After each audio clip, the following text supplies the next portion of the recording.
Tang Ruan saw the embarrassment on Hu Che and Yanqing's faces at the same time. She quickly handed a skewer of meat to Yanqing. "Snake King, please try this." "What did you call me?" Yanqing felt strangely annoyed. When his vertical pupils turned toward her, Tang Ruan was startled. "Respectful. Respectful Snake King, long live, long live, long live. Please try it."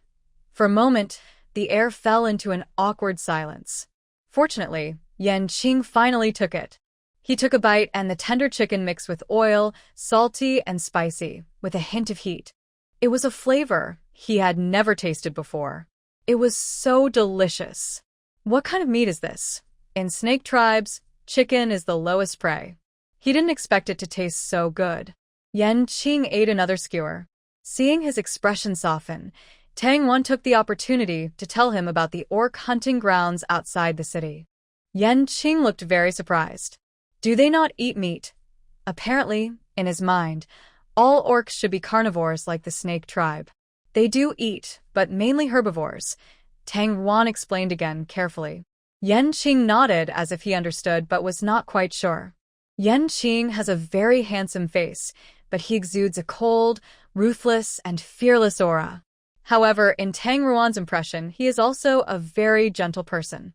Now she notices that sometimes his eyes show a kind of innocence that doesn't match his age. Tang Wan heard that he took over the Snake King's position less than a year ago and conquered 7 or 8 cities. But he seems not to understand much about this world. What was his life like before? Is there no one around you besides snake beasts? Yanqing suddenly looked at her cautiously. Tang Wan quickly covered her mouth. She realized she shouldn't ask about things she shouldn't know. Curiosity can be dangerous. Yanqing glanced again at Hu Che, who was munching on a chicken leg nearby. She took a deep breath, stood up, and left. The next day, people from the outer city told Tang Wan that the Snake King had returned their original land to them. They invited Tang Wan to go gather food together. Tang Wan gently brushed her hand over the plants covering the mountains and fields. Edible, edible, edible, edible. These words kept flashing in her mind. This is not a hunting ground in a beast world. It's a rich land of plenty. The beast men happily picked the plants. Tang Wan was not picky, but she soon realized. The plants here clearly weren't as sweet as those in the poison forest. As the main food for the beast men, they just needed to fill their stomachs. As Tang Ruan's fruit after a meal, they weren't very good. If only she could grow the fruits from that forest here. Unfortunately, although she had farmed when she was young, that was before she was 6, and she had long forgotten. Just as she had this thought, a complete planting plan suddenly appeared in her mind. This plan wasn't written down. It came naturally. She knew which land was suitable for what to plant, when to sow, when to harvest. Somehow, she just knew. Tang Ruan's body trembled with excitement. Could it be that her special ability had evolved? That day, after Yanqing helped her transfer energy, she indeed felt that some things had changed. Her eyesight, hearing, and sensitivity had all improved. She had thought she was just resting well. Tang Wan excitedly ran back to the poison forest, digging and digging. After a while, she suddenly sensed some commotion ahead. She looked up and saw a group of strong beasts surrounding a female beast, marching toward her. Suyen was the first to notice her. She slapped her beast husband on the back. The beast husband immediately ran in front of Tang Wan like lightning. His speed was so fast it was almost like a wolf hunt. "Why are you here?" "I'm digging for some things." "What about you?" she casually asked. "Bored, bringing my sons and beast husbands to see if there's anything new to eat." Only then did Tang Wan realize that many of the people behind her were not her beast husbands. They must be her 10 sons, as the legend says. Thinking about Suyen's next words, she guessed they might focus on these people. Tang Wan prepared to leave. "I have something to do, so I'll go first. Sons, see what Sister Tang Wan needs and help quickly." In the end, she couldn't refuse their kindness. With their help, Tang Ruan's experimental field was quickly set up. They worked from noon until the sun set. A small, multi-leafed grass beside the field also changed from green to light gold. Tang Wan wiped her sweat and, was about to marvel at the beautiful sunset. Suddenly, she sensed something was wrong. The sun had already hidden behind the clouds. So how did that grass change color? Seeing Tang Ruan staring curiously at the grass, her eldest son, Shilei, took the initiative to speak. What are you looking at? Tang Ruan looked at him. He was a tall boy with dark green hair and a serious face. He reminded her of students from the sports academy. Tang Ruan honestly said, "It feels like this grass has changed somehow." That one, Shilei confidently explained, "This kind of grass changes color depending on the temperature." Tang Ruan stared at him blankly. Her mind spun quickly. He meant that this grass could change color with temperature? Isn't that just like a thermometer? Tang Ruan smiled happily and excitedly ran toward the grass. Now everything is ready. The thermometer and the experiment materials. Suddenly, Shilei grabbed her quickly. Tang Ruan was caught off guard and was pulled, causing her body to tilt back at a 180-degree angle. Her foot slipped into a hole. There was a loud cracking sound. Tang Ruan held her foot, grimacing in pain. Her ankle quickly became red and swollen. He only wanted to warn her about the hole ahead. He didn't expect females to be so weak and fragile. I will carry you back," he said. He crouched down, nervous and unsure what to do. Xian was also worried about Tang Ruan, but when she saw her son, she moved closer on her own. She immediately formed a big gesture, stopping anyone from helping. "Nobody is allowed to disturb your big brother." No, I can do it myself." Tang Ruan quickly waved her off. Now she understood what it meant for a male to carry a female. It's better not to cause unnecessary misunderstandings. "Can you walk like this?" Shilei asked anxiously, his voice a bit stern. Tang Ruan was startled and opened her innocent eyes, looking at him. "Just let him carry you back, Tang Ruan. My eldest son is a high-level beast man, often fighting alongside the Snake King. He has plenty of strength." Xian also took the opportunity to promote her son. Tang Ruan knew what she meant. "Really, I don't need to." She placed her hand on her ankle, focusing her mind. A faint purple mist appeared around her foot. Then, guided by her will, it gradually dissolved. Shilei saw that her swollen ankle was returning to normal color. He knelt on the ground, pointing at her foot, surprised. "What's going on?" Suddenly, she was knocked over by a force. This is a young female beast handler, an intermediate orc, with only a good appearance. She is no match for him. "What are you doing?" Tang Ruan rushed over and pushed hard toward Shilei. But she didn't push him away. Shilei saw it was her and eased his strength. He got off Huiche and looked at Tang Ruan with a hurt expression. She squatted down carefully to touch the giant fox on the ground. The giant fox was fine at first, just stunned by the electric shock. But as soon as she touched him, he instantly shrank to the size of a normal fox. He curled up and made soft crying sounds. "That's too much. He's the beast husband of the shaman. The shaman hasn't even done anything to him. Yet he dares to attack another beast husband. The beast husband of the shaman only became like this to save the shaman from the Snake King.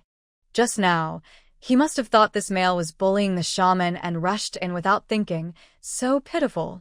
The orcs outside the city empathized deeply with Huiche. Shilei stood still. He was pointed at and criticized, but didn't know how to defend himself. I didn't know he was her beast husband. Did he not know? Of course he knew. At first, his actions were instinctive.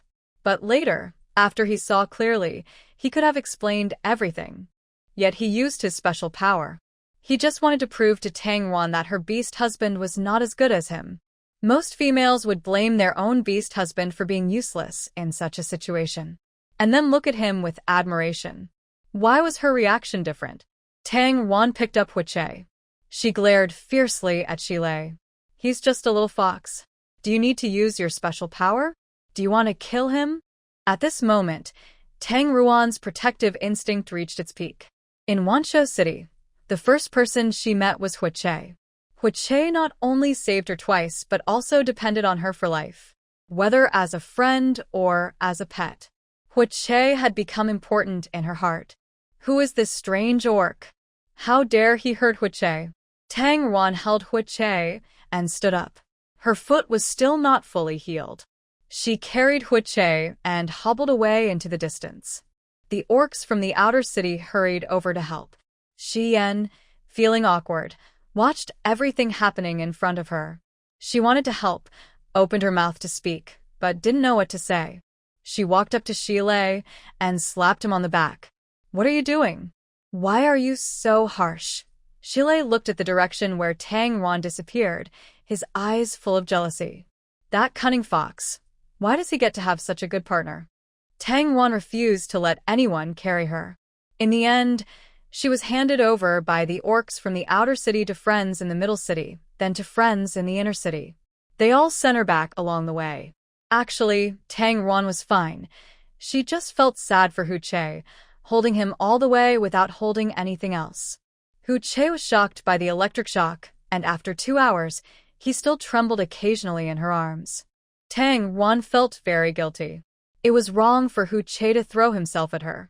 He just thought that the male beast was trying to bully her.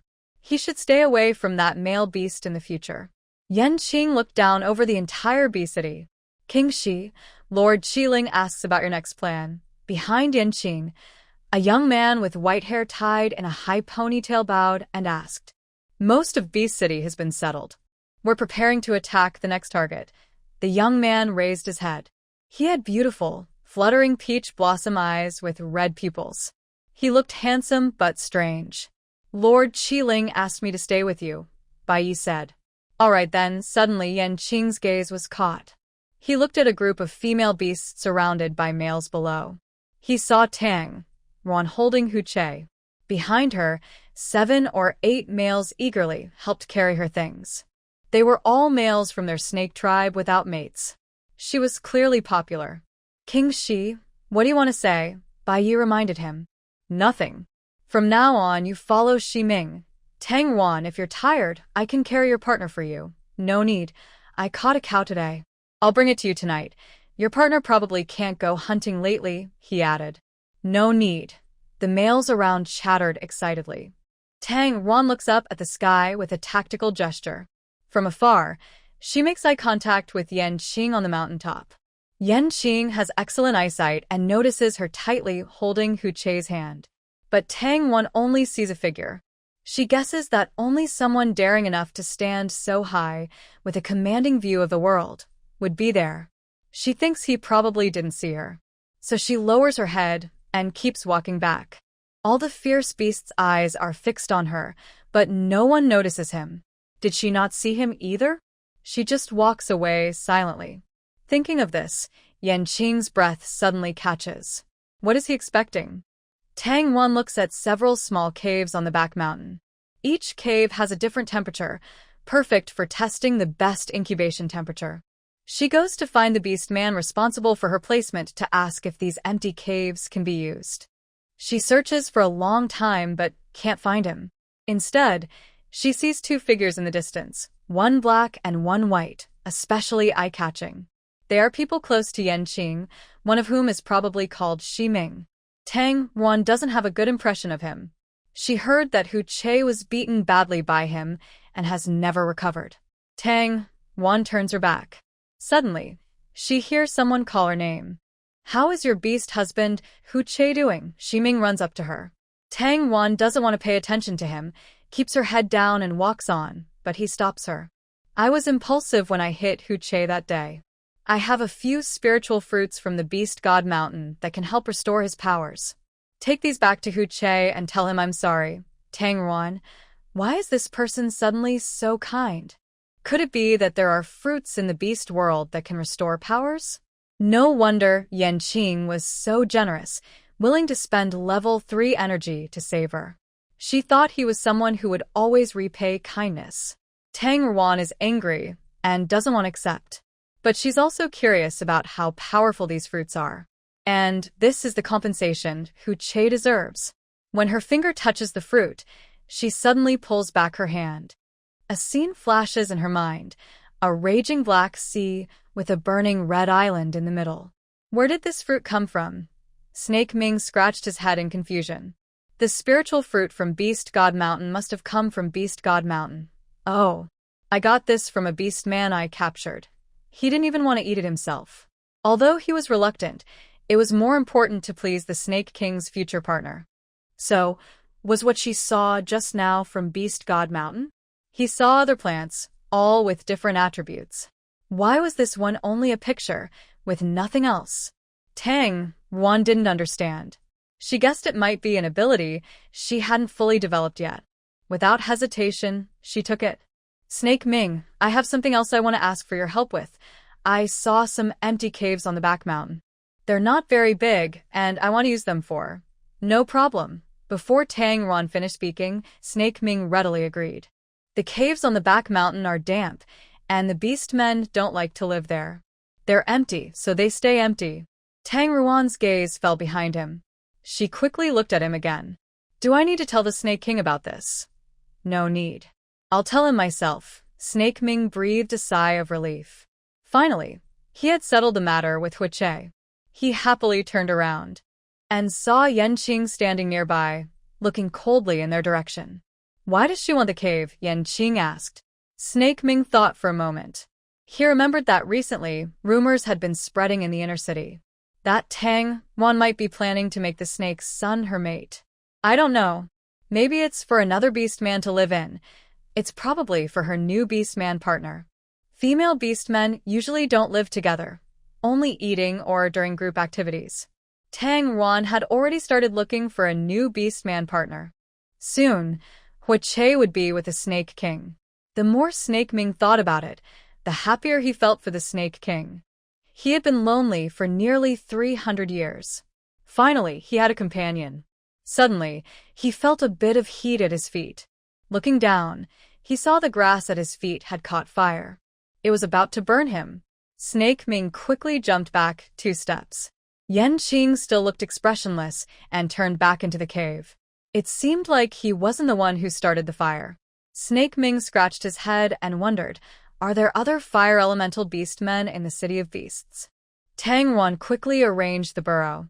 She placed the pregnant female snake in different caves. In each cave, she planted cold awareness grass. This grass can change color based on temperature. After finishing, she planted all the remaining cold awareness grass at the cave entrances. She cleared a small patch of land at the entrance just for planting this grass. This way, if the grass inside died, she could replace it in time. While planting, she noticed a plant that looked very much like a rose mixed in with the cold awareness grass. She sniffed it. Its scent was sweeter than that of a rose. She hesitated, wanting to smell it again, but decided to set it aside. There weren't many good land spots for planting, so she decided not to grow this useless plant. Just as she was about to leave it behind, a red shadow flashed past. Huiche suddenly appeared out of nowhere, holding that flower in his mouth, and ran away. Tang Yuan didn't pay much attention, thinking he also liked the scent of roses. By evening, she was exhausted, with a sore back and shoulders. She walked near her and Huiche's cave. Suddenly, she smelled a lovely rose fragrance. Looking up, she saw the sunset shining on the small entrance of her and Huiche's cave. A small, golden-red fox, holding a bright red rose in its mouth, was sitting at the entrance, waiting for her. On both sides of the entrance, there were beautiful roses as bright as fire. Under the sunset, it looked like the ground was sprinkled with gold dust. Huiche wagged his tail. He walked over and handed her the flower in his mouth. Tang Yuan squatted down, happily looking at everything in front of her. Did you plant these? Huiche lifted his head proudly, his face full of pride. Thank you. I'll give you a chicken leg tonight. Huiche's little head lifted even higher. Oh. Snake Ming gave me a spiritual fruit that can help you recover. Tang Yuan took out the spiritual fruit. Huiche sniffed it, then struck a more proud pose. Then, how do you want to thank me? Or maybe keep it for now, and when you can talk, tell me. Tang Yuan's voice suddenly stopped. Huiche suddenly lifted his upper body, licked her chin, and then, before she could react, he dropped the rose and quickly ran back into the cave. He was playing with her. It must be like that. Tang Yuan's heart beat faster. She remembered the beautiful smile of the young boy. She patted her face. He is now just a fox. He doesn't know anything. When he turns back into a human, he will definitely see her as an odd uncle again. As time went on, the snakes in the cave kept hatching. Tang Wan noted the highest hatching rate of female snakes and the color of the cold grass inside the cave. She planned to do more experiments. Since it was for her offspring, she needed to test repeatedly to succeed before telling Yanqing. Tang Zuan. What are you doing here? Xian, the snake, somehow found her here. She was holding half a roasted animal leg.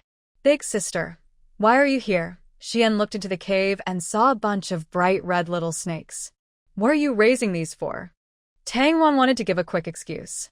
But seeing Xian's serious face, she told her about her plan to hatch female snake creatures. Xian listened with admiration. Tang Wan, you're not only a healer, but also know so much. You're amazing. I've always thought that it's impossible for us to unite with other tribes. Even the Snake King has moved his people many times. None of them have had babies. We still rely on our own female snakes. She proudly patted her belly. When can I use your method? I've been wanting a female offspring for almost 100 years. Do you trust me? Tang Wan asked happily. Of course. I won't absorb the one in my belly. I rely on you. After giving birth to 10 male offspring, Xian gave up. From then on, whenever she was pregnant, she absorbed the baby herself. Her beast husbands were unhappy but had no choice. Because the unhappy husbands had all been given away, and there were plenty of young males eager to be her husbands. Tang Wan didn't know how to express her feelings now. Those were her children. She was so moved that she was willing to do experiments on her. Although orcs are not like humans and don't care much about their babies, she still felt very touched. Tang Zuan hu get Shayan. You are my best friend in the Beast City, sister. Xian felt a little shy being hugged. Got it? Got it. She patted her back. Be nicer to my son in the future. Don't be too biased towards Huche. Why did the friendship feel like it was breaking so quickly? Today, Xian came to deliver meat to Tang Wan. You're so busy, you don't even have time to cook. Huche is like that now. Sigh. She sighed and secretly looked at Tang Ruan's expression. He only hunts and doesn't cook meat for you. Look at how well my eldest son grills meat. Tang Ruan, the meat just put in his mouth no longer tastes good. When she left, Tang Ruan gave Xian a lot of spices for grilling meat. Xian, who was called Shilei, really didn't like him and didn't want to owe him favors. But in the next few days, every mealtime, Shilei would bring over grilled meat. He didn't talk much. He just helped out when he saw Tang Ruan busy. He couldn't be chased away. When Tang Ruan wasn't busy anymore, he left. Before leaving, he said, I'll come see you again tomorrow. Tang Ruan was really fed up. If this kept up, her friendship with Xian would soon be falling apart. Shilei's friends were also very worried. Shilei, are you capable or not? If not, tell me where the place is, and I'll bring food for the little female. You wish. Such a beautiful little female. Would Shilei give you a chance? If her mother hadn't accidentally found her on the back mountain, who knows where she'd be? I think you guys need to think more about this, said a weasel. Shilei didn't know him. He came to the central city today to find a friend. This weasel was a friend of a friend, just sitting together by chance. Tell me more? Shilei's friend became interested. You know, my brother's wife is the most beautiful female snake beast in Central City, right? But our kind of appearance. The weasel pointed to himself. Shilei's friend laughed loudly. Indeed, not tall or mighty enough. But my brother dares to go for it. After mating, she hugged the male's thigh and cried, asking if he didn't want her. She said, If you don't want me, I will be punished by the beast god. Snake Lei felt his ears heat up. He thought about how he had held Tang Ruan's thigh. His throat went dry. He took a sip of water and said, This isn't good. What's wrong with that? It just depends on the female's personality. You can only find someone gentle. By the way, the otter beast's eyes turned. What do you think of the female's personality you mentioned? She is very kind. She is willing to help people from the outer city who have nothing. Her beast husband is so useless, yet she still treasures him. She is also searching for her missing beast husband who disappeared a long time ago. She is truly the most caring female I have ever seen. The otter beast's eyes flickered. That's good. Late at night, a small flame appeared on the back mountain. Qing Yan looked in that direction and frowned. Tang Ruan held a torch, moving quickly through the night. To avoid snake lay, she changed her feeding time to night. After feeding the snakes, Tang Ruan just stepped out of the cave. Suddenly, a hand reached out from the side. It grabbed her and pushed her against the wall. Please, give me the female. I feel so uncomfortable. Please save me. A male beast man pressed close to Tang Ruan. She kicked him in the groin, but he seemed to expect it and jumped away instantly. He transformed into his beast form and lunged at her again. Tang Ruan was knocked to the ground. The giant ferret opened its bloody mouth and greedily sniffed her neck. So you like this? Is beast form more exciting? Tang Ruan struggled but couldn't break free, turning her face away. Suddenly, she saw shadows moving among the trees nearby. Okay, she shouted loudly. At the same time, she swung her stone knife at the ferret's throat. The ferret grabbed her hand and pressed it down. The stone knife flew out, and he reverted to his human form. Your useless beast husband? Even if he comes, it won't help. Actually, Tang Ruan wasn't sure if the figure in the woods was Hu Che. She just wanted to distract him. But clearly, her attempt failed. I'm warning you, don't touch me, or I will hurt you, Tang Ruan threatened. After mating with me, you won't want to. No. The weasel beast suddenly covered its neck. Blood flowed out through its fingers. The bright red blood, like hot lava, caused the beast's skin to swell and rot where it flowed. Tang Ruan was so frightened she quickly ran to the side. She leaned against the wall, trembling uncontrollably. Flame blue light slowly emerged from the forest. Its green eyes turned into vertical slits, staring coldly at Tang Ruan. Why are you here so late in this place? Tang Ruan's mind went blank. Shouldn't she have dealt with this beast first? She looked at the weasel beast, but saw its body twisting in pain. Its skin was rotting and burning. It howled in pain, but its throat had been cut, so it couldn't make a sound. Surprisingly, Flame Blue didn't kill it directly. Instead, he was tormenting it. I'm asking you questions. Flame Blue took 2 more steps toward her. I came to feed the snake. The method I mentioned to make the snake tribe produce females has already shown results. She used all her strength to finish speaking, curling into a ball. The scene before her, the distant Flame Blue, was terrifying. She didn't even have a way to escape. Seeing her fear, Flame Blue's slit pupils gradually returned to normal. His expression relaxed.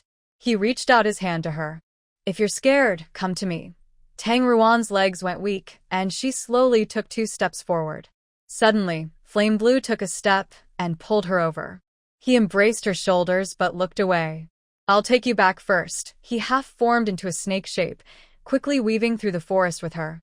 After Flame Blue and Tang Ruan left, Hu Che, in human form, stepped out of the woods. He held a sharp knife in his hand. Walking up to the weasel beast, "Save me. Please. I beg you." The weasel beast's throat, burned and charred, struggled to produce a few sounds. Hu Che's knife stabbed into its lower body. The weasel beast let out a terrible scream. So, you do no pain. Hu Che's lips curled into a smile. A streak of blood stained his golden eyes. Then I can only make you pay a little more. Now go, please.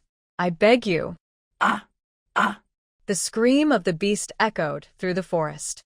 Tang Ruan buried her head in Yanqing's arms. It must be very painful to die from your own blood. She didn't want to hear these sounds, but she wouldn't plead for him. He deserved this. Snake Ming and Bai Yi watched Yanqing carry Tang Ruan out of the forest. Snake Ming was completely stunned. He clearly saw the Snake King chasing after Hu Che. How did Tang Ruan get out? Snake Ming's face froze for a few seconds. Then he understood. It must be that Hu Che didn't want to go. The Snake King took his wife away. So, Hu Che had to follow. Speak of the devil, and he appears. Hurrying footsteps sounded behind them. Hu Che, covered in bloodstains, rushed over. Yanqing glanced back. Clean yourself up before coming. From today, you two will move near me. Hu Che clenched his fists and nodded lightly. In front of such a powerful beast man, he didn't even have the right to say no. If Yanqing hadn't moved faster tonight, he couldn't imagine what might have happened. He must become stronger, absolutely. Hu Che looked down, feeling defeated, following behind. Snake Ming watched Hu Che's back.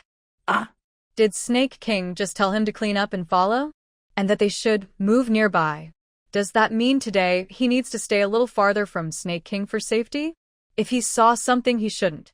Snake Ming's face, under the moonlight, was dark with a hint of red. Bai Yi looked at their backs with suspicion. What is the relationship between Snake King and that female? No relationship. The relationship is... Can't you tell? Snake Ming said excitedly, waiting for Bai Yi to realize the hidden message. Bai Yi's needed. No relationship? Is he an idiot? He would tell Lord Qiling about this. Not only did Tang Ruan and Hu Che move next to Yanqing, but even her snakes now had dedicated guards. These snakes are important for the future of the snake tribe. You must take good care of them. Inside the new cave, Yanqing spoke to Tang Ruan. His gaze focused on her face, emphasizing, "You too." Tang Ruan obediently nodded. So, he rushed to save her last night. Was it because he knew her experiment had some results? How did he find out? From now on, focus on your work. I will arrange for someone to bring food for you and your beast husband. Tell me if you need anything, Yanqing said, his eyes falling on Hu Xie beside him. He hinted, first do what you need to do, then think about other things. The city guard beast man told him that Hu Xie almost every day went to the poison forest. But he wasn't hunting. He was staying in one fixed spot all day, as if waiting for someone. Only when the sun set did he hurriedly return with prey. Sometimes, he even went at night after Tang Ruan fell asleep. His human form had clearly already recovered. Yet he deliberately appeared in his lowest form in front of her, seeking sympathy. It was really too sneaky. Last night, the weasel beast, he had planned to burn him slowly. Today, the beast man who came to clean up told him that the weasel beast had dozens of holes poked in him. Each stab hit the most painful spots. Next to her, there was such a treacherous and ruthless beast husband. Yanqing felt very uneasy. But it seemed he shouldn't interfere. Forget it, take better care of her. It's all for the future of the snake tribe. After 3 incubation experiments, Tang Ruan was sure that when the 4th leaf of the Jihan grass turned orange, it was the safest and most reliable temperature for hatching female snakes. Tang Ruan was overjoyed, holding a jar with the newborn snake and going to find Yanqing. He would soon help her find wolf hunters. She heard Yanqing had many cities, with many people and great strength. At the cave entrance, she was stopped by Snake Ming. Not now. Why? Snake Ming made an exaggerated expression. There's a mother tiger inside. He was now responsible for bringing prey to Tang Ruan. He often stayed at her place to share meals. Over time, they became friends. It's a pity, though, that their Snake King doesn't like females. Beast of the Tiger? Someone from the outer city. Tang Ruanqi asked curiously. Aren't outsiders allowed into the inner city? Beast of the Tiger? That's just a small creature. If you've seen her beast form, you'd be scared to death. She's the fiercest female I've ever seen. Tang Ruan suddenly coughed loudly. This reminded Shi Ming, and also caught the attention of the female emerging from the cave. The female was dressed in red soft armor, tall, with smooth muscles full of vitality. Tang Ruan has always admired women with this kind of figure. She couldn't help but look a little longer. Bold female, who told you to stare at Lord Qiling like that? Pull out her eyes for me. Suddenly, from behind that female, a generally ordinary but very strong male beast jumped out. Tang Ruan quickly bowed her head obediently and stepped back. Although she didn't know what was happening, she knew to act wisely. In dramas, eunuchs often shout like this to show off power, but usually the master ignores them or says, "Forget it." Qiling looked at her with interest. Such beautiful eyes, they must be very delicious, Tang Ruan. Should she say something?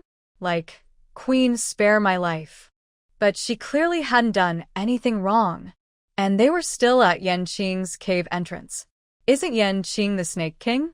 The snake tribe probably doesn't have anyone bigger than him. Tang Ruan bravely raised her head. It's the Snake King who sent me. Oh? What did he ask you to do? Qiling stepped in front of Tang Ruan, and Ximing tried to stop her.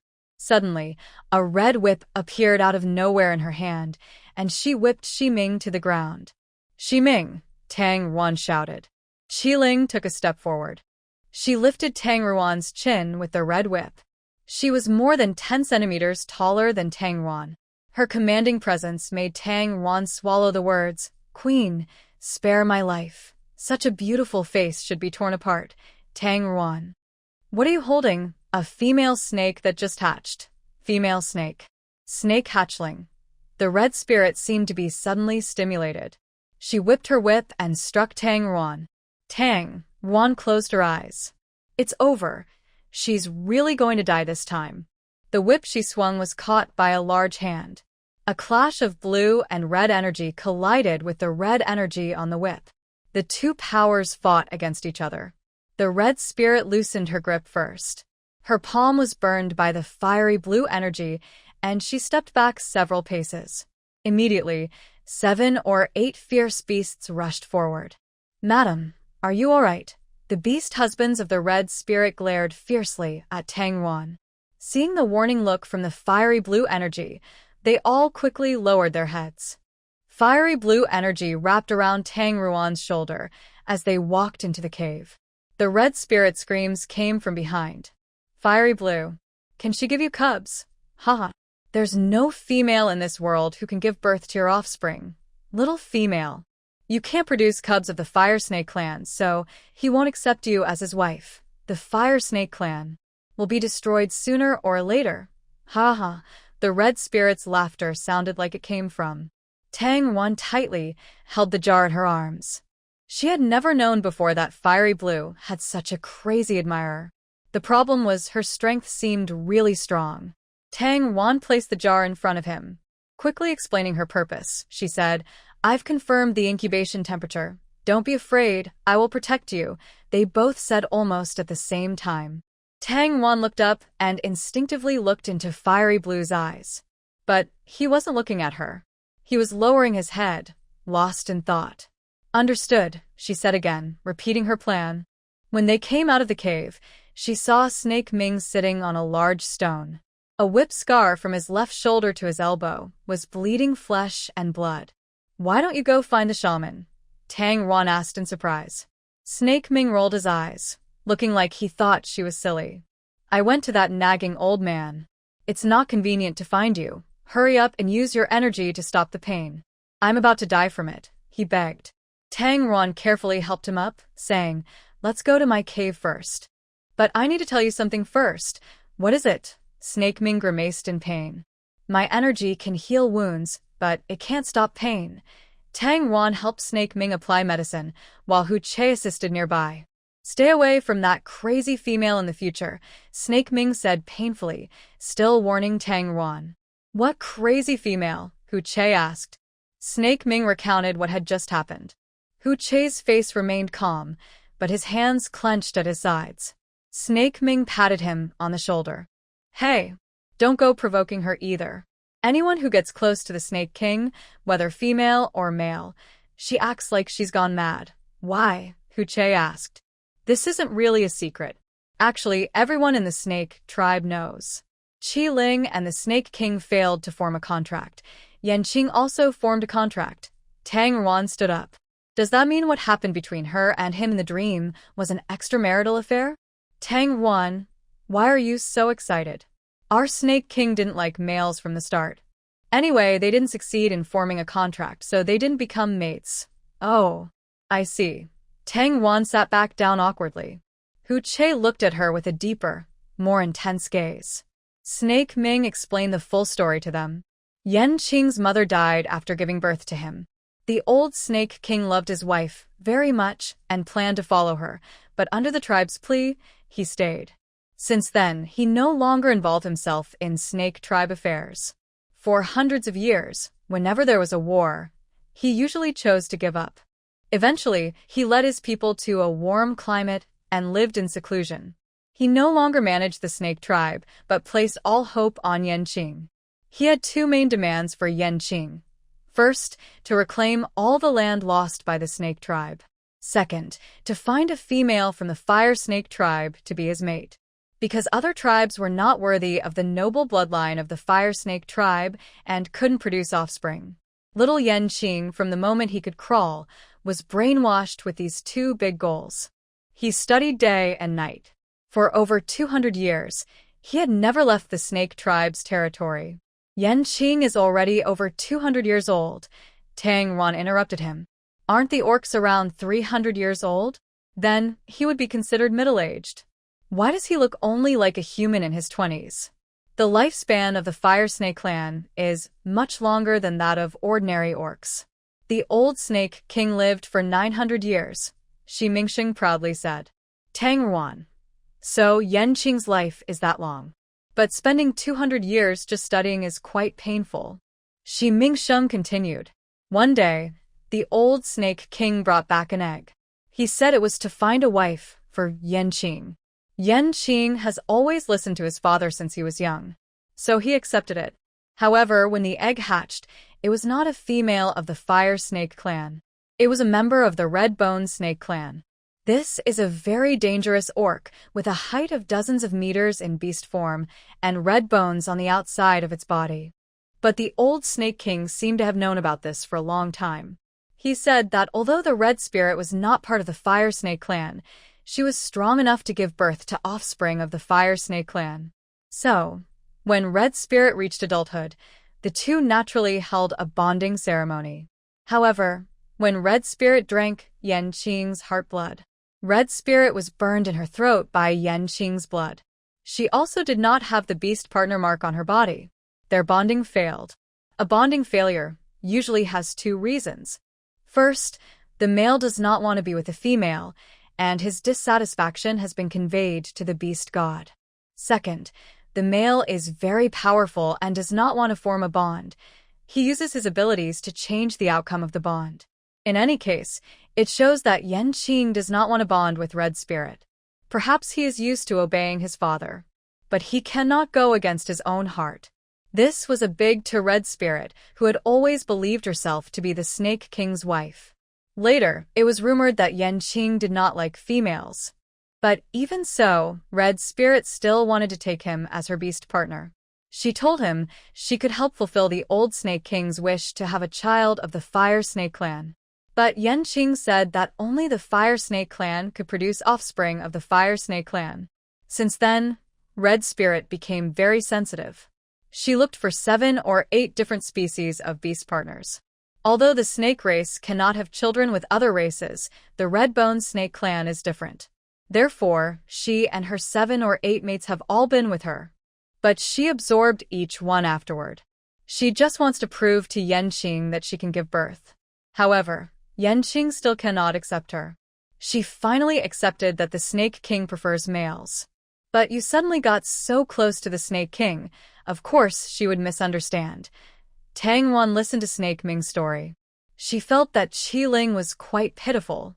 Since she was a child, she was brainwashed by the old Snake King to believe in Yanqing.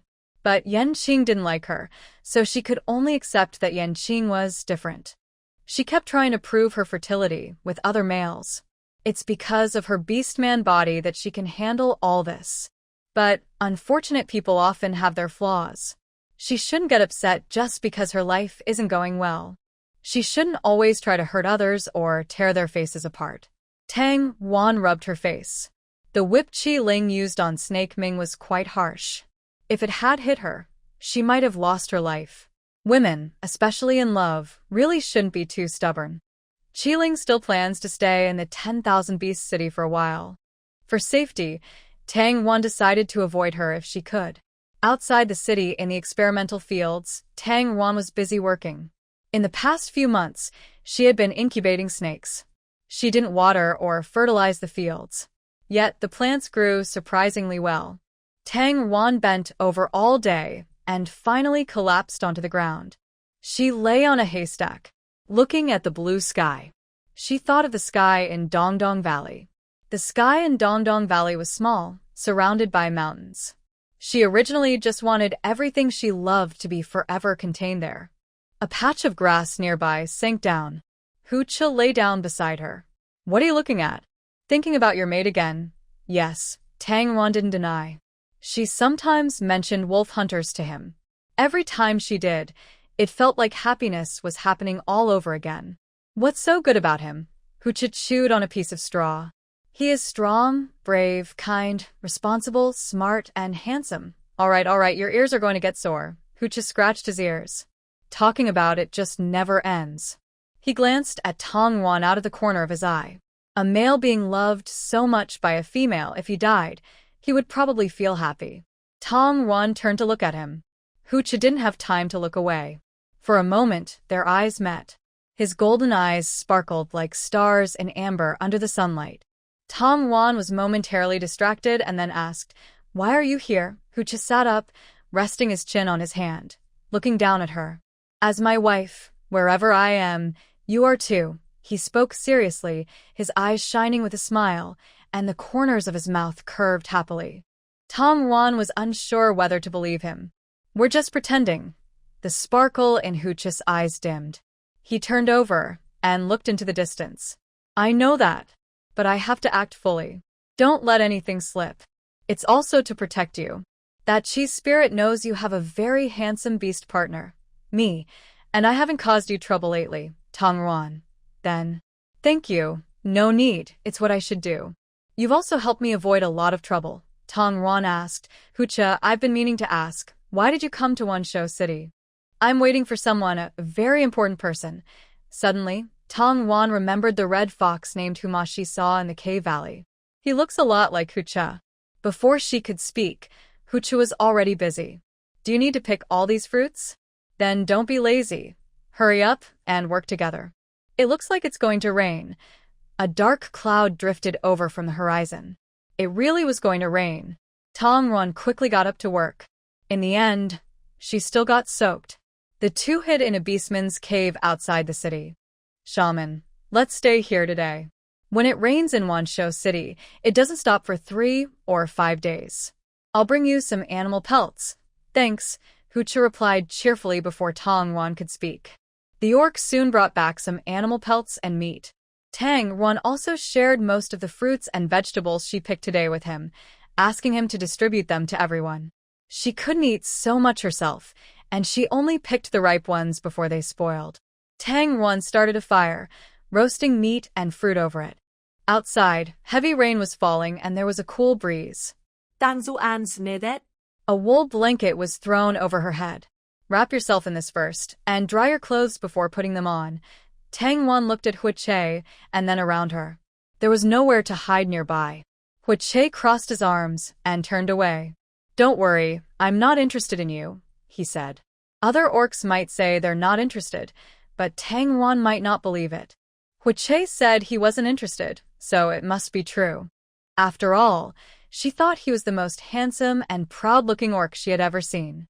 They had lived together for a long time, and nothing had happened. Tang Wan took off her wet clothes and wrapped herself in the blanket like a towel. She continued roasting the food. Soon, a delicious smell filled the air.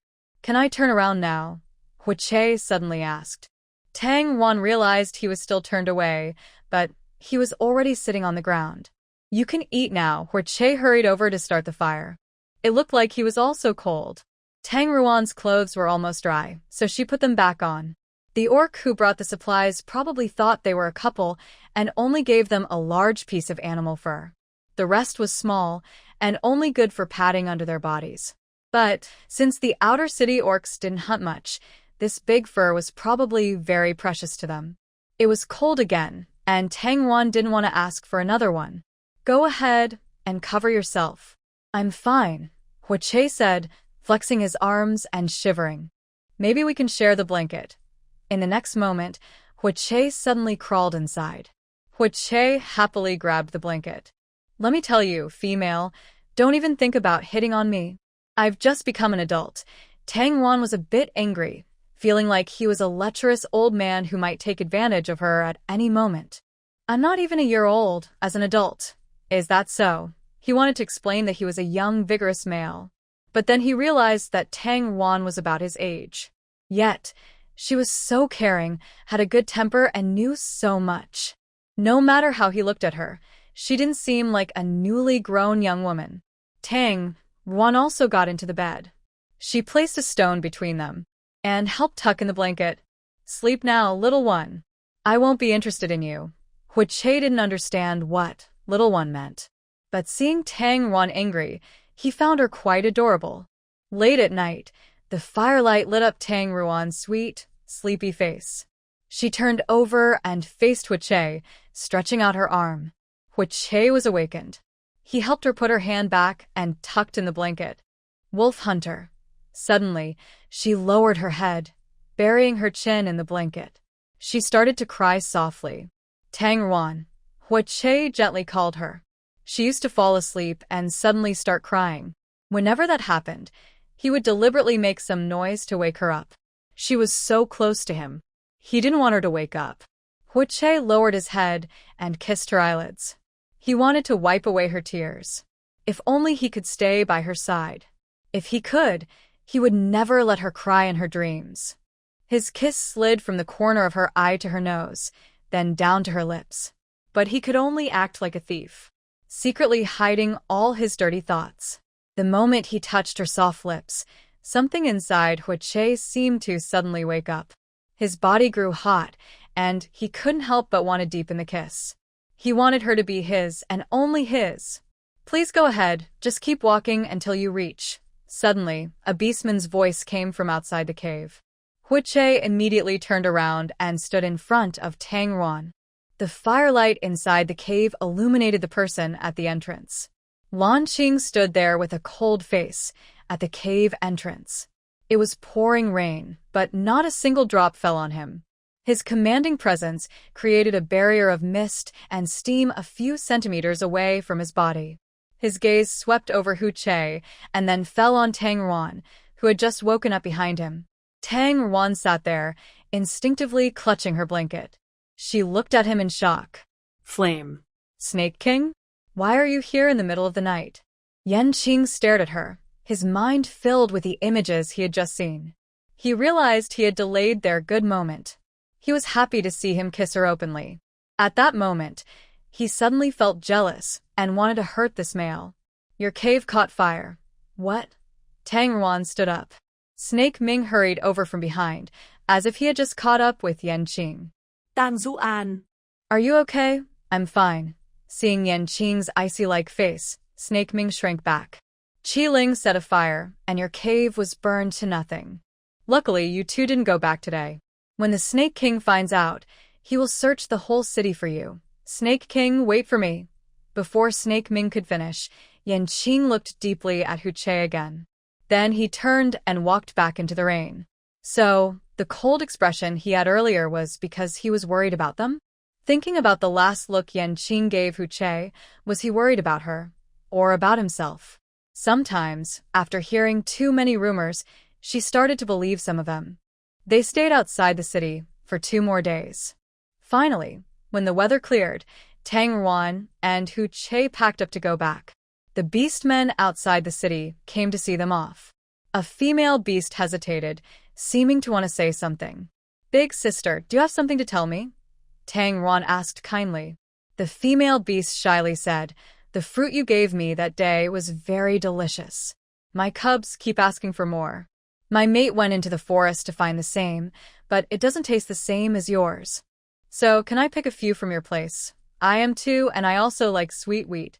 It's the sweetest I've ever tasted. The orcs all nodded in agreement. Tang Ruan couldn't help but feel happy. That meant her experiment was successful. If the City of Beasts had more tasty plants and sweet wheat, she wouldn't have to eat meat every day. Tang Ruan's eyes shifted as she thought.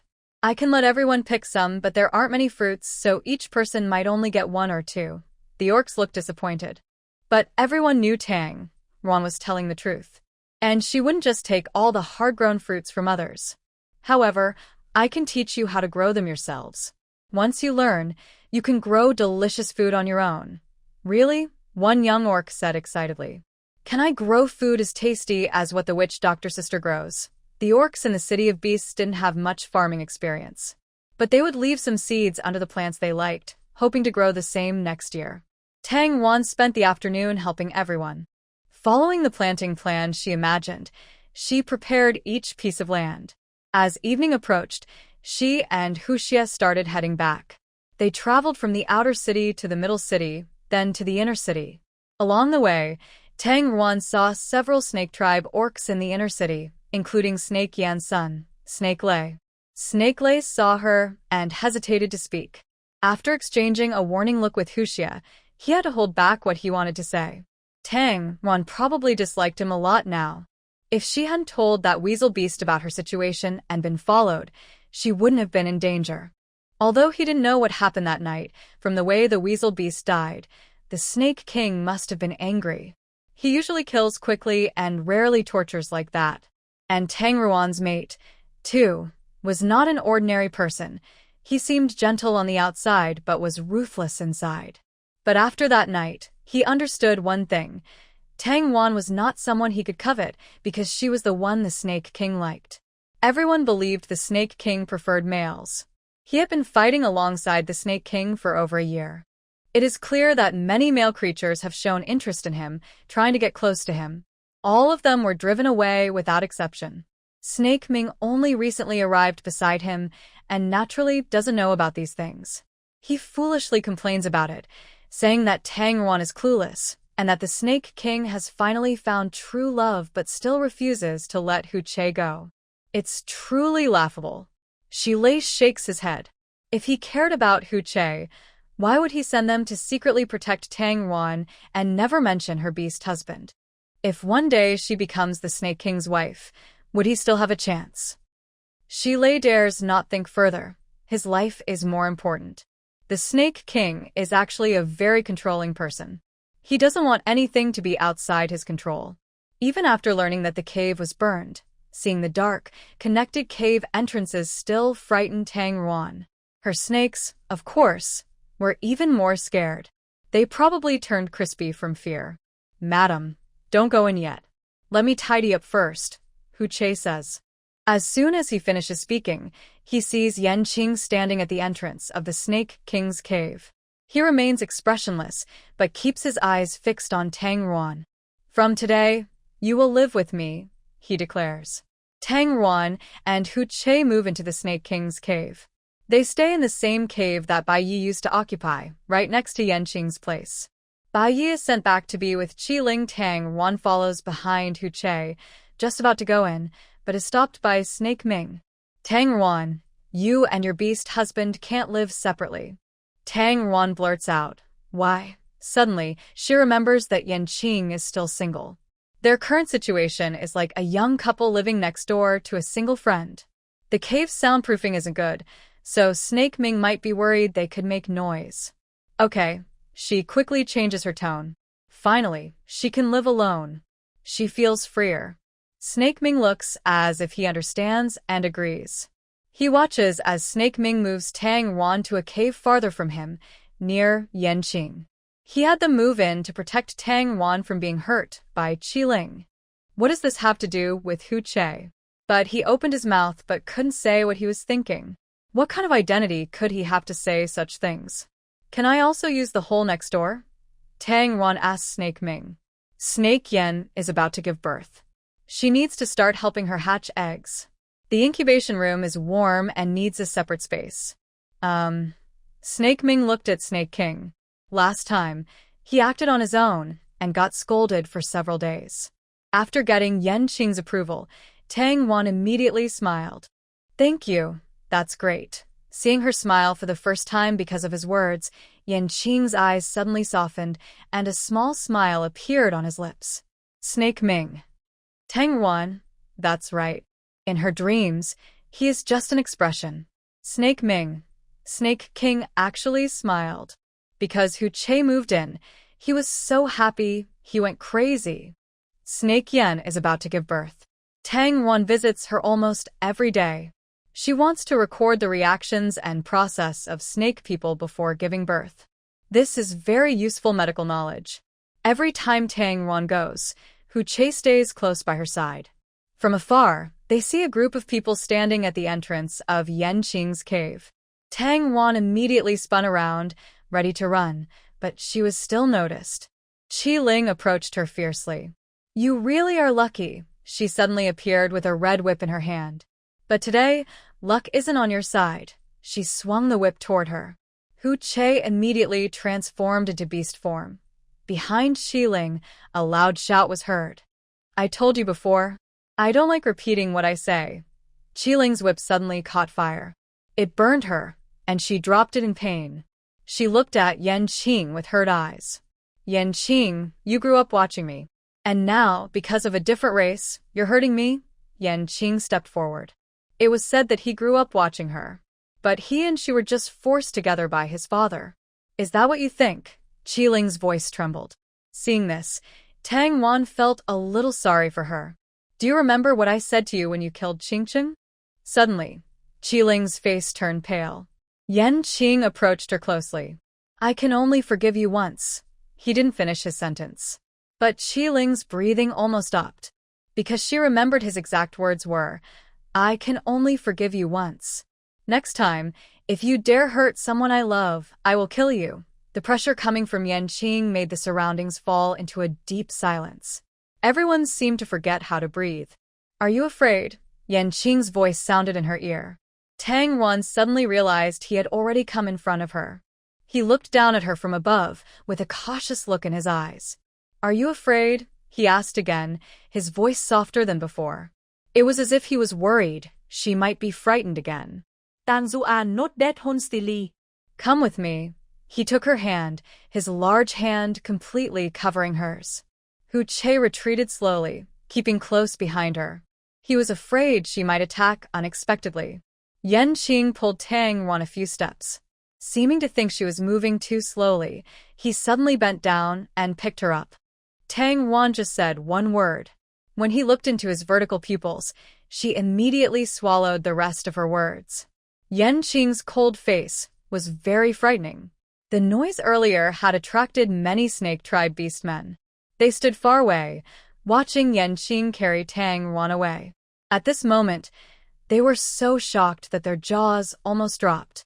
Isn't the Snake King fond of males? Years ago, it was because Lord Qi Ling killed his teacher that he fell out with Lord Qi Ling. I remember his name is Qingqing, a handsome male. Could it be? We've misunderstood all along. It's over.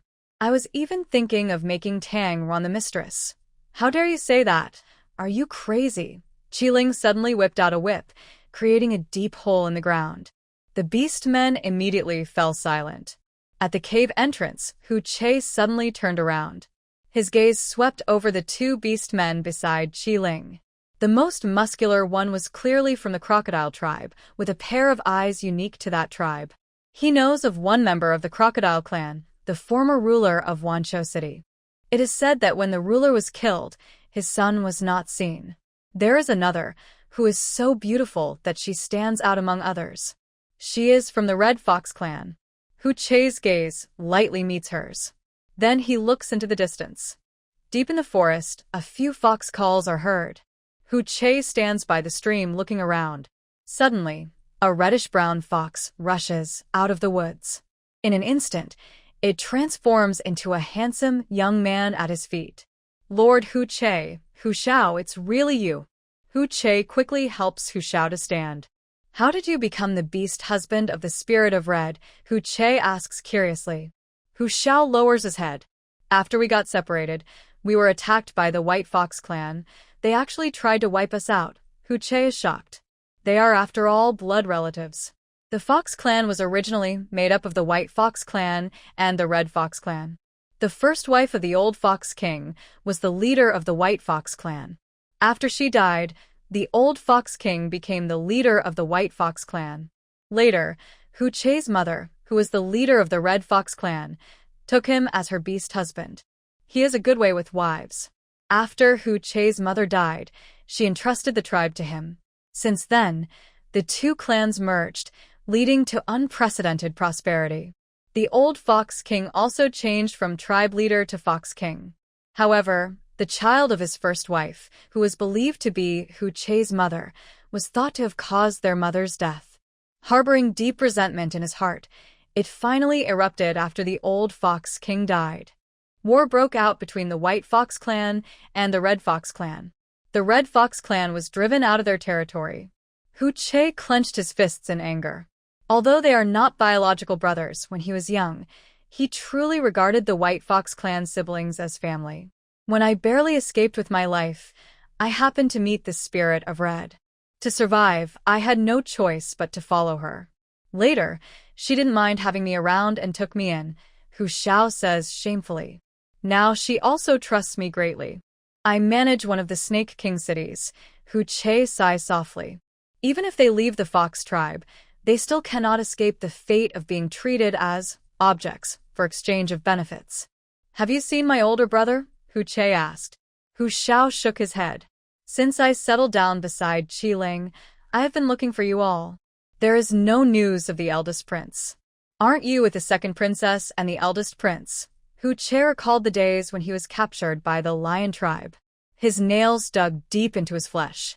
They are all gone. Hu Xiao stepped back in shock. How could this happen? But my older brother told me to wait for him. I am waiting for him to lead us to restore the Red Fox tribe. Hu Che excitedly grabbed Hu Xiao's shoulder. Hu Xiao's eyes dimmed. He was once Hu Mo's right-hand man. He knew him very well. If he was safe, he would definitely find a way to return to Hu Che.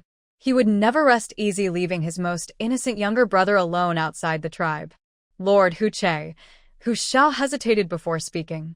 Have you ever thought that you are already an adult? Hu Che was stunned, not understanding what he meant. Hu Xiao raised his head, his amber eyes looking firmly at him. To revive the Red Fox tribe, you don't need to wait for the eldest prince. You can do it too, but I always listened to my older brother. Hu Che lowered his head. For a moment, he was at a loss. Of course, he had thought about restoring the Red Fox tribe on his own. But he didn't know how to do it. In the past, he only needed to follow his older brother's lead. If you don't know what to do, Hu Xiao suddenly knelt down and grabbed his hand.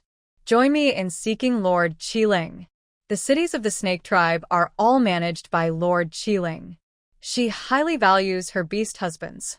Each beast husband has his own city. One day, these cities can become our own strength.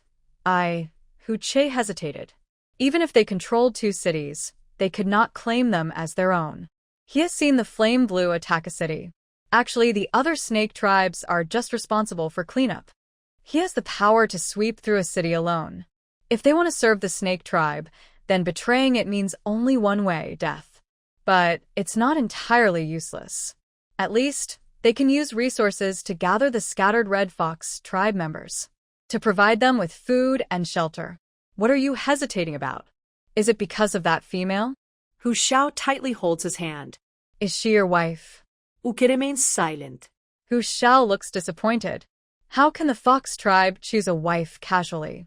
Don't you remember, the old Fox King grew strong by using his wife. The White Fox tribe's leaders are the same now. I will find a way to force her to let you be with Lord Qi Ling. Then you just need to charm Lord Qi Ling, Hu Xiao says, standing up to go. Hu Che quickly grabs him. Don't you dare lay a finger on her. His eyes flash with sharpness. Hu Xiao is stunned. Is this still the gentle little prince I remember? He's willing to risk the future of the entire Red Fox tribe for a female. Hu Che stares at him for a long time. Suddenly, he sighs in relief. She's not my wife. We're just pretending to be partners, doing what we need. Hu Xiao's face lights up with joy. I'll introduce you to Lord Qi Ling right now. She really likes male foxes. Hu Xiao tries to leave, but Hu Che grabs his shoulder. Let me think about it, I need to think. Lord Hu Che, the fox tribe shouldn't waste its beauty. Tang Ruan and Flame Blue stare at each other. Snake King, do you need something? After he brought her back, Hu Che saw she was fine and left. Of course, he might have also left because Flame Blue kept sitting there, unable to move. Flame Blue keeps watching her. When their eyes meet, he looks away. He's testing something.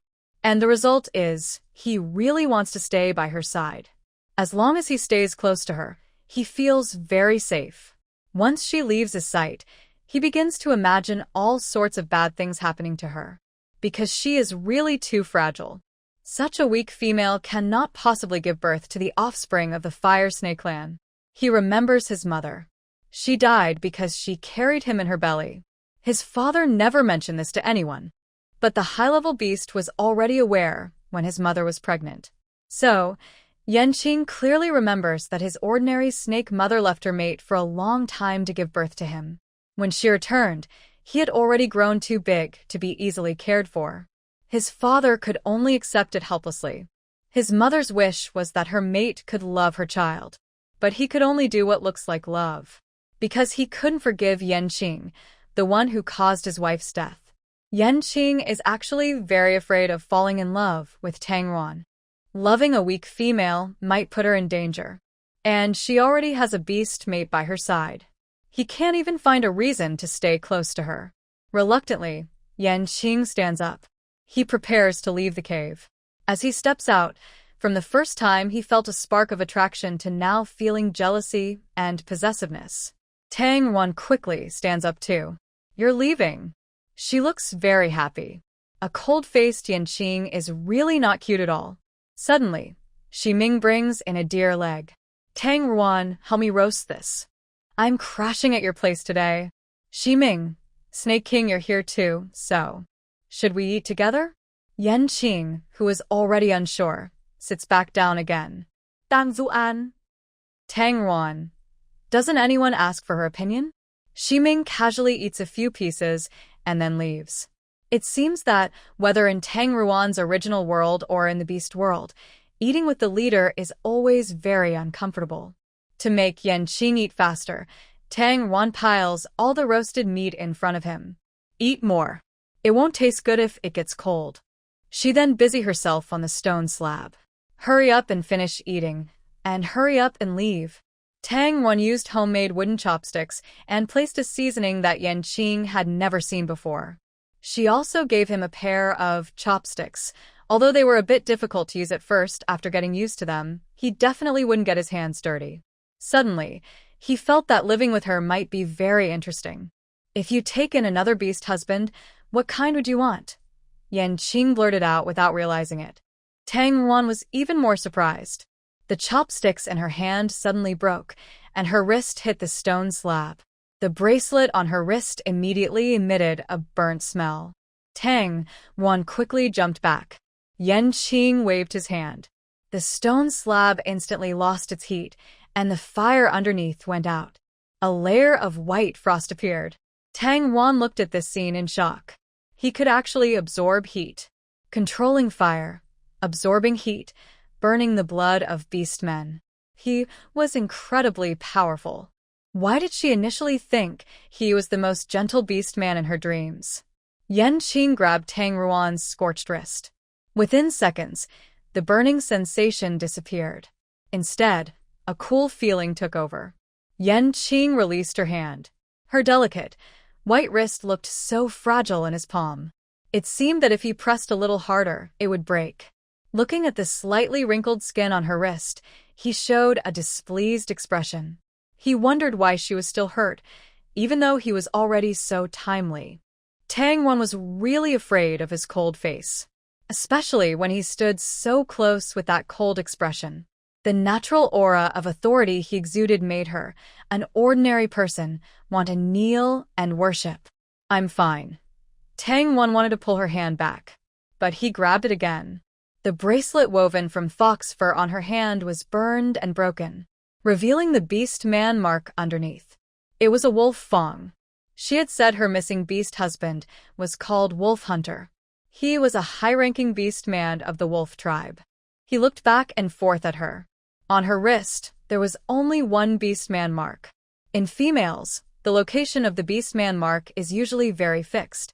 So, she actually only has one beast husband, and he is missing. So, he found a reason to stay by her side. His blue eyes flickered with emotion. Inside, he couldn't hold back his excitement. He wanted to protect her. This was the reason he could stay with her. The thoughts of rushing out and forgetting everything earlier were pushed aside by him. Tang Ruan. He called her name affectionately. Her green eyes looked soft, like they had a gentle filter, incredibly tender. The person in her dreams and the person in front of her finally overlapped. Tang Ruan stared at him blankly, her heart beating faster. He took her hand and kissed her injured spot. Tang Ruan reacted quickly. "What are you doing?" Her hand, swung out, was easily caught by Yanqing. He gently reversed her hand behind her back. Using his fingertips, he opened her palm. Their fingers intertwined. What she saw was his attractive collarbone, and the scent of cedar on him. Her heart suddenly sped up, and her ears felt warm. "Let's make a deal." He sniffed her hair lightly, craving but hesitant to get too close. "I'll help you find your beast husband, the wolf hunter. You become my wife. Helping me find the wolf hunter is something you promised from the start. As long as I can help the snake tribe have more females." Tang Ruan's voice trembled slightly with nervousness. "Can you wait that long?" She looked at him confused. Yanqing stepped back a little. He gently rubbed her hand, serious as he explained. "The snake tribe's children, only after they turn 2 or 3 years old, can their gender be seen. Can you really wait 2 or 3 years? His gaze fell on the ghost crystal on Tang Ruan's neck. Many believed it was her beast husband's crystal. Thought she was crazy, trying to find someone who was already dead. But the shaman told him she had lost a child before. So, this crystal might belong to her child. Her beast husband did what her father wanted but couldn't do. He killed his own child. This proved that Tang Ruan's body was not suitable for nurturing high-level beast men of this energy level. Naturally, she couldn't bear his child either. Moreover, she might not even be part of the snake tribe. But he still wanted to be with her. Yanqing felt like he was going crazy. Tang Ruan stayed silent. She didn't know that it takes so long for snake beasts to tell their gender. She also didn't know when Yanqing started to like her. Could this be what they call destiny in dreams? It's false to say she has no feelings for him. Her heartbeat already shows everything. But if she agrees to be with him just because of the wolf hunt, that would be very unfair to Yanqing. And she's not ready yet for a new relationship. Then I think about it. "We have plenty of time," he interrupted her. It was as if he was afraid she might refuse. He lowered his head and kissed her hair. Tang Ruan suddenly felt warm inside, and the wolf hunt also liked this gesture. In the following days, Tang Ruan left early and returned late. After seeing the snake beauty, she went to work in the fields. She needed some space to think about her relationship with Yanqing. Hucha suddenly became very clingy, except when sleeping. Wherever she went, he followed. During a meal together, Tang Ruan couldn't help but ask, "Hucha, do you like me?" Hucha's chopsticks hovered in the air. He looked up after a long moment, his face full of question marks. "Tang Ruan, are you joking again? What nonsense are you talking?" Tang Ruan looked serious. "I just suddenly realized you really like being with me.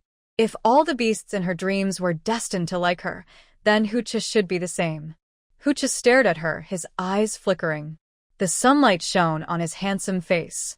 Just when Tang Ruan thought he was about to confess, Hucha suddenly put down his chopsticks. He stood up, crossed his arms, and said angrily, "Tang Ruan, we're not worried about food or drink right now. I don't need to go hunting. People from the snake tribe don't like me much. I'm very bored, so I can only go out with you to find some fun. Is this what you call liking?" "I'm sorry, I got carried away." "That's right. What right does she have to think she's a heartthrob?" Sure enough, recently a handsome young man of Yanqing's level confessed to her. Tang Ruan ate a whole steamed bun with tears in her eyes. The food she grew herself is really delicious. Although her romantic feelings made Huiche a little angry for a while, it didn't lessen his enthusiasm for new things. The sweet wheat she and the beast men planted matured in just a month. She based her design on her memory and drew a stone mill. She had it made by a high-level beast man. They placed it in the forest for the beast men to use. Huiche transformed into a giant fox, like a playful puppy, pulling the mill and running around. He kept running in circles, making Tang Ruan tired. She leaned against a tree and closed her eyes. The noon sun shone on her face, casting shadows from her eyelashes. Suddenly, the sunlight was blocked. Tang Wan blinked open one eye, feeling drowsy. She saw a tall, fair-skinned young man standing in front of her. Hui. She wanted to open her eyes fully, but her eyelids felt heavy. She couldn't move her body. Hui squatted down. His amber eyes shimmered with a pinkish glow. He was so handsome it made her heart race. He gently lifted her chin. Leaning in, he kissed her. The kiss lasted a long time, making her toss and turn. So long that Tang Wan gave up struggling, closed her eyes, and accepted his kiss. Suddenly, she realized she didn't dislike Hui at all. In fact, she was starting to enjoy it. Tang Wan. She felt like a puppet in his hands, only able to open her eyes when he called her. His face became clear. Against the light, he looked like a divine being. "Do you like me?" His voice was charming. It stirred every nerve in her body. Tang Wan clenched the grass on the ground. "I like you." Hui smiled. "Forget about today's events. Just remember what you said. Shaman. Hurry back. Leave the rest to us." Tang Wan was awakened by a beastman's voice. She opened her eyes and found herself sleeping under a big tree. There was no sign of Hui around me at all. She dreamed of kissing Hui again. This was the second time. Last time, she dreamed of him in the beastman's cave outside the city. And once more, she dreamed of him lying in her arms. Tang Wan grabbed her hair and buried her face in her hands. She really is a bad influence. How could she have such thoughts about the little fox? He is clearly very innocent. Tang Wan suddenly realized how difficult it is to be a truly upright and calm person. Especially since she hasn't even acted on her feelings yet. She just sees him every day and starts to imagine things. Tang Wan felt down. She didn't know how to face Hui anymore. Fortunately, she didn't see him all afternoon. On her way back at night, she passed by his cave and looked inside. There was no one there. She was a bit curious about where he had gone. "Are you looking for Hui?" Yanqing's voice startled Tang Wan. She nodded guiltily. Although, she didn't quite know why she felt guilty. Maybe because she was hiding another person in her heart while liking him. "I'll help you find him." Yanqing still looked expressionless, but Tang Wan could hear a hint of sadness in his tone. Before she could refuse, he had already turned and walked outside. No need to go look for him personally. He is the Snake King after all. In a remote mountain cave, Hui Xiao knelt excitedly in front of Hui. "Little prince, I'm so glad you finally understand.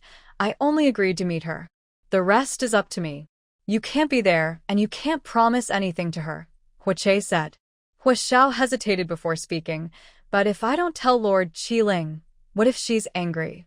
What if she gets mad because I'm not with you and no one protects you? Don't worry, I will be fine. Just make arrangements." His voice suddenly stopped. He ran out of the cave and saw only a rabbit rushing past from the woods. He let out a breath of relief. Why was his first reaction not fear of someone eavesdropping? He was afraid of the people outside the cave, Tang Wan. He was worried she might see his dirty side. Hu Xiao chased after her. Excitedly, he said, "Lord Hu, are you now a high-level beast man?" "Yes." Hu hesitated for a moment and nodded. The difference between a mid-level and a high-level beast man is quite blurry. After eating the spiritual fruit Tang Wan brought back, he found that he could control his powers better and better. "Your power is the same as the old Fox King's." She unfurled a sheepskin scroll. On the sheepskin, the current territory of the Snake Clan and the territory they planned to attack were drawn. She marked these areas with red stones. These places are managed directly by her beast husband, meaning he listens to her commands. Suddenly, Qiling heard a noise. Before she could turn around, someone fell from the sky and covered her mouth from behind. Qiling quickly turned around, and at the same time, a pair of pink eyes met her gaze. Under Hu watch, Qiling's eyes slowly lost focus. The red whip in her hand slipped from her grasp and disappeared. Hu took a step forward, and she stepped back, until she had nowhere left to retreat. Qiling sat down on a stone chair. Hu hands supported the sides of the chair. A confident smile played on his lips. Now, I will ask questions and you will answer. Qiling nodded as if she were a puppet on strings. What is that map? My map. Territory of the Snake Clan? Qiling suddenly smiled. Her eyes were vacant, and her lips curled into a strange smile. No, it's my territory. Hu Che frowned slightly. He had wanted to ask a casual question to test his telepathic ability, whether it was useful. But it seemed he hit on something very important. He turned to look at the map and thought for a moment. Do you really love the Snake King? Of course, I love him. Because only by becoming his wife can I have everything of the Snake Clan. Having everything is more joyful than just having a beast man. Hu Che's eyes widened slightly. So, her deep feelings were actually just for show to others. She was using her bond with the Snake King, who grew up with her, and the guilt of their failed relationship. She used a beast husband she could control. Little by little she was taking over his land. If one day, the Snake King was willing to become her beast husband, then the Snake tribe would rightfully belong to her. What if the Snake King ultimately refuses to accept you as his wife?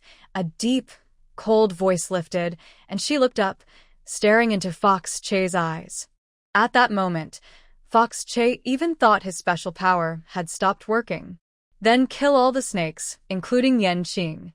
All disobedient beast men should die. But weren't you raised together since childhood? Fox Che couldn't understand, just as he couldn't understand why the older brother and sister of the White Fox tribe wanted to kill them. So what? Why is he born a king, while I am just a foundling, used for breeding? But he hasn't made a contract with you, you're free now. I don't want the freedom he gives. I am the strongest beast man. Only I can control others' lives. Fox Che took a deep breath. He began to understand why, when he was a child, his mother told him stories. She said the red-bone snake tribe was the most unreasonable beast tribe in the world.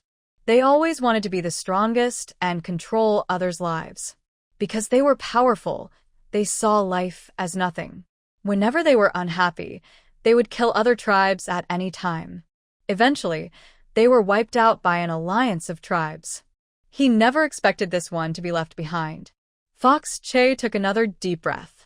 Listen, from now on, you will forget everything we just talked about. You will trust me again, give me a city to control. But you do not want to accept me as your beast husband. A slow focus appeared in Qiling's eyes. She looked at his stunning face. Her mind was buzzing, and she couldn't remember what had just happened. But she heard the last words, but you do not want to accept me as your beast husband. Qiling suddenly grabbed Fox Che's throat. He tried to pry her hands away, but she was unmoving. He didn't expect a female to have such strength. The red energy wrapped around Hu Che, lifting him into the air. Qiling sat on a stone chair, watching him like she was admiring a piece of art. She clenched her fists, and her energy tightened with her movements. Red marks appeared on Hu Che's fair skin. Although I don't remember what happened, this was your own doing. I quite like strong males from the Fox tribe. Her gaze drifted over him. Hu Che felt like he was being looked at too closely. Humiliation, anger. Don't think you can get away with this. If you don't cooperate, I'll have to kill you. Right in front of your mate. Let her see that her beastly partner is actually trying to me. Ha ha ha. You dare, Hu Che roared. He didn't want Tang Ruan to misunderstand. Oh, what if she gets upset and tries to Yanqing? Qiling suddenly started talking to herself, as if she was losing her mind. As long as she's humiliated and then killed, everything will be fine. Ha ha ha. You crazy woman. He originally thought she was going mad because she couldn't be with the one she loved. But it turns out she was just crazy all along. Is Yanqing blind? Why would he trust someone like that? Qiling's laughter brought tears to her eyes. Suddenly, footsteps sounded at the door. It's me, Bai Yi. Bai Yi was Qiling's close confidant. He was willing to do anything to become her beastly partner. Because they had already mated. If he couldn't become her partner, Bai Yi felt like he might as well die. So she allowed him to enter her cave any time to report.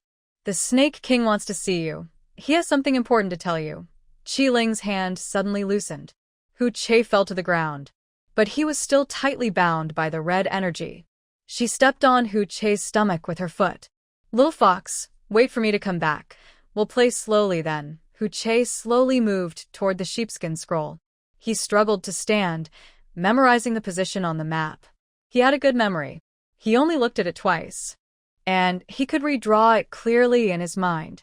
He needed to find a way out and tell Yanqing. Only Flame Blue can defeat her. Only Flame Blue can ensure Tang Ruan's safety. Suddenly, there was a loud noise outside the cave. It's on fire. It's on fire. Where is Lord Qiling? Lord Qiling has gone out. Quick, save the fire. We don't have water element beasts. Amidst the chaos, Hu Che struggled to move toward the cave entrance. He saw distant flames flickering. Qiling's beast companions and other beasts were busy. But the fire hadn't fully spread to his side yet. This was a good chance to escape. Qiling's special power shrinks based on his movements. Moving just a few steps now had already caused several cuts and tears on his body. Hu Che took a deep breath. He decided to take a gamble. If he could transform into a beast faster than his power shrank, he could escape smoothly. He closed his eyes and focused. Suddenly, a loud bang sounded. Hu Che was pushed back. At the same time, a red light shot toward him. It felt like a pot of boiling water splashed on him. The skin on his chest immediately turned red. The already injured area oozed thin blood lines. Hu Che clenched his teeth tightly, trying not to cry out in pain. He didn't expect that Qiling's power not only limited his ability to transform into a beast. She also set up a barrier at the cave entrance.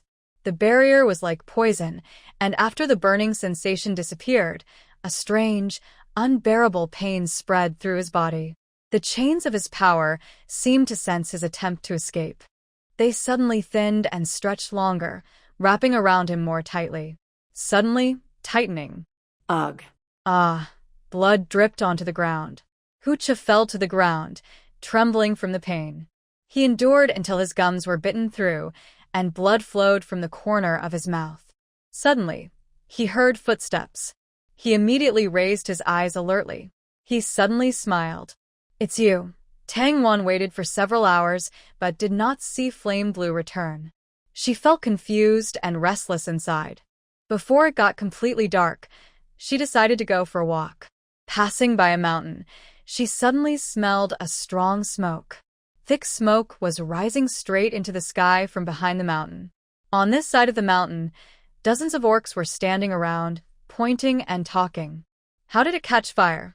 Probably Lord Qiling is angry again. This wasn't the first time she had burned her own cave.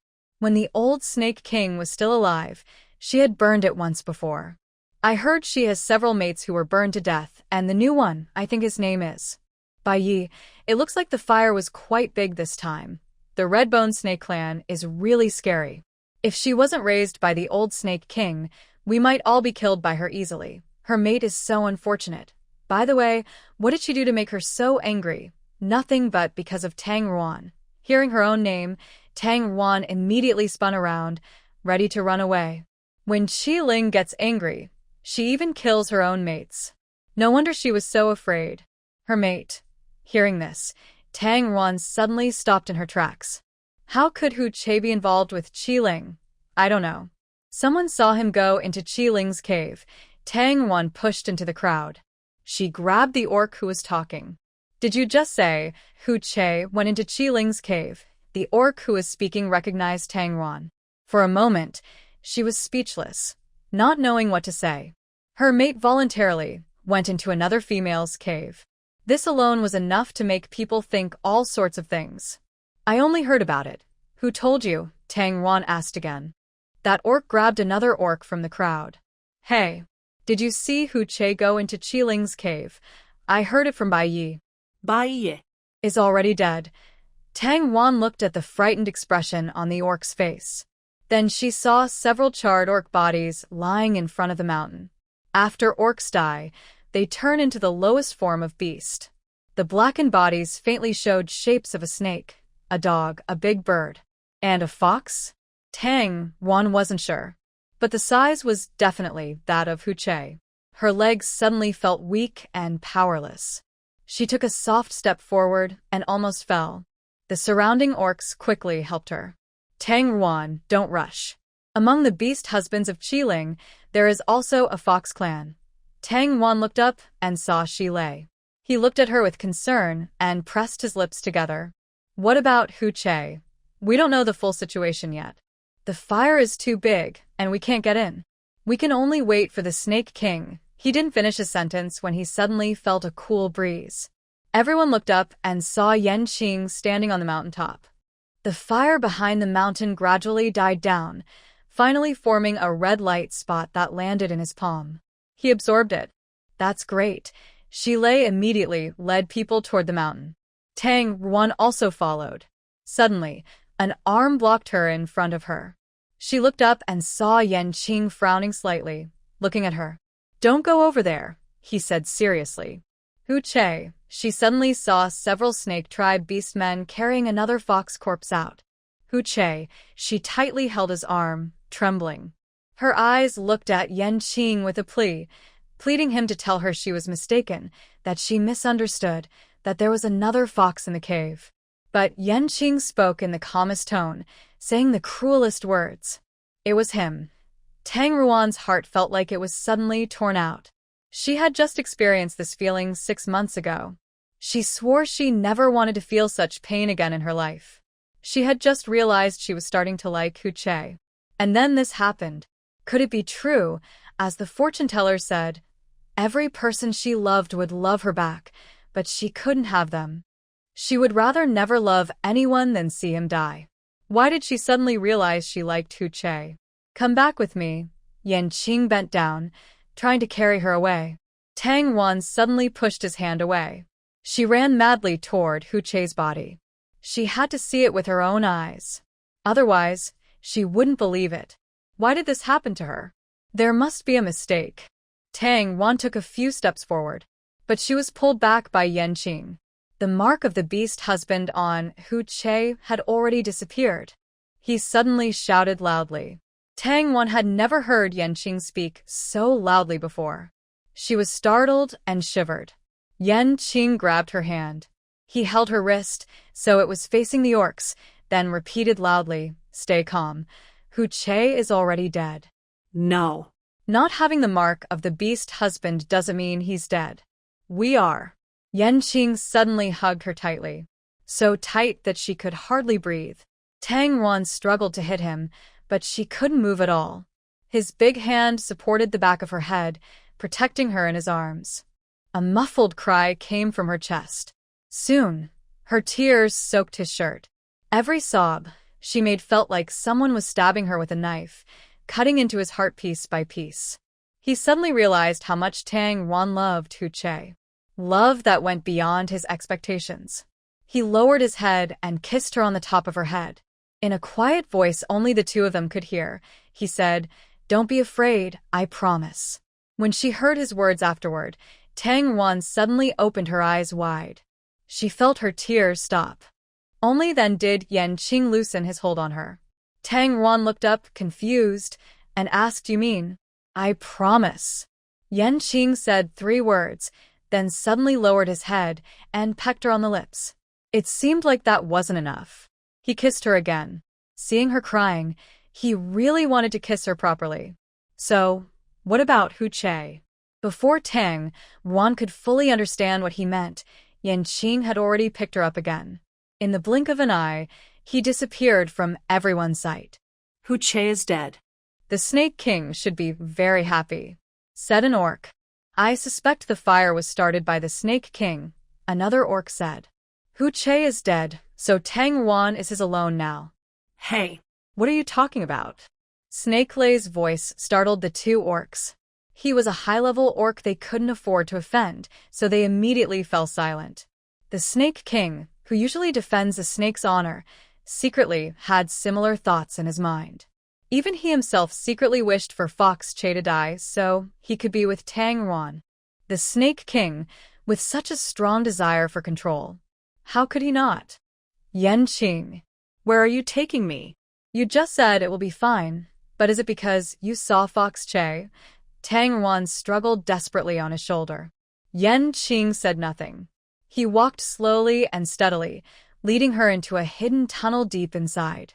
The further they went, the darker it became. Eventually, Tang Wan couldn't see anything. She started to feel a little scared. Yanqing changed his position. She sat on his arm, instinctively holding tightly onto his neck. "Where are you taking me?" she said with a slight tremble in her voice. Tang Wan turned her head toward his voice. At the end of the tunnel, there was a cave illuminated by firelight. Inside the cave, on the wall, a tall shadow stood with its hands on its hips. Yanqing reluctantly put Tang Wan down, watching her rush toward the shadow.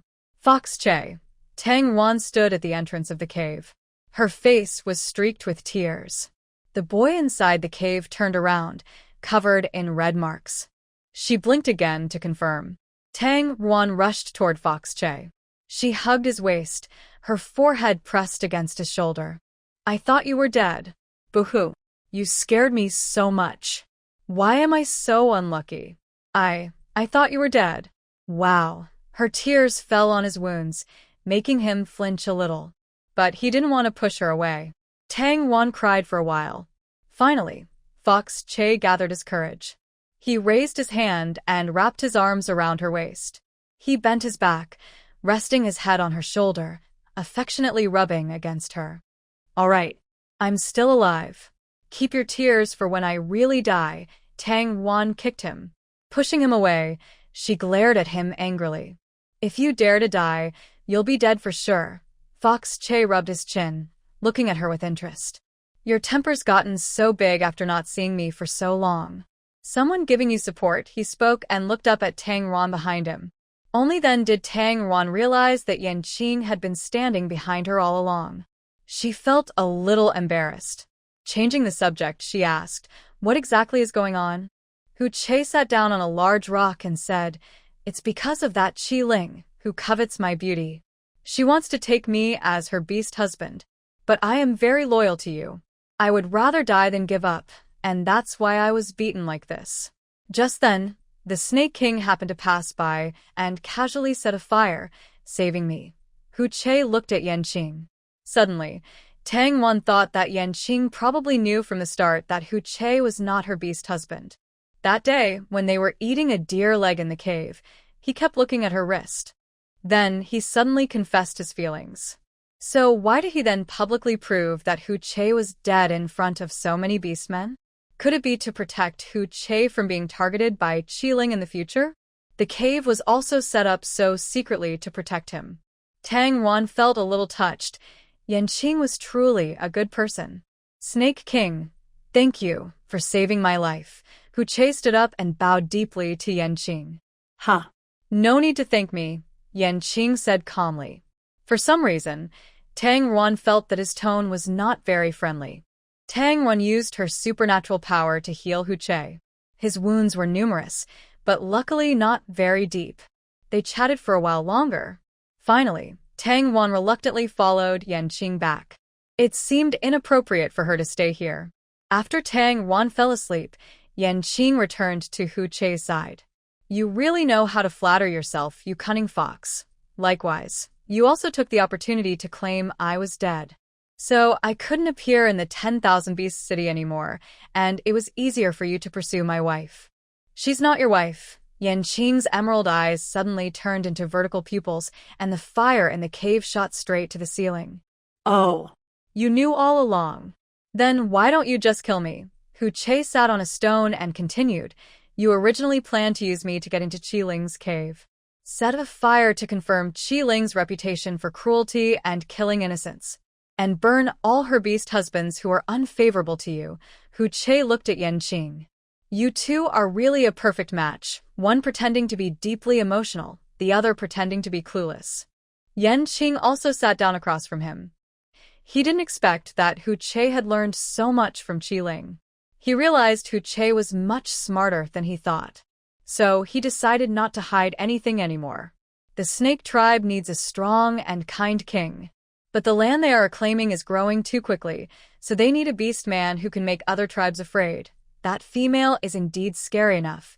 Hu Che shivered. "She only falls for someone as terrifying as you." Yanqing glared at him. No wonder Tang Wan didn't want to get close to him. But she willingly threw herself into Hu Che's arms.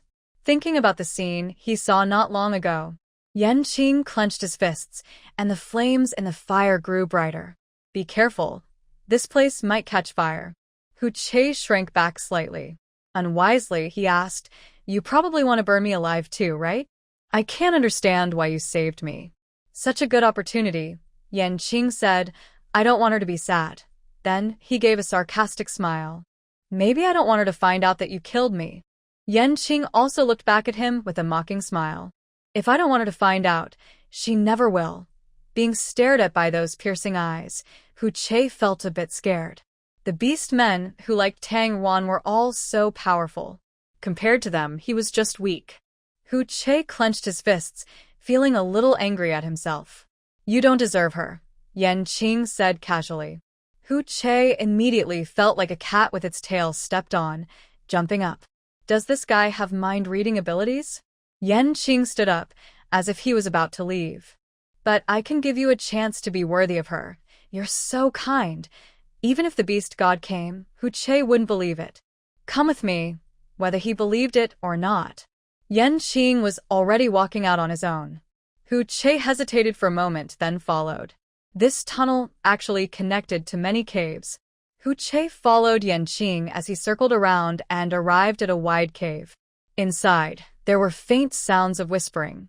It sounded like there were several people. Flame Blue stopped at the entrance of the cave, seeming not to intend to go inside. Hu Che cautiously poked his head in halfway. Suddenly, his body trembled. He held his breath in excitement for a moment. Uncle! And you all! The 7 or 8 fox people inside the cave also saw Hu Che. After a few seconds of stunned silence, they all knelt down towards him with a loud rustling sound. You're still alive. You're really alive. That's wonderful. Spirit of the beast god, the Red Fox clan still is people. Little Prince, sob sob sob. These 7 or 8 members of the Red Fox clan included some who had served Hu Che before and others he didn't recognize. They all knelt by his legs, crying loudly. Hu Che noticed that they were thin and weak, with dry hair. Almost everyone bore old wounds. It was clear they had suffered hardships and narrowly escaped death. You all, Hu Che wanted to ask, how did you become like this? But as the words reached his mouth, he already knew the answer. The White Fox clan was willing to kill even their own siblings, let alone ordinary red foxes. Moreover, even without the White Fox clan's pursuit, it was very hard for a lone beast man to survive alone. He clenched his fists. Gathering his courage, he asked, What exactly did you go through? The White Fox clan wanted to wipe us out, and we got separated from our clan members. Now there are 3 factions fighting each other within the clan, and only ordinary beast men like us are getting hurt. Some clan members betrayed us, selling handsome male red foxes for food. And the females. They were turned into shared wives. What? Hu Che was shocked. How dare they? Shared wives are used as tools for single males to vent their desires. These males are either disabled or already have short lives. They don't care about the beast god's curse at all. They just want to enjoy themselves before they die. Their attitude towards shared wives is often extremely perverted. It was only after coming to 10,000 Beast City that Hu Che heard of the term shared wife. Females forced into shared wives suffer abuse day and night and rarely live more than a few months. The females of the Fox tribe are always beautiful and intelligent, highly sought after by males of many races. How did I end up like this? Suddenly, he thought of her sister. One morning, when the lion tribe captured her, she suddenly died beside him. At first, he didn't understand why his second sister chose to end her life. Clearly, staying alive was the only way to escape. Later, he understood. If she hadn't died, he would have been the next to be eaten. If she hadn't died, she might have faced pain worse than death. Hu Che trembled with anger. One tribe member looked at Hu Che's angry face and opened his mouth. But he didn't dare to say anything more. What do you want to say? Hu Che asked sharply. He needed to know everything. Some weak tribe members were eaten by outsiders. Now, in this beast world, it's common for other tribes to eat the Red Fox tribe. They are capturing us everywhere. Hu Che's heart pounded fiercely. How could this happen? Before the battle between the White Fox tribe and the Red Fox tribe, he thought the biggest problem in the world was a bunch of grapes on a tree being stolen by a little bird. Ha ha ha ha ha. O que su delibar stintu laud lauter. How is this world like this? Could it be that all the beautiful things from before were just a dream? The tribe members looked at Hu Che laughing wildly. They were so scared that none of them dared to speak. The little prince was too fragile. Just hearing about this made him go crazy. They still needed to find the big prince, because only he could lead them to restore the fox tribe. A beast man who used to serve Hu Che stood up and gently patted Hu Che's shoulder to comfort him. Little prince, don't worry too much. As long as we find the big prince, everything will get better. Let's find him together. Hu Che suddenly turned his head and looked at him. His eyes were full of sadness. They were all like this, yet they still came to comfort him. He felt so useless. Hu Che closed his eyes, almost biting his teeth in frustration. Hu Che, come with me, a voice called from the cave entrance. The beastmen of the Red Fox tribe heard the voice of Yanqing. They hurriedly retreated deeper into the cave. They didn't know who Yanqing was, nor why he wanted to save them. But they could see that he was an incredibly powerful beastman. His presence exuded a pressure greater than any orc they had ever seen. This person didn't kill them and even allowed them to meet the little prince. What does he mean? Is he a friend of the little prince? If so, perhaps the Red Fox clan is saved? They looked eagerly toward the cave entrance, where the shadow of Yanqing appeared. Uoke smiled bitterly. His people would rather place hope in a stranger than trust him. Yanqing took Hu Che to another cave. On the walls, there were many sheepskin maps hanging. One of the drawings was almost identical to the one Hu Che saw at the Red Spirit. He had hoped to use that map as a bargaining tool. It turned out everything was under his control. This was what a true orc worthy of Tang Ruan looked like. What is he? Hu Che stood in the corner, feeling inferior, with his head lowered. Yanqing sat on a stone chair, ignoring him. A red glow hovered over the map. These are the current cities of the Snake Tribe, shaped like a crescent moon. The red glow traced a circle on the map as he spoke. Hu Che looked up curiously. In the middle is the area I plan to attack next. The biggest problem is that this area cannot belong to the Snake Tribe. The glow stayed at the opening of the crescent moon. Hu Che suddenly recognized that part of the map. That connects to the sea, which is the territory of the Shark Tribe. Yanqing nodded with satisfaction. It seemed that he was not entirely unlearned during his time with the Fox Tribe. Hu Che turned his face away. Even the Snake Tribe isn't a match for the Shark Tribe. They are proud and can control sea beasts, so no one dares to provoke them. But they aren't interested in land affairs. It looks like you know a lot about the Shark Tribe, Yanqing said. Of course, Hu Che confidently examined the map. Among all the beasts, only the Fox Tribe has a Shark Tribe wife. We also have frequent contact with them. I even speak their language fluently. That's good, Yanqing smiled. Hu Che was surprised. What do you mean? Yanqing pointed to a small piece of land connected to the sea. Adding this area, the Snake Tribe's territory will form a surrounding circle. Conquering the land in the middle is just a matter of time. Huan Qing looked at the map. The area that Yanqing mentioned as just a matter of time is actually 10 times larger than all the current Snake Tribe territories combined. He really has big ambitions. Yanqing continued. However, the Shark Tribe occasionally moves around nearby. Because of language barriers, they often attack us, and sometimes sea beasts have even eaten our people. I don't want conflicts with the Shark Tribe. Hu Che understood what he meant. Are you asking me to help you communicate with the Shark Tribe? Yanqing gently raised his finger. A red glow covered a small area on the map.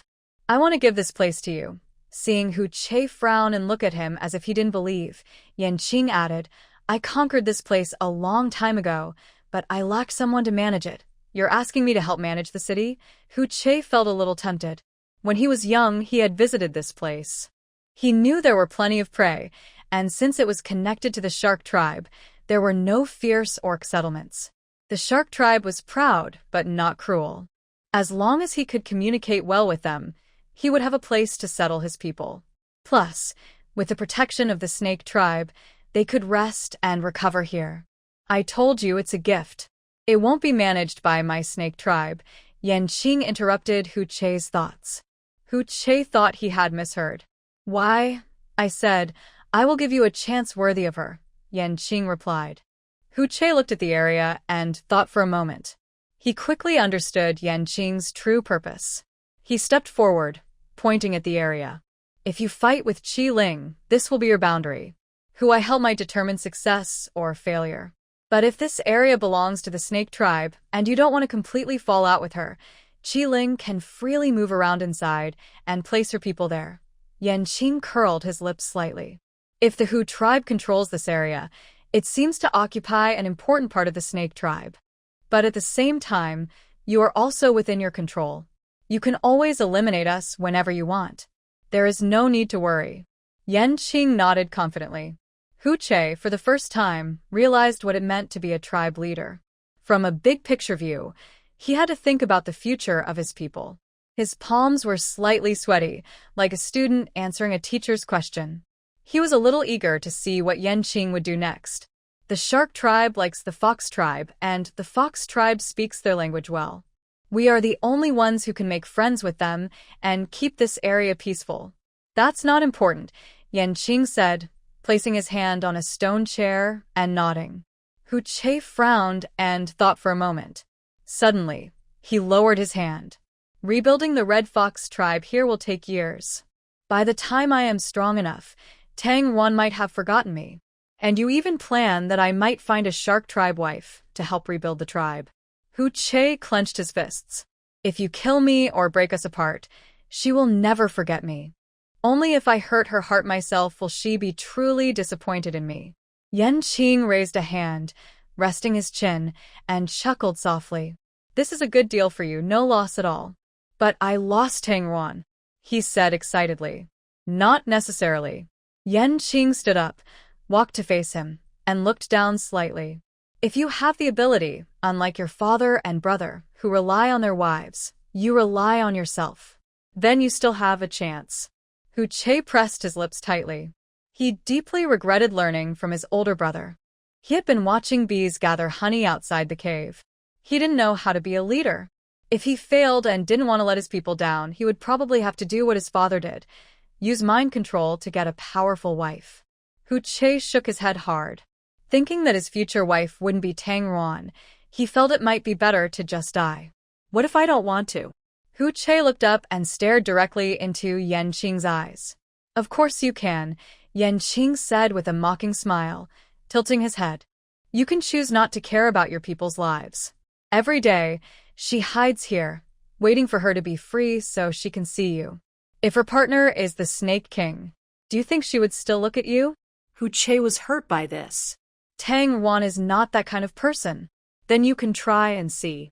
The next day, Tang Wan visits Hu Che. She brings him many things. Yanqing said that Qi Ling is very angry. She doesn't dare cause trouble for Yanqing, so she will probably cause trouble for you. Even if she leaves, there are sure to be her spies in the City of Beasts. So, it's better if you stay here for a while. When the time is right, you can find a chance to leave. Tang Wan carefully arranges his things one by one. Suddenly, a round, plump fruit falls out of a pile of items. Hu Che is quick and catches it. Tang Wan instinctively reaches out, rubbing his head. I knew you'd like it, she smiles happily. Hu Che is confused. Tang Wan points to the fruit and says, when you were a little fox, you loved playing with balls. I looked everywhere to find the roundest one. He's just pretending to be cute to make her happy. Really treating me like a little animal, Hu Che mutters, feeling a bit frustrated. I don't like it. Hu Che hands the fruit back to Tang Wan. He doesn't want to be her pet. He wants to be her mate. Tang Wan feels a little awkward as she reaches out her hand. She was worried he'd be bored here, so she found this for him. But he doesn't like it, and she feels a little disappointed. Just as her hand touches the fruit, Hu Che suddenly grabs her wrist from behind. Tang Wan is pulled down and falls onto him. She's about to get up, but he wraps his arm around her waist with one hand. Tang Wan, Hu Che looks into her eyes. I have something important to ask you. Are you willing to? Tang Wan presses her whole body against him. She clearly feels his body heat rising. His muscles move with his breathing. And there's his unique, pleasant scent. Her gaze just happens to fall on his soft lips. Her ears turn red, and her heart races. Ah, She is actually close to Hui. She has feelings for him again. Why did he pull her? Did he see her inappropriate thoughts about him?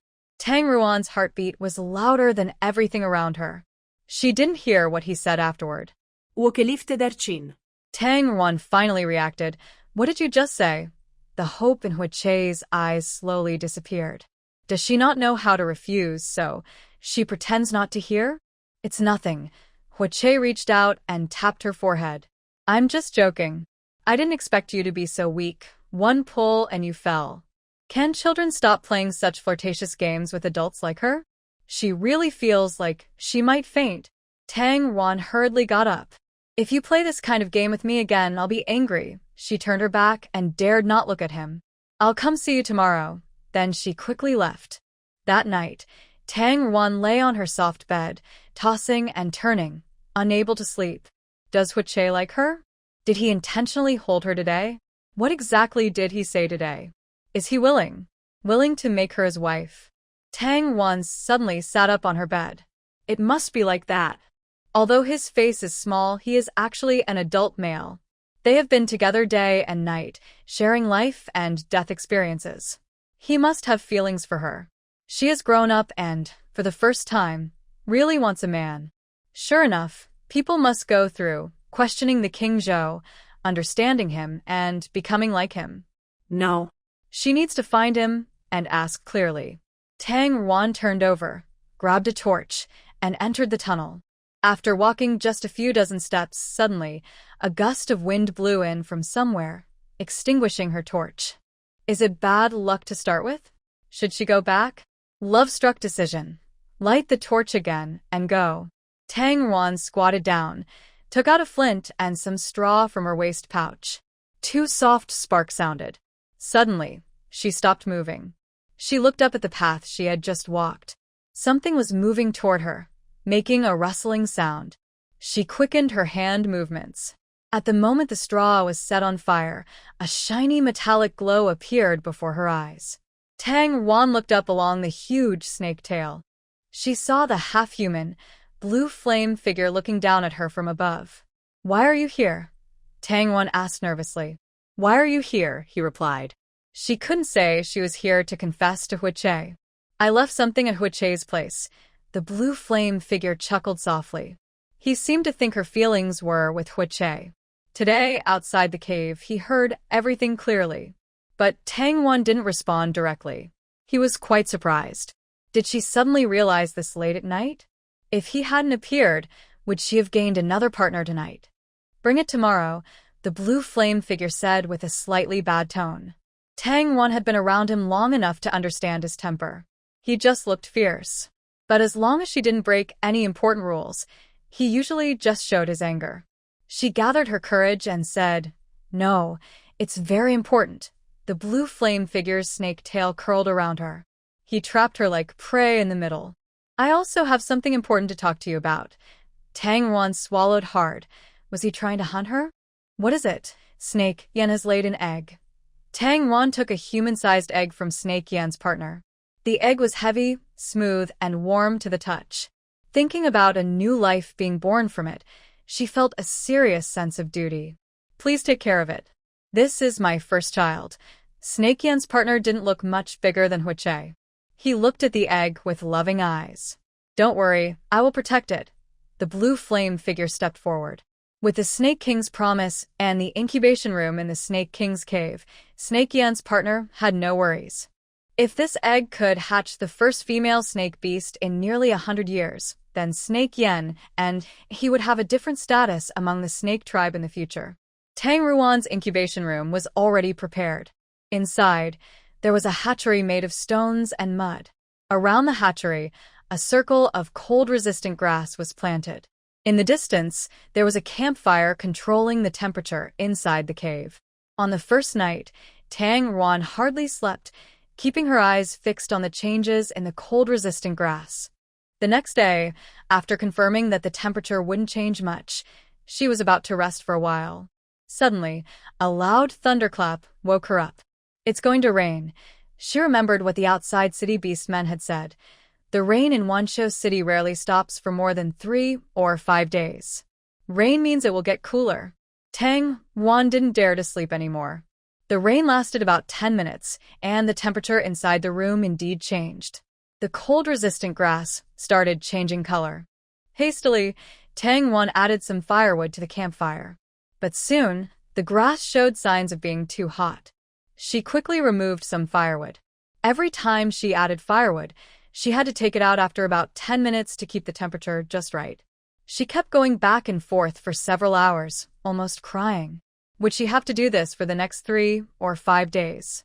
If only she had a device that could automatically regulate the temperature. Suddenly, she had a bright idea.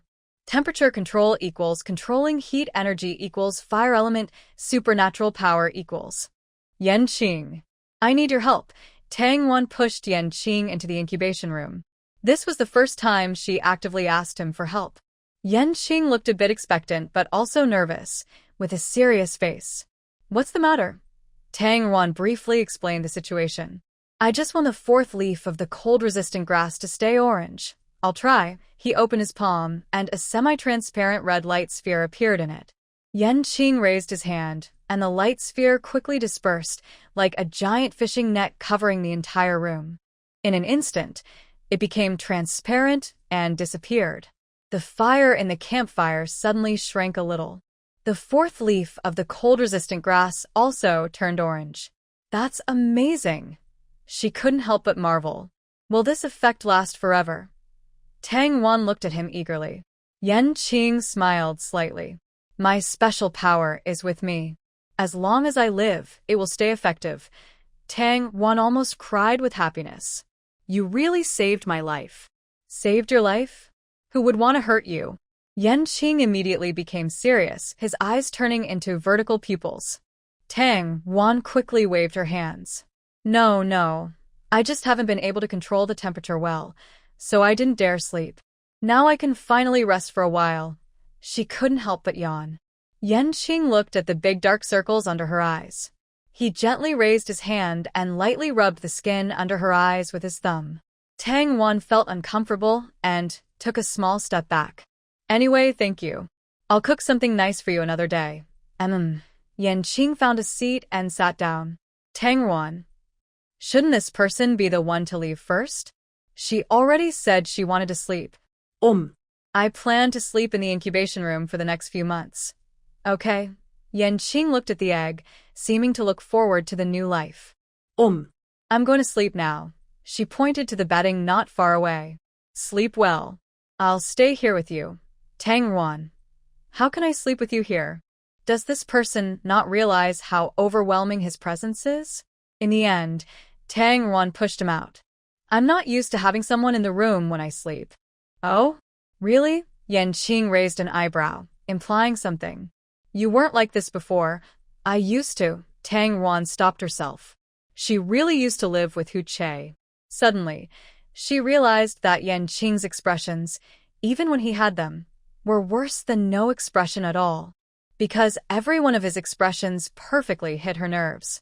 He took her hand, frowned slightly, and gently rubbed it with reluctance. He said with a bit of grievance, Why? Can't I? Tang Wan lowered her head and thought. Just as she was unsure how to answer, she suddenly caught sight of a familiar figure in the distance. Shimian, Tang Wan shouted loudly. I need to talk to you. Shimian saw her and ran away quickly. Tang Wan quickly chased after him and ran into the tunnel. Snake Ming deliberately slowed down, waiting for Tang Wan to catch up. Why are you running? Tang Wan panted. Snake Ming was also a bit tired, breathing heavily, leaning against the stone wall. Since I found out that the Snake King truly likes you, thinking about what I did before, I feel like I could be silenced at any moment. Please stay away from me in the future. Got it, Tang Wan said, understanding. Then why are you still chasing me? I can't escape if I don't chase you. Is no one concerned about his safety? Are you bringing food for Hu Che? Tang Wan saw the meat in his hand. Please tell him for me. I've been busy incubating eggs recently. I'll visit him again in a while. Okay. Suddenly, Snake Ming jumped a meter high. You've already laid eggs with the Snake King. Tang Wan quickly covered his mouth. Stop talking nonsense. She was afraid this would reach Huche's ears and cause misunderstandings. Although they were far apart here. Tang Wan explained the situation about Snake Yen laying eggs. Snake Ming patted his chest. I knew it. I was just out doing some errands for a few days. You guys are too quick. Tang Wan thought anyone with a bit of common sense wouldn't think that way. Snake Ming felt he should do something to make up for his past mistakes.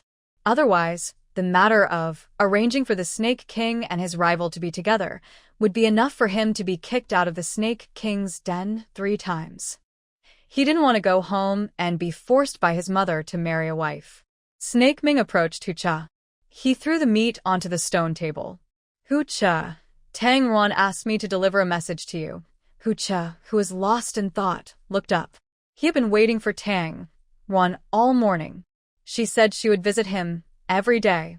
But on the second day, she slipped up. What did she say? She wants to take the Snake King as her mate. Hucha suddenly stood up, transforming into a giant fox, and pounced on Snake Ming. What did you just say? Be honest. In Hucha's eyes, swirling pink light flickered. I lied to you. Tang Wan didn't take the Snake King as a beast husband. She said she's helping the snake lay eggs and will come to see you in a few days. Snake Ming mechanically replied. O que su deli relaxed. Forget what just happened. Remember, you are because. Hu Che whispered into his ear, in a voice only the two of them could hear. Snake Ming got up from the ground, feeling dizzy. What's wrong with me? You were scared by a mouse, Hu Che said casually as he roasted the meat he brought. As a high-level beast man of the snake tribe, how could I? At this point, Snake Ming's smile suddenly disappeared. Because, in his mind, the scene before he fainted truly appeared. A mouse suddenly darted out. He was so frightened, he kept retreating, hitting his head against the stone wall and passing out. How embarrassing. Why was I afraid of a mouse? I don't believe it, and I recalled it again. Shivering, he felt even more scared. Hu Che turned the meat over. This cave is good, but there are too many mice. If there's no problem, I'll go first. Seeing Snake Ming run away in panic, Hu Che sneered and shook his head. His supernatural power currently only controls high-level beast men without energy levels. His movement froze suddenly. He suddenly remembered that Tang Wan was also a high-level beast man without an energy level. If he had used his supernatural power on her yesterday, maybe. Hu Che shook his head forcefully. What was he thinking? How could he use such methods to get her? 3 days later, the rain stopped. Tang Wan finally found time to visit Hu Che. She eagerly told him about laying eggs. When I held that egg, I really felt like I was about to become a mother. I thought I wouldn't be able to sleep well for the next few months. But then Yanqing used his supernatural power to easily solve the problem. Tang Wan, Hu Che interrupted her. I want to leave. He frowned. If he didn't leave now, Tang Wan would be taken away by that snake. When she mentioned him, her tone was full of admiration. She didn't even realize it herself. You can't go out. Tang Wan looked serious. Yanqing said there are many spies of the Red Spirit in Beast City. He still keeps the Red Spirit because it's useful and he can't completely turn against her. Since he saved you, you should be patient for a while longer. She reached out and gently patted his head, like comforting a child. Hu Che avoided her hand but suddenly grabbed it. He turned his head and bit her hand. It didn't hurt much, but it startled Tang Wan. What are you doing? I'm biting you. His cheeks puffed up, looking angry. Tang Wan wondered if he was jealous. She decided to try again. Yanqing is very strong. You shouldn't get angry and bite me just because I praise him. Suddenly, Hu Che pushed her to the ground. He bit her shoulder lightly, leaving 2 faint teeth marks. Bite you? He looked up at her, meeting her eyes. The atmosphere became a little flirtatious. Why did you bite me? Tang Wan asked softly, looking at him expectantly. Because. He felt his chest rise and fall, and his heartbeat seemed to pass from his chest to hers. Because you are mine, of course, you can ignore the safety of your people. Every day, you hide here, waiting for her to come see you when she's free. If her beast husband was the Snake King, do you think she would still look at you? Yanqing's voice suddenly echoed in his mind. Hu Che shook his head, trying to push these thoughts away. If he now accepted Tang Ruan as his wife, he could only hide in this dark, gloomy underground, waiting and enduring every day just to see her once. It's only been 3 days, and he's already overwhelmed. He misses her so much he's going crazy. And because of his selfishness, he feels guilty toward the entire fox tribe. Moreover, for the next hundreds of years, as long as Yanqing is willing, he could have 100 reasons to keep him here forever.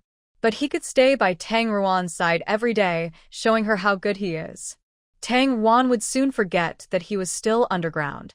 Hu Che's frustration grew, and his eyes reddened. Tang Ruan gently held his face, feeling worried. What's wrong with you? I won't force you to speak anymore. I wanted to hear his confession. But instead, he looked upset and almost cried. It's because he has feelings for her. Does he think she's not good enough for him? In this position, Tang Ruan clearly felt his body change. But he didn't want to say he liked her. Tang Ruan looked down sadly. Hu Che rubbed his eyes randomly. He didn't want her to see his vulnerable side. He wanted her to forget how clumsy he was today. A pinkish glow flickered in Hu Che's eyes. He stared at Tang Ruan. Tang Ruan gazed at his eyes with admiration. His eyes are really beautiful, like amber dyed by colorful clouds. Tang Ruan felt her eyelids getting heavier. Sleep now, forget what happened today. Hu Che's voice sounded distant. Suddenly, Tang Ruan opened her eyes forcefully. At that moment, when their eyes met, she heard her ask, Hu Che, would you like to be my partner? Tang Ruan had a dream. In the dream, Hu Che's kiss slid from her collarbone to her lips. He sincerely kissed her whole body. But he never took the final step. Tang Ruan woke up feeling hot. She was lying by the campfire, sweating all over. Her skin was red in several places from the heat. Hu Che was sleeping in the farthest corner from the fire. His steady breathing could be heard. Tang Ruan opened her mouth. Suddenly, a scene flashed in her mind. It was her telling Hu Che, I haven't slept well for days. I'll rest here for a while. Tang Ruan frowned. Why did she come specifically to sleep here? And have such a sweet dream? But it's not easy to ask him about it. He sleeps so far away from her. If she asked, he might think she's strange. Tang Zuan sighed. Forget it. She should try to build their relationship again. After all, he had already rejected her indirectly many times. On the 25th day after the snake beast egg hatched, Tang Ruan heard a heartbeat inside the shell for the first time. Flame Blue used her special ability to light up the snake beast egg. A tiny heartbeat, about the size of a cherry, appeared at the top of the eggshell. Radiating red blood vessels spread out like a web, filling the entire shell. Life, for the first time, became so clear and real in Tang Ruan's eyes. She felt very excited. The baby's vitality is very strong, Flame Blue said. Tang Zuan not dead. Suddenly, she remembered that when the baby was inside her belly, it also had a strong life force. He was very curious about the outside world. In the end, he even sacrificed himself to save her. Tang Ruan reached out and touched the ghost crystal on her neck. Tears welled up in her eyes, but she wore a gentle smile. Flame Blue looked at her, thinking, she must love this baby very much. But he couldn't have a baby with Tang Ruan. Otherwise, his child might end up hurting her, just like he caused his mother's death. But if Tang Ruan insisted on giving birth, Flame Blue dared not think further. Suddenly, Flame Blue grabbed her shoulders and said seriously, if you like the baby, we can adopt one. I will raise him as if he were our own child. Hearing Flame Blue's words, Tang Ruan looked at him in surprise. She hadn't agreed to be his wife yet. And he was already planning about the baby? Could it be? This is the legendary. You look at me once, and I've already decided where to buy the school district house. You look at me twice, and I've already picked a retirement home for us. Curious, Tang Ruan asked, have you already planned our future? Flame Blue, not yet. Tang Ruan let out a small breath of relief. With such a cold face, it was hard to imagine him thinking about love or romance. Flame Blue nervously added, just thought about it for 3 years. Such a long time, yet still incomplete. Tang Wan internally sighed in frustration. Their plans hadn't even begun to take shape. Unaware of her inner frustration, Flame Blue showed a troubled expression. Seeing that she was silent, he thought she was waiting for him to explain in detail. He turned to her, standing straight like a student reporting his final grades. Here's the thing. I have decided to form a contract with you first. When we do, I will include the search for your wolf hunter beast husband as part of the agreement. This way, you won't have to worry that I won't keep my promise after becoming your beast husband. Then I plan to take you to stay in each of my cities for a while. Not only will you see different sights, but you can also ask different people about the whereabouts of the wolf hunter. I will also issue bounty notices in various places. Anyone who helps you find your beast husband wolf hunter and brings him to me will be rewarded with a city. I promise I will never attack that city. As for the little ones, wait. Tang Wan hurriedly waved her hand to stop him. She didn't know how much more he wanted to tell her, but she felt a little touched. Yanqing really seemed like a trustworthy orc, especially because he was willing to include the search for her wolf hunter in their contract, which was tied to a divine punishment. As the Snake King, he couldn't possibly ignore that. Tang Wan didn't know what to say. His determination and thoughtfulness made her feel she might not be worthy of him. She had never thought about their future together. Not long ago, her mind was still full of thoughts about Huiche. Yanqing, have you ever thought that maybe we won't be together? She asked cautiously. His expression showed no change, but his tone was very firm. I'm saying if, she began. No ifs. He suddenly pulled her close and kissed her deeply. Yanqing's kiss was aggressive, no longer gentle like last time.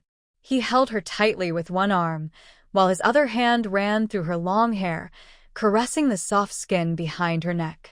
It was as if he had captured his prey. This intense kiss made Tang Wan unable to hold on for long. Her only thought was to run away. But he didn't give her any chance to back out. His lips and teeth carried the scent of fragrant cedarwood. She unknowingly fell deeper into the moment. Not sure how long she had been kissed, Tang Wan started to feel a bit dizzy. She seized the chance and pinched Yanqing's waist. Unfortunately, his muscles were too hard, causing only a tiny, almost unnoticeable hurt. Tang Wan was on the verge of tears. If she fainted from the kiss, it would be so embarrassing. But then she thought about how he looked in her dreams. It didn't seem impossible. Fortunately, although her hurt was small, he received her message. Yanqing lifted her up with one hand. Tang Wan had to hold onto his neck to keep her balance. Yanqing looked up at her, a slight smile on his lips, his big eyes full of tenderness. This cold-hearted snake, after a kiss, seemed to become much more obedient, like a gentle cat or snake. Tang Wan was startled by her own thoughts. I feel really good, he suddenly said with a smile. What? Tang Wan was confused. Yanqing openly expressed his feelings. Kissing you feels very nice. I think being close to you must feel even better.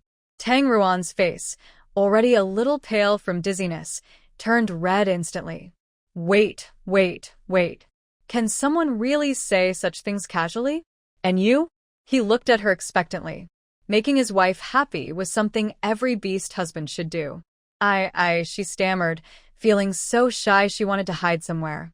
Tang Wan looked around nervously. When she was nervous, she really looked busy. Aren't you satisfied? Yanqing's eyes showed a hint of sadness. What's wrong? Let's try again. He cared a lot about this. If a male couldn't make his wife happy during intimacy, it would be hard to keep her heart. He placed her on a small stone about waist-high, brushed her long hair aside, and gently touched her neck. I am satisfied. I am very happy with you. Tang Zuan sao Tết lao li. In her dream experience card, Yanqing had always been her most satisfying partner. Now, she was so amused by him that her mind was filled with silly thoughts. Just then, the snake Mings at the hatch of the incubation cave overheard this. The scene before my eyes shows Tang Wan completely covered by the Snake King. His legs hang on either side of his body. Snake Ming. Snake Ming quickly turns to leave. Is there something wrong? A cold voice from the incubation cave echoes. Snake Ming feels like crying, but has no tears. The reason for the Snake King to destroy him has increased again. He wanted to say nothing, but if he said that, bothering them might lead to a worse fate. So, Snake Ming has to tell the truth. Every year, at this time, Wanshou City holds the Wanshou Festival. Outside the city, some orcs asked me to invite Tang Ruan to participate. Tang Ruan hurriedly climbs down from the stone. Tell everyone I will join. Yes, yes. Snake Ming nods quickly, ready to leave. Wait a moment. Flame Qing calls him back. Is there anything else? Well. Snake Ming hides a small lamb behind his back. Nothing else. Flame Qing has already stepped out of the cave. Snake Ming has no choice but to take out the lamb obediently. Hunting the tenderest prey for the most delicate female is the way of the snake beast men to show love. Seeing Flame Qing's eyes gradually turn into slit pupils, Snake Ming immediately kneels on the ground. Snake King, this isn't from me, woo-woo. Today, he went out and picked up a little lamb at the cave entrance. He even thought proudly, today's luck is really good. Such a tender lamb. He was afraid he wouldn't roast it well and waste the meat. He planned to let Tang Ruan help him roast it, but who knew they had already progressed to this point? If he couldn't explain clearly, would he be destroyed?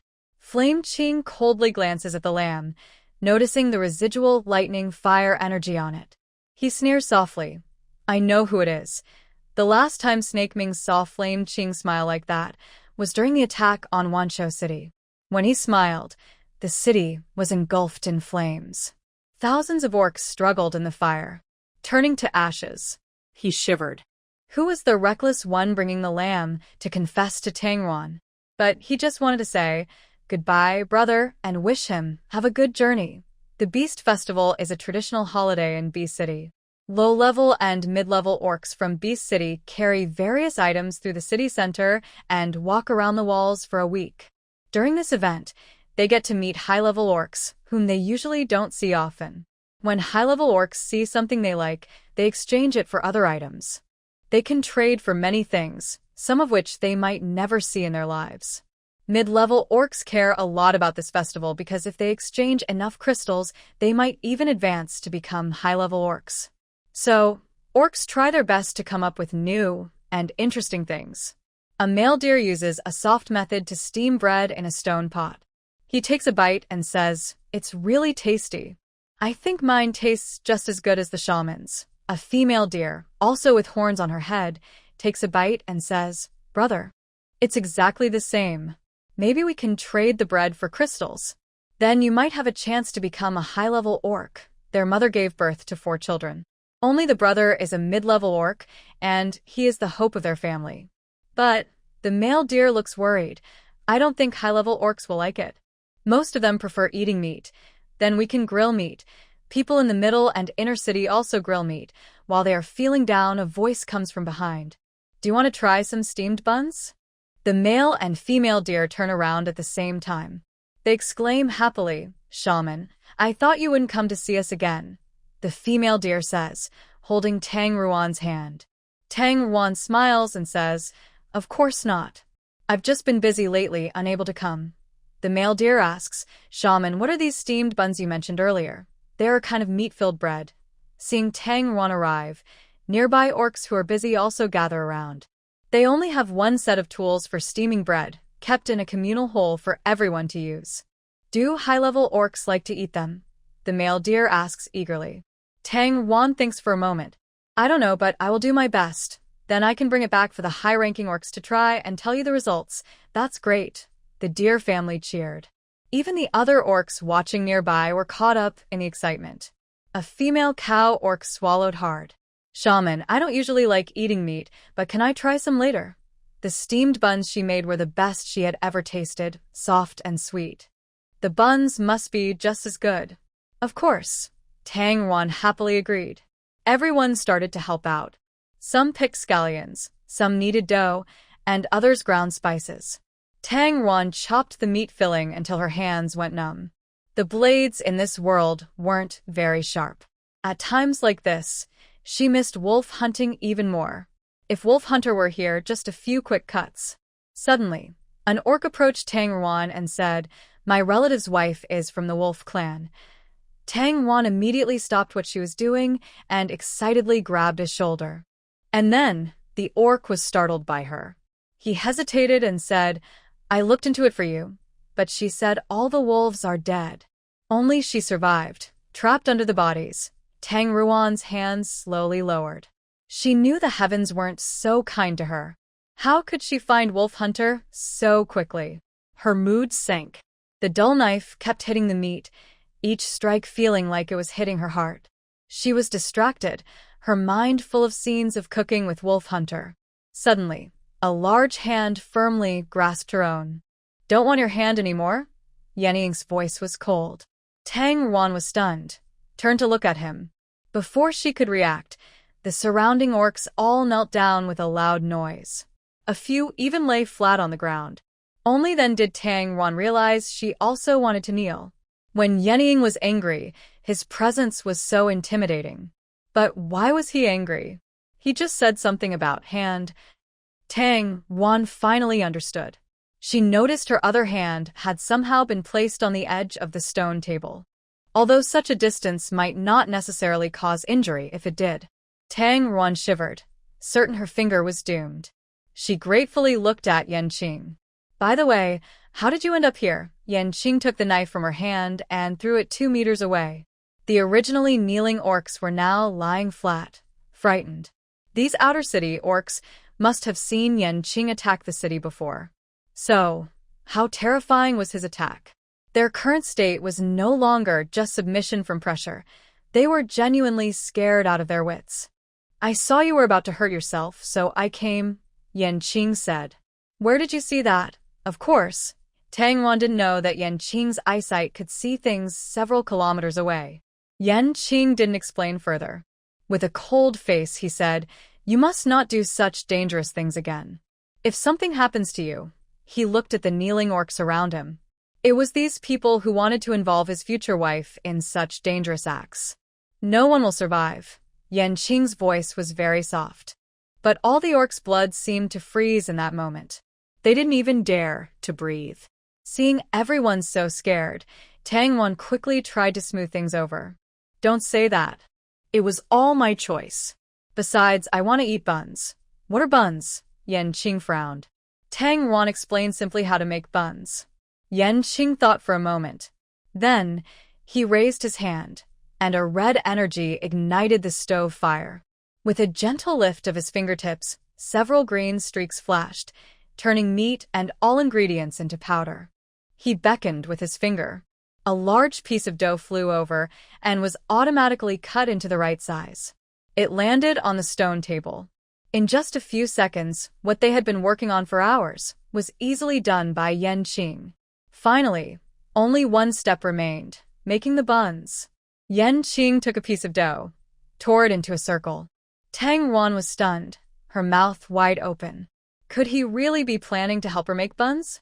Surely, he wouldn't do that. "This I can handle. It's not dangerous."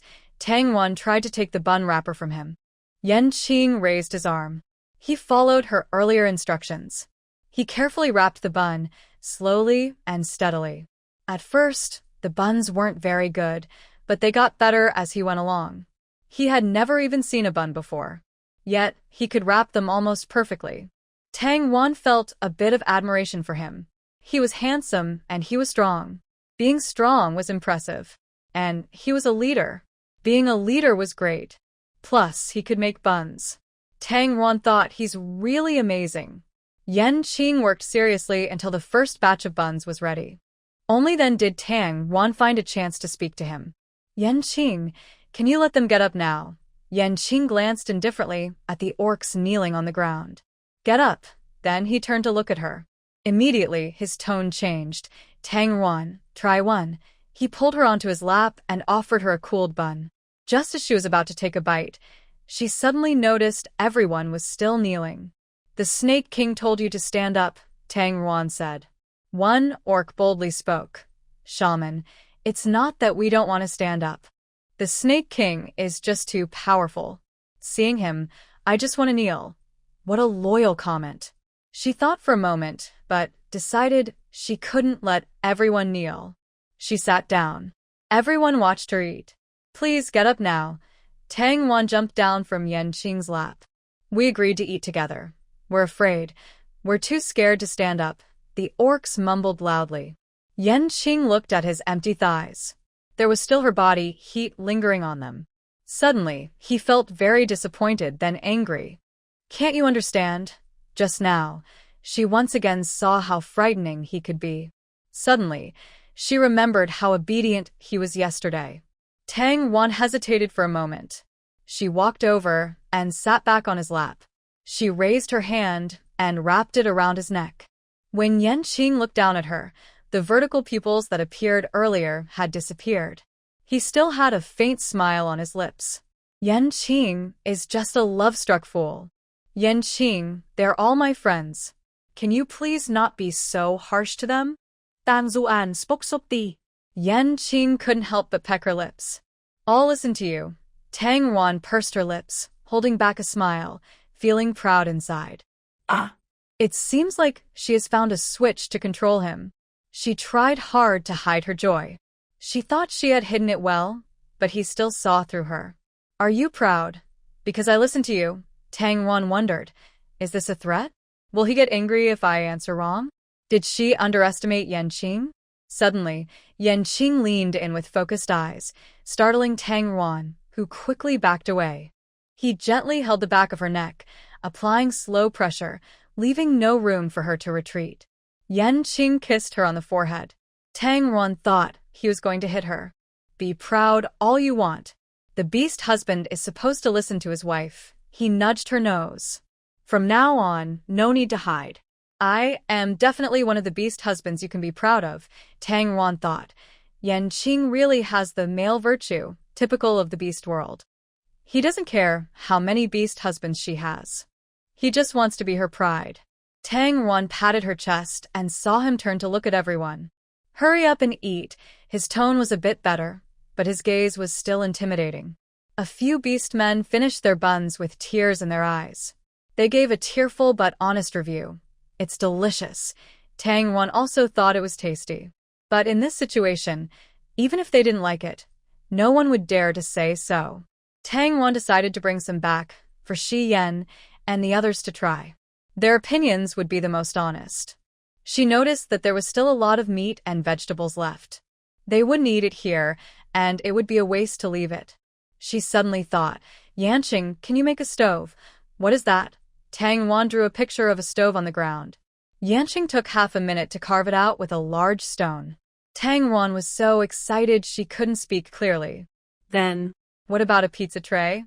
Is that so? While she was drawing, he had already made it with his special ability. Boiling kettle. Whatever Tang Wan said, he carved with his power. In the end, guided by Tang Ruan's hints, he baked pizza, scallion pancakes, rose cakes, apple pie.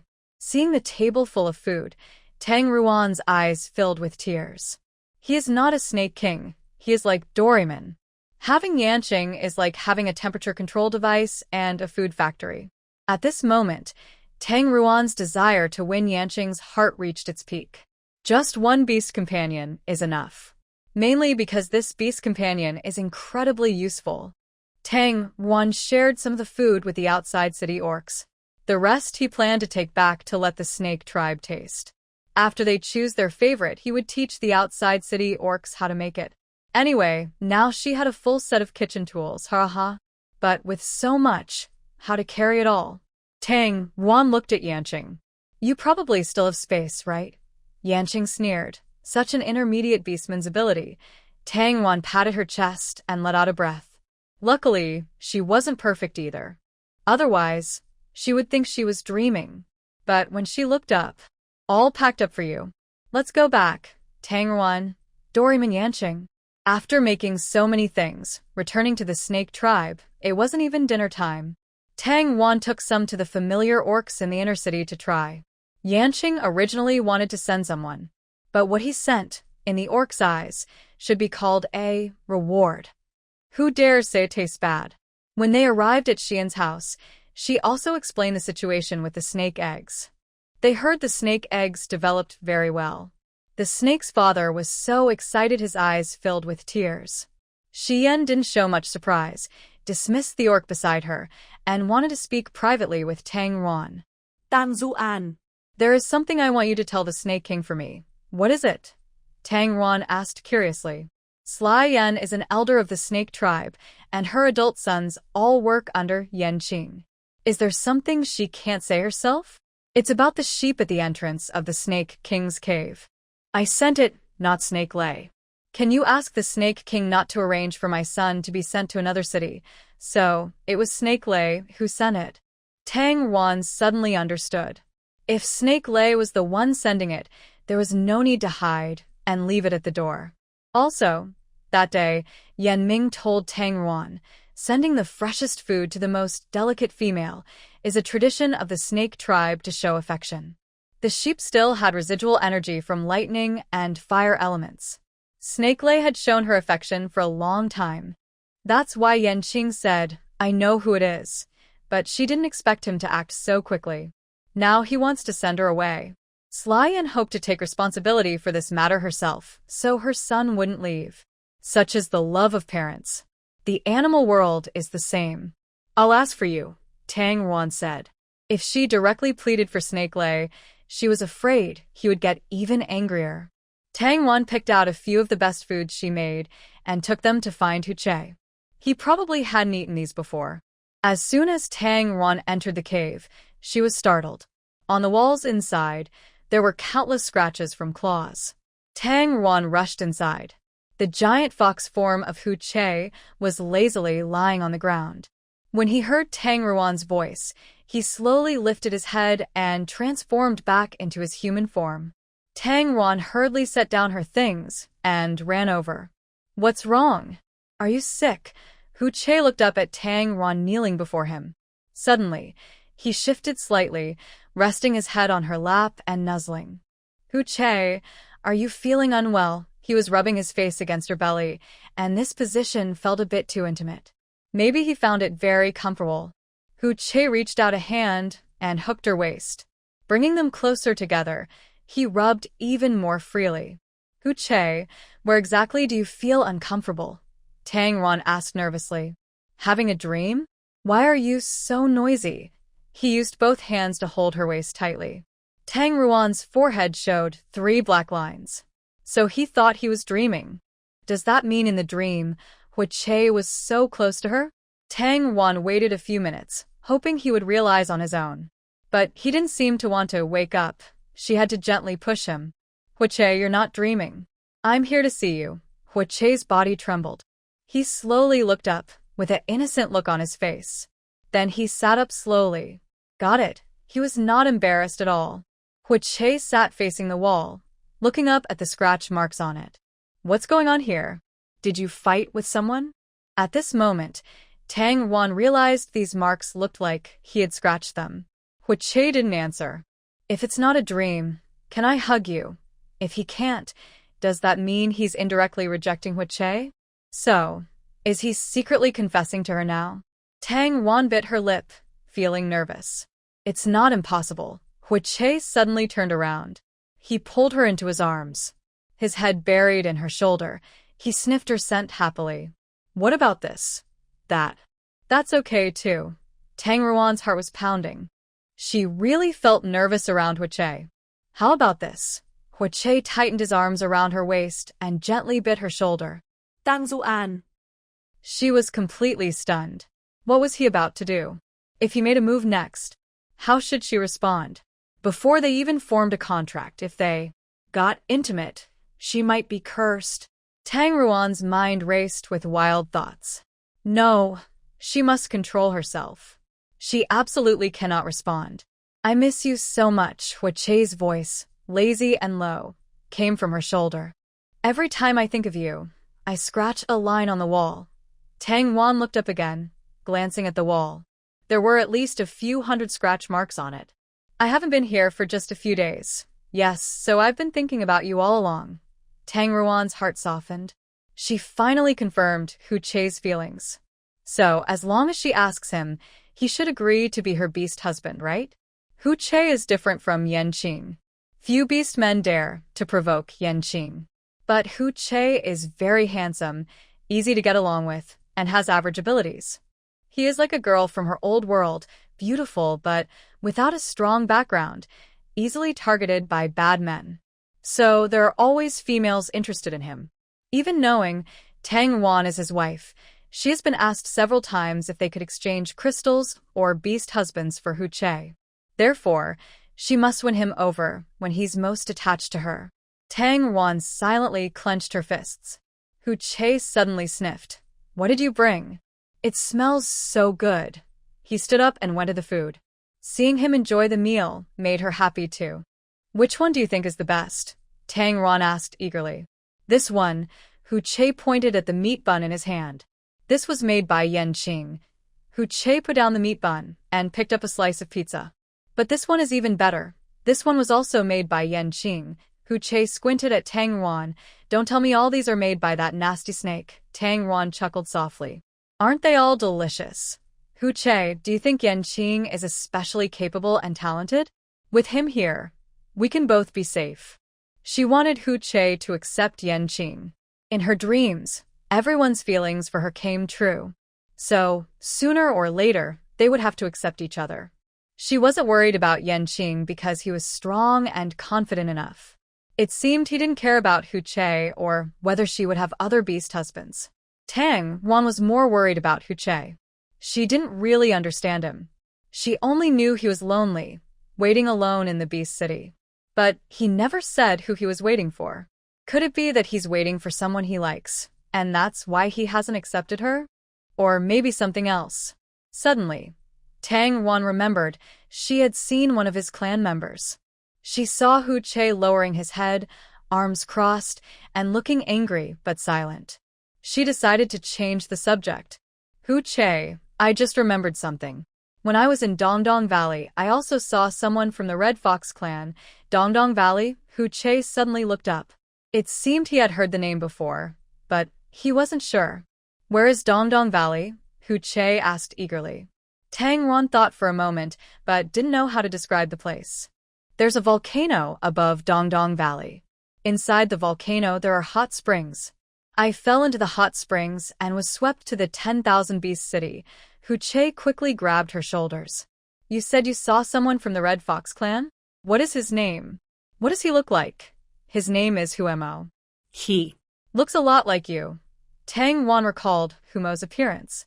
Could it be that everyone from the Red Fox clan looks like that? Lianling also had a beast husband from the Red Fox clan before, but she didn't pay much attention. "Where is he now?" Hu Che's eyes widened, breathing heavily with excitement. Tang Yuan's shoulders were squeezed a little painfully. He is dead. Killed by a monster in Dongdong Valley." Hu Che's breathing suddenly stopped. But he didn't loosen his grip. His eyes widened in horror as he looked at Tang Yuan. "What did you say? Hu Che, you hurt me. How did he die?" "He and some Lion Tribe people went together to the place in Dongdong Valley where they sealed the monsters. The Lion Tribe opened the monster's seal, and he was bitten to death by the monster. My beast husband was also chasing the monster and lost contact with me. How could he be dead?" Hu Che couldn't believe it. To him, his older brother was not just family. He was also his spiritual support and the future of the Red Fox clan. He had actually died so early. But he had said he would wait for him. How could he lie? His older brother never lied. Hu Che lowered his eyes, tears sliding down his cheeks. This was the first time Tang Yuan saw him cry. Before, no matter how sad he was, he would hold it in. It seemed he thought crying in front of her was very shameful. But this time, he didn't care about that anymore. It was clear. He was extremely heartbroken. "Hu Che, are you waiting for Huemo?" Tang Yuan was unsure. "Why didn't you tell me earlier?" At first, she was focused on finding the wolf hunter and didn't connect these two things. Later, when she thought of it, she never had a chance to say anything. And he himself also never said who he was waiting for. She didn't expect it to be so coincidental. In such a hidden place as Dongdong Valley, the only Red Fox tribe that went there was the one Hu Che was waiting for. Tang Yuan felt very guilty. I'm sorry, I really didn't think this through. I should have told you earlier. He wanted to be with her. Every day, he lied to himself, waiting for his older brother to return, and then the future of the Red Fox tribe would be handed over to him. He didn't have that ability. He just wanted to be with the one he loved. He only needed to listen to his older brother and wait for him. But now she told him that her older brother had died long ago. Hu Che looked at Tang Wan sadly. This was the punishment from the beast god. Punishing his selfishness, abandoning the entire Red Fox tribe just to be with the one he loved. So, the beast god personally cut off his way back. If he didn't step forward, the Red Fox tribe would have no way out but to die. Hu Che, don't scare me. I was wrong. I should have told you earlier. Tang Wan hurriedly wiped his tears. Hu Che turned his face away, avoiding her hand. Go. I want to be alone for a while. Hu Che, can I stay by your side? I won't make a sound. Go, Hu Che, go, Hu Che shouted loudly. As Hu Che's voice sounded, a strange energy struck his chest. He was thrown backward and hit the wall. Yanqing appeared at the entrance, with cold blue eyes like ice jade, staring at Hu Che. Hu Che had a mocking smile at the corner of his mouth. This was the kind of beast husband she deserved. King of the Snake Tribe, a level 10 advanced beast man, holding dozens of cities. Just a few of those cities combined were as large as the entire Fox Tribe. And he didn't even take him seriously. Hu Che closed his eyes. Let's go. Tang Ruan. He stepped out of his weak and fragile world. The day he becomes strong enough will be the day he deserves her. Let him stay alone for a while.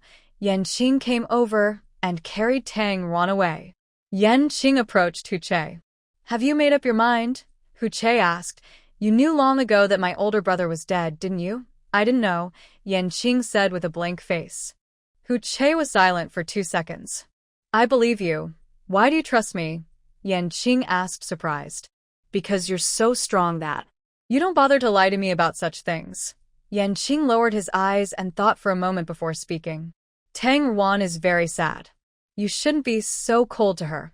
Hu Che looked at him seriously. Snake King, I have one thing I find strange.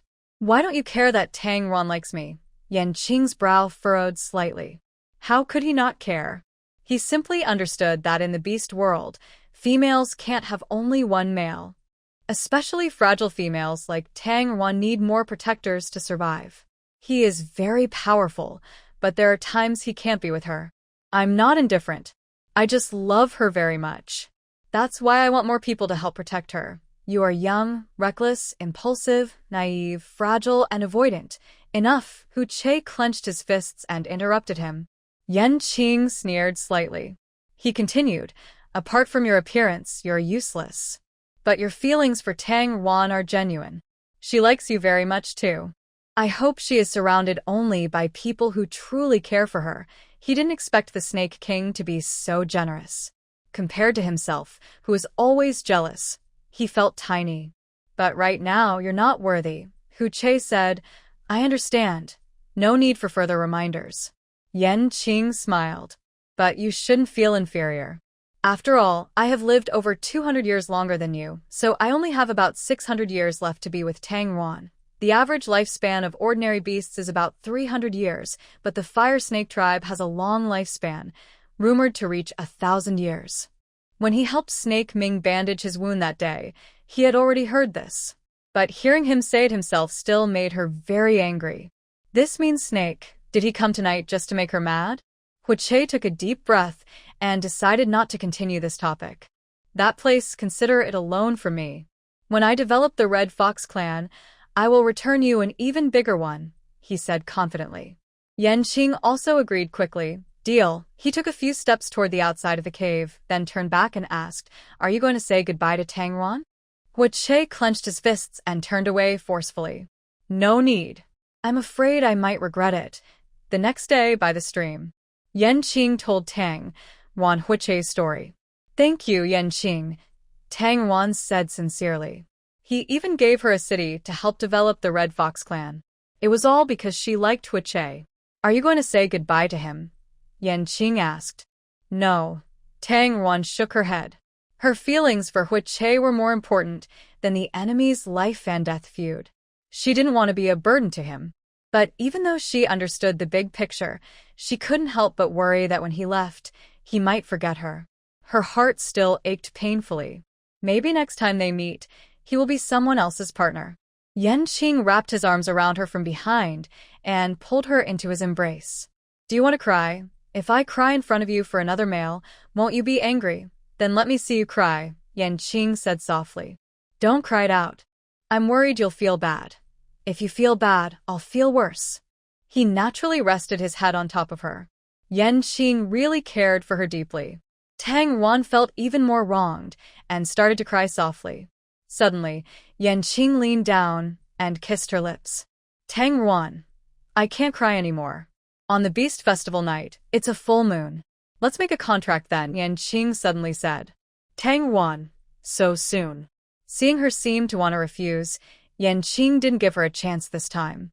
If you're still unsure then, I'll ask again on that day. Tang Yuan was amused. Actually, what she wanted to say was that the hatching time of the snake cubs was also during the Beast Festival days. She planned to wait until the snake cubs hatched before forming a contract with him. Tang Yuan thought for a moment and offered a compromise. If the cubs hatched before the Beast Festival, let's watch the full moon together. Although they wouldn't form a contract on that day, they would have a chance to go on a date together. Yanqing immediately smiled and gently held her arm tighter. Before the Beast Festival, Tang Yuan taught the people outside the city how to make roasted buns. This was based on feedback from many high-level beastmen in the inner city. In the remaining days, she planned to stay close to the snake egg. When Tang Yuan returned from outside the city, she arrived at the Snake King's cave. Suddenly, she saw many people densely gathered at the entrance. On the left were old beastmen with gray or white hair. On the right were strong male beastmen, including Snake Lei. Standing in the middle of the gate was Snake Ming, who saw her. He quickly walked over. Tang Yuan, the Snake King, asked me to tell you. Today is a day for each city to report their situation, so he might not have time to accompany you. Tang Yuan understood and asked, Are they here to report work? Report work. Snake Ming scratched his head.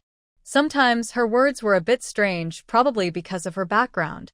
It means sharing good things, bad things, difficulties faced, and development updates from each city. Yes, exactly. Then she asked curiously, why are there old beastmen on one side and young beastmen on the other? Could it be like in ancient times in her original world, where civil officials were old and military officials were young? Those are all shaman doctors. Snake Ming pointed to the left. Over here are the city lords or regional leaders of the beast cities. Looking at these young beastmen, Snake Ming sighed deeply. I used to think they were expelled by the Snake King because they tried to him. Now I realize the Snake King observed them for a while and thought they could be useful, so he sent them to each city. Only Snake Lei was lucky. Because he gave you a sheep, he was promoted to be the district chief of the city area. As Snake Ming spoke, Tang Yuan's gaze unintentionally met Snake Lei's. He nodded slightly to her, with a calm face, indicating he had already let go of his worries. When Snake Yen learned that his eldest son was promoted rather than demoted, he also told Tang Yuan not to go looking for Yanqing anymore. A city has only 2 or 3 districts. The district leader could have a chance to become the city lord in the future. Snake Ming crossed his arms and made 2 tsk sounds. Tang Yuan suddenly looked at him and asked, Then why are you still here? Snake Ming replied, I don't need to guard the door. Tang Yuan blinked with a half smile and said, What I mean is, you've been with Yanqing for so long. Why hasn't he sent you away? The implication was that he had no special qualities and was only suitable for staying by Yanqing's side doing chores. Snake Ming was silent for 2 seconds, then reacted. Tang Yuan. You're going too far. It was almost like cutting straight to his heart. Tang Yuan happily left him behind and headed toward the Snake King's cave. Sometimes being a little mean can really improve your mood. She had just taken a few steps. Suddenly, a white figure flashed in front of her. Are you the future wife of the Snake King? An old beast suddenly appeared in front of Tang Yuan with lightning speed. He had white hair and beard, thick eyebrows lowering over his eyes, and a pair of drooping sheep horns on his head. No matter how you looked at him, he didn't seem capable of such quick movement just now. YS. right? She hadn't yet formed a contract with Yanqing. How did he already know about this everywhere? The old beast smiled slightly, and his eyes, already hidden behind his eyebrows, became even less visible. My name is Yang Bai Bai. I am a shaman doctor. There are some things I want to ask you about. What a cute name. Tang Ruan held back her laughter and said, Go ahead. Well, the old beast took out 2 sweet wheat from his space. This is sweet wheat from our place. It takes 6 months to grow fully and tastes slightly sweet and a bit bitter. This one is from Wanbi City, and the seeds were taken from there. It only took a month to grow, and it's very sweet. I want to ask you, how do you grow such good sweet wheat? How could he have sweet wheat from Wanbi City? Tang Ruan blinked in confusion. Suddenly, she noticed that the group of old beasts behind him had many more things in their hands. All of them looked like the plants Tang Ruan was growing outside the city. Some even took out pizza and baked buns. Tang Ruan asked, Is the news spreading so quickly? She thought that day, Yanqing just went over to cook a meal. He had learned everything about the entire field. He also brought back plants and new ways to eat them to other cities. The old beasts saw Tang Ruan looking over. They no longer felt shy and all gathered around. This fruit takes 2 months to grow where we are. Yours matures in 10 days and is very sweet. We made an oven based on the Snake King's blueprint, baked some buns. Try if it tastes the same. The dogs in our city really like it. Our city has few prey around, but small fish and shrimps are everywhere. Do you have any ideas to make tasty dishes with fish and shrimp? Tang Ruan was surrounded by beastmen. As the old beast spoke, ideas about planting, cooking, and marinating kept flashing through her mind. One of the biggest problems in this beast world is hunger. Strong beasts take over hunting grounds, and weaker ones can only survive on poor land. Some even become food for stronger beasts. If the plants she worked on could grow faster and better, and the food she developed could add variety to the beastmen's diets, most of them wouldn't go hungry anymore. Tang Ruan felt excited inside. She used to only think about herself and the people from the outer city eating well. She never thought so far ahead.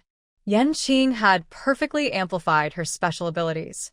Tell me one by one, she said. Based on their problems, she shared solutions that came to her mind.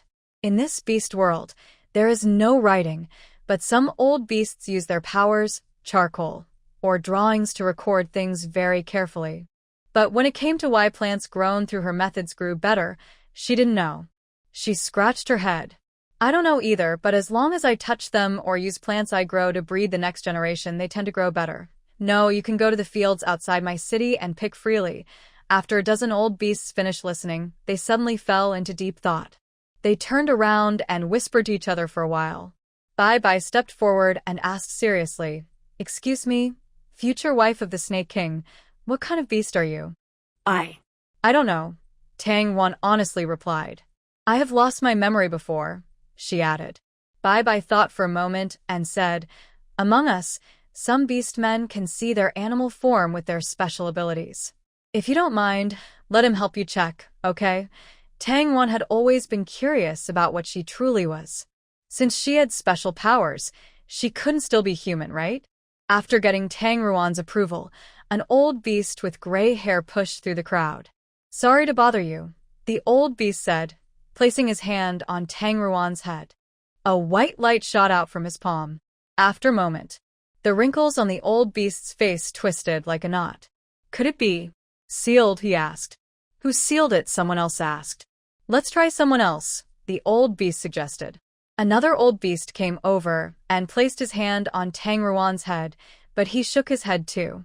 The future wife of the Snake King might be much stronger than I imagined, or she might be deliberately blocking my view. He looked at Tang Ruan. Tang Ruan quickly shook her head. It's not me. The beast nodded. You really don't have it. You are a high-level beast man with special abilities, but no energy level. He continued. I guess you are sealed. When sealed, most of your power is also locked away. Everyone gasped in surprise. Tang Ruan didn't understand why they were so shocked. What does that mean? She asked. Bai Bai stroked his beard and said, It means if you lift the seal, you could become very powerful. Even. Even. He looked at the Snake King's cave with a mischievous smile and continued, even stronger than the Snake King. Because sealed beast forms usually lose all their energy. They become either dull or asleep. But you're fine, she is so powerful? Hearing this, Tang Wan started to feel a little hopeful. Being supported by a strong person is good, but being strong herself is even better. No wonder the Snake King already knew, someone said. Some people suspected that Yanqing chose her because she was very powerful. Tang Wan not only did not feel angry, but also felt a little proud. But what kind of beast man would be sealed and still be fine? Someone asked doubtfully. A few old beast men whispered among themselves. Could it be? Really? I also heard. It must be. She can even help plants grow. Suddenly, the old beast men all turned to face her. They all knelt down with a rustling sound. Lady Goddess, please accept our bow. Goddess? What goddess?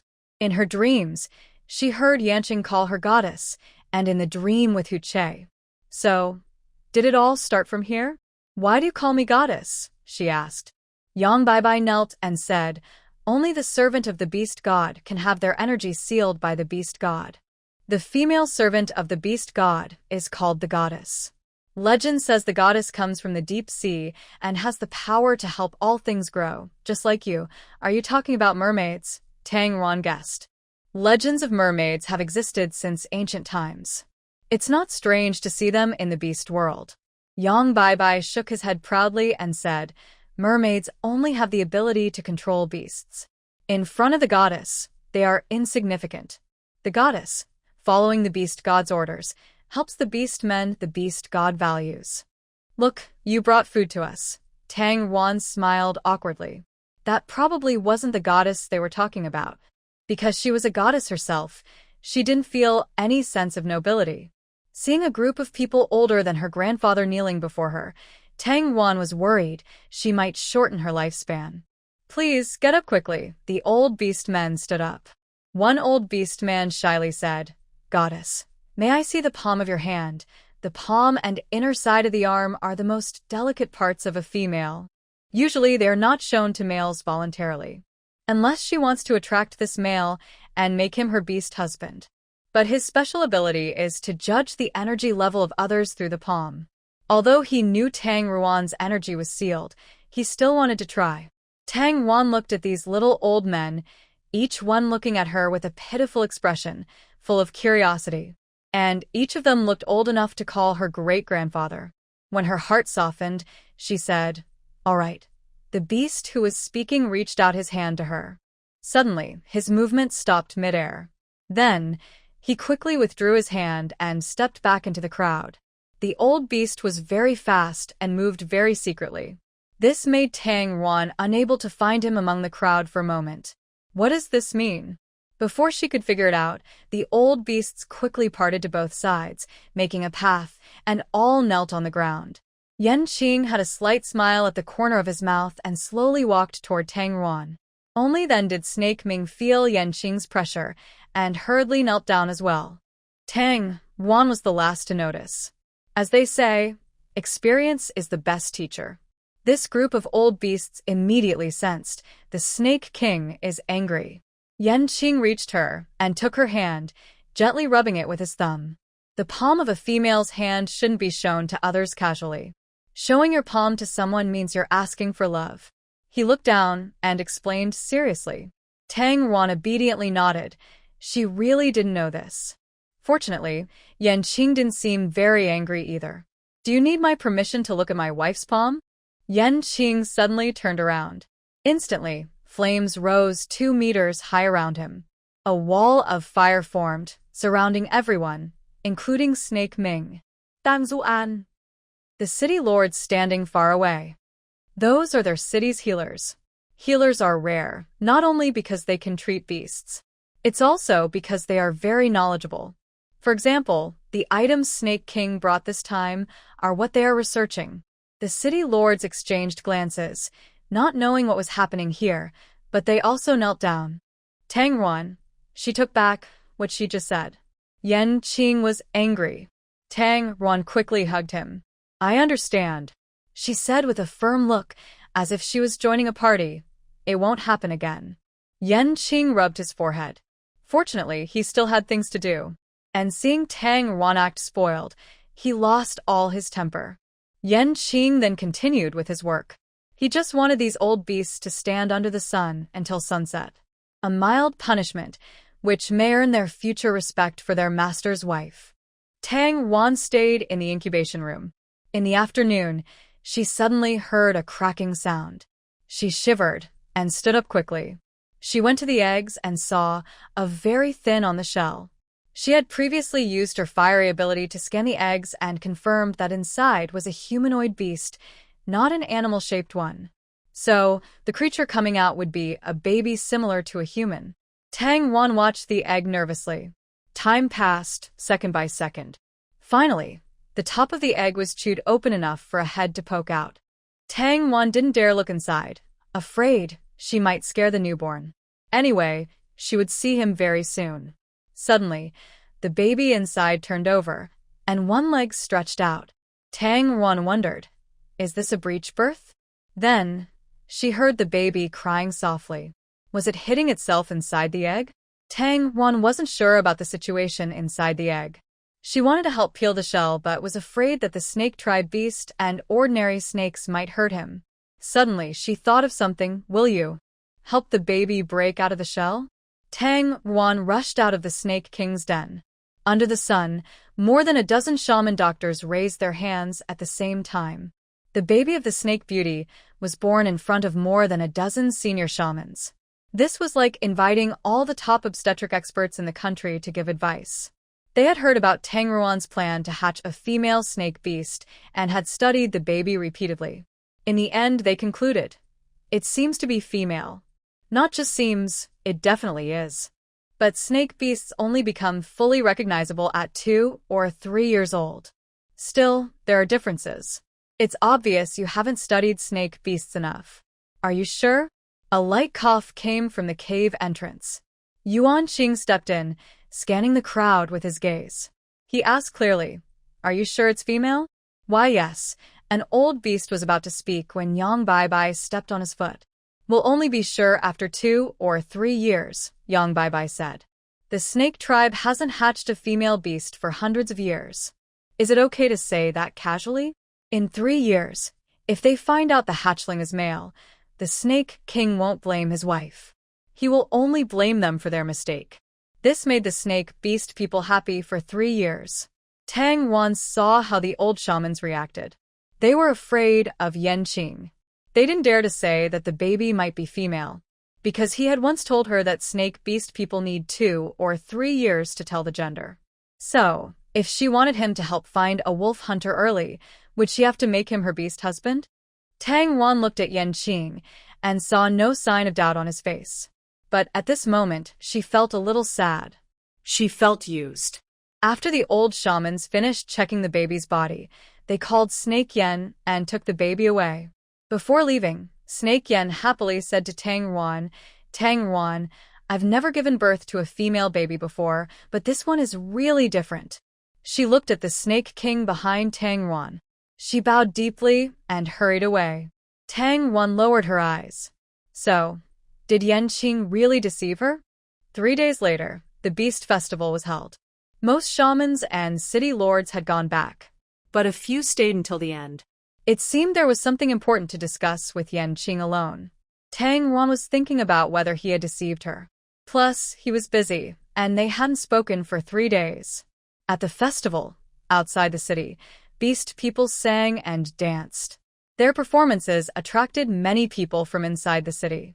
They also brought many good things from the outside, which they normally couldn't access. Shaman. Look. A female deer with small horns on her head pushed through the crowd to Tang Ruan.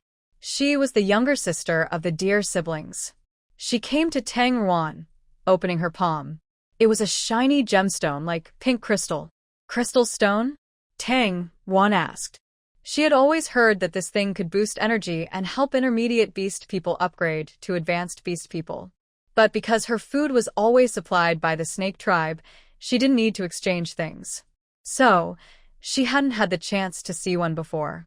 The female of the deer tribe nodded quickly. Congratulations, I traded for it using a baked bun taught by the shaman. A bun for a crystal stone, who is so generous. Tang Wan looked in the direction she pointed. Near the Snake King's cave. A few young city lords, who had just been discussing with Yan Qing, came out. Like playful children, they bought things from the people outside the city as soon as they saw them holding items. They paid with crystal stones. So, is Wanshou City the poorest city under Yan Qing's rule? The crowded crowd suddenly shifted to one side. It turned out that Shi Yan was also acting as a generous spender. The inner-city orcs are surprisingly wealthy. Compared to the outer-city orcs, they are really poor. Do you think the Snake King treats the outer-city orcs badly? Tang Ran turned around. She saw Shi Lei standing behind her, not knowing when. He was holding several identical leather pouches. Are the crystal stones in their hands distributed uniformly? Shi Lei spoke to himself. The outer city is closest to the hunting grounds. Most of the outer city, orcs don't have special abilities. Living there reduces travel time. In the beast world, the snake tribe is considered a relatively powerful race in beast form. No matter how strict the Snake King is, there will always be some orcs who refuse to obey. If high-level and low-level orcs are mixed together, the low-level orcs are bound to be bullied. So, this is why he separated them. Not because of class differences. Many low-level orcs also have partners among the middle city orcs, because their partners can offer some protection. Tang Zuan not dead. Shi Lei smiled happily. Although he never had the chance to become her beast husband, he still hopes she and the Snake King can be happy. The Snake King is definitely a male worth cherishing. He shoved 2 heavy pouches into Tang Ruan's arms. This white one is for you to play with, and the black one is for buying things. That's what the Snake King ordered. He handed her the items. His mission was complete. He squeezed into the crowd and started acting as a generous spender. It turns out these crystal stones were deliberately given to the outsiders by Yan Qing. Tang Wan opened the white pouch. A full bag of colorful crystal stones. Although each one is only the size of a fingernail, they are colorful and dazzling. With so many gems, anyone who looks at them would be amazed. I feel a little reluctant to give them away. She hurriedly opened another bag. Suddenly, a white light shot out from the bag. Tang Wan immediately closed it quickly. Tang Wan looked around to make sure no one was watching her. Then she turned around and reopened the bag, taking out a gem to admire. This gem, larger than a thumb, is probably a South African diamond. It sparkled with rainbow colors, shining brightly. Even she, who doesn't understand crystals, could feel the energy flowing from it. So Yanqing is really rich. Tang Wan quietly put the black bag away.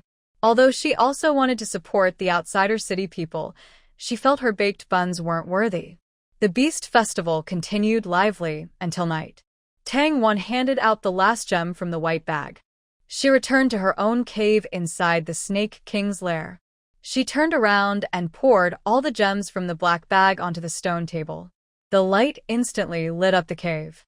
Tang Ruan's eyes sparkled like stars. So bright. If only she had lit a fire instead. But the glow of the gems comes from their energy, not from themselves. The light only illuminated the cave for a moment before automatically switching to a power-saving mode. The gem's glow dimmed.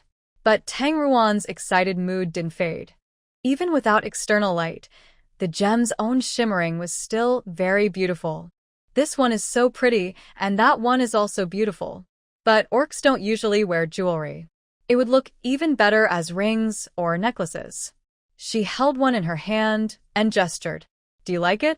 Suddenly, a voice appeared behind Tang Ruan. She suppressed a smile that was harder to hold back than a smile from AK. It's okay. The mere folk like to wear gems. But the energy of the gems will fade over time as the wearer absorbs it. Eventually, they won't be as bright. Oh. Tang Wan said regretfully. No wonder she hadn't seen any orcs wearing jewelry. But I can give you one that won't change. Tang Ruan's eyes lit up. Yanqing didn't wait for her to agree. She took her hand and led her outside the cave. I'm not finished collecting it yet, such a shiny piece. Won't it attract attention? Yanqing's lips curled into a slight smile. It seems she really liked it. Maybe she can give her more in the future.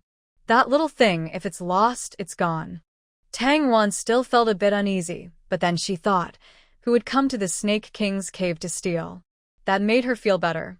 Yanqing took her to a hidden cave. He opened a box. The cave was instantly lit up. Tang Wan almost screamed out loud. A whole box. Crystals. All of them. Fist-sized. She had only heard that evil dragons liked hoarding gems, but she never thought snakes would do that too. No wonder he didn't care about her small gifts. Yanqing rummaged inside for a while and pulled out a small wooden box. He walked back to Tang Wan. She looked at the fine carvings on the box. Even in this beast world, such delicate items exist. It's made by the Shark clan. He opened the lid. Inside was a ring that looked like it was made of gold, but the color was a bit dark. In the middle of the ring, there was a red gemstone about the size of a soybean, shaped like a horse's eye. At first glance, it seemed ordinary. But as Yanqing put the ring on her index finger, the gemstone emitted flickering flames of light. The light was mixed with fine golden threads, like silk, making it look like special effects. This gemstone can boost your own energy. It can also provide some protection in dangerous situations, Yanqing explained seriously. He looked at her hand carefully. Finally, he couldn't help but gently bite her index finger. His lips brushed her fingertip. Suddenly, Tang Wan felt that this action was a bit suggestive. She shivered involuntarily. She turned her face away to change the subject. Aren't we going to enjoy the moon? Although he had tricked her since he gave her such a nice gift, she decided to continue the date. It might not be possible right now. I have some things to take care of. Wait for me a little while, okay? Yanqing sent Tang Wan back. In the cave where he often stayed these days, she saw 3 brave-looking beast men waiting there. It turns out he ran out during the meeting to comfort his girlfriend. Tang Ruan's mind was still partly on the crystal on the table, so she didn't mind waiting for him. She was lying on the stone table, happily sorting different colored crystals into small piles. Suddenly, a strange voice came from behind her. Future wife of the Snake King. Tang Ruan turned her head. A young, red-haired beast, about 24 or 25 years old, with brown skin and a strong build, was speaking. I am Ma Cheng City Lord, Ma Ming. My wife really likes the rose pastry you studied. I want to ask if I can replace the roses inside with other flowers. Would that work? While he was talking, Tang Ruan's mind already thought of recipes for osmanthus cakes, peony cakes, and cherry blossom cakes. She nodded and said, Of course you can. It was a small favor. No need to refuse. Tang Wan invited him to sit inside. After a short chat, Ma Ming understood how to make various fillings. He gratefully said, Thank you so much. You're welcome. Ma Ming bowed slightly as if to leave, but suddenly remembered something and sat back down. A while ago, the Snake King sent them to find the wolf hunter. They went to the far north and found the Snow Wolf tribe. But their appearance was different from the wolf hunter. Although their eyes were icy blue, their fur was white, not gray. Besides their abilities and appearance, do you have any other information about them? For example, their age or energy level. If we encounter similar beast men, it will be easier to compare. Tang Wan looked at him in surprise. Have you been searching for the wolf hunter all this time? Yes, for several months. But we haven't had much success. Ma Ming scratched his head awkwardly. Tang Ruan's hand under the table slowly clenched. He said he wanted her to become his wife, to help find someone. But he had already been doing this for a while. Tang Ruan thought carefully. When she met him, their tribe only had about 20 people left. It was said that a fire in the hunting ground had caused this. Although the wolf hunter was the leader of their tribe, the original leader was a brown wolf. He was taken in by the tribe since he was young. Ma Ming caught the main point. If he is seriously injured and loses his memory, perhaps he will find his family based on his beast form. Do you know what kind of beast his parents are? Tang Wan thought for a moment, but chose to believe in the person Yanqing liked. His mother should be a wolf beast, and I heard his father is a very powerful beast man. His father killed his mother. Ma Ming was shocked and stood up from the stone bench. But he felt he shouldn't say anything more. He swallowed his words, which were about to come out. A father who dares to kill his wife. Such a male is very dangerous. No female would dare to accept him. But the future wife of the Snake King not only accepted him, but also loved him so much. Ma Ming didn't know whether to envy the wolf's good luck or to worry about the Snake King. He felt a bit anxious and took his leave. Just as he turned around and took a few steps away, Tang Ruan suddenly called him back. Are you telling me this because Yan Qing didn't instruct you to? Ma Ming slowly turned around. Tang Ruan looked a little embarrassed. Yes. Thank you for helping me find the wolf hunter. Ma Ming hesitated for a moment, then said, I told you on purpose. Tang Ruan blinked, not understanding what he meant. We all hope there are no misunderstandings between you and the Snake King. Although you still can't forget your previous mate, the Snake King is definitely a beast man worth cherishing more. Until Ma Ming disappeared from Tang Ruan's sight, Tang Ruan finally understood what was going on. Yan Qing had asked them to find the wolf hunter and had told everyone that she was his future wife. Naturally, she also shared their agreement with her subordinates. When discussing the child's gender, although the city lords weren't present, the city healers would report back after returning. Those who could be city lords were certainly not just brute force. So, they naturally thought that the healer's words might cause misunderstandings between her and Yan Qing. This was why they deliberately created this chance encounter. Tang Ruan suddenly felt very guilty. Even his own people trusted him so much. She was supposed to become his wife, yet she doubted him. He had been deceived too many times by bad men in his past life, leaving him with lingering effects. Tang Ruan patted his face. She went to look for Yan Qing.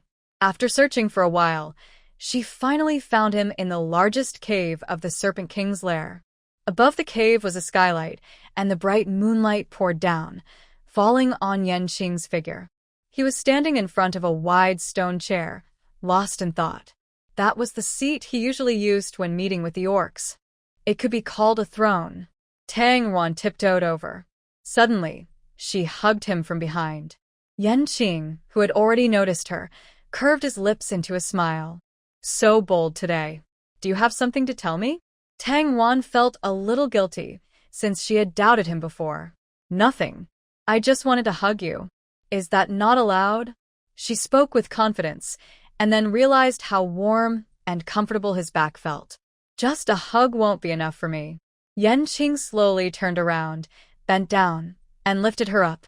She sat on his arm, wrapping her arms around his neck, looking down at his face. His eyes were filled with laughter, and under the moonlight, his green pupils carried a gentle glow. She noticed that he really liked holding her high like this. This way, with her above and him below, she felt less pressure than when he looked down at her. At the same time, she had to hold him tightly, afraid of falling. Tang Ruan. He softly called her name, his gaze inviting her closer. It felt like she was under a spell. Obediently, she lowered her head and brushed her lips against his. It was the first time she had kissed him on her own. Encouraged, Yan Qing let out a low sound and adjusted his hold, responding warmly. One hand supported her, while the other gently stroked the back of her neck. He took the lead, not letting her pull away too soon. When the kiss finally ended, Tang Ruan felt dizzy, short of breath. She looked at Yan Qing's face, a little blurred in her vision. Still holding her, he walked to the throne and set her down on it. Blinking, Tang Ruan slowly regained her clarity. Look, the moonlight is beautiful tonight. Surely the beast god will bless us. Yan Qing stood before her, pointing at the full moon through the skylight. Tang Ruan understood what he meant. He had once said that on a night like this, he wanted to form a bond with her. But tonight it was not possible. Next full moon, we will make the bond. She took the initiative to reassure him, saying, It's just the two of us, so we can't hold a formal ceremony. Yanqing was pleased to hear this. He smiled and asked, Why not? Tang Ruan thought for a moment. She had only attended one bonding ceremony, and it was just to fill in. She wasn't very clear about the details, but at least someone should preside over it. It needs to be led by the clan leader. Tang Ruan's voice grew softer, because she suddenly realized Yanqing was the clan leader, or even older than the clan leader. So, who would preside over his bonding ceremony? Yanqing stepped forward a few steps. He placed his hands on either side of the stone chair, wrapping Tang Yuan in front of him. He smiled gently and kissed her softly on the ear. He whispered, "I can hold my own bonding ceremony, goddess. So, it could be done this way." Tang Yuan's eyes widened. And why did he call her goddess? Was it because of those old beasts? Tang Yuan looked up and saw Yanqing slowly step back. Suddenly, she felt this scene was very familiar. Yanqing knelt down in front of her. "Tang Yuan, thanks to the beast god for granting me the goddess as my wife, helping the snake tribe through this difficult time." Followed by a long vow. Tang Yuan's mind buzzed. The scene from her dream replayed until he mentioned the name Wolf Hunter. He truly included the promise to find Wolf Hunter in their contract. If the scenes in her dreams would always come true, does that mean she and Wolf Hunter will meet again?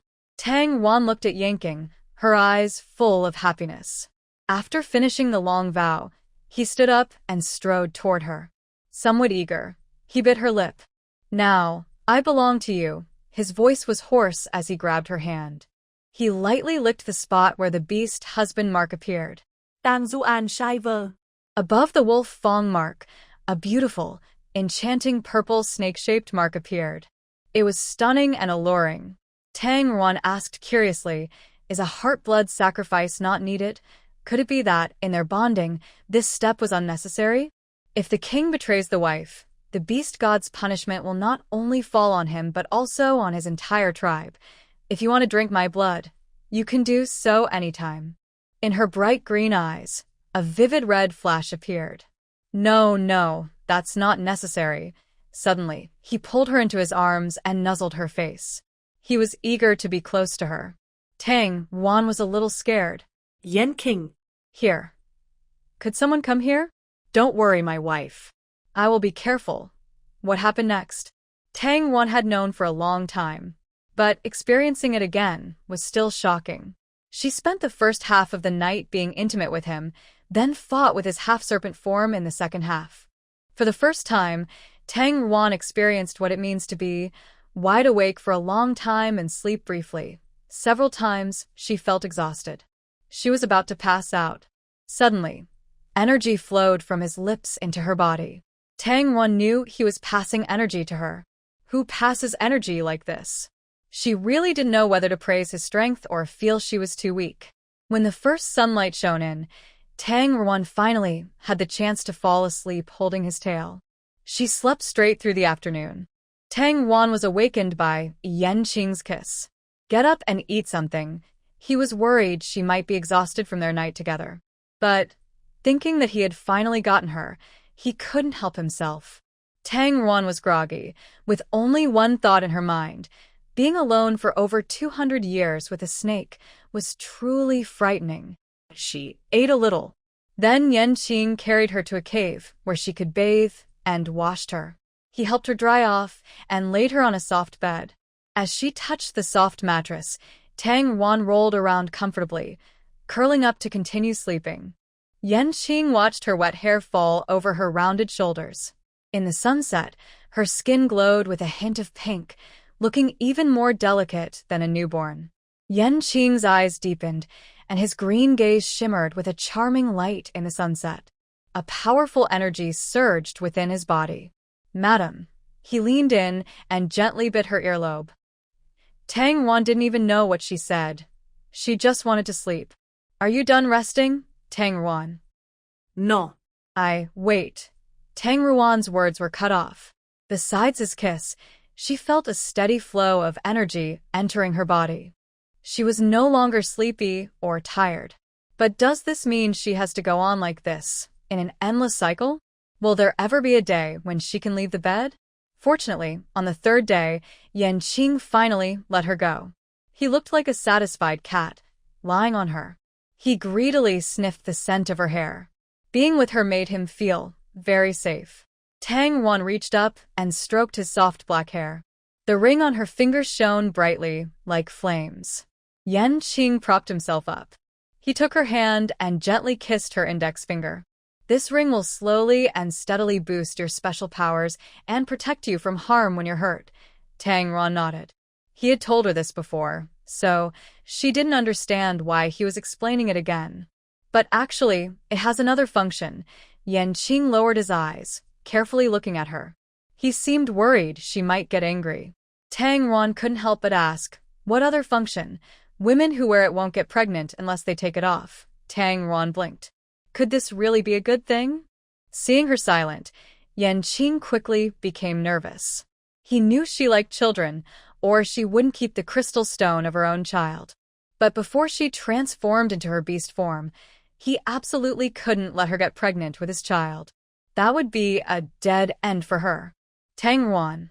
Oh, she reached out and patted his head. Anyway, I don't plan to have children so soon.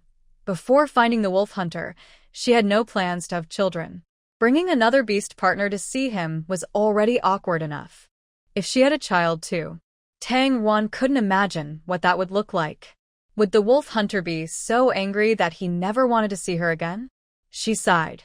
But Yanqing thought she was sad. He kissed the back of her hand. Don't worry, I will help you find a way to restore your beast form someday.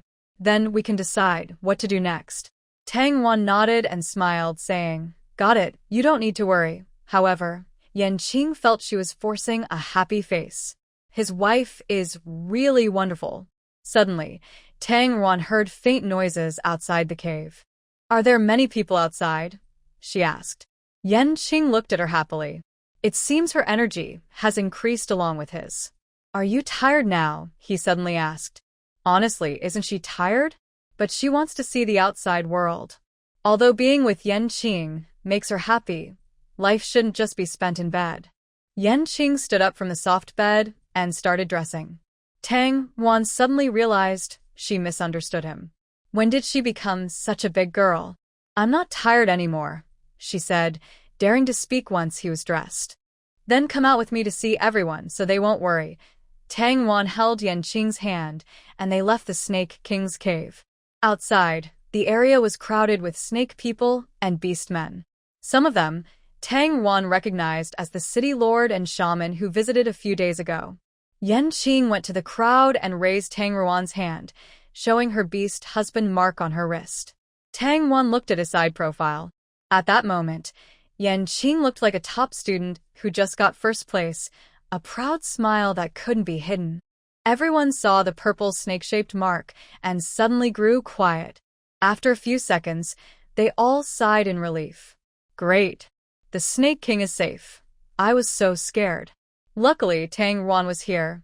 This huge energy fluctuation this time, if it weren't for my wife. Tang Ruan looked at Yanqing with confusion. He leaned close to her ear and explained simply. It turns out that every time the snake beastman's energy increases, they go into heat.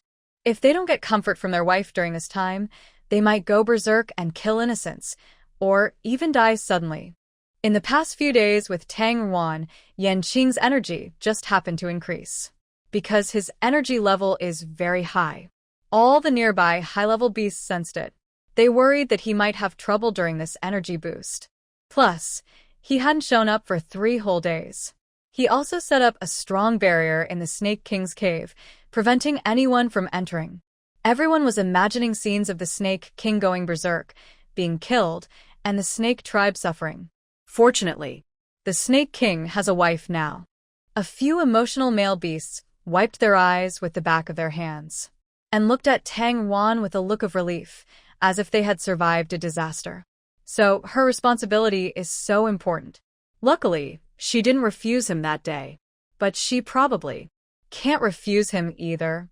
Are level 10 beasts really that terrifying?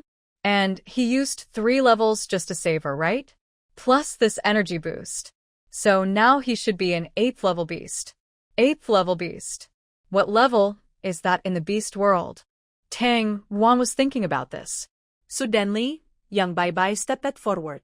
A few shaman healers also came along, called back urgently these past 2 days. Lord Snake King, do you need us to check your wife's health? Yanqing nodded. With his approval, Yang Bai Bai smiled and placed his hand on Tang Ruan's back. When he saw the ring on Tang Ruan's finger, He paused for a moment. But then he understood the Snake King's actions. Your wife is now a second-level beast. Second level. Tang Wan exclaimed in surprise. In the Beast City, beasts with levels can walk freely. Snake Lei is only level 1, and he's already a district chief. So she's a second-level beast. That's quite impressive. But when did she get this upgrade? Thinking about how Yanqing had been constantly transferring energy to her these past 2 days so they could mate, Tang Wan blushed and asked softly, "Can energy from others also increase your level?" Yang Baibai nodded. He didn't think there was anything shy about this. Instead, he answered loudly, "It should be that the Snake King gave you a lot of energy." Tang Zuan.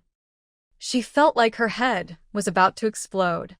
Even more frightening, she realized her vision and hearing had improved. I could see the bright smiles of the orcs in the distance. The Snake King and his wife are so loving. It must be because Tang Wan can't handle the stress, so the Snake King. No wonder Tang Wan has become more beautiful. God of beasts, let her pass away peacefully. But then she suddenly thought, if she leveled up twice, would Yanqing drop 2 levels? He is now only a level 6 orc. Another shaman also finished checking Yanqing's body. Roughly speaking, your energy has increased by about 30% compared to before. How many levels is that? Tang Wan asked curiously. The shaman looked at Tang Wan and nodded slightly. Level 10. Tang Wan counted on her fingers, but couldn't figure it out. How is this calculated? 7 times 103 minus 2. Shouldn't it be level 7? Her words immediately caused many people to laugh. Tang Wan, isn't the level of the Snake King calculated like that? Snake Yen shouted loudly. What do you mean? Yang Baibai explained proactively. The Snake King has been a level 10 orc since birth. Yang Baibai saw Tang Ruan's face full of question marks. He looked at the Snake King. He explained in detail. Currently in the beast world, the energy levels of orcs are divided into 10 levels. This is because, besides the Snake King, the highest energy level orc is level 10. Also, the way energy is calculated is different from what you think. Orcs of the same race and ability need to increase their energy 4 times to go from level 2 to 3. From level 3 to 4, they need 9 times the energy. From 4 to 5, the increase is 16 times. Yang Baibai nodded. So level 10 is. Tang Wan regretted forgetting all her high school math. But at least it's hundreds of times more than level 1. No wonder she heard he could sweep through a city alone. His power is truly terrifying. Seeing Tang Wan lost in thought with a furrowed brow, Yang Baibai explained further. Energy increases don't always mean exactly 1 level up, especially in cases like the Snake King. If I live to see the Snake King reach level 11 in my lifetime, as Yang Baibai spoke, the orcs all looked at Yanqing with admiration. There is a strong king who will not lose control. The snake tribe is achieving new glory, and ruling the beast world seems just around the corner. Tang Ruan's heart trembled. Yanqing is 10,000 times stronger than now. She doesn't want to live anymore. Seeing Tang Ruan's unhappy expression, Yang Baibai took the initiative to explain, "Please don't think the Snake King is stingy. He only helped you reach level 2. Because each orc's body can handle different amounts of energy. Your current state can only accept level 2 energy." Tang Wan took a deep breath. She felt like she had found a mountain of gold. But in the end, she only carried a small bag. Being content, it already sounds very powerful. The orcs saw that the Snake King was fine, and even stronger. They all proudly left one by one. A few city lords looked at Yanqing with intense gazes. Yanqing called them over to discuss matters inside the cave. Tang Ruan returned to her own cave. Not long after, Yanqing came to find her. "I might be gone for a few days." "Doing what?" Tang Ruan asked. "The city lords are interested in a few places. I need to check them out." He spoke casually, as if saying a friend saw some clothes that suited him and wanted to try them on. Oh, okay. Is he going to explore the terrain, plan the battle, and prepare for war? Tang Ruan thought. Although she knew Yanqing was powerful, thinking of the war movies she had watched before made her a little worried. Seeing that she seemed unhappy, Yanqing pulled her into a hug. His chin brushed her head. At most 2 days, just enough to test the energy boost. Try to do it in one day. Tang Wan almost choked on her own spit when she was about to speak. He meant that he was interested in a few places, and he planned to take them down in 2 days. It sounded as easy as shopping at a market. Tang Wan was not convinced. She must have misunderstood. How big are those places you mentioned? Yanqing thought for a moment. 4 or 5 of the 10,000 beast cities. But the orc tribes are complicated, and calming them down later is tricky. But that's up to the city lords. Tang Wan gave up. The main role of the city lord is to find good land, report it to Yanqing for an attack, and handle the aftermath. Then, Don't work too hard. She really couldn't think of any good farewell words before the battle. Crying, she said, "I'll wait for you to come back," or "Don't get hurt." None of these seemed suitable for Yanqing's situation. But Yanqing was still very touched. He lowered his head and whispered flirtatiously in her ear, "Don't worry, I have plenty of strength." The next day, Tang Wan was free and went to the forest outside the city. Her special ability had improved to level 2. She wanted to see what else had gotten better besides her eyesight and hearing. Trying to pull out a weeping willow, failed. Breaking stones with her hands, failed. ugh. It hurts so much. Running at the speed of the wind, better than before, now fast enough to pass the 800-meter test in high school. Level 2 seemed to have improved very little. Tang Ruan lay under a big tree, bored, gently touching a small white flower. Suddenly, she noticed the flower in her hand seemed to wither. She focused her mind, and information about the flower appeared in her thoughts. White chrysanthemum clears heat and detoxifies. Its fruit reduces inflammation and relieves pain. Can be eaten raw. Bitter taste. Just as she finished reading in her mind, she looked down and saw an oval-shaped brown fruit in her hand. The white chrysanthemum has borne fruit. Tang Ruan was startled and stood up quickly. She dug at the ground a few times, seeing that the white chrysanthemum had already dried into a yellow flower stalk. In just a few seconds, it had gone through its entire life cycle. She wondered if her new ability caused things to age faster upon contact. Tang Wan was frightened, feeling her ability was a bit scary. She placed her hand on the big tree behind her. Silently, she repeated her thoughts in her mind. The lush green trunk grew rapidly, flowers bloomed among the leaves, and the fruit popped onto the ground. The trunk darkened, as if it had aged over 100 years. Her hands trembled slightly. She didn't want to kill the tree. She just hoped it would bear fruit. It seemed as if her thoughts were received. The tree, which had already begun to wither, suddenly sprouted new leaves as if reborn. A few minutes later, it looked exactly like Tang Ruan's touch before. If it weren't for the scattered fruits on the ground and the white chrysanthemum in her palm, Tang Wan would think that everything just now was a dream she had. So, her special power now is she can make plants grow faster, and she can control whether they live or die. She crouched down and gently touched the withered stem of the white chrysanthemum.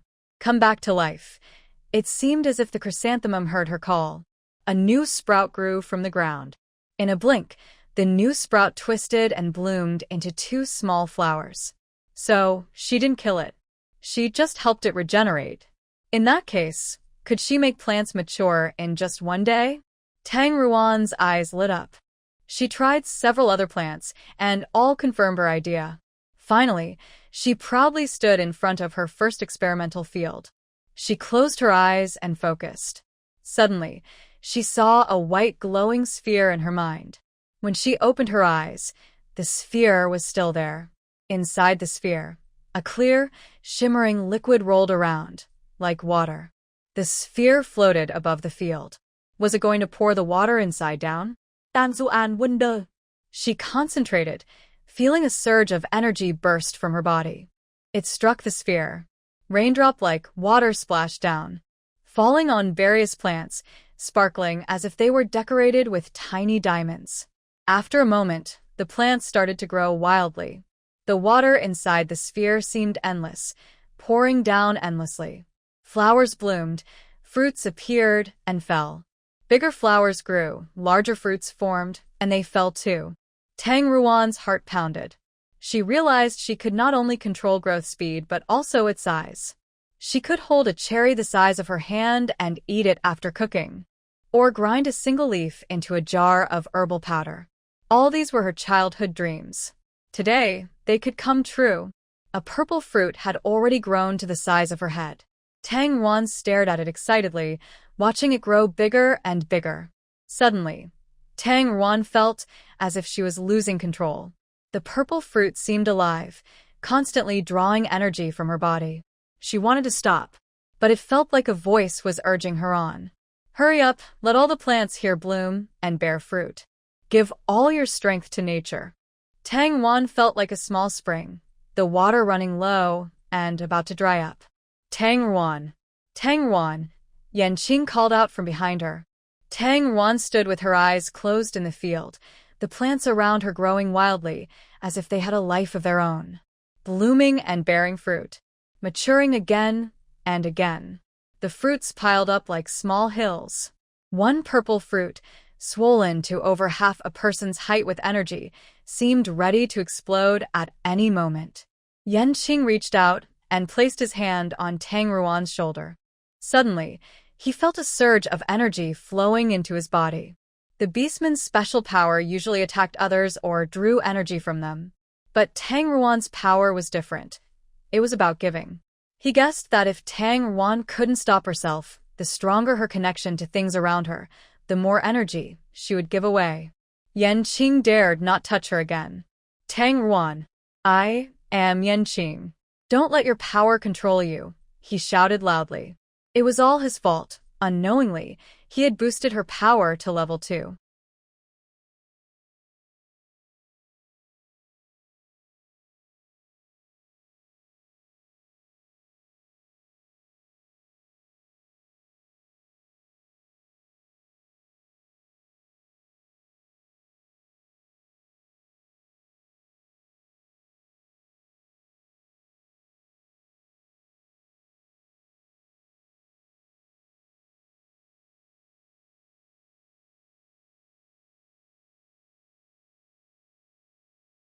Nothing must happen. His wife must be safe. He silently prayed to the beast god. If Tang Ruan died, he would make the entire beast world pay. Suddenly, a name flashed in his mind. Wolf Hunter. Gian Kinh sao Tết Lao Li, Tang Zuan. I found Wolf Hunter. I've brought him back. In the midst of chaos, Tang Ruan could no longer see clearly what was in front of her. Within her mind, she was lying weak on the ground. Countless glowing points of light were draining her energy from her body. Yet she was very peaceful, as if she accepted everything as natural. Suddenly, she heard Yanqing's voice. She knew she couldn't die yet, not now, not while she still wanted to see the person she cared about. Tang Ruan slowly opened her eyes. At that moment, her body felt as if a heavy stone was pressing down on her. She quickly fell backward into a warm, strong embrace. Tang Ruan struggled to keep her eyes open. Yanqing. I'm here, Yanqing's voice trembled. In the past, he watched enemies tremble, scream, or even go crazy with fear under his flames. He couldn't truly understand their feelings. But now, he suddenly realized that fear is even scarier than death. Where's Lang Lai? She asked. Yanqing's heart shook, and he forced himself to hide his pain. Hold on, don't sleep. I'll take you to see him soon. He held her tightly in his arms. He leaned down and kissed her lips. Energy flowed from his lips into her body, endlessly. But Tang Ruan still fell asleep. Before sleeping, she thought, it's so good. When I wake up, I'll see Lang Lai. She didn't know how long she slept this time. When she woke up again, Tang Ruan was lying inside a huge tent. Lang Lai. She thought she heard Yanqing say he found Lang Lai. Was it just a dream? Tang Ruan looked around. A gentle breeze blew in from the tent's opening. Below the soft bed, there was green grass. This place feels so familiar. Suddenly, Yanqing entered from the tent's opening. Yanqing, where are we? Tang Ruan asked. Yanqing blinked and appeared in front of her. She didn't see how he got there. He quickly pulled her into his arms. His strength was so intense, as if he was afraid she might disappear at any moment.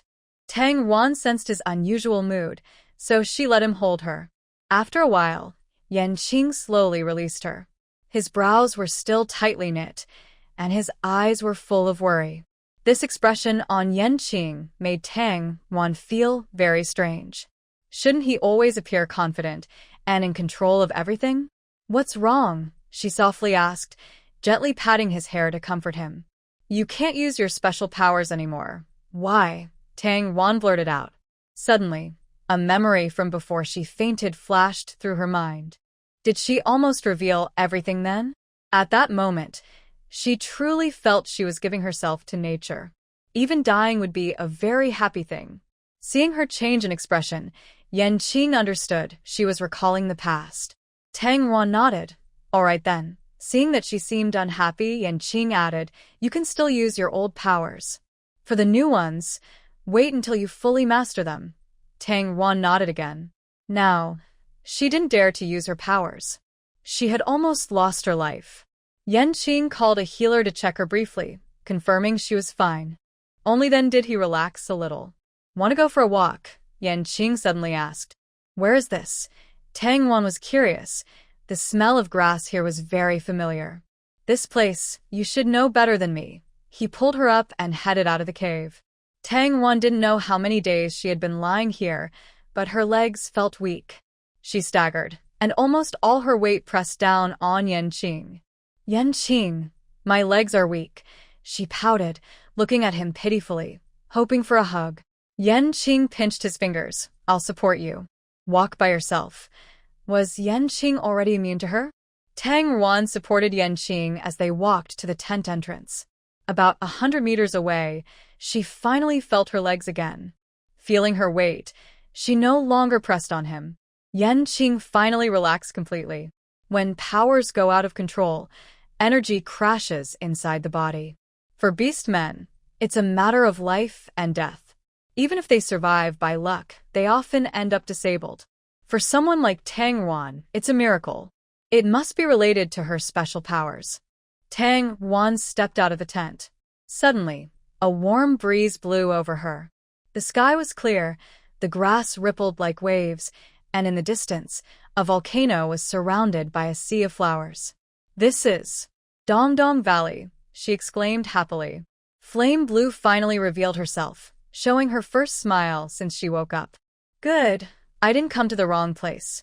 Tang Wan suddenly remembered that Wolf Hunter had told her to wait for him, but she had run out alone.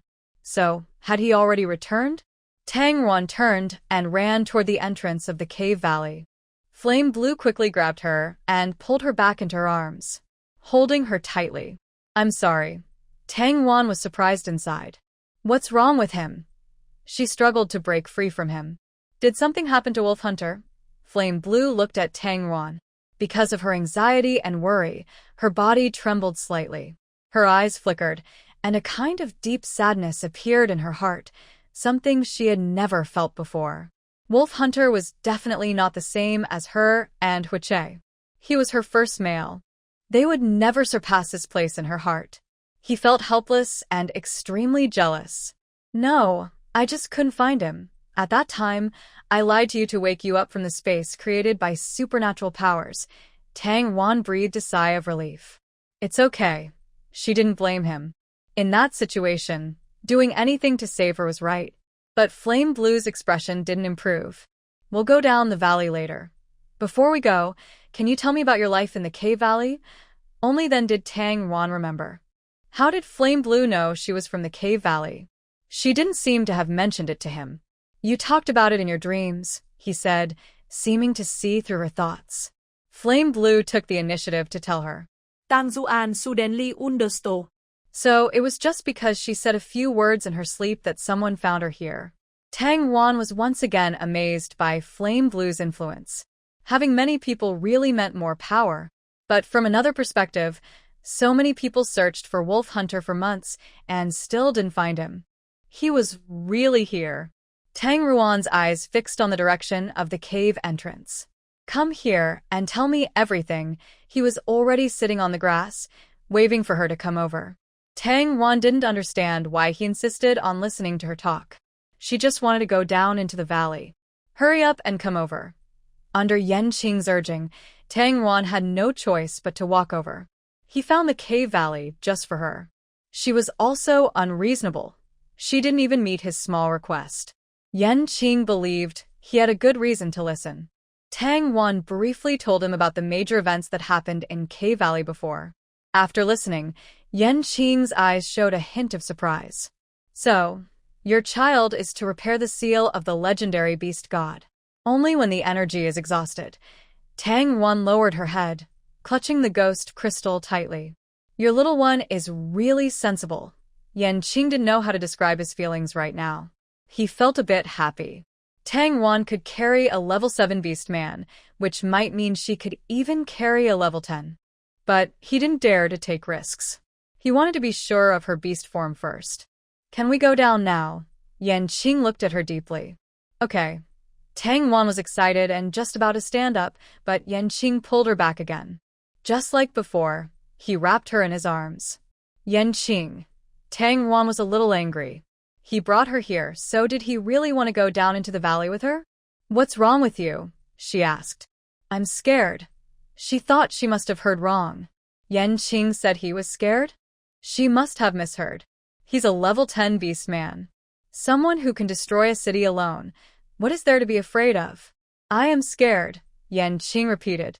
This time, Tang Wan was sure she hadn't heard wrong. He rubbed her face, and his legs turned into a tail, wrapping her tightly with himself. Tang Wan couldn't understand, but she softly comforted him. What are you afraid of? Is it the monsters in Cave Valley that made him feel danger? I'm afraid that after you go, you won't want me anymore. He closed his eyes, burying his head in her neck, his voice sounding very sad. Tang Ruan's heart suddenly softened, as if it was about to melt. She knew Yanqing was love-struck, but she didn't expect him to be this love-struck. The mighty Snake King was almost worried sick that his wife might go to see other beast husbands. He was so anxious he almost tied her into a knot. That won't happen. Tang Ruan barely reached out a hand, gently touching his face to comfort him. He eagerly rubbed his nose against her palm. Are you sure? I promise. I don't believe it. You won't leave me, I swear. Her words were cut off as Yanqing pressed his lips to hers. What happened next in broad daylight, under the clear sky? It just happened. Fortunately, Yanqing's special power created a big glowing ball of light, so the beast men with him couldn't see what was inside. But making such a big light ball in the daytime, only a fool wouldn't wonder what they were doing inside. It was obvious what was going on. Yanqing always took a long time. By the time he finished, the sun was about to set. Your wife is tired. We'll go again tomorrow. Tang Wan immediately got up, her legs trembling. I'm not tired. Yanqing looked down. Couldn't he give her just one more day of being only his? In the end, he couldn't refuse her. Before sunset, the two entered the cave valley. He didn't bring any other beastmen because he was enough of a force on his own. Plus, Tang Wan said most of the beastmen inside were low-level, so bringing too many might scare them. They passed through the narrow entrance of the cave valley. Yanqing transformed into a snake, moving through the forest as Tang Wan directed. This was the first time Tang Wan saw him fully in beast form. He was a large, blue-green snake with a shiny metallic sheen, eyes like two pieces of jade, and a fiery mark on his forehead that looked like flames. No wonder he was called Yanqing. Yanqing moved quickly in beast form and soon reached the familiar stream. She got off him, and he returned to human form. Just as Tang Wan was about to step forward, Yanqing grabbed her again. Something's wrong here. As soon as he spoke, a giant insect leapt out of the water. It had many legs writhing, making a strange, salsa sound. On its back, there were 3 pairs of wings like dragonflies. It jumped out of the water and then soared into the air. A giant insect leapt out of the water, rushing toward Tang Wan. Yanqing was about to act. Suddenly, a white giant wolf dashed out from the trees and bit the insect on its body. But the insect was extremely tough and didn't get any wounds from the bite. It then turned around and snapped its pincers like teeth at the white wolf. The white wolf quickly dodged. Before the insect could retract its teeth, another black giant wolf appeared out of nowhere and bit its wing. It pulled hard, tearing off half of the wing. The insect let out a loud, screeching sound like a saw. It turned its head to attack the black wolf. At the same time, beast-shaped wolves Chi and Feng appeared. They attacked from its blind spot again. The four wolves worked together smoothly. Although they didn't cause much damage to the insect, they stopped it from attacking Tang Ruan. Yanqing watched these four wolf warriors working so well together. Among them, only the white wolf had special abilities as a high-level beast warrior. But they had been fighting such a powerful creature for a long time without losing. A faint smile of admiration appeared on his face. Tang Ruan was so scared just now that he forgot why Yanqing didn't help. Was it because he didn't know these wolves were her friends? Before Tang Ruan could speak, Yanqing raised a finger. The giant insect, which had been wildly screeching, suddenly hovered in midair. Wolves Chi and Feng thought they had a chance. They rushed forward, but a wall of fire suddenly appeared in front of them. They were so frightened they retreated quickly. The thin fire wall blocked part of their view, but they still saw an incredible scene behind it. The insect's body began to swell and turn red. A smell of roasted meat filled the air. Within seconds, the insect, which had been fighting them for half a year, suddenly caught fire. It screamed in pain and exploded loudly. Chunks of flesh burned and fell to the ground. When it hit the ground, it was reduced to ashes. Wolves Chi, Feng, Mo, and Wu were all stunned. Their eyes followed the falling meat chunks to the blackened ashes on the ground. Feng was the first to react. Transforming into a human form, she knelt with a loud thud before Flame Blue. Lord Beast King. The other three also reacted quickly. They all transformed into human forms and knelt before Flame Blue. Tang Ruan asked in surprise, "Do you know the Snake King?" Lang Feng looked up, with a hint of fear in his eyes. "So it's the Snake King." After speaking, he lowered his head again. "Flame Blue, what's going on?" Tang Ruan tugged at Flame Blue's arm. Flame Blue seemed to have found a treasure, a smile on his face.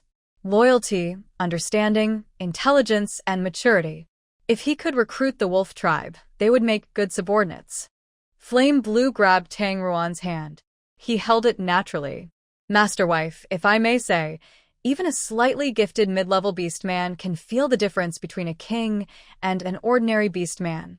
It's just that she was too casual when she first saw him. She's her own man. What is she afraid of?" Tang Ruan rolled her eyes. Suddenly, she felt four intense gazes fixed on her and Flame Blue's clasped hands. And on the beast husband mark on her wrist. "Tang. Tang. Tang Ruan, he is your beast husband." Lang Qi was so shocked he stuttered. "Yes, that's exactly the situation you see." Lang Feng and Lang Yu looked just as surprised as Lang Qi. Lang Mo's eyes showed admiration. Tang Ruan suddenly felt a bit proud. She tightened her arm around Flame Blue. At this moment, rustling sounds came from the forest. Tang Ruan realized, are there monsters too? The one they just killed looked like the wolf hunter's prey. She didn't expect it had been inside the cave valley all along. But she wasn't sure if the cave entrance sealed by Zai Zai was strong enough. "Come out," Flame Blue said calmly. Suddenly, dozens of people stepped out from the woods. They held sticks, some from the wolf tribe, some from the groundhog tribe. The first thing they did wasn't to greet Tang Ruan.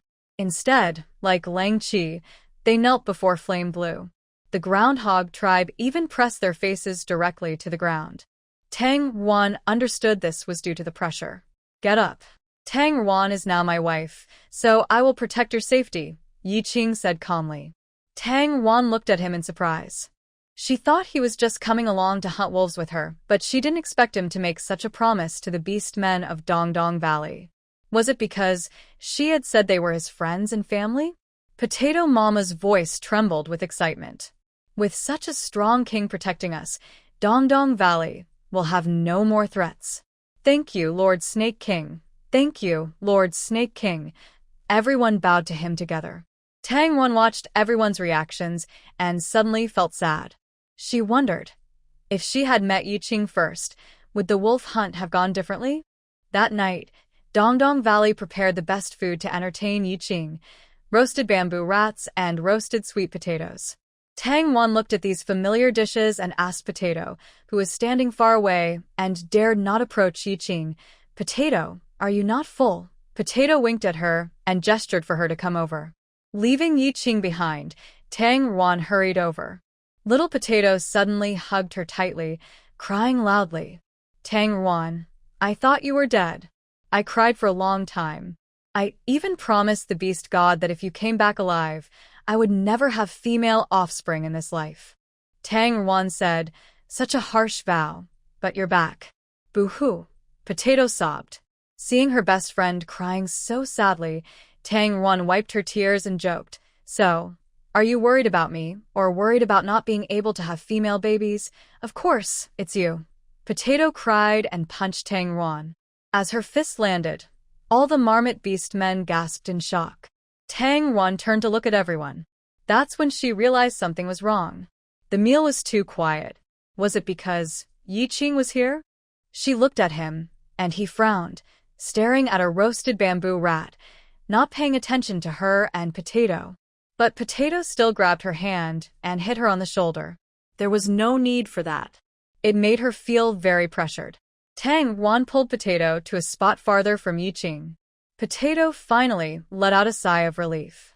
"Tang Wan, how did you find such a talented beast master? Did you give him medicine?" Tang Wan almost choked on her own saliva. "You actually know about giving medicine." Tang Wan raised an eyebrow at her. "Having a beast master is really different." Suddenly, Potato snorted angrily. "You don't know that wolf you gave Wolf Feng medicine." "What?" Tang Wan was surprised. Potato continued angrily. "After the wolf clan leader and you disappeared, some people suspected her involvement and questioned her. She accidentally let slip that she was the one who locked you in that mountain cave. Now, no one in Cave Valley likes her. Even her beast partner, Lang Mo, ignores her. She joins everyone for meals but complains about the food and wants to find a beast master to serve her, like Lang Mo used to do. But everyone hates her deep down. If she weren't the sister of Wolf Chi, she would have been kicked out long ago. And then, she stole medicine from my mother." Tang Wan was shocked again. "Potato, your mother has this kind of medicine?" Potato slapped Tang Wan again. "What are you thinking?" "It's for use by some couples in the clan who aren't very loving." Tang Wan nodded. Potato's eyes turned fierce. She doesn't even know who told her. Luckily, Wolf Feng was cautious and discovered it early. He stayed outside Cave Valley for a night and didn't let her succeed. Hearing this, Tang Wan also relaxed a bit. At that time, she was heartbroken over Wolf Lai's injury and didn't have time to care about her. Now, thinking back, if she hadn't locked her in the cave, Wolf Lai wouldn't have exhausted his special powers trying to save her. Maybe Zai wouldn't have sacrificed himself to seal the cave entrance. Things wouldn't have turned out like this. Tang Wan clenched the ghost crystal on her neck tightly. "Where is she now?" Potato knew Tang Wan was asking about Wolf Yu. Well, Potato pointed to one side. "Besides her brother, she's been flattering 3 males in turn. She's just afraid she'll be left without anyone to care for her in the future." Tang Wan looked in the direction Potato indicated. She saw Wolf Yu approaching Yanqing. She frowned. Wolf Moon held a few peeled roasted sweet potatoes, kneeling on the ground, tilting her charming body, and said to Yanqing, "Lord Snake King, in a small place like ours, there isn't much good food. Please accept these." After saying that, she gave him a sweet smile. Snake King? He even looks at females as fragile as Tang Wan. He probably doesn't have much experience. Or maybe he's tired of the females of the snake tribe and has lost interest. But she is different. She used to be the most beautiful female of the wolf tribe. Although he has already formed a contract with Tang Wan, if the king wanted to get rid of his useless wife, it would be an easy thing to do. "Look at her." Potato jumped up and down. "If it weren't for Wolf Chi, I would want to kill her." "I wanted to." Tang Wan looked sharply at Wolf Moon's back. In the past, she was too soft-hearted. Now, She just needs one reason not to hurt Wolf Chi. Tang Yuan stared at Wolf Moon. When Wolf Moon was causing trouble between her and Wolf Hunt before, she hadn't fully fallen in love with Wolf Hunt yet. So she couldn't understand the possessiveness females have over their males. But Yanqing is different. She is already her beast husband. He is her male, and she dares to covet him. Tang Yuan didn't know if her part as a beast man inside her body had awakened. Right now, she just wanted to rush over and give Wolf Moon a hard punch. Tang Yuan clenched her fists. If she dares to flirt with my beast husband, I will beat her to death. Tang Yuan, I will go with you. Potato waved his chubby fists. Just as they took a step forward, suddenly, a fire wall over 2 meters high appeared out of nowhere in front of Wolf Moon. The sudden flames ignited her hair. Wolf Moon screamed and rolled on the ground, but the fire spread quickly, setting her fur on fire. Finally, she managed to extinguish the flames on her body. Her body was already burned and exposed. Her hair was ragged, as if chewed by dogs. She looked extremely miserable. Some male groundhog beast men who hadn't yet taken a wife looked involuntarily at her. Wolf Feng and Wolf Mo, other male wolves, turned away silently. Wolf Chi hesitated for a moment, but didn't step forward to help. Although she is his sister, he must consider that the Snake King punishes people. If he intervenes, he might anger him and cause trouble for the entire wolf clan. What are you looking at? I'll bite your neck off. Wolf Moon transformed into a beast form and shouted at the mole beast man who was secretly watching her. But her beast form didn't look much better than her human form. Her head was bald in a large patch, making her look very ugly. Ha ha ha. Tang Yuan, you're a really good beast husband. Potato watched from afar, laughing so hard he couldn't straighten up. Wolf Moon looked at Yanqing with a sad face. But she saw that he hadn't looked at her at all from the beginning. Instead, he was holding a wooden chopstick, poking at the roasted bamboo rat. He was tapping and pointing, seeming unsure of how to eat it. She clenched her teeth in anger, noticing that the surrounding beast men either laughed at her or turned away. No one came to help her. Finally, she ran away in a hurry. Potato's mother, along with a few others, cleaned up the area in front of Yanqing. They knelt on the ground and sincerely said, "Please forgive us, Snake King. We small beast men from a little place have no manners." Yanqing still didn't lift his head. When Tang Yuan told her, she knew that the mole tribe had an older female leader. Female leaders with special abilities were rare, and even fewer could become tribe leaders. It showed she was a very smart beast man. So now, she wasn't here to plead for the wolf female earlier. She was simply afraid of causing trouble for the mole tribe. He also gave her face because her beast husband had once saved Tang Yuan. Otherwise, such a female who disturbed him in front of his wife would only be turned to dust to be truly gone. How do you eat this? Nobody has taught me. Yanqing finally raised her head and looked at Potato's mother. The beast man next to Potato's mother immediately spoke up. "Lord Snake King, this..." Potato's mother sharply pinched him. There aren't many middle-level beastmen in the mole tribe. Lower-level beastmen can't feel the difference in strength between the Snake King and them. As the saying goes, the ignorant are fearless. In fact, no middle-level beastman fears the Snake King. Lower-level beastmen don't realize the power gap between middle-level beastmen and the Snake King. Just like beasts and ants. Potato Mom gave him a subtle signal. Fortunately, Potato Mom's mate is very clever. After a while, Tang Yuan was pushed by a few females in front of Yanqing. Tang Yuan has lived here for 3 years, and she was the first to raise the bamboo rats. Tang Yuan knows exactly how to eat it to make it taste good. Potato Mom said with a smile. Yanqing quickly pulled her into his arms. He held her on his lap. "Can my wife teach me?" With so many eyes watching, Tang Yuan felt a little shy. She picked up her chopsticks, tore off a piece of meat, and dipped it in some spices nearby. "Eat like this." Yanqing's lips curled into a smile, and he looked at her eagerly. Tang Yuan wondered, is this person going to feed her? So many people are watching. Seeing that Tang Yuan didn't move, Yanqing urged her, "Feed me." Tang Yuan. What exactly is this person showing off? It's not even in front of his own hands. Dongdong Valley is like her family home. It's like bringing her to her parents' house and making her feed him in front of her mother-in-law. Tang Wan didn't understand.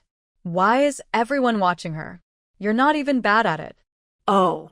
Yanqing drawled, pretending to suddenly realize, it must be that my wife's hand was too tight earlier. Let me feed you instead. The meat on her chopsticks fell to the ground. Yanqing took her chopsticks from her hand. He picked up another piece. Pretending to be like her earlier, he dipped it in spices and brought it to her mouth. Did you hear that? She asked in a low voice. She just said, anyone who tries to my mate, I will beat her to death. His response was vague. But Tang Wan knew he definitely heard it. His hearing and eyesight are both super sharp. She felt a little shy as she ate the meat on her chopsticks. She heard the surrounding beast men collectively sigh in relief. Yanqing put down his chopsticks and used his thumb to wipe away a bit of spice on her lips. Next time you want to kill someone, just tell your mate. I'll help you, and it'll be faster. His voice was just loud enough for both of them to hear. Tang Ruan's heart was pounding.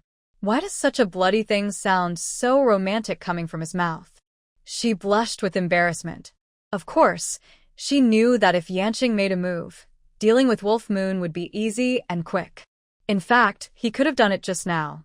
If someone had been unhappy with his actions, he could have wiped out the entire Orcs Valley in a moment. But the people living here were not his enemies. They were her earliest friends in this world. Stars. And Wolf Chi, she had to think of a way to protect their feelings without hurting them. At night, Potatoes wanted to sleep with Tang Ruan. She hadn't seen her for so long and had many things to tell her. But she was afraid of Yanqing, so she held her blanket and hesitated at Tang Ruan's cave entrance. Just as she decided to leave, Tang Ruan came out of the cave. Potato? Yanqing said, I should sleep with you tonight. Potato's eyes widened in surprise. I knew it. You really are a kind beast. Tang Ruan looked a bit unfairly at Wolf Hunter. You've never praised Wolf Hunter like this before. You said he's ugly. Potato grabbed Tang Ruan's hand and whispered in her ear, actually, he's also ugly. Forget it, a mole rat's taste. Haha, she didn't mind. Suddenly, a light cough came from inside the cave. Tang Wan raised an eyebrow. She heard it. She deliberately asked Potato, where is he ugly? Potato, he's too long. Haha. Long. It was the first time she heard someone describe height as long, but Yanqing is a bit taller than Wolf Hunter.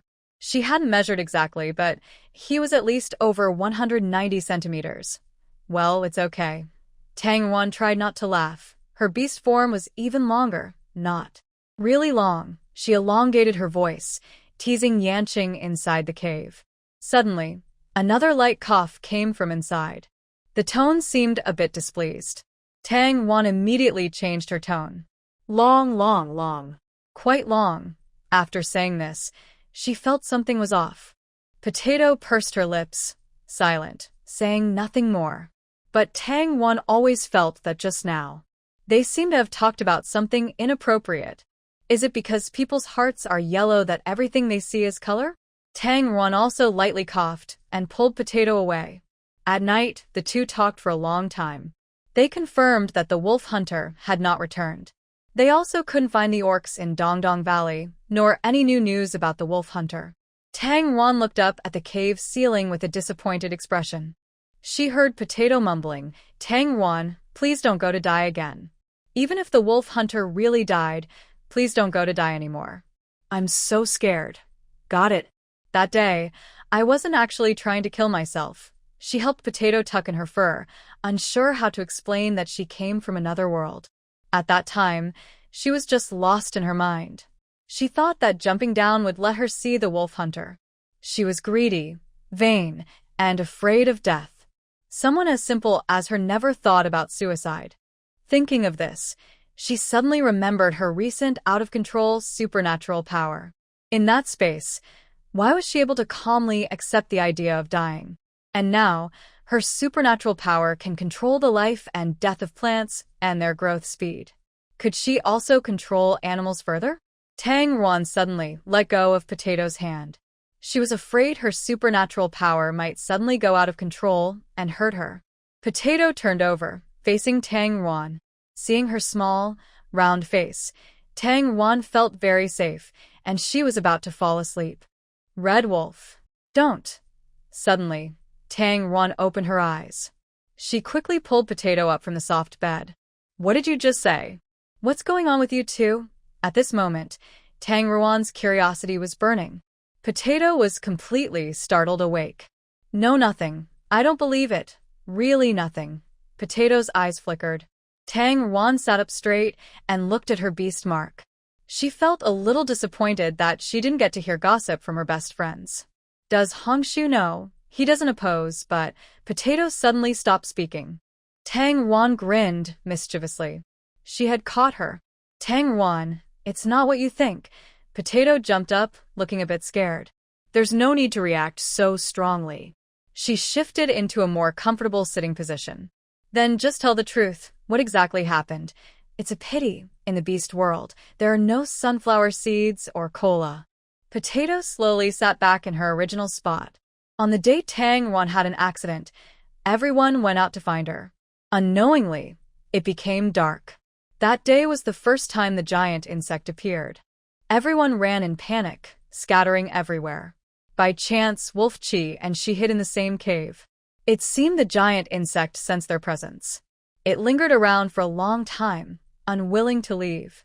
Wolf Chi stayed at the cave entrance, protecting her behind him.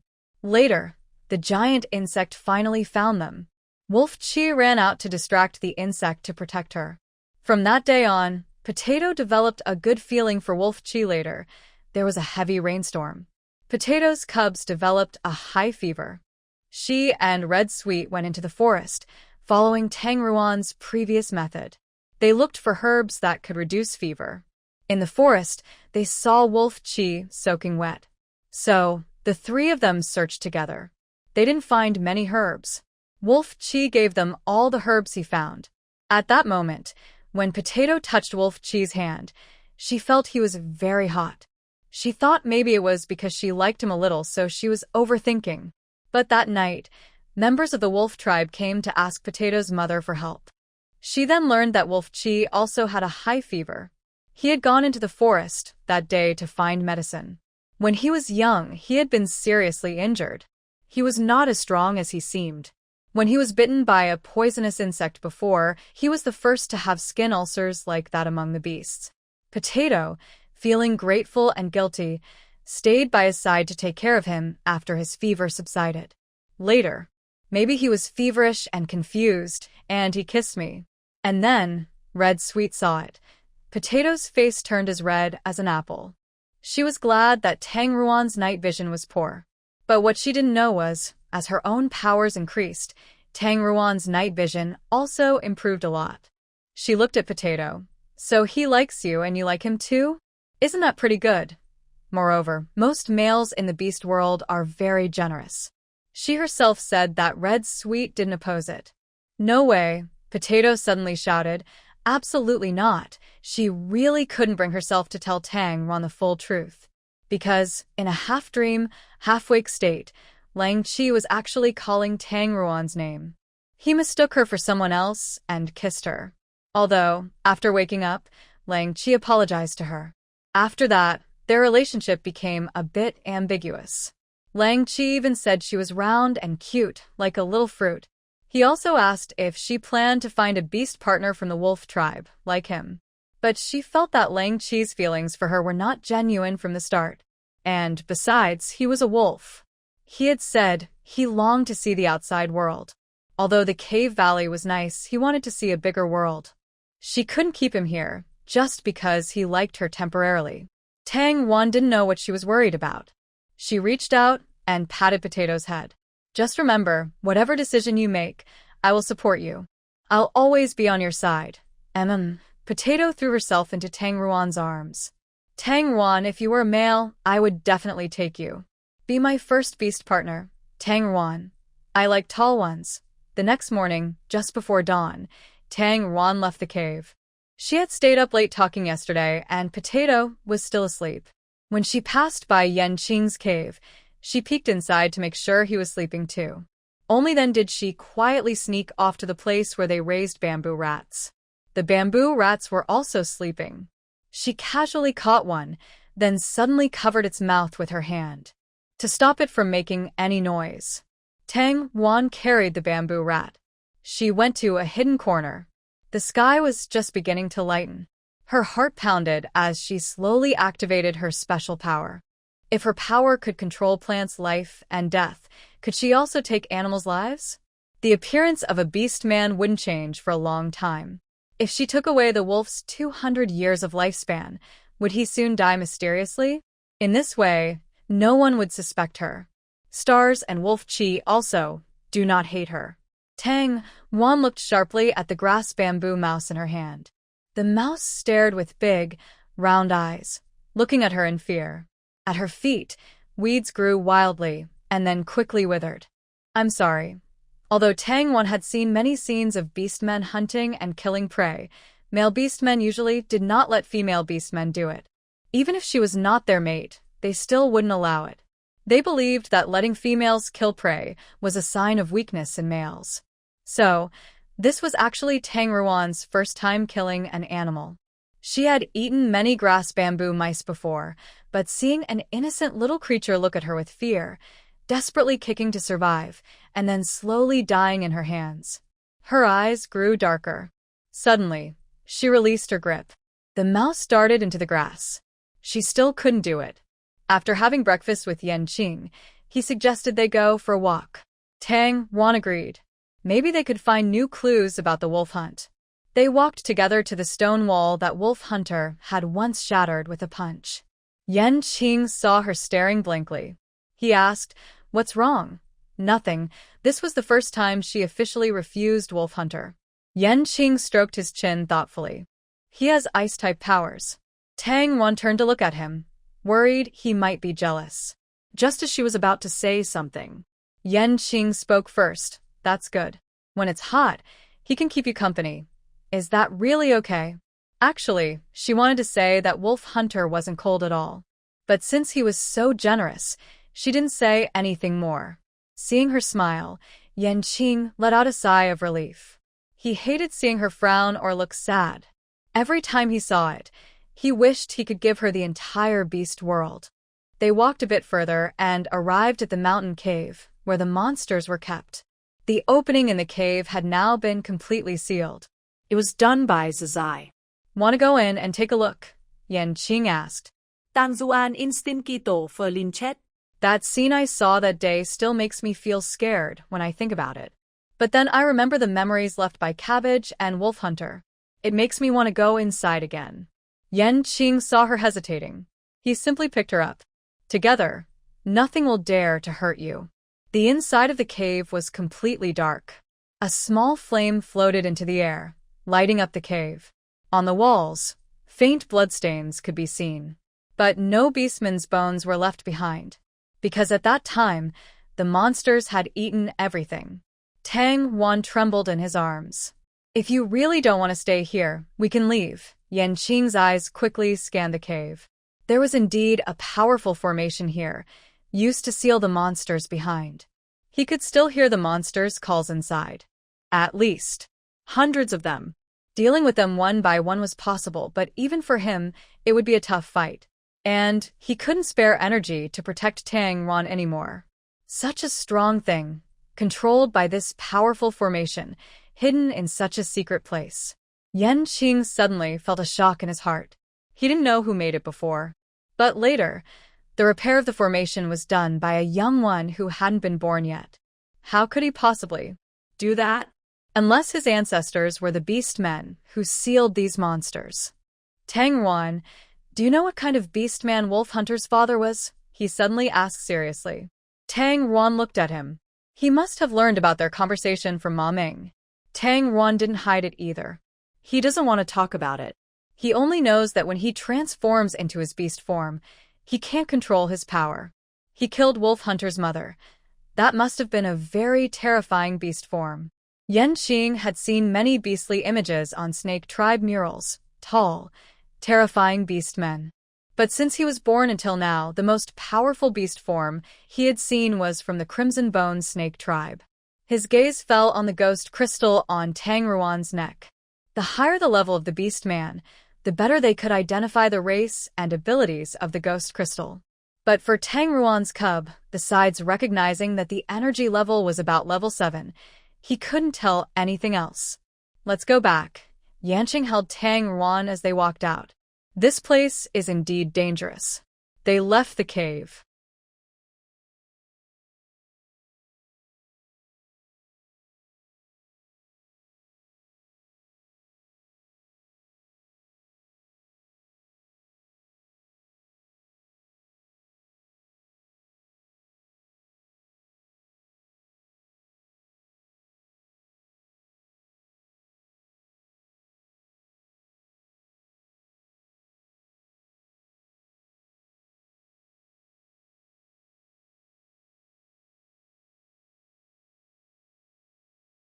But since she was the one wearing them, he didn't think they were particularly ugly.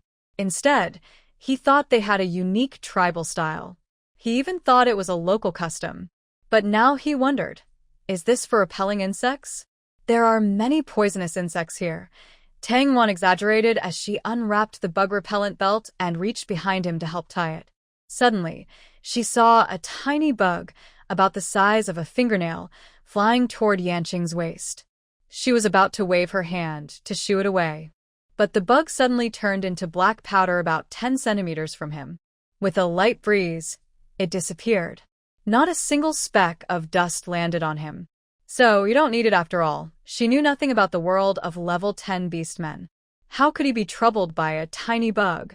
Yanqing watched as Tang Ruan helped him tie the belt, looking as if she was intentionally hugging him. His heart gradually warmed. Seeing her about to stop, he suddenly pulled her into his arms. They pressed close together. Tang Ruan looked up in confusion. How can you only do half the job? His voice was hoarse. Help me tie it properly with a more complex knot, so it won't fall off. Tang Ruan blinked. Could she have been mistaken just now? Yanqing's eyes darkened as he looked at her, pressed against him. Her soft little hands were busy behind his back. A smile curved his lips. He liked the feeling of her leaning entirely on him. They wandered in the woods for a while longer. During that time, Tang Ruan gathered some herbs. Yanqing naturally helped her store them in his space. When he was about to touch a red plant, Tang Ruan suddenly stopped him sharply. Yanqing obediently did not touch it, straightened up, and looked at her curiously. He frowned and watched her pick up the plant and hurriedly hide it in her waistband. This is for someone I plan to give it to later. Yanqing didn't ask further, simply nodded, okay. At noon, the orcs from Dongdong Valley prepared a rich meal and delivered it directly to Tang Ruan's cave entrance. Luo Mo saw them return. He eagerly stepped forward and knelt on one knee. Lord Snake King, lunch is ready for you. Would you like to eat alone or with everyone? He looked up, eyes shining brightly as he gazed at Yanqing. His dark eyes were full of admiration. Since yesterday, Tang Ruan had noticed. These 4 wolves looked at Yanqing with more enthusiasm than they did at females. She guessed that Yanqing's position in their hearts was probably like a world-class boxing champion to a fan, full of admiration and awe. Join everyone. But I don't like loud noises. Just you 4, that's fine. His gaze shifted to the distance. Standing far away were Wolf Chi, Wolf Foam, and Wolf Yu. Each of them was tense, their fists clenched so tightly that veins bulged on their arms. Wolf Yu, with his pale skin, turned redder still. Those unfamiliar might think they were infatuated with Yanqing. Tang Ruan awkwardly smiled. Why did she feel so unnecessary? Following the strong is in the nature of the wolf tribe. The 4 wolves were curious about Yanqing, and also about the outside world. Yanqing was open and answered all their questions. At first, they asked cautiously. But once they saw that Yanqing was willing to talk, the meal gradually turned into a fan meeting. Were you a level 10 beast man when you were born? Yanqing nodded slightly. Oh my. Level 10. The strongest beast man I've seen is only level 1. Wolf Chi said in admiration. Level 10. Does that mean just a flick of the finger could wipe out an entire tribe? Wolfie's voice trembled slightly. That's not quite how it works. Yanqing placed a stack of roasted meat within Tang Ruan's reach. He then said, but destroying them is only a matter of time. However, I never kill innocent people without reason. Tang Ruan silently took a piece of meat. She felt that the 4 wolves in front of her were about to transform into beast forms and start howling loudly. She thought it was unnecessary, but suddenly, she had an idea. Since they were all here, wasn't this the best chance to eliminate Wolf Moon? Tang Ruan stood up, leaned close to Yanqing's ear, and whispered a few words. All right, remember to come back before dark. Yanqing gently took her hand and said softly. The 4 noisy wolves suddenly fell silent. The tone Yanqing used to talk to the Snake King was very different from how they spoke to the wolves. They thought the Snake King's tone was already very kind. But no matter how kind he seemed, the pressure and dignity he emitted made him feel powerful and noble. However, when he spoke to Tang Ruan, it was like coaxing a little child, as if he was afraid that raising his voice might scare her. Tang Ruan also noticed the quietness around her. She turned around and saw Wolf Chi and the others staring at her as if they didn't recognize her. What's wrong? She asked curiously. It's nothing. Just thinking you and the Snake King are very close, Wolf Mo said. Yanqing was very pleased with his words. A slight smile appeared on his lips. You're very clever. You will surely achieve great things outside. Wolf Mo's eyes sparkled with excitement, seeming eager to explore the outside world. He knelt on one knee and bowed deeply to Yanqing. Thank you, Snake King, for your praise. If I get the chance to follow you, I will be loyal with my life. Tang Ruan's face darkened. It seemed she needed to get to know them all over again. Taking advantage of their lively conversation, she quickly slipped away. She ran into the forest, found a flat, large stone, and then picked up a small stone. She took out several herbs from her pouch and started crushing them. Finally, she formed several small red pills and wrapped them in a large leaf. A purple aura surrounded her hands. Tang Ruan focused her mind, shook her hands, and the illness instantly disappeared. This second-level ability was very useful. She then approached Wolf Moon's cave. After walking back and forth several times, she still couldn't get inside. During that time, an old wolf from the wolf tribe saw her. Curiously, he asked, Shaman, are you looking for Wolf Moon? Yesterday, Wolf Moon tried to the shaman's new mate. Getting burned like that, she truly deserved it. Now, the shaman is here to find her. Could it be to fight Wolf Moon? The old wolf was surprised. That shaman isn't a match for that female wolf. He was about to say something but suddenly thought. But today, maybe not. Yes, I came to see her. The old wolf nodded and looked into the cave. He thought, as long as the shaman doesn't get hurt, it's fine. Then he quickly left. Inside the cave, Wolf Moon was crying out in pain. Oh, someone help me. It hurts so much. Her burns from yesterday, after a day of worsening, had turned into large blisters. There were blisters on her head, neck, and even her chest. They were all connected in patches. This kind of just right burn caused pus to break through. If left untreated, it would be very uncomfortable to move. Tang Ruan didn't know if Yanqing was doing it on purpose. Right now, Wolf Moon missed Wolf Hunter very much. It would be great if she had ice. Wolf Hunter's special power helped many tribe members ease their pain during fire disasters. All because of Tang Ruan. She thought bitterly. If it weren't for her, Wolf Hunter wouldn't have died. Suddenly, lying on the bed, Wolf Moon saw a familiar figure. She quickly sat up. Her movement tore some blisters, causing sharp pain. Ow, she gasped. You wicked female, how dare you come into my cave? Are you here to mock me? As she spoke, she transformed into a giant wolf. She showed her sharp teeth at Tang Ruan. Tang Ruan didn't look friendly either. You caused my mate Wolf Hunter's death, made me lose my child, and now you want my new mate. Every time she spoke, she took a step closer. Wolf Moon nervously stepped back. Suddenly, Wolf Moon realized. She had just been suppressed by the pressure coming from her. Is Tang Ruan now a ranked beastman? Although Tang Ruan has special powers, she is a high-level beast man. But she had never taken her seriously, because she had never seen her beast form, and it was probably not a powerful one. So she never dared to show it. Her healing ability was not combat-related. Yet, despite being so powerless in battle, the aura she emitted just now made her feel like kneeling. Lang Yu clenched her teeth and let out a howl. She suddenly lunged at Tang Ruan, but Tang Ruan dodged quickly. Lang Yu looked at her in shock. "Do you think I came here to mock you?" Tang Zuan's no.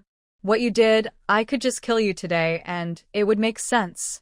Lang Yu's eyes widened suddenly. "Of course I dare." Tang Ruan's eyes were sharp. At this moment, she really wished she could settle things with her herself. Lang Yu stared at her in fear. Tang Ruan placed the item on the stone table. Suddenly, her tone changed. "This is medicine to treat your burns.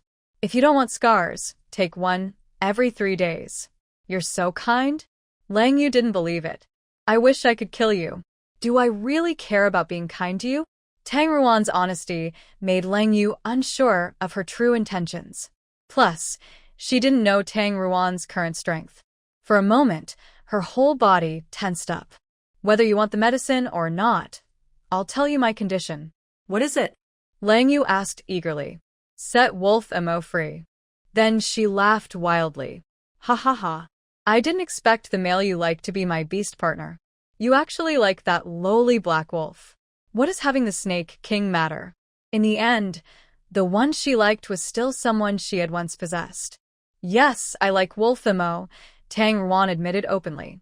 Lang Yu looked at her proudly, transforming back into her human form, reaching for the medicine. She trusted Tang Ruan's medical skills, and she was in such pain. Seeing her take the medicine, Tang Ruan said, "I like Wolf Mo, Wolf Yu, Wolf Chi, and Wolf Feng. They are good brothers of the wolf hunters. I will take good care of them." Lang Yu pauset. "Didn't expect you to be so greedy." Tang Ruan didn't explain further. She obviously couldn't understand that, besides being able to take a male as her beast husband to serve her, he could also be her friend. Lang Yu proudly lifted her head. "Say whatever you want, but I've won this round." She sniffed the package and felt it was cool. She couldn't help but eat a piece, and it made her feel comfortable all over. Once she healed her injuries, she was sure she could find a better beast husband than Lang Mo. That useless person who doesn't care about her. She might as well give him away. She wondered how she should explain things to her Snake King beast husband. Maybe while they were fighting, she might have a chance. "When will the giving ceremony be?" "I can give him to you right now."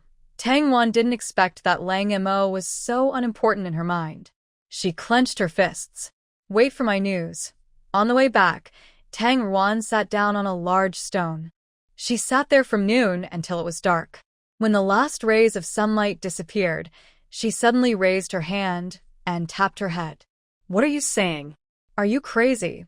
Her original plan today was to trick Lang Yu into accepting that package of slow-acting poison. After she had taken it for 100 days, she would be done for. Everyone in Dongdong Valley knew that herb could treat burns, but they didn't know that long-term use could be deadly. By then, she would have already left with Yanqing. It wouldn't be her fault. She had planned to lie to Lang Yu, saying the medicine was a favor owed to Lang Qi, but suddenly, she remembered what Lang Mo said to Yanqing. She felt that Lang Mo really longed for the outside world. So, she casually told him to let Lang Mo go. But Lang Yu misunderstood and thought she liked Lang Mo and wanted her to give him to her as a beast husband. Tang Ruan thought this reason was more convincing. After all, Lang Yu was so proud and always wanted to dominate her. It could also help Lang Mo gain his freedom. She decided to go along with it. Now, she just needed to get Lang Mo. Then, when he met a female he liked, she could sell him again. Now, how should she explain this to Yanqing? Tang Ruan sat until the moon appeared. When she looked up, she saw someone standing across from her. Yanqing looked displeased. His emerald green eyes glowed in the dark. "Didn't you say you'd come back before dark? What are you doing sitting here alone?" He walked up to her.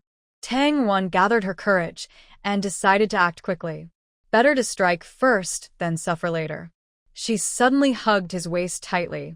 Yanqing, I have something to tell you. In the forest of Dongdong Valley, fires blazed everywhere. Yanqing, listen to me. I didn't really mean to capture Lang Mo. It was just a temporary plan. You know as well as I do, Lang Yu is the enemy who caused my child's death and the wolf hunt. I've already decided how to deal with her. Rescuing Lang Mo was just an easy move.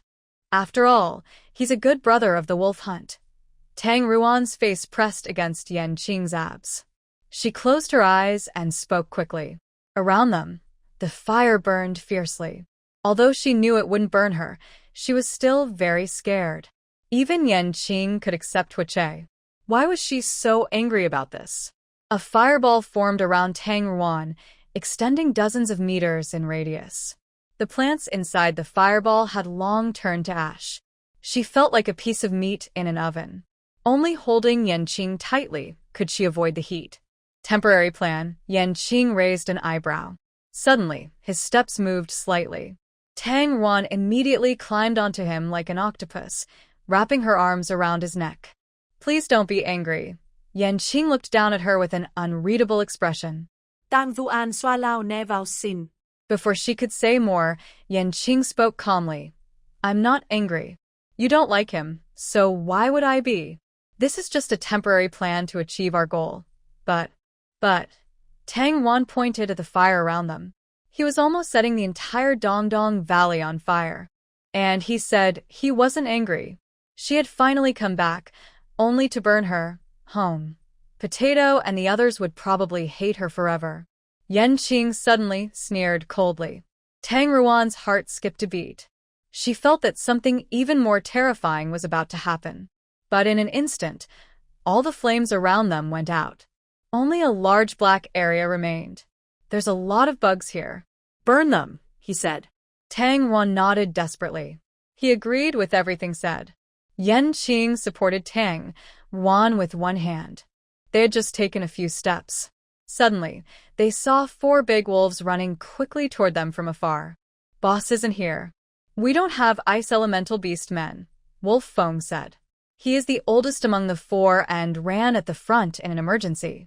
Suddenly, Wolf Yu slammed on the brakes. What's wrong? They asked. The fire is out, Wolf Yu replied. Wolf Yu is a senior beast man and has better eyesight than the others.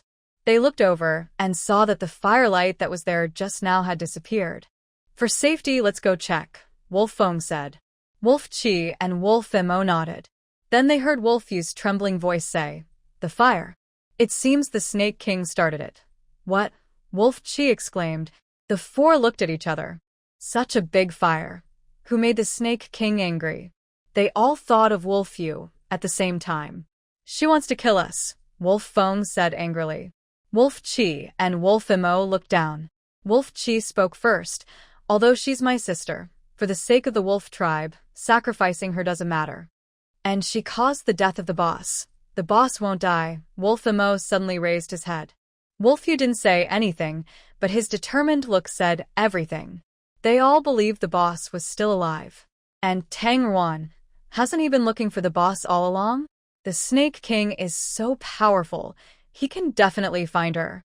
Their hope rekindled, and they ran toward the Snake King. If the Snake King was angry because of Wolf Yu, if Wolf Yu was still alive, then sacrificing her for the wolf tribe and the cave valley wouldn't matter. Anyway, she deserved it. They reached Yanqing. Seeing him holding Tang Ruan and walking back slowly. There was no corpse of Wolf Yu around. Maybe she had already been burned to ash. They transformed into human form and were about to kneel. Suddenly, with a loud thud, they all fell to the ground. He was completely pinned to the ground, face and limbs pressed down. For shallow dents appeared in the dirt. Tang Duan. And he still says he's not angry. Lang Yue is your wife. Lang Mo's head was suddenly lifted by an invisible force, though his body was still stuck to the ground. With fear, Lang Mo said, Yes, but I no longer serve her. Just as your wife said. Yanqing looked at Tang Ruan with a half-smile. Tang Ruan gave an awkward laugh. Do you want to break free from her and leave Dongdong Valley with me? Yes. Of course I do. Lang Mo said excitedly. Following the strong is the nature of the wolf clan, and Yanqing was exactly that kind of strong leader. In his whole life, he might never meet another like him. The other three made muffled sounds from the dirt, meaning more or less the same thing. Good. I'll help you break free from her. Yanqing said no more, simply carried Tang Wan away. But Tang Wan felt something was off. He said he would help Lang Emo escape from Langyue. But Lang Emo was already part of her plan, so Yanqing didn't really need to act. Could it be that Yanqing planned to kill Langyue directly? Wouldn't that ruin her plan? That night, Tang Wan took the initiative to snuggle into Yanqing's arms. Yanqing turned over. Not even a month after their bond, and her partner was already avoiding her. Woo-woo. Tang Wan refused to give up. She climbed over his waist to the other side, burrowed into his arms, rubbed against his chest, and lifted her head. She met Yanqing's sharp gaze. She gave him a bright smile. Yanqing, tell me your plan, okay? How do you plan to help Lang Emo? Yanqing stared at her. His green eyes shone in the night like two flawless gems. Your concern for him seems greater than I expected. Tang Wan, is he jealous again?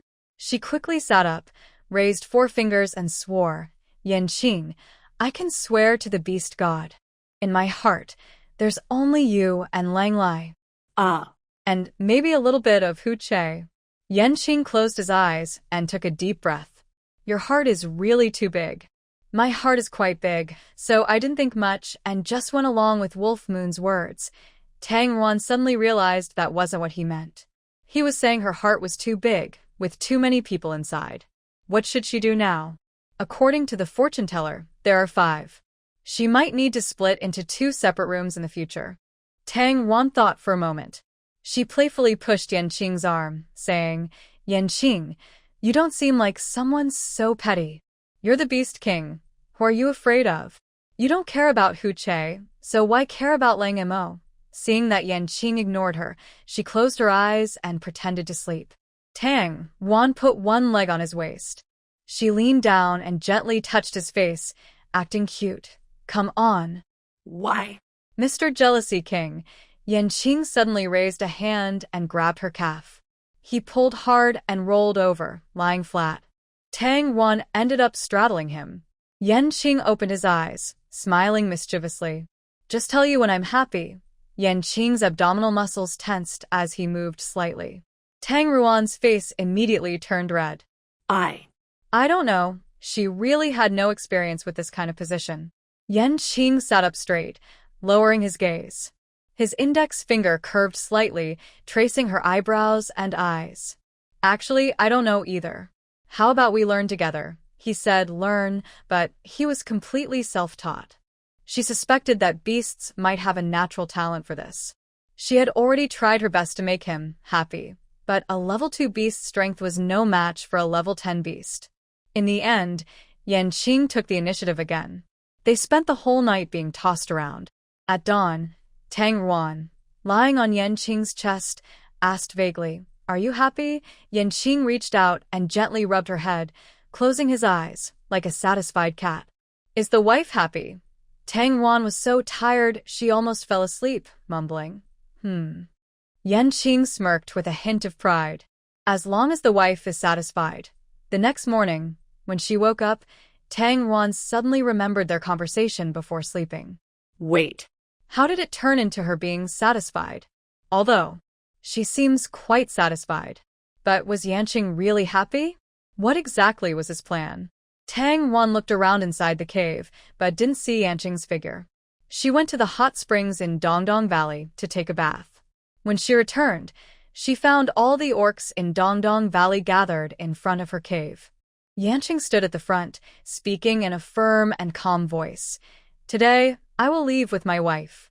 The land above Dongdong Valley now belongs to my snake tribe. Those willing to follow me can leave with me. Those who don't want to can stay. If you need help in the future, mention my name after leaving Dongdong Valley. There will be sheep tribe orcs building cities above to help you. Everyone's life will get better. When the wolf tribe heard Yanqing's words, they all looked shocked. He actually plans to build a city here? And says he will take them away? Are they dreaming? They thought the wolf tribe was about to decline, but didn't expect there to be a chance to leave. The groundhog tribe was also talking among themselves. Isn't he the Snake King? Why is a sheep tribe building a city? He says the land above is his now. Are you two fools? He's a snake, but he can also be king of other tribes. What is building a city? I've never heard of it. The groundhog mother sighed. The groundhog orcs haven't left this place for hundreds of years. They are neither strong nor smart. Although she really wants to see the outside world, she believes staying here is the best way to protect their weak orcs. She stepped forward and knelt before Yanqing, saying, "Thank you, Snake King, for your protection. The groundhog tribe is willing to stay here and work with the sheep tribe to defend your land." Yanqing looked at her carefully. In just 2 sentences, she had given him Dong Dong Valley. She had shown kindness and also ensured that the groundhog tribe would be protected by the snake tribe in the future. But he didn't mind either way. Whether this land is added or not doesn't matter much to him. He built a city here mainly to make it easier to hunt wolves and because the climate here is suitable for the sheep tribe.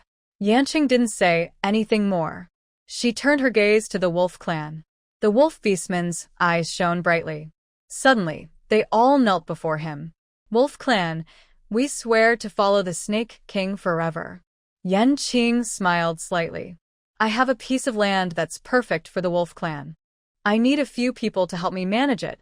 His eyes fell on Lang Feng, Lang Qi, Lang Yu, and Lang Imo.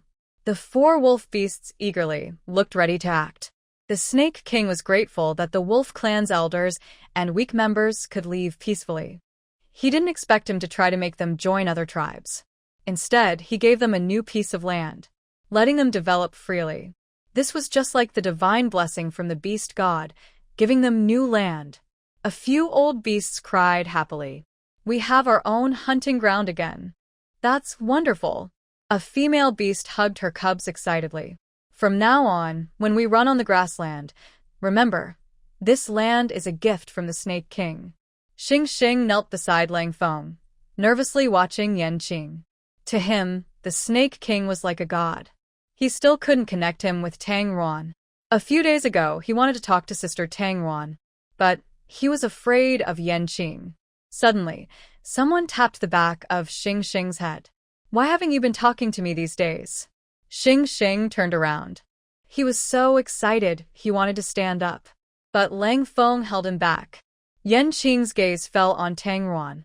Her hair was a little wet, and her skin looked smooth after her bath. Who was this beautiful young female? Yanqing's mind flashed back to last night. His eyes darkened, and his smile grew wider. Oh, she was his. He reached out his hand to her. "Come here." Tang Ruan stopped teasing Xing Xing. She knew he was probably afraid of Yanqing. She walked toward him. Just as she was about to place her hand in his palm, suddenly, Lang Yu shouted, "Tang Ruan, aren't you going to make Lang Imo your beast husband? While the clan leader is here, let's hold the ceremony now." In an instant, everyone's eyes turned to Lang Yu. All the beastmen's hearts surged with shock.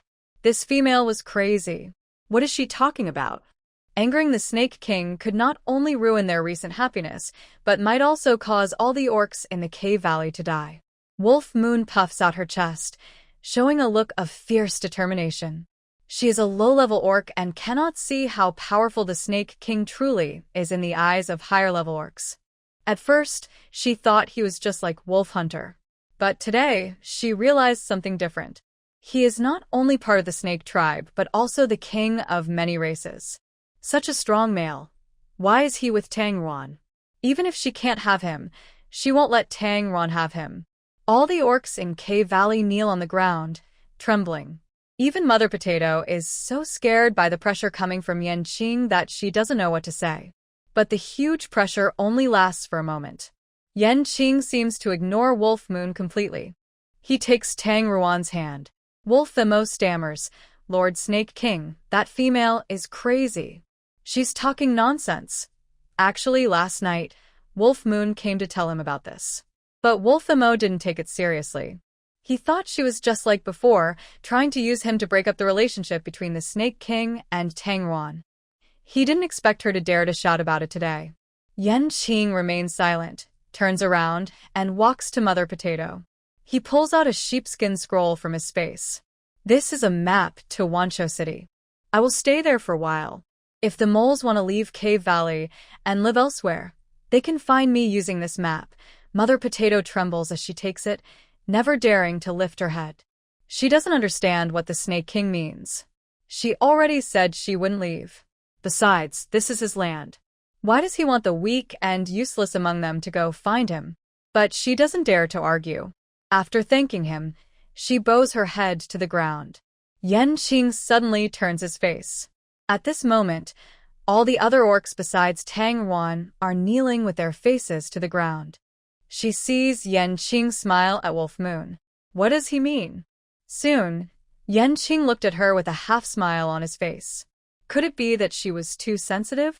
Seeing Wolf Moon's excited expression as she looked at the Snake King smiling at her, her heart was pounding. The Snake King smiled at her, and he even deliberately emphasized the map that she could find him with. He has been staying in a place called the 10,000 Beasts City recently. That map must have been left for her, because the mole tribe said they wouldn't leave. He was probably worried about so many beasts around and wanted to protect his image as king. Also, he hadn't figured out how to get rid of Tang Yuan yet. So, he intentionally sent her this signal. It must be like that. Wolf Moon's mind was already imagining herself killing Tang Yuan and spending nights with the Snake King. Once she became the Snake King's wife, everything he had would belong to her. Yanqing, in beast form, moved quickly and took Tang Yuan back to the 10,000 Beasts City that same day. He brought the beast men from the Cave Valley to help send the wolf tribe to the grassland and handle the next arrangements. When he returned, a few beast men came out of a nearby cave near the Snake King's den to greet him. Tang Yuan recognized them immediately. They must be Yanqing's city lords.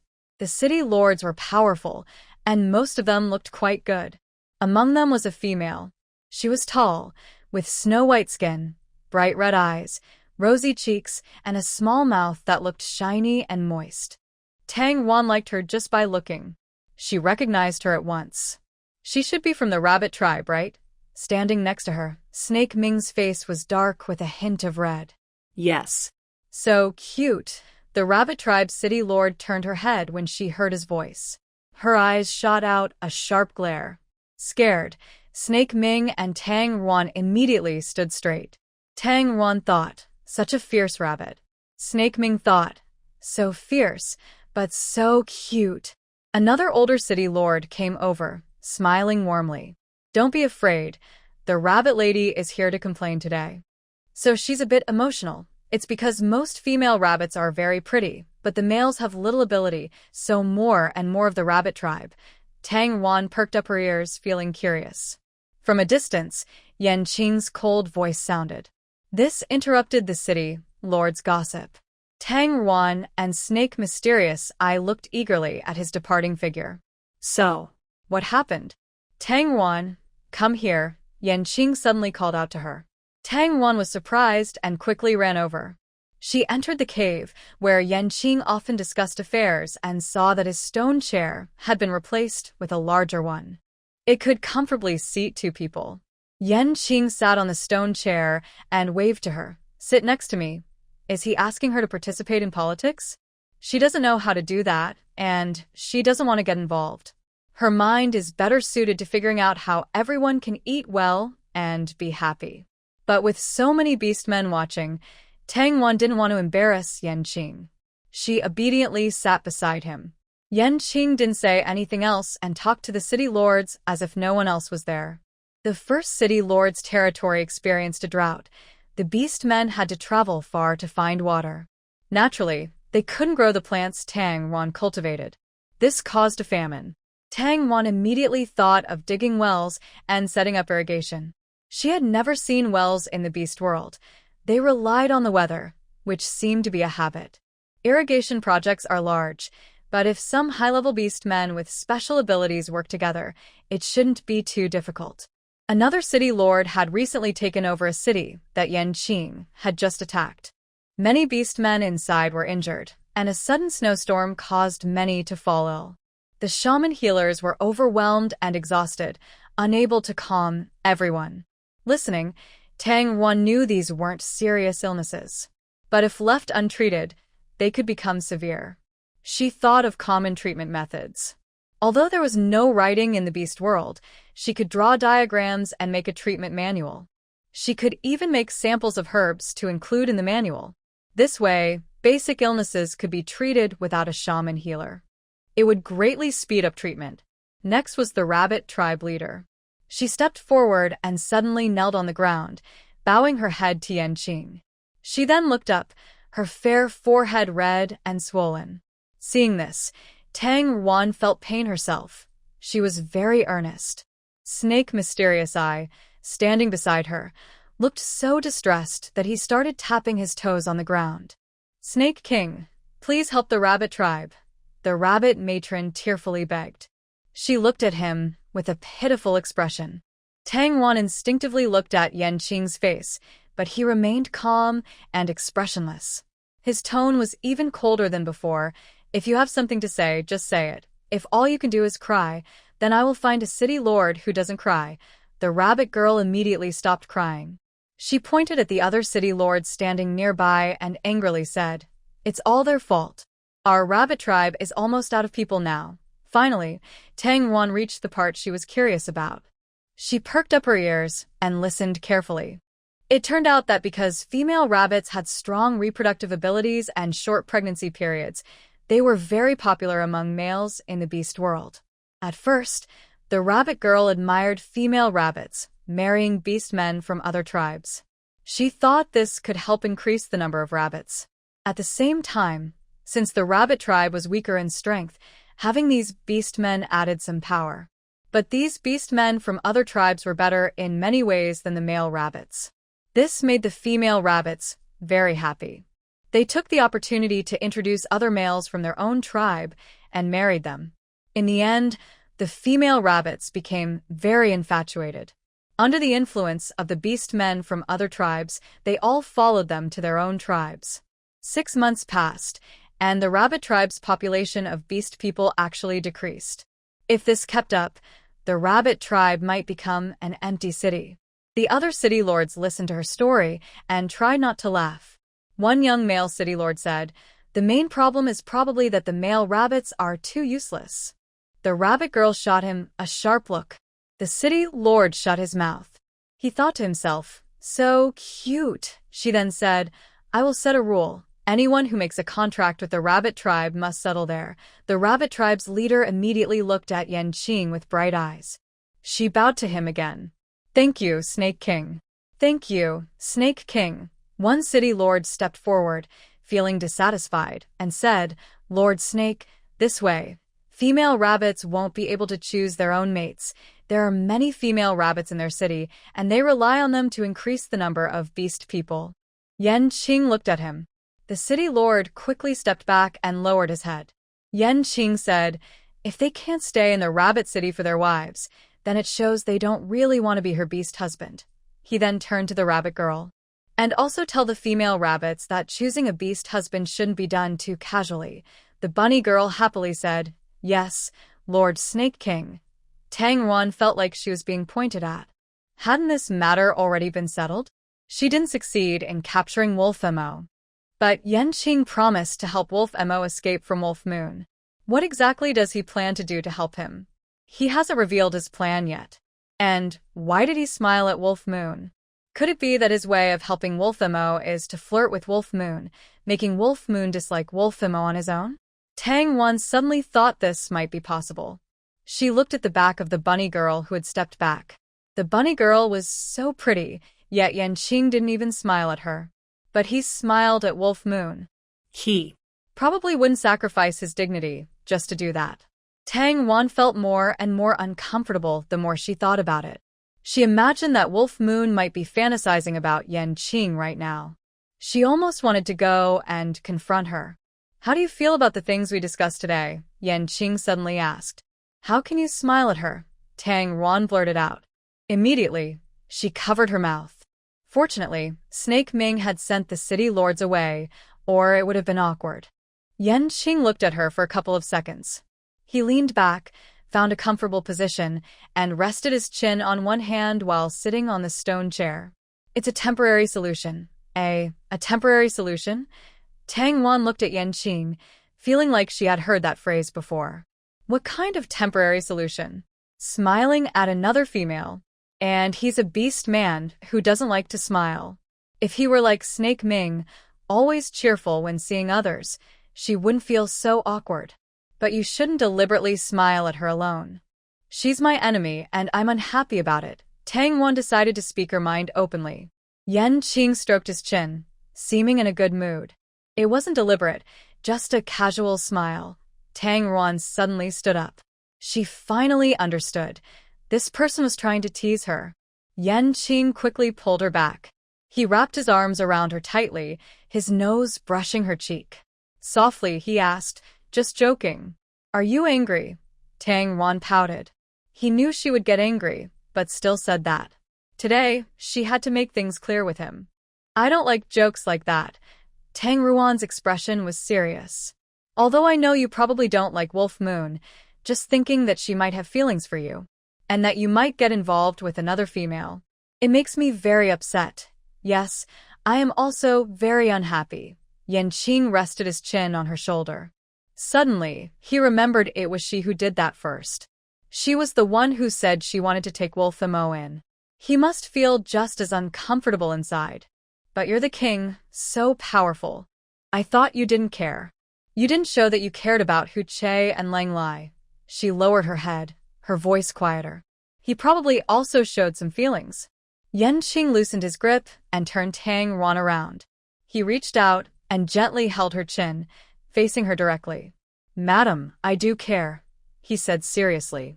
Although I am the king, first of all, I am a male who loves you. I will be jealous and angry. I don't care about Lang Lai and Hu Che because you care about them. So, I can only accept it. Tang Wan was so touched, she almost cried. If she hadn't met Lang Lai first, if these 5 beast husbands weren't destined for her, maybe, because of Yanqing's deep love, she would stay with him alone in this beast world for life. She raised her hand, wanting to hold his. Yanqing, do you want to hear my plan? Suddenly, he released his grip on her chin, leaving Tang Wan empty-handed. He leaned back, sitting comfortably on the stone chair. His eyes looked away. He was afraid of hearing what she might say next. If she said she couldn't love only him, he would be sad. If she said she was willing to love only him, he would immediately go and deal with Hu Che. Find Lang Lai and get rid of him too. His wife could only belong to him alone. Tang Ruan's emotions were interrupted by him. She also regained her composure. Luckily, she hadn't made any promises in haste. This is the beast world, where females having multiple beast husbands is perfectly normal. What plan? I did indeed use Wolf Moon, trying to replace your feelings. He deliberately guided her to steal the map from the leader of the Groundhog tribe. The map marked a river with a note that they must dig through to cross. Digging is a skill the groundhogs are good at, but not the wolves. So, the Wolf Moon might think that the groundhogs can't cross the river and can only dig through. But in reality, the area around the river is full of poisons. What if she happens to survive? Tang Wan asked. There are special fish in the river that eat beast men. What if she never came to find you at all? She will definitely come. Tang Wan looked at him with a smile. Yanqing, are you confident about your looks? She said this with her words. But deep down, she approved of his appearance. Since she came to the 10,000 Beast City, besides Qi Ling, she hadn't seen any female daring to approach him. The main reason is that he's too powerful and always has a cold face. Who would risk their life just to flirt with a male? Fools are fearless. And when the benefits are big enough, they can make beast men lose their reason, Yanqing said disdainfully. Tang Wan didn't understand the second part. Seeing her look confused, Yanqing gave an example. Madam, if you see a dark mountain cave in front of you, not knowing if it's dangerous, but a beast man tells you that inside are many crystals you like. As long as you go in, you can take them. Would you go in to see? Tang Ruan's mind filled with images of a cave full of crystals. She almost didn't think and blurted out. Suddenly, she realized. She thinks that coming to look won't cost much. She takes the smallest risk for the biggest chance. Yanqing pinched his brow, looking a bit upset. He reached out and pulled her up from the stone chair. Hurrying, he led her into a cave. It was the cave where he kept the treasure chest. Yanqing opened the wooden box. A dozen colorful, fist-sized crystals immediately lit up the cave. All yours. I have more than 10 other caves with crystals like these. Not enough? I'll help you find more. He angrily tapped the box and closed his eyes. Don't let me go into the mountain cave. 5 days later, the orcs who went to Dongdong Valley with Yanqing returned. They also brought back the corpse of Wolf Moon, who had transformed into a beast form. The corpse was being eaten by predatory fish, exposing its ribs. It had no internal organs left, and the scene was very shocking. As you suspected, she stole the map and left the wolf tribe. That's not important, Yanqing said casually, interrupting the old beast. He gently raised his finger, and the corpse instantly turned to ashes.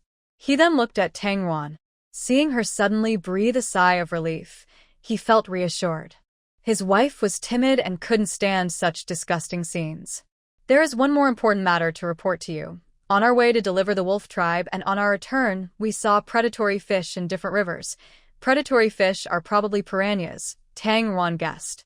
Although she hadn't seen piranhas with her own eyes, she knew they were very destructive.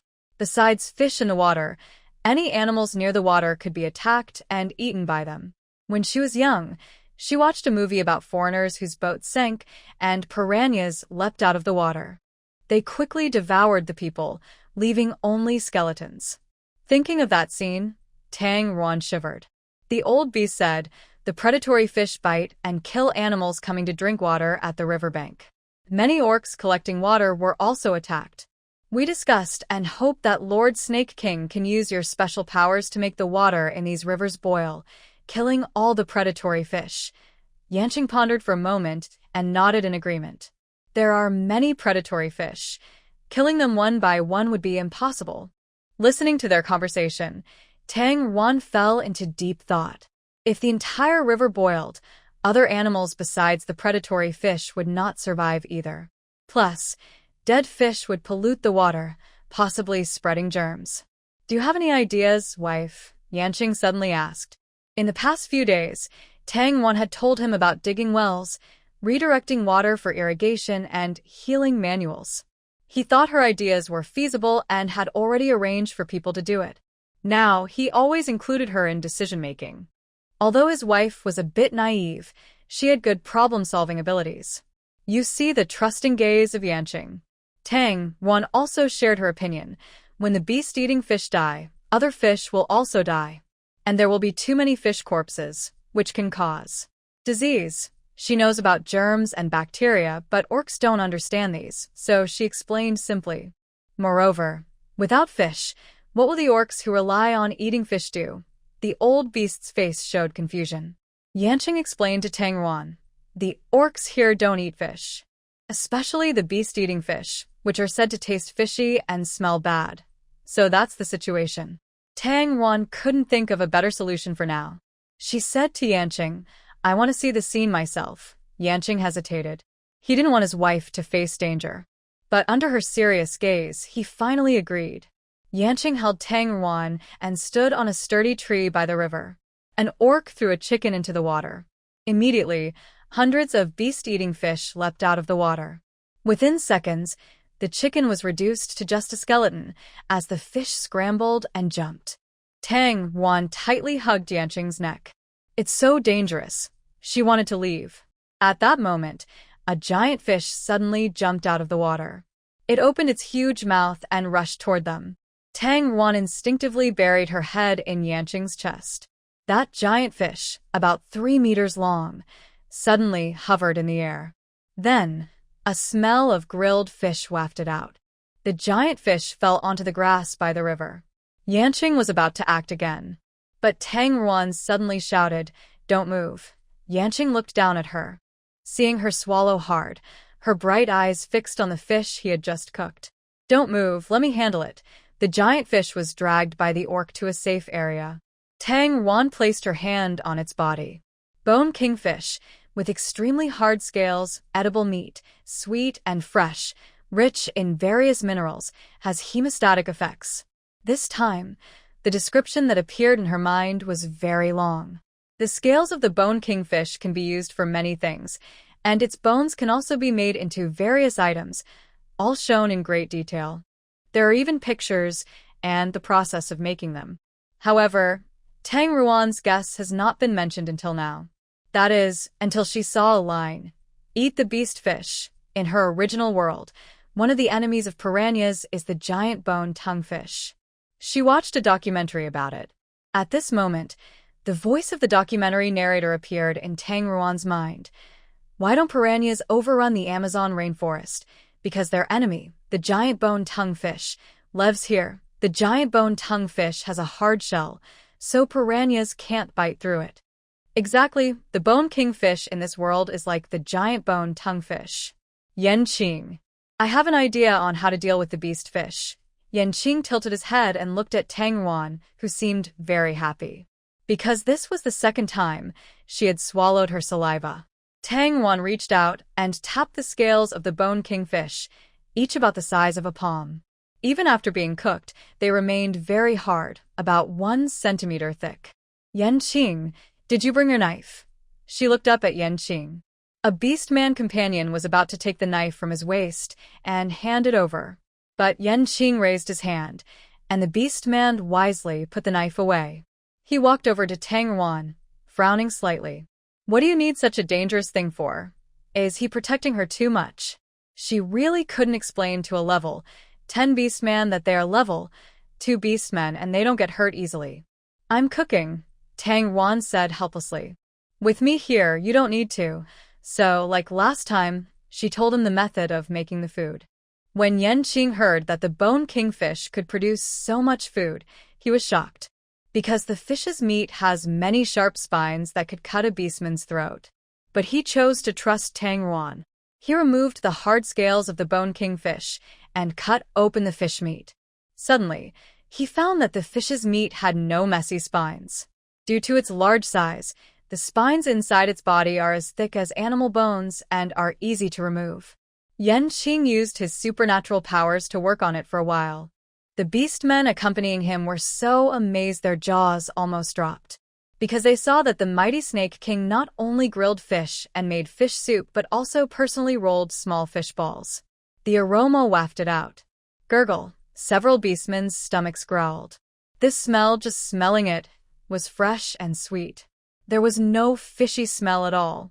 They thought this fish was ugly, and since he liked to eat fish with a strong smell, and because its scales were hard, they had never considered it as food before. Soon, when the Snake King and his wife returned, they also wanted to hunt a fish to eat. Come and try some.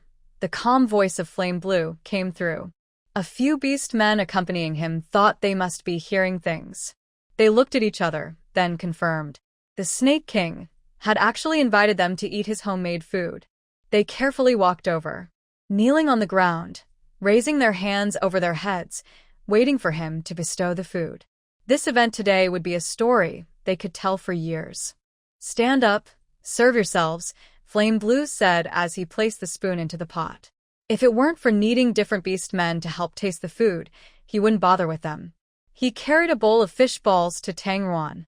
With a smile, he said, "Wife, try this." The pots and utensils were all made with his special powers. But her bowl, no matter how you looked at it, seemed more delicate than the ones given to the accompanying beast men. Suddenly, she noticed that her bowl had a small snake carved on it. Could this be a little romantic gesture from a love-struck mind? Tang Ruan used a spoon to pick up a fish ball, blew on it, and then put it in her mouth. She immediately gave him a thumbs up. Delicious. Really tasty. The beast men nearby echoed in agreement. Tang Ruan smiled. Flame Blue, you try some too. She offered a fishball to him. Flame Blue chewed twice, and his expression suddenly relaxed.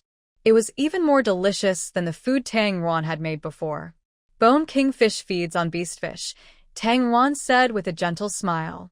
Raising Bone Kingfish can. The two spoke together, sharing a smile. they thought of something together. Tang Ruan explained further, the reproduction rate of bone kingfish is actually quite high, and they grow quickly.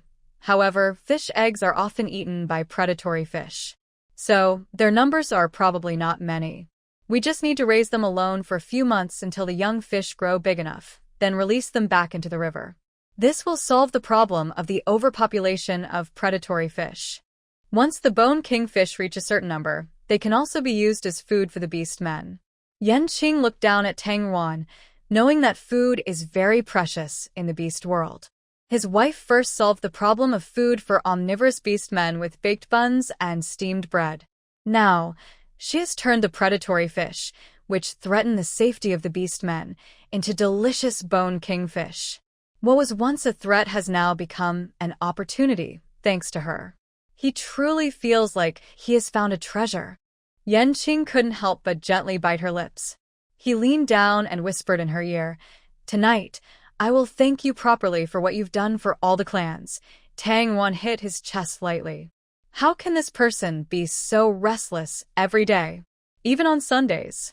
But now there's another problem. Tang Ruan frowned. The raised bone kingfish should ideally be sent directly to where they are needed. But fish can't live long out of water. This river is said to connect many rivers in the beast world. That means other places might also be experiencing overpopulation of predatory fish. Waiting for the bone kingfish to swim there on their own could take a long time. And they might not want to go to other places at all. I can take you to tour my city. We can stay in each place for a few months. Then, we can raise the fish there, Yanqing suddenly said with a smile. He had long wanted to take Tang Ruan to see his other cities. He usually stays in one city for a few months. During that time, the local lords of nearby cities come to discuss development with him. Then he moves on to another place. He has stayed longer in the city of 10,000 beasts because he moved the entire snake tribe there.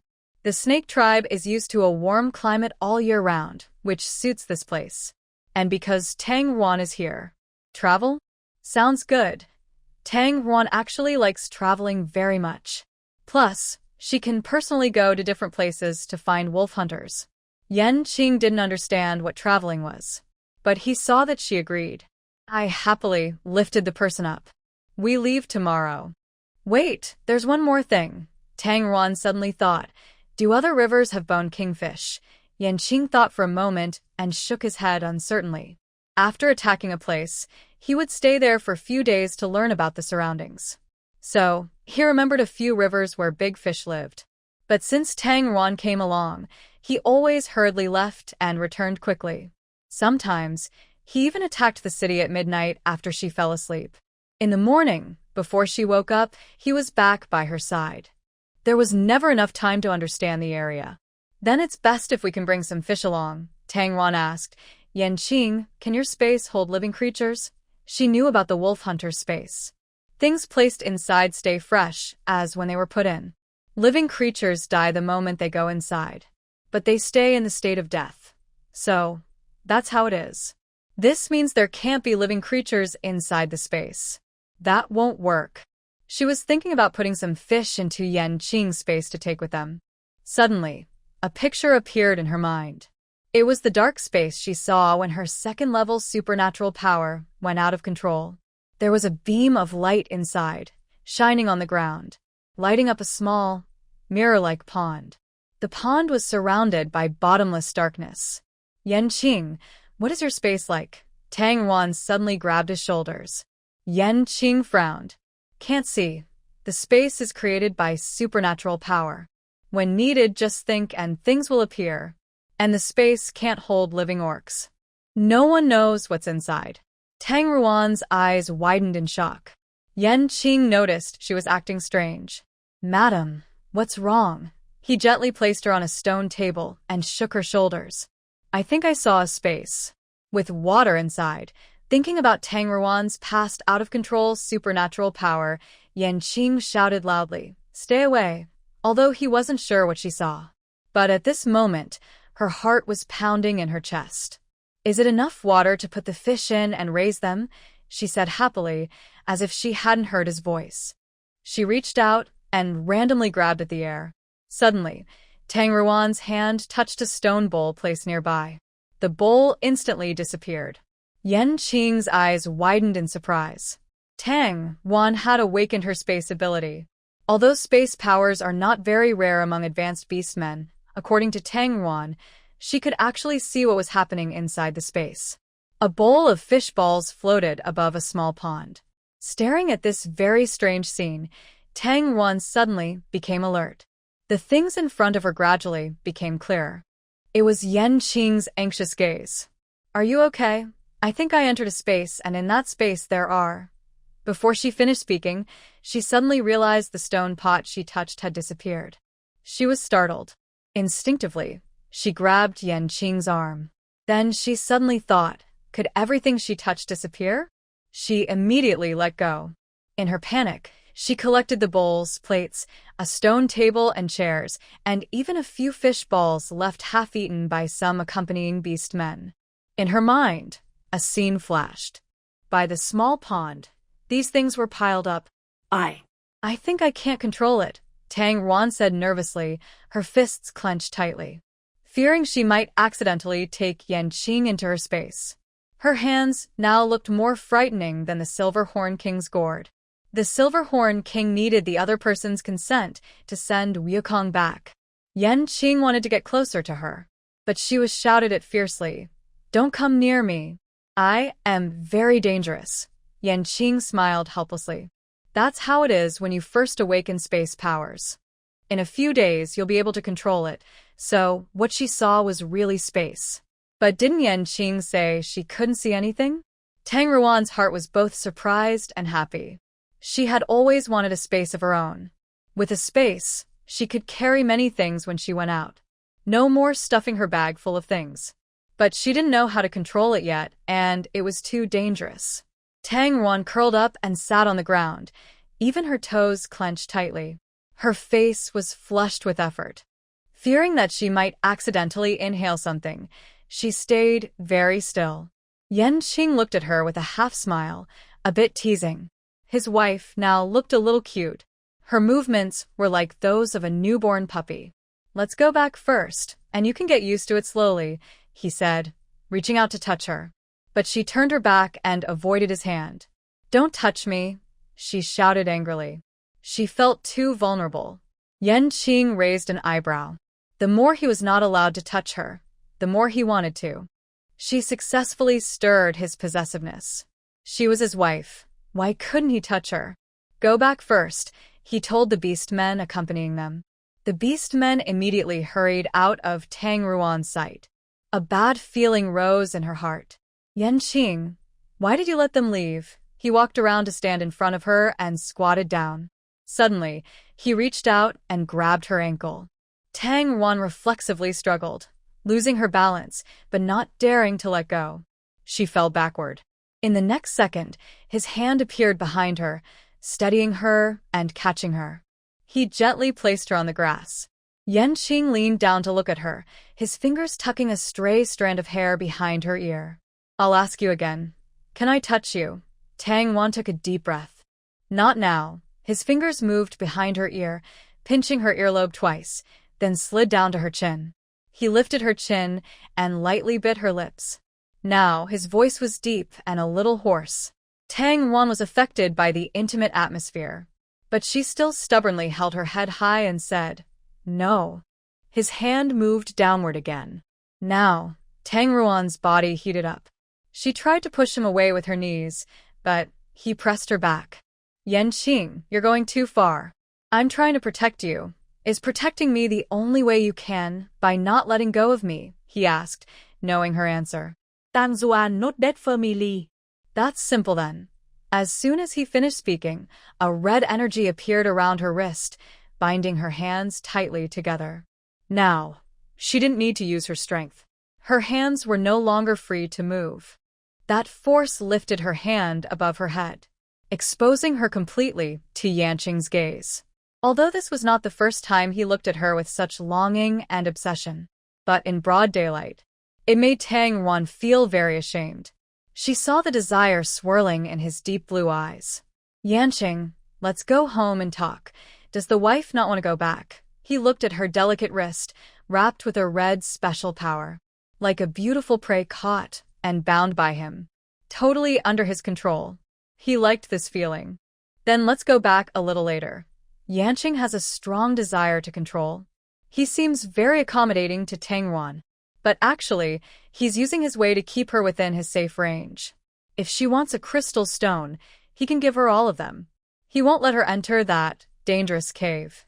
If she wants to kill Wolf Moon, he won't allow failure, making sure everything is perfect. He even turned all her friends into his followers. Even small things like cooking. He doesn't allow her to use a knife, get hurt, or do anything beyond his control. In intimacy, Yanqing has always been the dominant one. Tangruan can vaguely feel all this. But today, he's very different. When she became his prey, his exclusive possession, all those hidden parts no longer hide. He leaves his marks on her freely, constantly sending her energy. Tangruan was brought to tears. Her bound hands made her feel very insecure. She shyly pressed her face against his chest and sobbed. He didn't stop. His dark green eyes swirled with red energy. Tangruan looked up at him. Tears on her face made his possessiveness even stronger. Yanqing bit his lip tightly and paused for a moment. Seeing his restraint, if she's afraid, would he be sad? Before she could speak, his kiss fell on her lips. I love you. After that, Tangruan's mind couldn't think clearly. Tangruan was carried back by Yanqing. It was late at night now. Ximia was holding a torch, waiting at the entrance of the Snake King's cave. When they saw her, he immediately went to greet them. Seeing that Tangruan was unconscious and covered with red and purple marks on her skin, he exclaimed, "What happened to her?" Then, he quickly remembered that his sister sometimes had similar marks. The last time he asked, he was slapped. It seemed that during mating, the males could be too rough. Ximia stepped back quickly, afraid of saying the wrong thing and being scolded by the Snake King. However, Yanqing's green eyes suddenly showed a faint smile. He slightly curled his lips. He only said 2 words, "Mine." Then, he stepped into the Snake King's cave.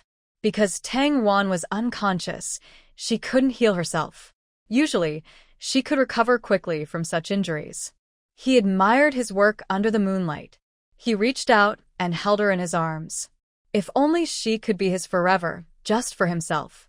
Because of this, Tangruan didn't speak to Yanqing for a whole week. She felt she had no dignity as a wife. She knew no female had ever told her mate to stop, and her mate dared to continue. Of course, she hadn't seen it herself. So she planned to ask Snake Yen for advice. What if the mate doesn't listen? Tangruan was teasing her baby, Hua Hua, who was still in a blanket. Hua Hua's name sounded like it was for a female baby. She hoped that in 3 years, everyone's wishes would come true. Snake Yen looked up, and immediately 2 mates stepped forward to take the baby from her. Snake Yen handed the baby to one of them, while the other looked disappointed. It was like she was a queen. Tangruan envied her. She had never experienced such treatment with Wolf Hunt or Yanqing. Maybe it was because she was too soft-tempered, sob. Seeing the envy on Tangruan's face, Snake Yen proudly said, "If he doesn't listen, just hit him. Can't beat him. Can't beat him. Really, there are males brave enough to fight their wives. This is going too far." Xian was excited and said, "Then I'll just give him." Suddenly, she realized something. Tangruan's mate must be the Snake King. In that case, she really couldn't win. And she definitely shouldn't give him away. If she did, and he got angry, the entire snake tribe would be in trouble. Then I'll just coax him. Xian changed her expression. Tangruan pouted. She thought she should ask someone from another tribe. The snake tribe would definitely side with Yanqing. Seeing Tangruan looking so sad, Xian moved closer and asked, "Did he bully you?" Xian thought for a moment. "How about I teach you a trick? If Tangruan kept being bullied by the Snake King, that wouldn't be good. It might mean the Snake King was starting to dislike her. Later, if she had a more ruthless wife like Chiling, they might not survive. Hurry up and tell me." Tangruan grabbed Xian's arm, her eyes shining with curiosity. "Just treat him the way he treats you." If Tangruan was cold to him, The Snake King should also feel what it's like to be ignored. Tang Wan understood what Xian meant, to fight fire with fire. Her college roommate often ignored her boyfriend when he played games and didn't talk to him for a week. It really worked. Tang Wan found a sturdy vine. She pulled on it twice. Good, very strong. She looked up and saw Yanqing standing at the cave entrance, looking at her with a confused expression. What are you doing? Why did his wife's eyes seem like she was about to start a fight? He hesitated for a moment and quickly stepped in front of her. Who bullied you? Why didn't you tell me? Tang Wan hadn't spoken to him for a week. That feeling of being anxious and restless made him very uncomfortable. So, he didn't have high hopes this time. Tang Wan looked up. You. He hugged her tightly. Wife, it's good that you're not angry anymore. That day, he seemed to lose control. Later, he felt very sorry. He must have scared her. But thinking back to that day's feeling, if he could do it again, he might still lose control. Let go. I'm still angry. Yanqing immediately released her hand. You lie down. Tang Wan lifted her chin, imitating a seductive snake's expression, proudly pointing at the soft bed behind her. Yanqing obediently lay down. He looked at her with confusion. A proud smile appeared on Tang Ruan's face. She quickly climbed onto the bed. She grabbed his hands and raised them above his head. Master wife, what are you doing? Yanqing had never been treated like this before and instinctively resisted. Tang Ruan insisted on maintaining her queenly aura. With a cold face, she said, be obedient. Perhaps because of the contract they had formed, he unconsciously obeyed her. Although, being controlled like this made him very uncomfortable. Tang Wan tied his hands. One hand pressed on his arm, and she looked down at him with a smile. Yanqing finally understood. She was getting back at him. She was copying his behavior from that day. Being controlled really isn't pleasant. But if Tang Wan was in control, he felt a little excited.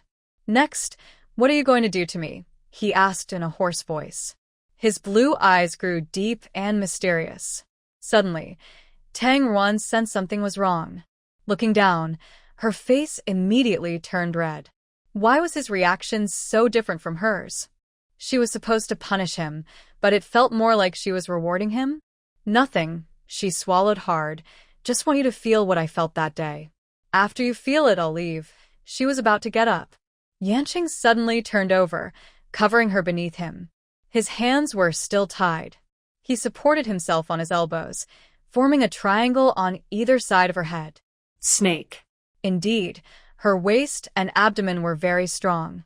Master wife, you can't give up halfway in what you do. Yanqing's kiss fell. Tang Wan pushed at his chest, but she couldn't push him away. She was again dominated by him. She was a little angry, suddenly turned her face away, and took shallow breaths. No, she commanded. Now she understood that the best way to punish him was to keep denying him. Yanqing's face showed a look of heartbreak. He lowered his voice carefully and asked, Do you Dislike me? Do you not want me anymore? No, it's not that. I just didn't want it today. Seeing his sadness, her heart also tightened. She really couldn't stand men acting cute, especially the proud Snake King. Why did he look at her with such a pitiful, abandoned look? Tang Wan simply covered her eyes. Like a little snake, she slipped away from him. Yanqing returned to his usual calm expression. His cunning tricks to act cute as a snake beast were completely useless. Tang Wan sat on the edge of the bed, calming herself for a moment. Yanqing also took a deep breath. The vines instantly turned to ashes.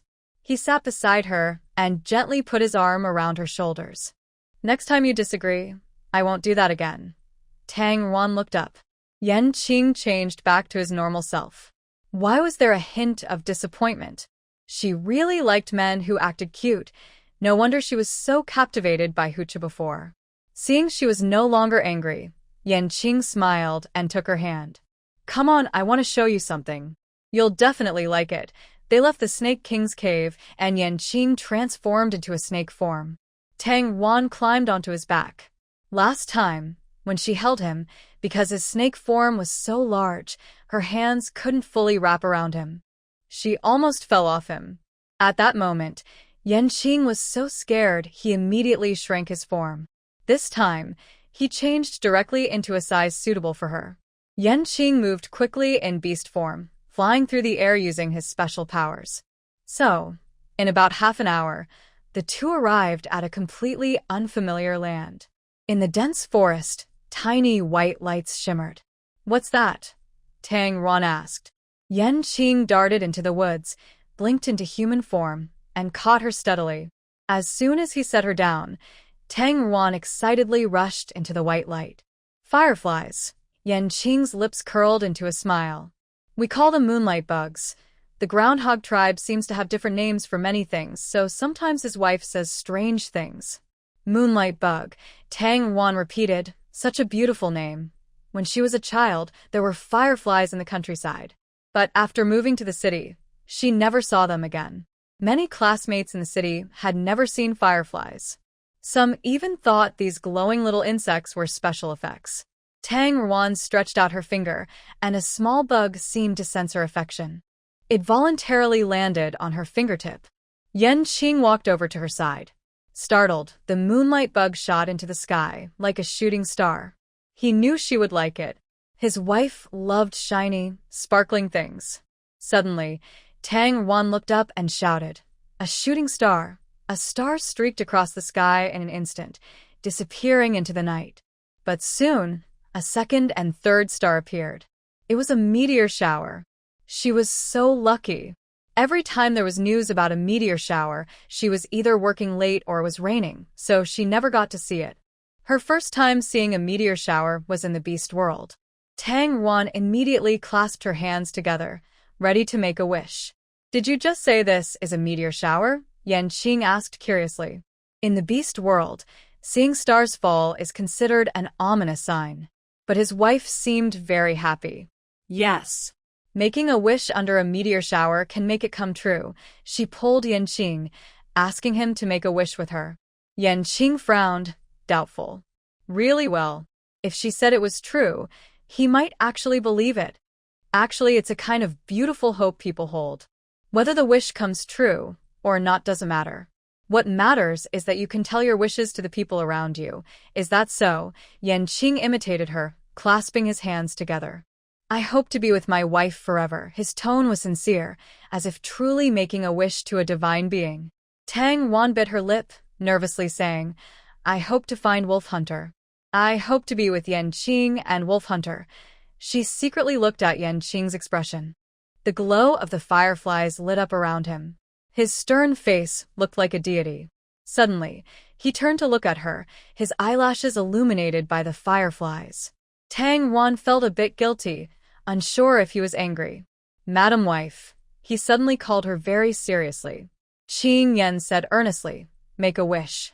A shooting star might not help you come true, but I can." That night, Tang Ruan and Qing Yan stayed in the city. The city lord is a mid-level beast man from the canine tribe. Seeing Qing Yan and his wife visit late at night, he happily wagged his tail, almost like a helicopter propeller, ready to take off. Tang Ruan recognized that he was a curly-haired little white dog. They finished breakfast. The canine tribe leader invited them to see their drainage and irrigation project. The canine tribe was the first to use Tang Ruan's plant seeds to grow plants and make food. They especially love meat buns. The breakfast they brought was also steamed meat buns made by them. Recently, the temperature suddenly rose sharply, killing many sweet wheat crops. The weather in the beast world these past 2 years is like a child's face, changing suddenly. I heard it snowed in Deer City. While walking with the tribe leader, Tang Ruan listened to him chatter. Some places had heavy snow, some were dry, and others flooded. These things wouldn't be strange in her original world. Because the land is large, many different events happen. Suddenly, Tang Ruan realized something.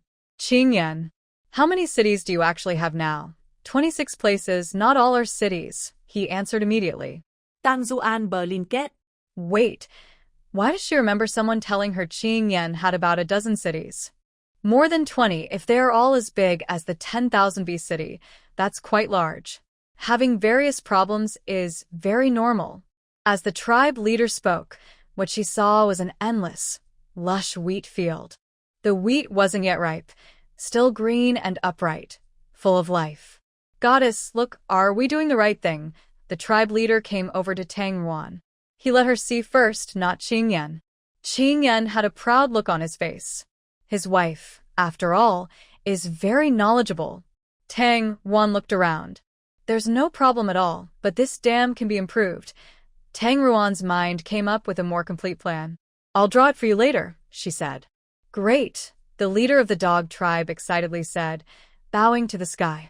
Thank you, beast god, for blessing the goddess and helping our tribe. Tang Ruan thought to herself that she didn't even know who this beast god was, but it seemed to be following her and benefiting from her presence. Suddenly, a loud scream came from the distance. Then, the sound of a small dog crying out in pain. Tang Ruan immediately remembered the small dog she had raised. She quickly ran toward the sound. A small white dog, half of its body stuck in a water ditch, was desperately trying to climb out. In the shallow water, a predatory fish was biting its tail.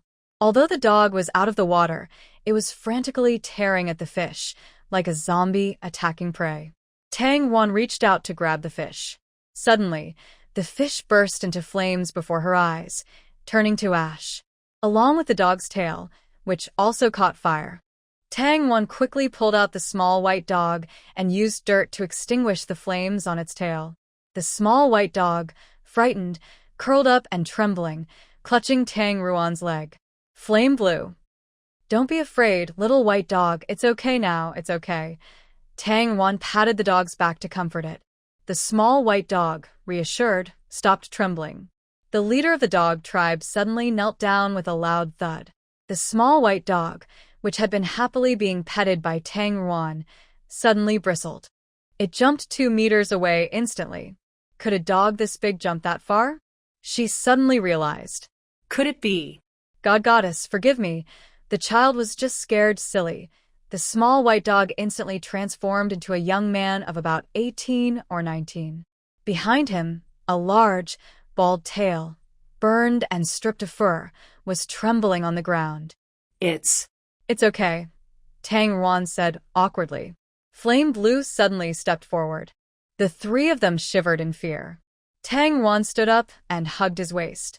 Flame Blue, let's go see over there. Flame Blue lowered his eyes, looking at her with a half-smile. Am I really that hard to talk to in your eyes? Tang Ruan instinctively nodded, then immediately shook her head. No, you're the most temperate king. My temper isn't as good as you think. Suddenly, a ring of flames appeared around the male, white dog. The white dog male was trapped, scared and yelping loudly, curling into a ball. Snake King, spare me. I really didn't know that was your wife. Please, Snake King, spare me. The beast men working nearby saw what happened. They all knelt down to Flame Blue. Flame Blue reached out and patted Tang Ruan's head. I saw that. I have a bad temper. So from now on, no more hugging little white or black dogs. Is pulling one out of a water ditch considered hugging? Tang Ruan wanted to defend the white dog male, but the ring of flames suddenly went out. All right, take us somewhere else to look, he said, turning to the kneeling dog tribe leader. His calm and relaxed attitude was hard to read. It seemed like he was just joking earlier. The dog tribe leader quickly got up. Please follow me. He wiped his sweat and led the way. Luckily, the Snake King's temper is much better than before. Dog City was one of the first cities he conquered. Back then, a beast man made a dismissive sound while he was speaking, and he was immediately turned to ash. His red spirit was even more terrifying, burning all the beast men around that beast man. But later, he realized he didn't completely ignore others' opinions. Maybe at first, it was just to scare them. Everyone thought his wife was the red spirit. They thought, with such a fierce wife, they wouldn't survive. Fortunately, the Snake King's current wife looks kind and gentle. So, even he has become more reasonable. The dog tribe leader took them on a tour. Tang Ruan found that most of the buildings were replicas based on her plans. They set up multiple drainage points to control water flow. But in every water ditch, whether flowing or dry, there were beast-eating fish. Has the situation become this bad? Even if they farmed intentionally, they couldn't have this many fish, right? Can use stones to make a sieve, trap it here, to prevent the predator fish from getting in and avoid incidents like today's bite. Tang Wan squatted beside a dried-up water channel, drawing on the ground. The wolf tribe leader looked at Tang Wan with admiration. Great. Now the predator fish can't get through. Lady Goddess, you're so clever. Tang Wan smiled. Actually, this is a very simple idea. It's just that the orcs don't fish, so they don't use nets or filters. The holes must be smaller than the fish and need to be cleaned every day. She clapped her hands, ready to stand up. Suddenly, she noticed a flash of blue light in the dry soil. Her heart seemed to be struck suddenly. She was very familiar with this glow. Tang Wan immediately knelt down and reached out to pick up the shining object from the mud. It was a diamond-shaped crystal, about the same size as the one hanging around her neck. Carefully feeling it, she sensed a faint flow of strange energy on it. She couldn't feel these before, but since she became a level 2 orc, she could sense that the crystal left by her cub contained energy. She could also feel her cub's strange energy, a type she had never seen before. So, this crystal. Tang Wan clenched the blue crystal tightly, her fist trembling slightly. If Wolf Hunter was no longer here, his crystal must be. Yanqing suddenly grabbed her hand. Using his other hand, he took the crystal from her palm. Don't touch other people's ghost crystals randomly. It's not good for you. He didn't specify what was wrong. Tang Wan didn't understand the rules of the beast world, but she was eager to find out if this crystal was related to Wolf Hunter. She reached out to grab it. Yanqing skillfully dodged. The wolf tribe leader immediately stepped forward with a signal. Lady Goddess, ghost crystals might cause energy disruptions. He paused, suddenly noticing the crystal hanging around Tang Ruan's neck. He changed his words. If it's not a close relative's ghost crystal, the energy inside might harm you. Tang Ruan hesitated, uncertain. I want to know what kind of energy the owner of this crystal used. Flame Blue lowered his gaze, staring into her eyes. His dark green eyes showed no emotion. He saw Tang Ruan looking at him anxiously, as if he didn't believe him. A sharp pain flashed through his heart, like a sword stabbing. Don't worry if it's about him. I will tell you everything. Mother Potato once told Tang Wan that as long as the Beast Master's mark was there, it meant the wolf hunter was still alive. Moreover, Flame Blue even included the search for the wolf hunter in the wife's contract. So, she didn't doubt he would hide anything on purpose. But at that moment, she was too anxious and wanted to know the answer immediately.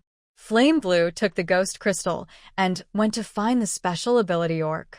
Because it was far from Dog City, it took a few days.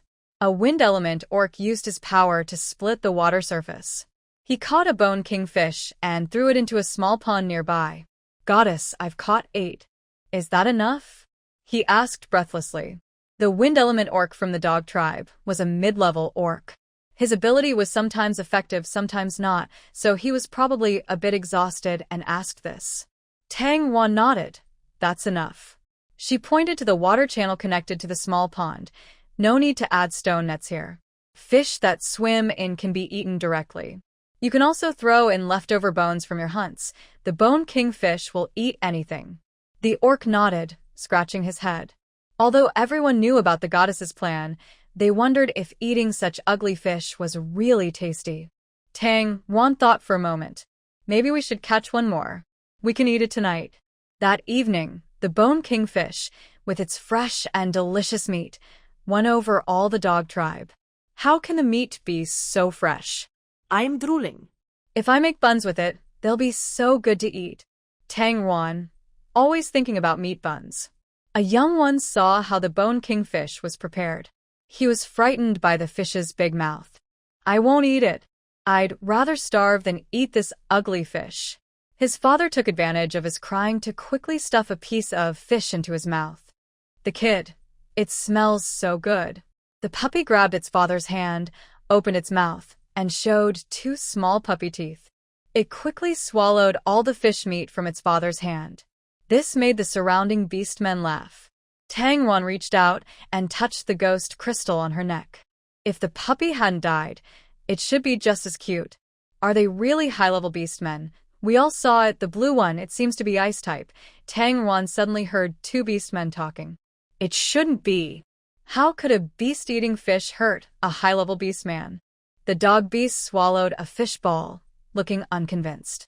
It can't hurt him, but maybe another beastman killed him. Threw him into the river. He was unwilling, so he turned into a ghost crystal. Ghost crystals are usually beautiful things. Only beastmen who want to protect their family turn into them. Why do you make it sound so scary? The beastman moved aside and ignored the other. Tang Wan took a deep breath.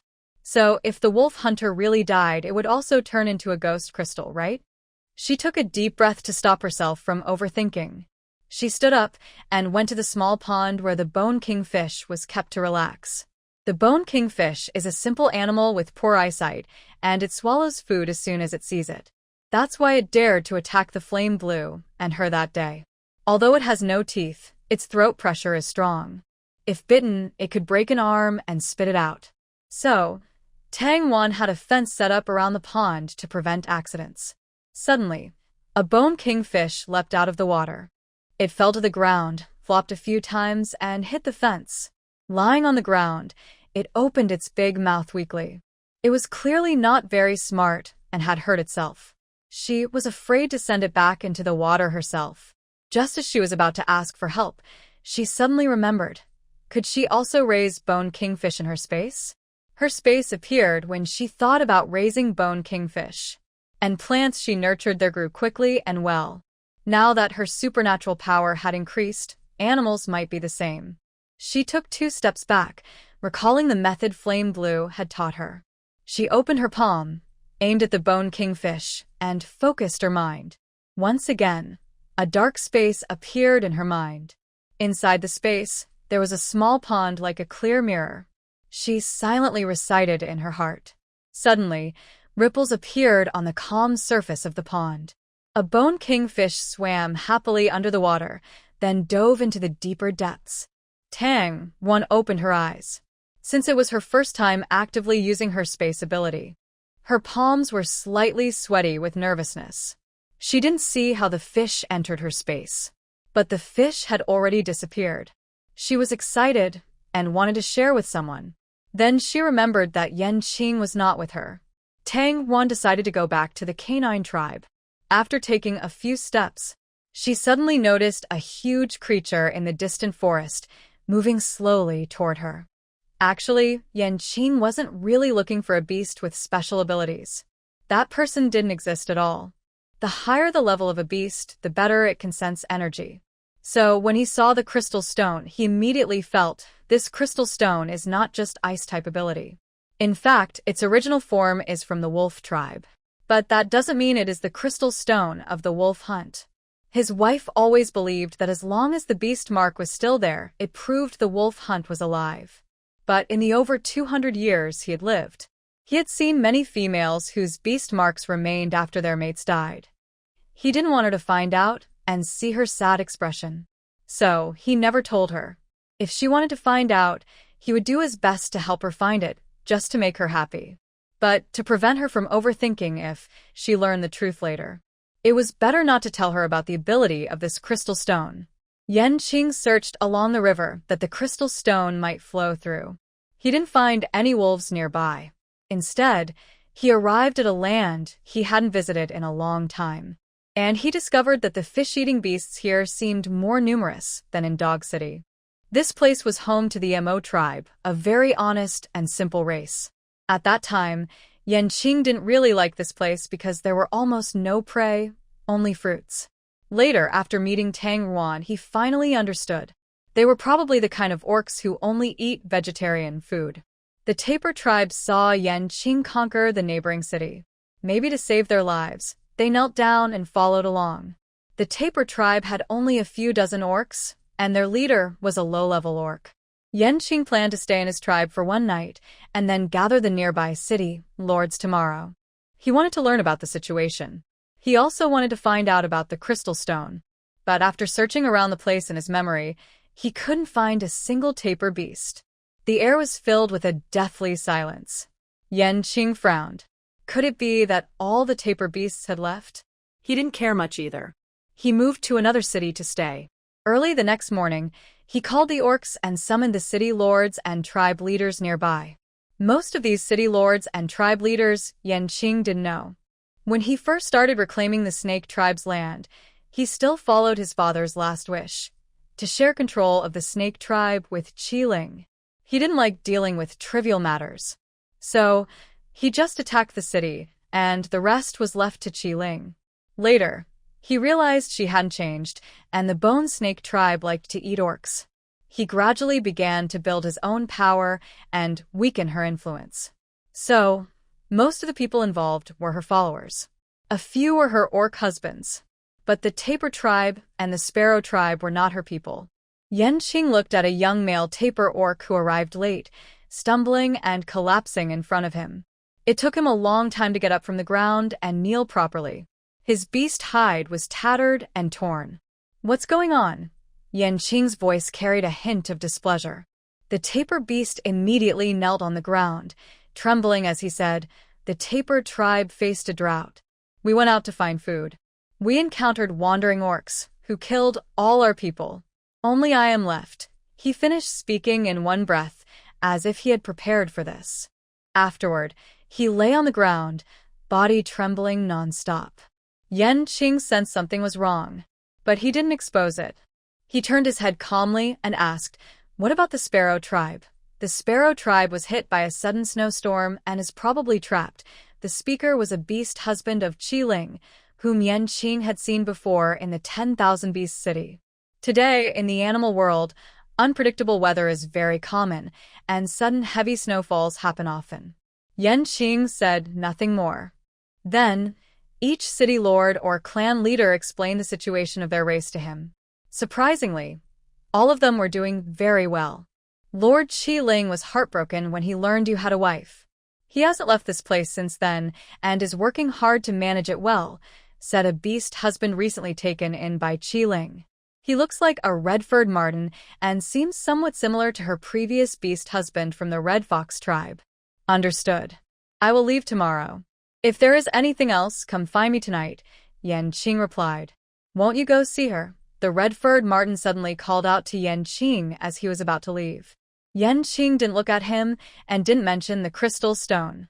He looked very tired, pinched his brow, and said, "Everyone, step back." All the beasts gradually retreated. The tapir beast also struggled to stand up, and under the watchful eyes of the Qiling beast husband, he followed the crowd outside. His steps were unsteady, and he trailed behind the red-furred marten. Deep inside a bottomless cave, the injured tapir beast groaned in pain. He shouldn't have come back for food. If he hadn't come back, he wouldn't have been caught. Now, they had thrown him here, but hadn't killed him yet. It's because the Snake King hasn't left. They still want to use him to lie. If the Snake King leaves tomorrow, he will immediately become the dinner of the wild dogs nearby. While thinking, he suddenly heard a few barks. He shivered. Suddenly, he saw a pair of bright green eyes appear at the cave entrance. Ah! Wild dogs. The tapir beast screamed, trying to get up but found he couldn't move. "Mom, Dad, wife, sister, I've come to see you," he shouted loudly. In the next moment, he found himself back on the ground. Around him were several corpses of beast men, all turned into animal forms. Yanqing looked down at him from above. The bright green eyes shone with a cold light in the darkness. "I can guarantee you will survive." He immediately collapsed to the ground. "Snake King, save me. Snake King, please save me. My people have all been eaten by the red spirit.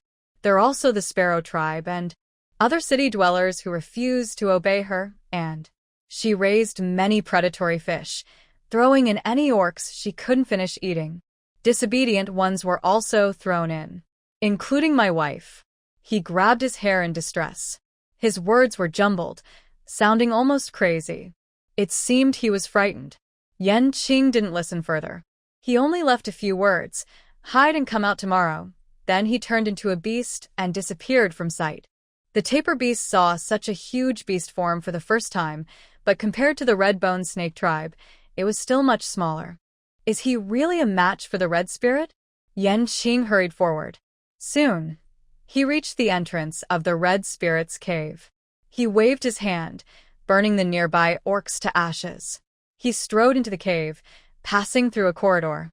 Inside, the smell of burnt food filled the air. He moved smoothly, with all the orcs trying to stop him turning to dust in an instant. When he appeared before the Red Spirit, she was sleeping soundly, resting her head on a large carved thigh bone. The Red Spirit woke up suddenly.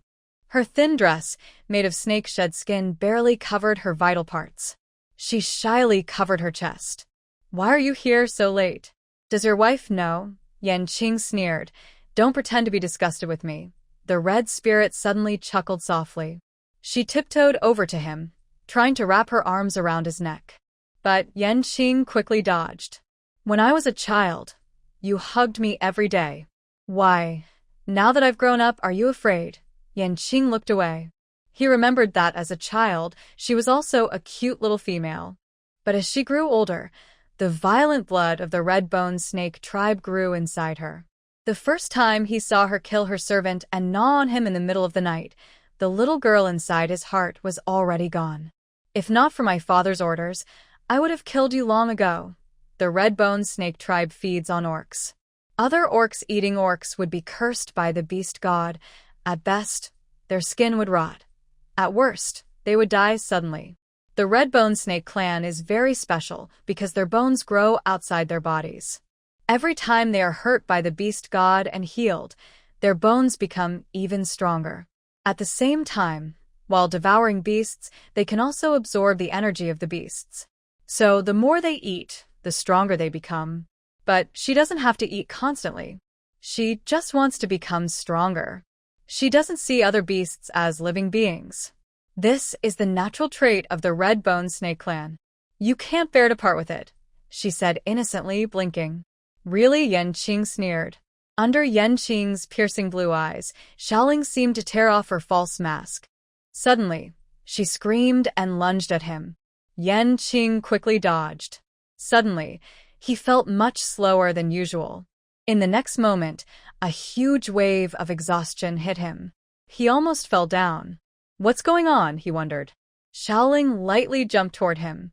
"My Snake King, you spend every day with your wife, not knowing that the beast world is full of surprises. For example, my new beast husband brought me a special herb said to grow on the Beast God Mountain. It can temporarily seal supernatural powers. Just smell it." Yanqing suddenly remembered the burnt smell he had noticed in the corridor. There really was such a thing. "So," Xiaoling held out a red whip, "when I kill you, everything you have will be mine. I can eat whoever I want. The beast world belongs to me." The red-boned snake clan. Her speed was so fast that without supernatural powers, there was no way to dodge. Yanqing disappeared suddenly in front of her. A huge snake, as thick as a tree, appeared inside Xiaoling's cave. She looked at the fire snake that stood upright, almost touching the ceiling. Between her cold green eyes, a flicker of fiery red like flames. Like a third eye. Xiaoling suddenly burst into wild laughter. "Yanqing, you probably think that turning into a beast form can still make you my match, right?" His beast form's voice was even rougher. "Try me?" she challenged. A loud cracking sound suddenly echoed. The red-boned snake's exoskeleton shattered loudly as it was wrapped by the blue giant snake. The sharp broken edges of the bones pierced into the blue snake's body. In the blue snake's eyes, there seemed to be a hint of a smile. "Flame Blue, you can't kill me. This is the contract set by the Snake King. But I can try." Flame Blue pushed harder, causing another segment of the red spirit's bones to break. At the same time, more bone spikes pierced through his scales. But he seemed not to feel any pain. His eyes were fierce. Today, he must kill her. Suddenly, a burst of light exploded between the two. A huge energy wave threw both of them to opposite ends of the cave. Flame Blue fell to the ground. He transformed into a human form, with several bone spikes stuck in his body. Yet a smug smile played on his lips. Although the Snake King's contract didn't allow them to kill each other, given his current condition, even if he survived, he would only be a mid-level beastman. He staggered to his feet, ready to leave. His wife must be worried now. Suddenly, he smelled a strange fragrance. Flame Blue reached out to steady himself against the wall, turning his head toward the scent. He saw Tang Ruan had appeared behind him, though he didn't know when. The cave had transformed into the appearance of the 10,000 Beast City. Had he fainted? How did he get back? Flame Blue. Flame Blue, what's wrong? She hurried over, stumbling. Her small hands hesitated before him, gesturing uncertainly. Finally, she supported him at a spot without any wounds. Flame Blue, why are you hurt? She started to cry softly. He thought to himself his wife was a bit of a crybaby. It's nothing. I took care of the red spirit. From now on, we'll help the beast men rebuild their home. Okay, I'll serve you and lie down, she suddenly said shyly. Her face was flushed like a soft pink fruit. Could Tang Ruan be a little too obedient? Given her personality, shouldn't she have scolded him first, asking, "Why are you hurt?" Then, she would be anxious to use her powers to heal him. But he had never let her see him injured. He didn't know how she would react. Why did he want her to see him hurt? Why should she be worried? Yanqing couldn't understand and felt a headache as he hit his own head. Suddenly, he saw Tang Ruan had already taken off her clothes and was lying on the soft bed, waving at him. Come here, I will heal you. Yanqing's steps unconsciously moved toward Tang Ruan on the bed. He approached her and looked down. Tang Ruan knelt up and hugged his neck. She greedily sniffed his chest. It's the scent I like. Really? Yanqing's lips curled into a faint smile. He looked at her with a mysterious expression. Suddenly, Tang Ruan pressed down on his body and commanded in his ear, "Hurry up and serve your wife." "Yes, ma'am." Tang Ruan showed a proud smile. In the next second, a sharp bone spike sliced across her throat. Yanqing was pushed back by a bright white light, but a cut appeared on her neck, and blood flowed down her fingers. How dare you kill your wife? Yanqing staggered to his feet. He was holding a fragment of a bone from the red bone snake, torn from his own body. He looked at her cruelly with a smile and some bloodstains on his face from earlier. He stepped closer to her. Tang Ruan retreated step by step. What are you trying to do? Yanqing, you can't kill me. You can't. I really can't kill you. Yanqing narrowed his eyes. But seeing you become my wife makes me feel very sick. So, I want to destroy this face. It's not me who changed. It's the love chaos grass that made you see me as her. Once the medicine wears off, you won't see me that way anymore. Qiliang shouted loudly. During the fight just now, she also lost her supernatural powers. She thought she could rely on her beast form to seriously injure Yanqing. Even if she couldn't kill him, she could lock him away forever. But she failed again. Now, she can only use the love chaos grass to make him mate with her. That way, even if he later refuses, he will have to accept her as his wife. Refusing will lead to a curse from the beast god. As for Tang Ruan, without Yanqing, killing her would be very easy. Suddenly, Qiliang noticed Yanqing stumbling. His skin quickly turned red. It seemed that a part of his body was also changing. A strong desire, like when energy increases, almost consumed his reason. Yanqing's eyes began to lose focus. A buzzing sound filled his ears. Every pore in his body was crying out, hoping for relief. Qiliang let out a soft hum. The main effect of the love chaos grass was finally showing. She walked up to him and reached out to touch his chest. A feeling like an electric shock spread through Yanqing's body. Then he felt a brief moment of relief. He grabbed her hand tightly. Qiliang giggled and said, "Yanqing, don't hold back. The effect of the love chaos grass must be dozens of times worse than during a heat period." She had personally tried it. Without several days, the craving couldn't be reduced. Of course, after such a strong desire, there would also be great pleasure. Mate with me. Otherwise, you'll die. Qiliang smiled proudly. Yanqing looked up and still saw Tang Ruan's face. But her face wore a very unnatural smile. "I have a wife, I don't need you." He pushed her away. Qiliang was thrown to the ground and let out a scream. She shouted hysterically, "You don't have a wife anymore. Your wife has been killed by me." Yanqing suddenly became much clearer. Qiling, ignoring the danger, moved closer again. Yanqing, she's already dead. Only I can satisfy you. Tang Ruan is so weak. She probably never satisfied you. Qiling stared into his eyes. For the first time, she saw fear in his eyes. She liked this feeling of having someone under her control. Yanqing, you have no choice. Come with me. In the next second, the bone spike in his hand was raised again. Qiling was prepared this time and quickly dodged. But the spike was not aimed at her. Yanqing let out a muffled sound.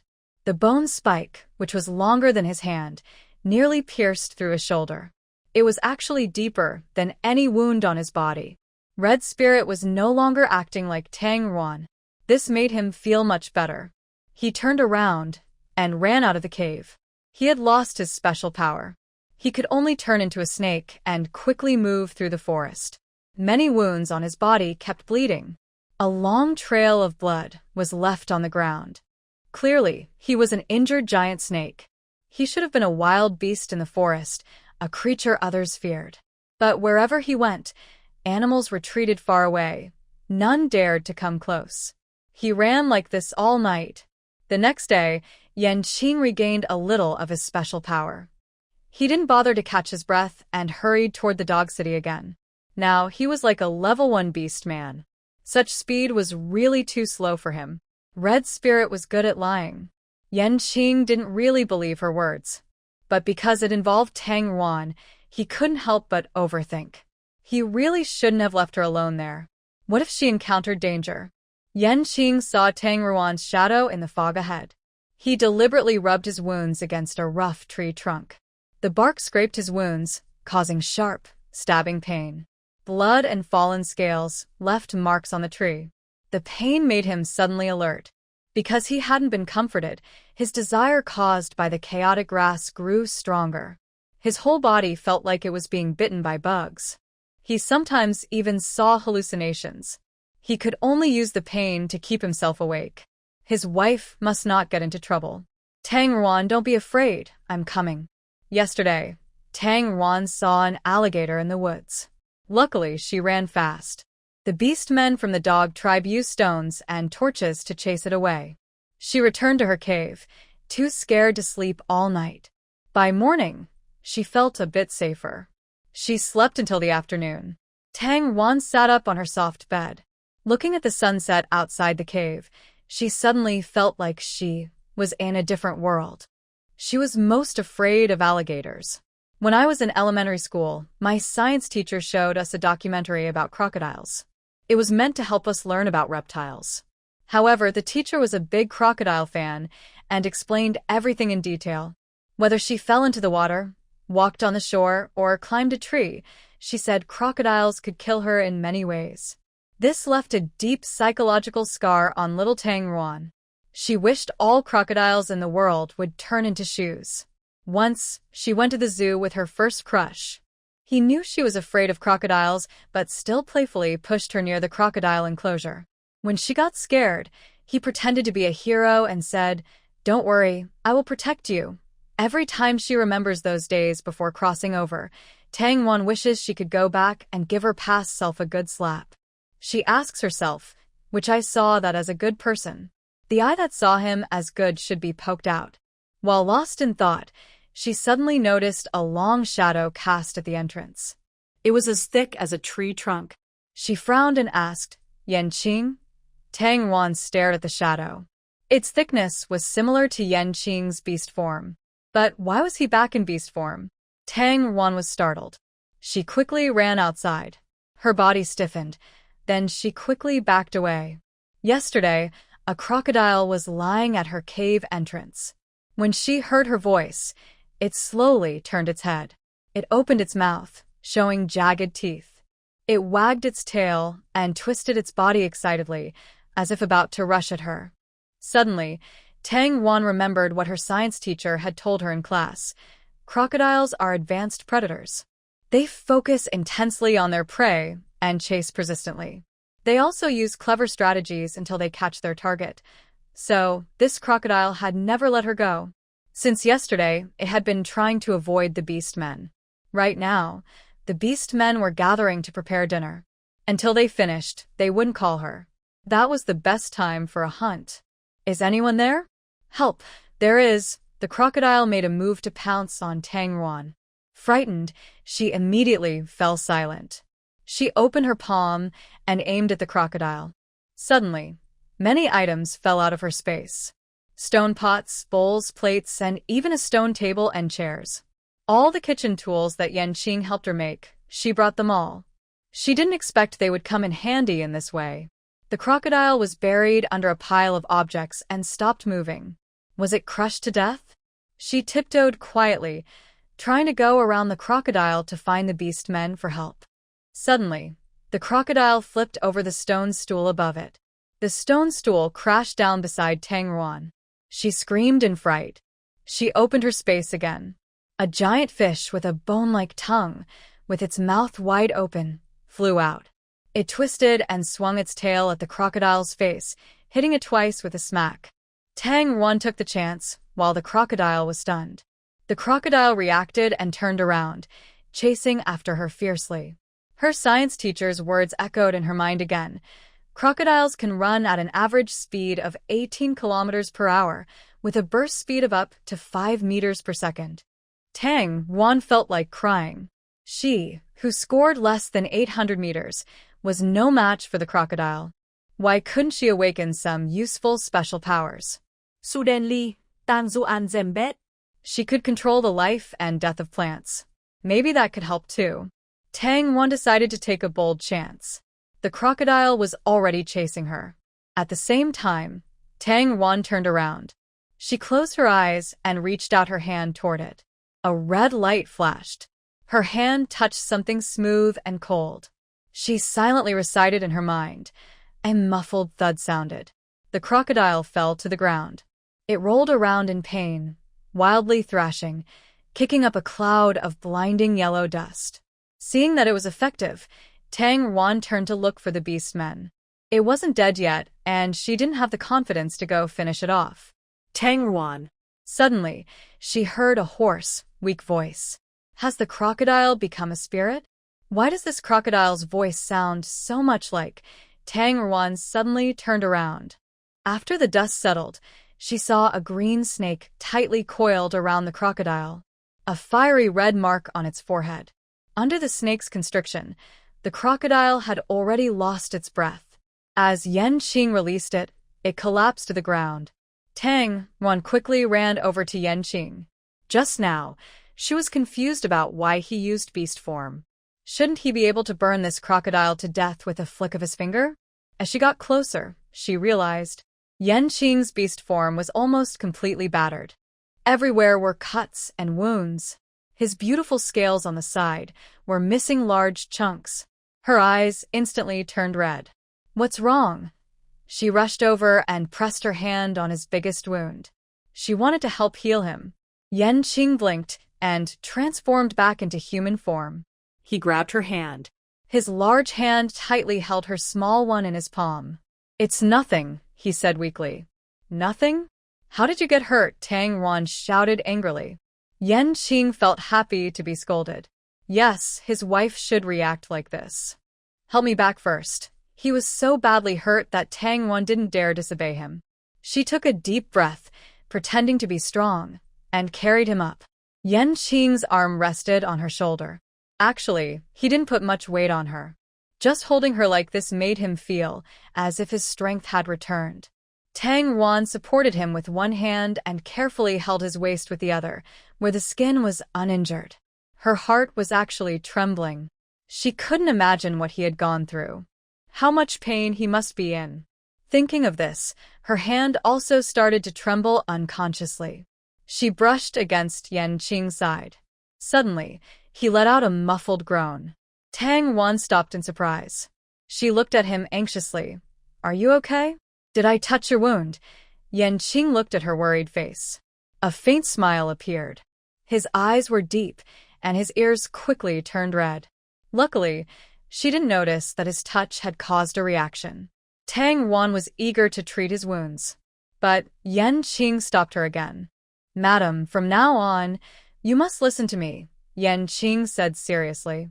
He was half lying on the soft bed, unable to resist the desire in his heart, and was gently squeezing her hand. Tang Wan looked at him carefully. His chest and abdomen were covered with cuts, and scars could be seen on his arms and legs.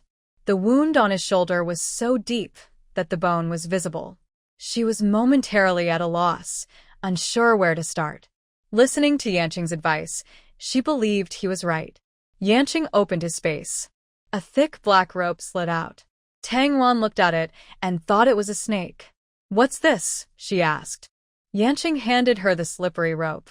"Tie me up." Just as Tang Wan reached out to take the rope, she quickly pulled back her hand. "What are you doing? Be obedient." His eyes began to look distant.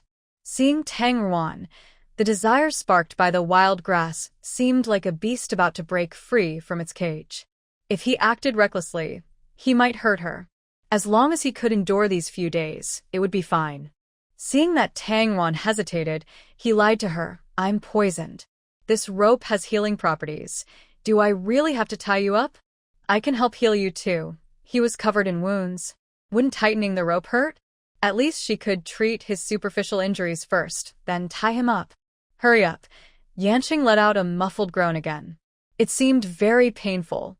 Tang Ruan's heart fluttered, and she quickly helped him tie up. "Bind both your hands and feet and your neck too." During the process, every time she touched his body, he would moan. Tang Ruan's hands trembled. "Yanqing, does this really work? But you're always calling out." "I'm just feeling comfortable. Just stay with me." His voice lowered, and his breathing nearly stopped. Tang Ruan looked up. She saw him with his eyes closed, a faint smile on his lips. She thought he was asleep. Quietly, she reached out her hand, wanting to help heal him. Her fingers just touched the skin below his collarbone. Suddenly, Yanqing let out a muffled groan. Tang Wan immediately looked up and met his bright blue eyes. In his eyes, it seemed like there was a shining light, like the glow animals have when they hunt. She was about to say something, but he suddenly closed his eyes again and bit his lip tightly. The ropes on his body tightened quickly. They left red marks on his skin. "Yanqing, what's wrong with you?" Tang Wan no longer hesitated. She placed her hand on his wound to help heal him. "Stop," he said hoarsely. Every time she touched him, after a brief moment of relief, the desire caused by the chaotic feelings grew even stronger. But with her repeated touches, he lost the ability to resist her. He had many wounds, so he kept receiving her comfort. Yanqing's furrowed brow slowly relaxed. He opened his eyes and looked at the little female in his arms. She was his wife, so even if he did something to her, it should be okay. But last time he scared her. He absolutely couldn't do such reckless things again. Suddenly, Yanqing's body trembled. When Tang Wan touched his stomach wound. "Almost there, just hold on," she said, her hands trembling. She had never seen Yanqing in such a helpless state. He was usually the proud, commanding king, always in control and cold. The wound on his stomach had closed. Tang Wan felt a bit tired. But now that she had advanced to level 2, her energy was much stronger than before. She took a deep breath, planning to continue healing his leg wound. Her gaze shifted downward, and suddenly she noticed. This person was in so much pain, yet he still had the energy to become aroused. Tang Wan pretended not to see. She sat up and touched his leg wound. Suddenly, Yanqing let out a long sound. Tang Ruan's hand froze. "This isn't pain, it's the sound that should be made." She looked again at Yanqing's expression. He closed his eyes, eyelashes trembling, veins bulging on his forehead. Vessels on his arms and abs stood out clearly and fiercely. It seemed as if he was holding endless power, ready to break through the last line of defense with her movements. She was just doing normal healing. How could he have such a strong reaction? Although Yanqing was usually a bit submissive, it shouldn't be this intense. Suddenly, she thought, he had asked her to tie him up, and he didn't want her to heal him. Could it be because... "Yanqing, are you increasing your energy?" Now she understood that the energy boost in the snake tribe was linked to the mating season. "It's different," he asked in a hoarse voice, mostly losing his reason. He looked at her with longing. Is it poisoning? Why can't I help you get rid of this poison? I guess the chaos desire herb stimulates the deepest desires of the heart. It's not just physical, so healing the body doesn't help. Even if his body was fully healed, as long as he saw the person he liked, his desire would keep being triggered. And the chaos desire herb would cause hallucinations, making him see the person he loved. He had been restraining himself for a long time on this journey. Tang Ruan's eyes widened. The name, Chaos Desire Herb, sounded inappropriate. Now she understood what was happening. Tang Ruan, go outside. Yanqing suddenly took a deep breath and said, let me be alone. Tang Ruan helped him heal his physical injuries.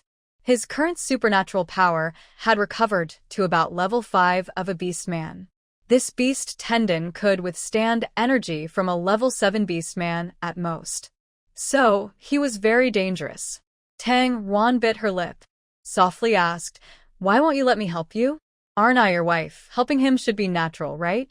Seeing her innocent look, Yanqing suddenly smiled.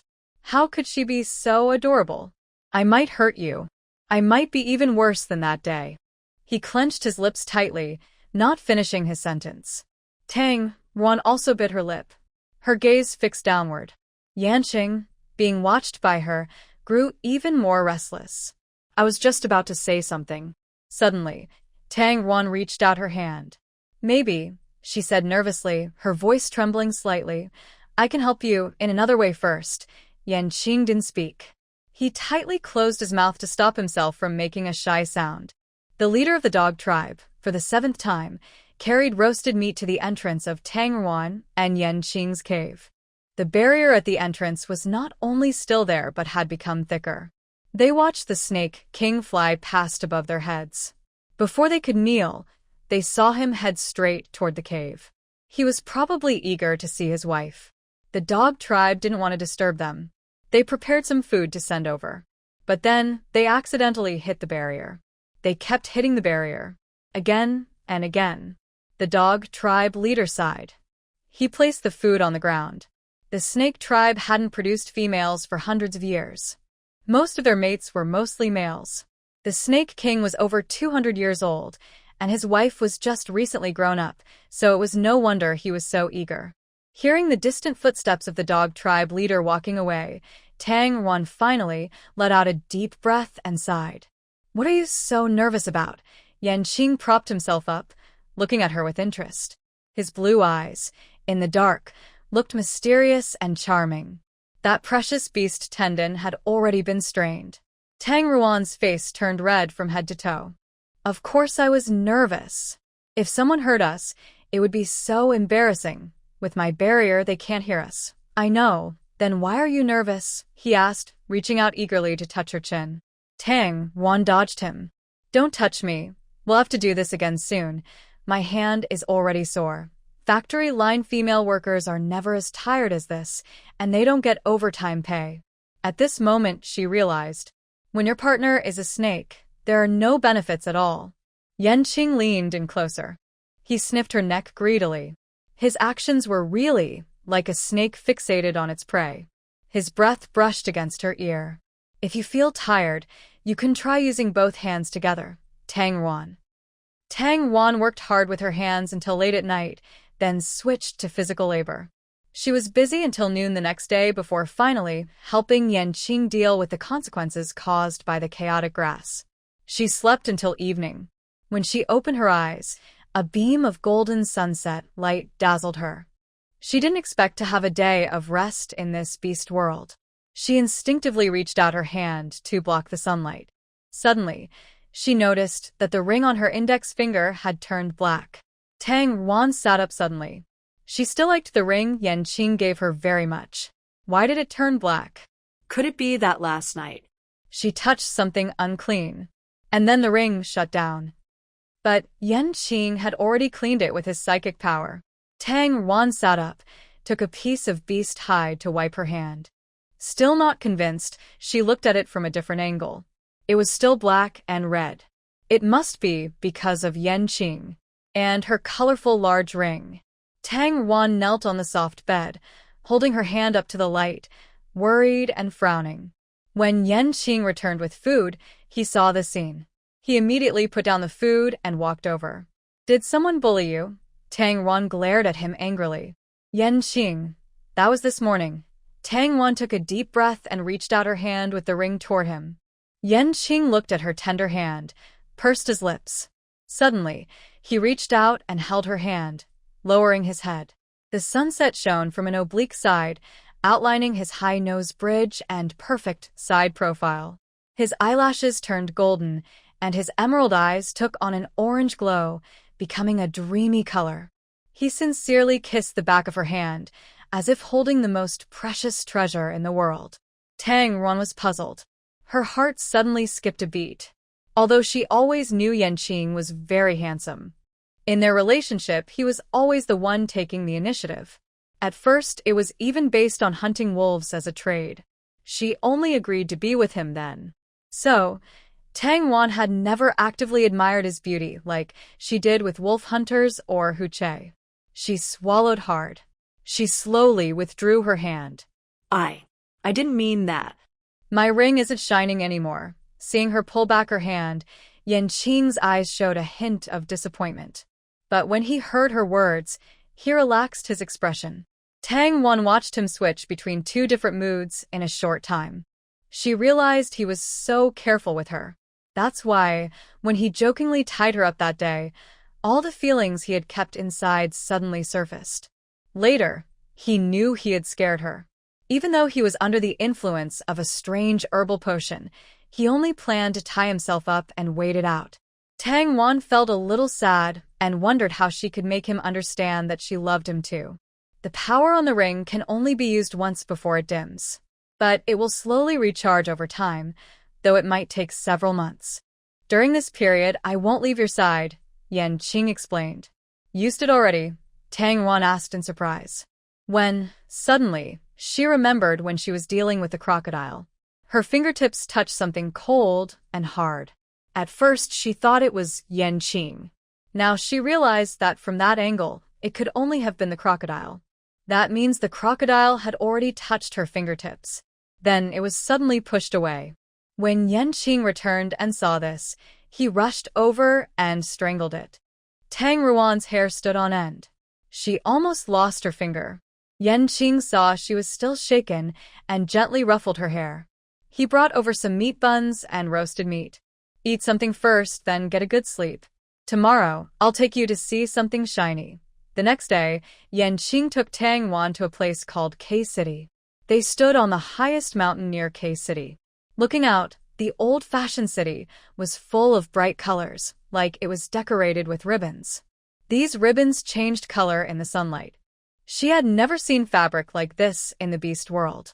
She was surprised to learn that the people of K City not only wove cloth, but their fabric was also reflective. They hung it at their cave entrances like little flags. What are these? Tang Wan asked Yanqing. They are woven from the feathers of the bird tribe. They believe hanging these at the cave entrance will bring the protection of the beast god. Do you like it? He asked her, turning his head. Tan Zuan not dead perten. A faint smile appeared at the corner of Yanqing's mouth. He knew his wife liked things that glowed. In the beast world, Tang Wan was used to seeing beast men wear animal skins. But these colorful bird feathers really caught her eye. Suddenly, she thought, these must be very precious to the bird tribe. Yanqing spoke. They will give them to us. But a gentleman doesn't take what others love, he added. They shed their feathers every year, so they are not rare. I will trade with them. Hearing this, Tang Wan looked forward to it even more. The two of them entered the bird city. Suddenly, they found the dirt road completely empty. Just a moment ago, she thought she saw people moving inside the city. Why was there no one when they arrived? Tang Wan looked at the small cave beside the path. Sometimes, she could hear a few faint cries of young birds from inside. But soon, the sounds disappeared. It seemed they were very afraid of them. Yanqing also noticed this. But he didn't immediately ask a bird city resident. His senses were very sharp.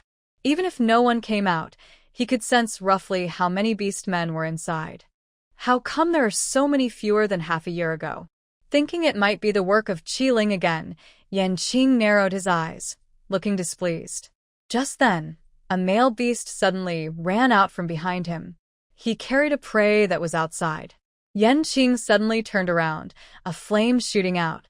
It landed on the ground, quickly forming a ring of fire, trapping the male bird inside. The male bird was so scared he threw the prey away. The prey landed on the flames and instantly turned to ash. There was no burning process at all. The bird male knelt down, repeatedly kowtowing to Yanqing. Snake King, spare my life. I really don't taste good. Our bird tribe's beast form has no meat at all. Tang Ruan, at an inappropriate moment, thought of the phrase, though small, a sparrow has all its organs. Indeed, there was no meat. Tang Ruan saw that the beast man was frightened and gently tugged on Yanqing's arm. He was about to ask him to dismiss the fire circle and continue the conversation. Suddenly, from a hole behind the beast man, a female emerged, followed by 5 or 6 young ones. She knelt down in front of Yanqing. Lord Snake King, please eat. Just eat my children. I only have this one mate left. If you kill him, we won't be able to have more babies in the future, and you will have nothing to eat either. Hearing their mother say this, the young ones surprisingly did not back away. They knelt forward voluntarily. The oldest one, who looked about 12 or 13, shouted loudly, Please, Snake King, eat me. Spare my father. Tang Ruan felt chills down his spine. Why did they think Yanqing would eat the beast man? He needed to explain quickly. Tang Ruan looked up at Yanqing. Seeing that he looked thoughtful and his face was very grim, she felt scared just looking at him. Especially since these beast men didn't know her well. Tang Ruan thought for a moment. She took a step toward the family of the bird tribe. Just as she was about to speak, the oldest young one suddenly stood up and rushed toward her. Tang Ruan reacted quickly, stepping back and jumping behind Yanqing. But the young one wasn't coming for her. In the blink of an eye, he transformed into a colorful bird about half a person tall. He flew toward his kneeling father, apparently trying to escape with him. But as soon as he reached above the fire circle, flames suddenly shot up. They ignited his tail feathers. Fortunately, Yanqing quickly retracted his energy. He was saved from turning into a burnt bird. The young one knelt beside his father, with a large tear in his clothes and trembling. He looked pitiful and a bit funny.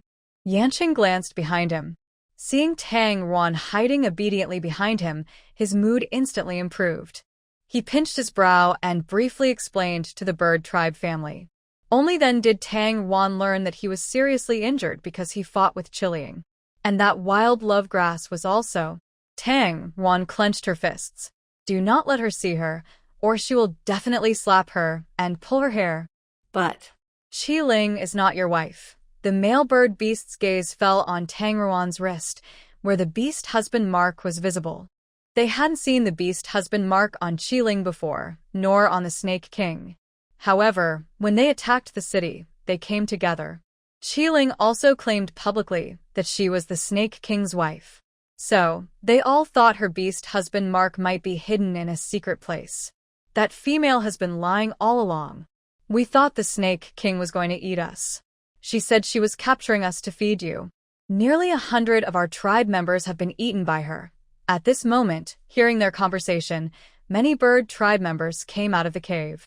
Thinking of their lost loved ones, they knelt on the ground, crying loudly. Tang Ruan looked over the crowd. There were only about 100 people. Nearly half of the bird tribe had been eaten. How could such monsters exist in this world of beasts? Fortunately, Yanqing said he had already dealt with it. The bird tribe members invited Yanqing into the tribe leader's cave and explained everything that had happened over the past few days. The cave was empty. Yanqing only then learned that their tribe leader had been eaten when Chileang first came to capture people. Although he had suspected this outcome early on, he still felt very guilty. He had never left the snake tribe before. For over 200 years, he had been taught to fight for land. But no one had ever told him how to manage the land he had taken. He could only explore step by step on his own. During his progress, many beastmen lost their lives because of his incompetence.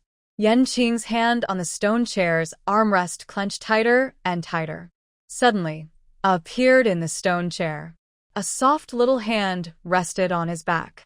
His swelling emotions were instantly calmed. "Why didn't you think of asking the Snake King?" Tang Ruan asked.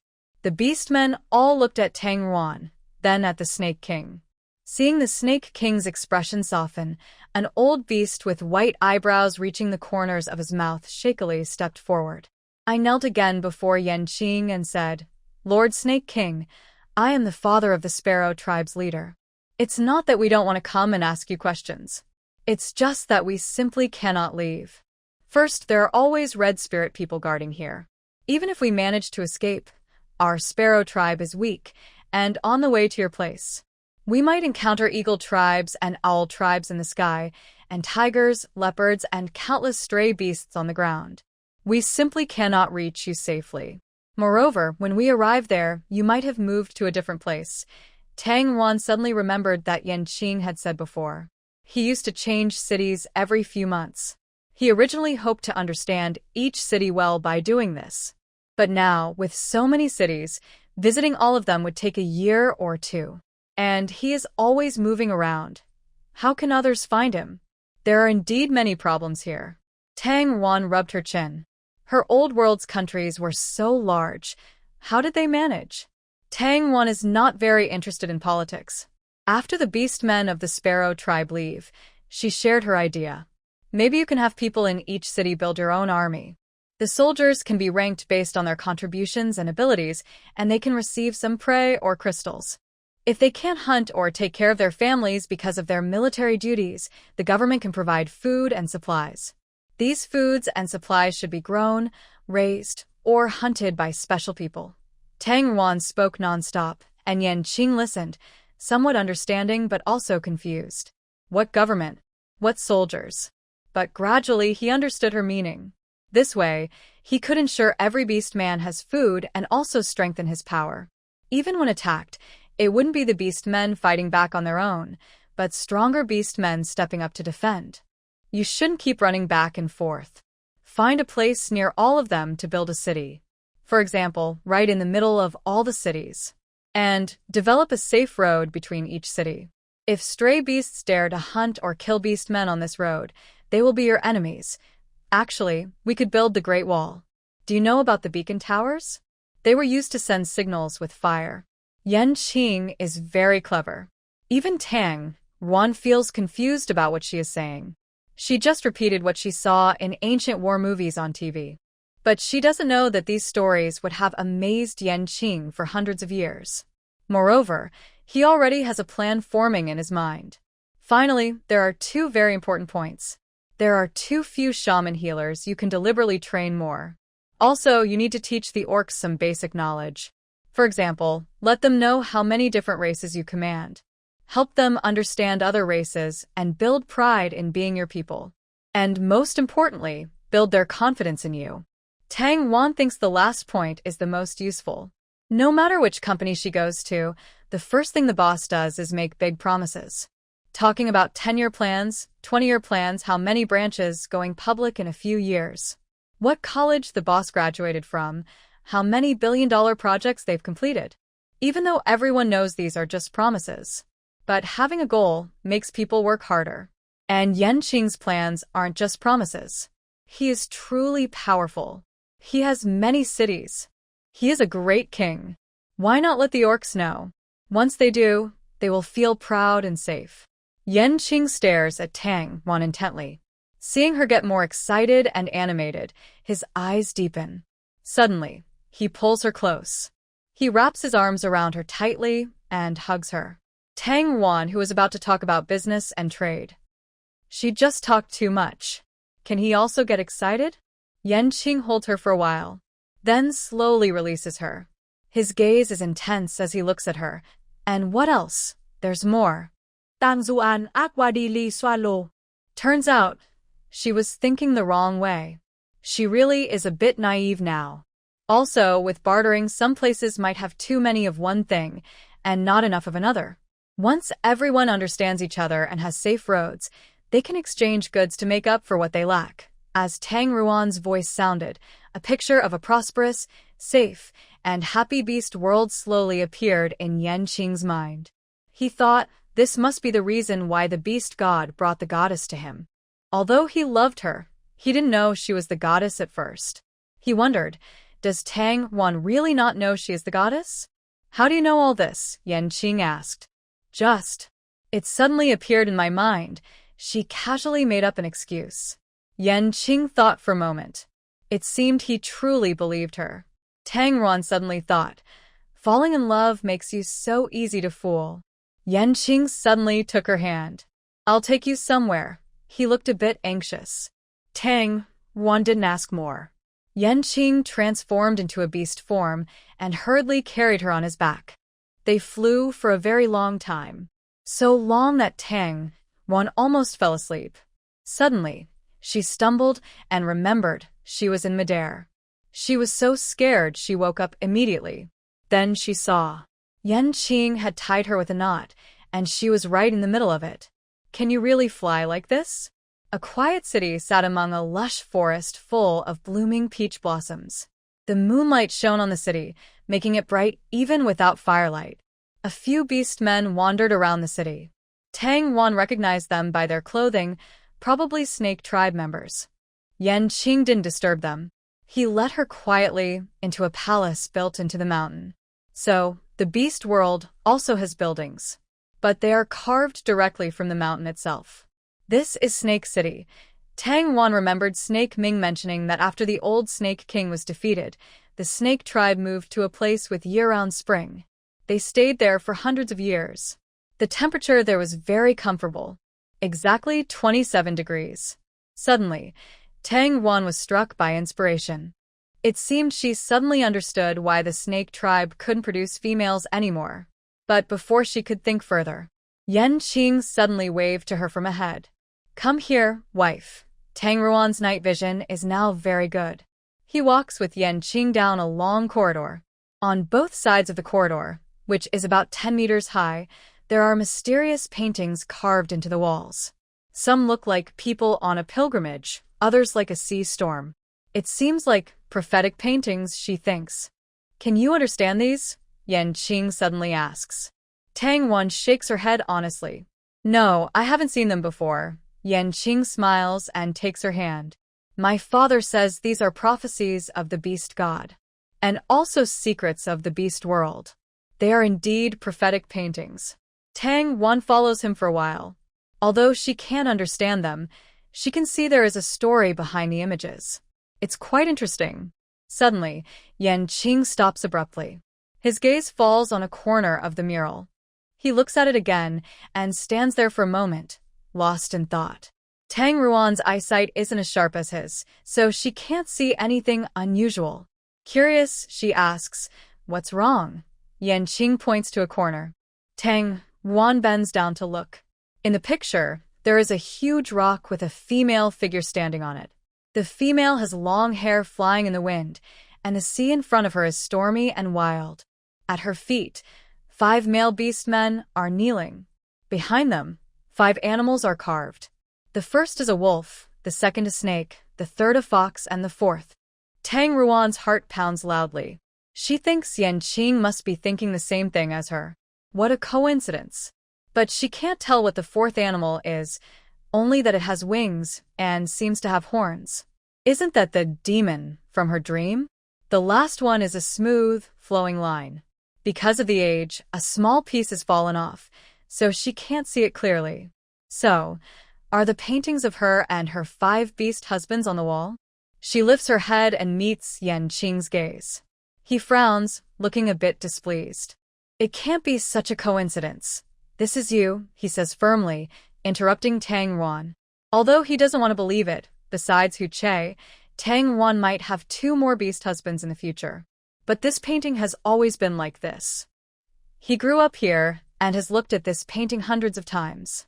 But he has never associated it with Tang Ruan. Madam Wife, you are the goddess. You came to save the beast world. Yanqing suddenly knelt on one knee before her, just like when they made their pact. He sincerely held her hand and solemnly kissed it. Thank you, beast goddess, for giving me a goddess. I will not let the beast goddess down and will lead the beast world to shine again. Later, Tang Wan learned that the beast world once prospered. But after the beast god fell, the power left behind by the beast god greatly diminished. The beast people, fearless, became what they are now. According to legend, the goddess is the beast god's servant. Before the beast god revives, she helps the beast people through tough times. In the central city, at the beastling school, a young male sheep stands inside a wooden house, telling the children about the history of the central city. Later, the Snake King, with his wife, built the central city at the heart of all lands, making the beast kingdom better and better. A chubby, white-haired young male cub raises his hand. Teacher Sheep nods. Go ahead. Why do the Snake King and his wife love each other so much, but still want us all to find her former mate, the wolf hunter? Because the goddess is a very caring female, Teacher Sheep says. But I've grown up, and I only want my wife to have me as her mate. He keeps glancing at the female classmate, a smile hiding in his eyes.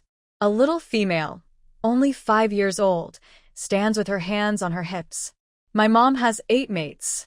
I have 10 brothers. And I am the only girl born. Mom said, when I grow up, the male I like can line up from here to the 10,000 Beast City. I can't be only yours, Teacher Sheep. Teacher Sheep. Hua, I didn't call you. Sit down quickly, no early dating. The chubby little male cub collapses onto his desk, crying out loud. Teacher Sheep clears his throat. The goddess said no discrimination against males. Now, with the goddess's help, the female of the snake tribe is also becoming more. His attention suddenly shifts to a group of screaming females outside the window. Similarly, everyone watching is captivated by this scene. There is also a rabbit girl standing on the hillside in the pavilion. Her small tail looks like a tiny snowball, wagging back and forth. It makes people want to reach out and pinch it. Tang Wan just reached out her hand. Suddenly, the rabbit girl turned around, her eyes shining brightly as she looked at Tang Wan. Tang Wan, I want to hear your story about the wolf hunter again. How did you go from enemies to misunderstandings, then to partners, and finally you sacrificing yourself for him? It's so enviable. Tang Wan. That wasn't me sacrificing myself. She had said this many times before. I don't want to talk about it. This rabbit girl is pursued by many males every day, yet she only envies her own love story. So, what about the ghost crystal you found later? Tang Wan sighed. Later, Yanqing found the Grey Wolf clan and the Wolf Hunters tribe. The ghost crystal was lost by one of their members. But they don't know where the Wolf Hunter is now. I see. The rabbit girl patted Tang Ruan's shoulder. Tang Wan suddenly thought of something. A few days ago, you just reported to Yanqing. Why are you here again today? Is it just to listen to my story? Of course not. The rabbit girl grinned mischievously. Her bright red eyes looked sparklingly into the distance, where a group of females was surrounding a person. Those were the city lord who came to find Yanqing today. They were getting closer. The rabbit girl's tail excitedly twitched. Here they come. Here they come. Let me show you my dream male. Tang Wan followed her gaze. Suddenly, she froze in place. Rabbit girl, look at me. Look at me. Look at me. Among the city lords, the dark-skinned Snake Ming jumped 3 feet high, drawing attention. Rabbit girl, I am now also a city lord. He excitedly waved his hand and greeted the rabbit girl. Snake Ming had worked hard for 5 years and finally became a first-level beastman. Yanqing entrusted him with a piece of land that was not problematic to manage. He finally had the courage to pursue the rabbit girl actively. The rabbit girl rolled her eyes. She tugged at Tang Ruan. She just said one word. All the city lords noticed them and started greeting them. Tang Ruan need not say anything. She is the wife of the Beast King and also a goddess, so she deserves respect. As for the bunny lady, who doesn't like such a beautiful, fertile female who is also the city lord? Moreover, Bunny City is now the largest city in population. Anyone who can become her beast partner, rounding up, it could also mean an increase in their own race's numbers. The bunny lady politely greeted everyone.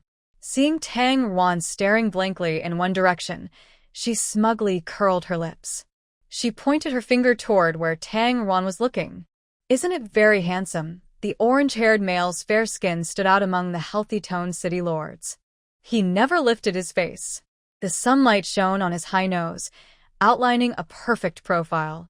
His slightly curly orange hair swayed gently.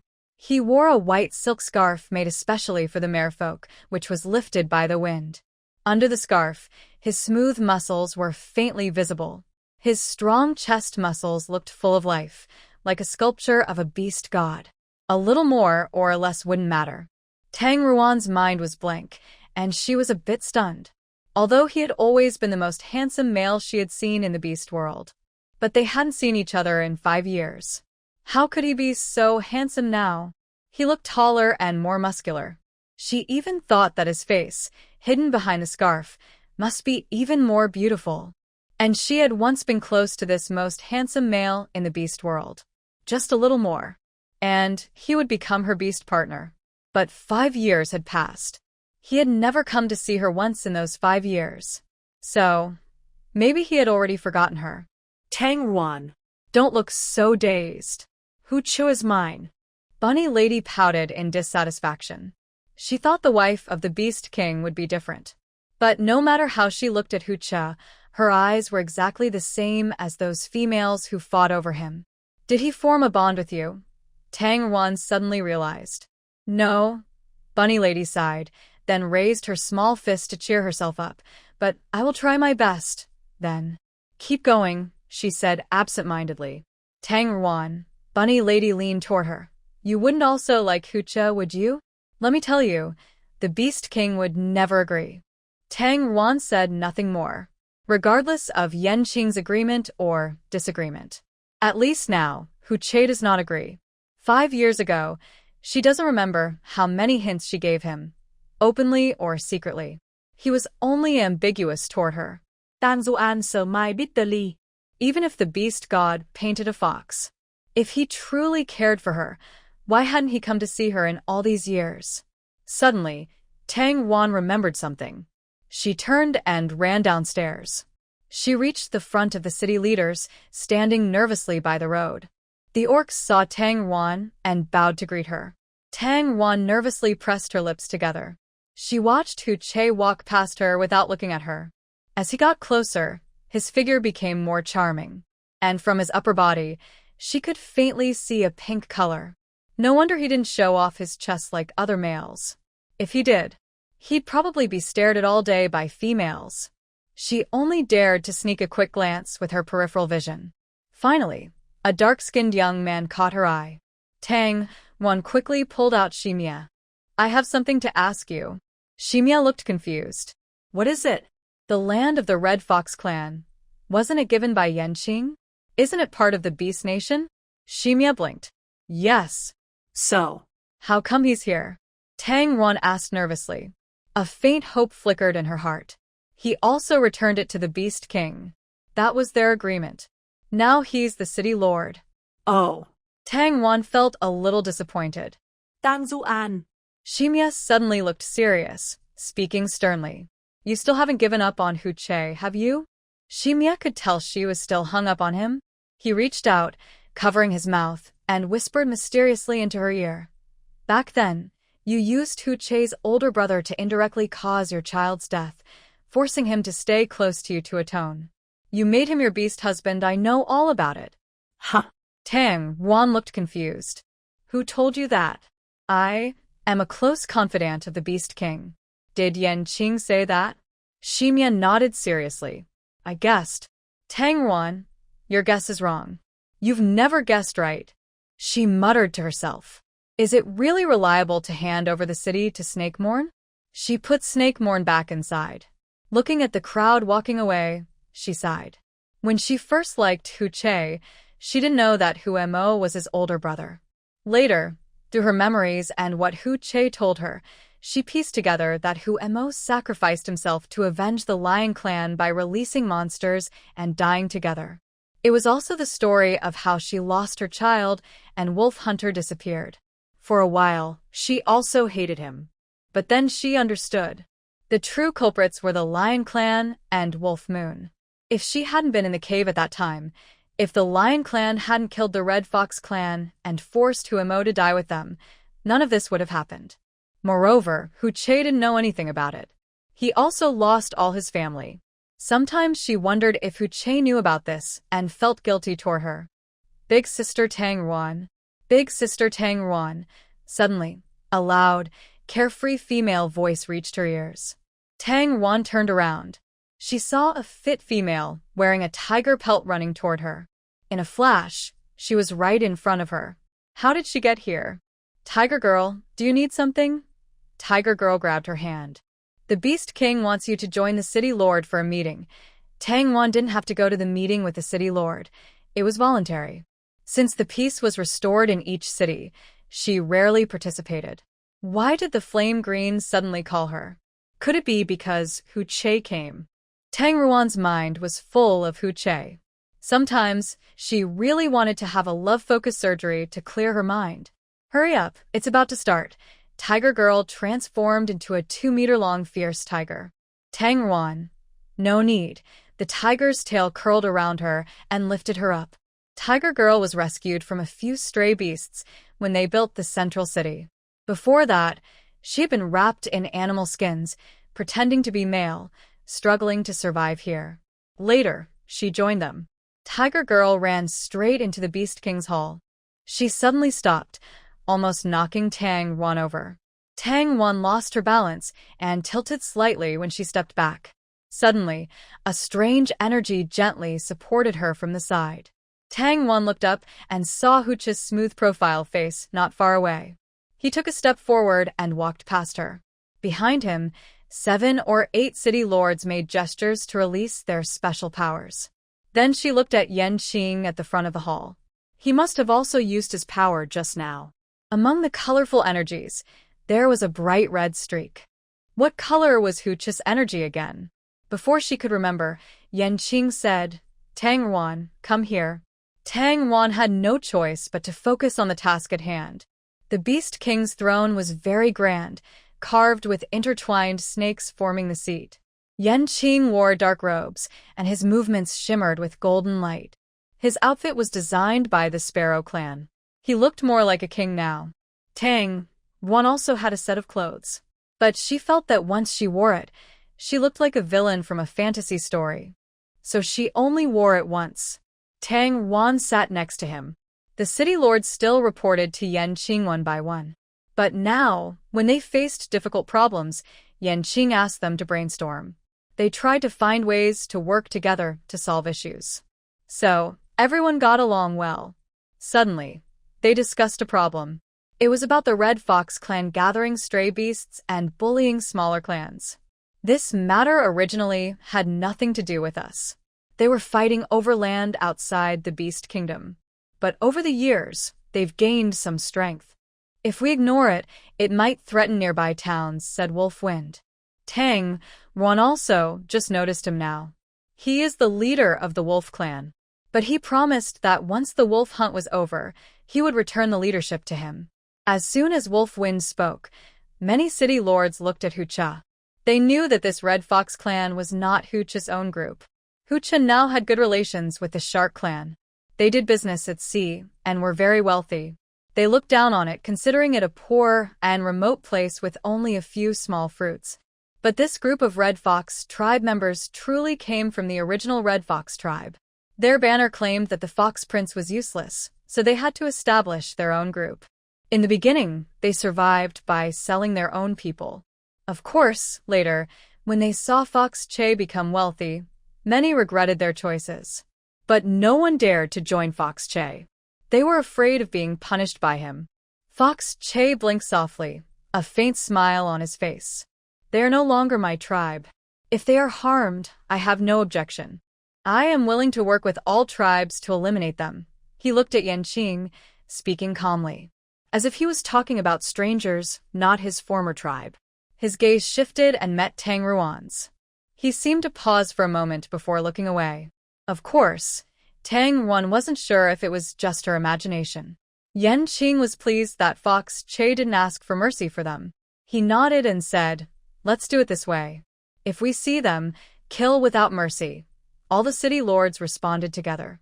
Most of the city lords left.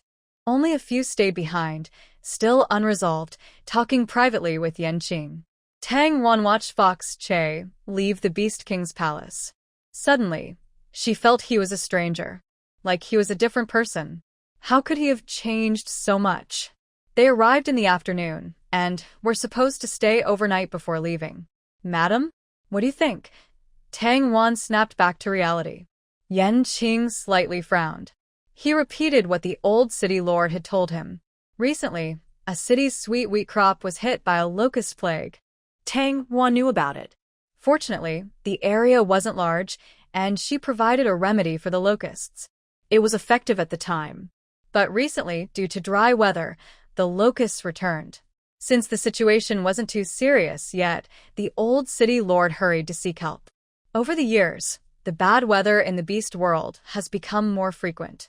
Tang Wan thought for a moment. Wait a moment. Her spiritual awareness wandered through her space. Now her space was a vast field. All kinds of fruits and vegetables grew there. Animals for breeding roamed freely inside. There is also a small crystal mountain. It was a gift from Yanqing. Over the years, it has been kept in her space, nourishing the energy there. It has also helped her slowly grow into a third-level beast person. But now, the mountain no longer shines. Tang Wan crawled into a lush tangle of vines. A few ducks were sitting under a grape trellis, incubating eggs.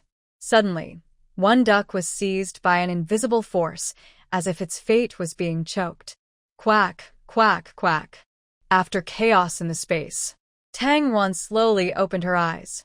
In the middle of the Beast King Palace, dozens of ducks appeared. The old city lord. These ducks eat locusts. The old city lord suddenly understood. He knew this well. It's the same as raising bone kingfish. Thank you, goddess. The old beast knelt and bowed to Tang Wan. Her space can't hold living creatures. She could only use her powers to gather the ducks together and chase them out of the Beast King Palace with a quack, quack, quack. A few city lords were still inside the palace. Yanqing suddenly asked Tang Wan, "Are you tired?" Tang Wan looked at him. A little. She saw a strange emotion swirling in his bright blue eyes, something she couldn't understand. Go rest now. Oh. Tang Wan felt she couldn't focus here anymore. She obediently left. Anyway, if she was needed, Yanqing would ask for her help. Tang Wan walked through the corridor of the Beast King Palace. There were a few male beast men on duty, standing straight. Sunlight shone into the garden beside the corridor. In the garden, she saw her favorite roses. The dense roses layered over each other, shining in the sunset like a sprinkle of gold dust. Suddenly, Tang Wan remembered the roses that Hui Che once planted for her at her old home. He probably didn't know, in her original world, sending roses was a way to show love. Suddenly, Tang Wan stopped. Behind the thick bushes, in front of a stone table, a young boy was resting his chin on his hand, staring absent-mindedly at the flowers. A gentle breeze blew, lifting his bangs and revealing his handsome eyebrows. The boy seemed to sense her gaze. He slowly turned his face. Hu Che, she softly called his name, not sure if he heard her. They looked at each other for a few seconds. Suddenly, Hu Che smiled at her. Just as Tang Ruan was about to run toward him, he smiled and said, "Goddess." Tang Ruan's steps suddenly stopped. Seeing Hu Che finish greeting her and then turn back, he gently touched a flower blooming in front of him, sniffing it lightly. It seemed he had no intention of talking to her. Why did he call her goddess? Was he trying to keep his distance from her? The wind blew his scarf, revealing faintly visible abs. The sunset shone beautifully on him, and his movements were graceful. But at that moment, Tang Ruan suddenly understood. It all seemed to have nothing to do with her anymore. She took a step back, turned around, and walked to her room. In the quiet garden, a sharp sound was heard. Hu Che looked toward the direction where Tang Ruan disappeared. His fingertips clenched tightly around the petal he had plucked. Tang Ruan buried her head and walked back to her room. She closed the door and sat on the bed. Suddenly, she let out a deep breath. It felt like a heavy stone was pressing on her chest, heavy and painful. Suddenly, the door was kicked open. Tang Wan was startled. She saw Hunyo carrying a half-human-sized wooden box walking in. Goddess Tang Wan, this is the city lord's gift just for you. Whenever a city lord visited, they would bring something for Yanqing, more or less. Although Yanqing never asked for anything and didn't care, they still brought gifts. Sometimes, a city lord would give her something alone, to show gratitude to the goddess. Tang Wan was in a bad mood and didn't look at her. Just put it there. Oh, Hunyo noticed she seemed upset. Sister, what's wrong? Did the Beast King bully you? I'll help you teach him a lesson. Tang Wan was amused. Hunyo truly lived up to her name, bold and fierce. Could she scold Yanqing? Just hearing her say that already made Tang Wan feel touched. Unlike most females who need many beast husbands to support them, Hunyo was very independent and disliked males. Because her mother was forced by a group of stray animals to give birth to her. Although her mother, unwilling to part with her, chose not to absorb her and instead gave birth to the tiger girl. But she didn't want the tiger girl to experience the same things she did. So, to protect her, she made her pretend to be male from a young age. After developing, she just hid and lived her days quietly, fearing that she might be targeted by stray animals who are not afraid of the animal god's punishment. Later, she almost was forced again. In the eyes of the tiger girl, even the flames that saved her, Yanqing, are not considered good people if they are male. When the tiger girl saw Tang Wan lying down to rest, she obediently left the room, standing at the door like a statue, guarding. No one should disturb Sister Tang Ruan's sleep. Tang Wan thought that once she fell asleep, she wouldn't have to think about Hu Che. But she ended up dreaming about him all night. The dreams were vivid and clear. She went to bed early and woke up in the middle of the night. When she opened the door, she saw the tiger girl leaning against the doorframe, sitting on the ground, asleep. Tang Wan gently woke her. Go back to your room and sleep. Her room was nearby. She rubbed her eyes and staggered away, still sleepy. Yanqing didn't come back to stay. The tiger girl really sent him to another room. Tang Wan shook her head, thinking she was a very capable female. She returned to her room. Her gaze unintentionally fell on a large wooden box. Suddenly, she was drawn to a carved rose on the box. She walked over and opened it.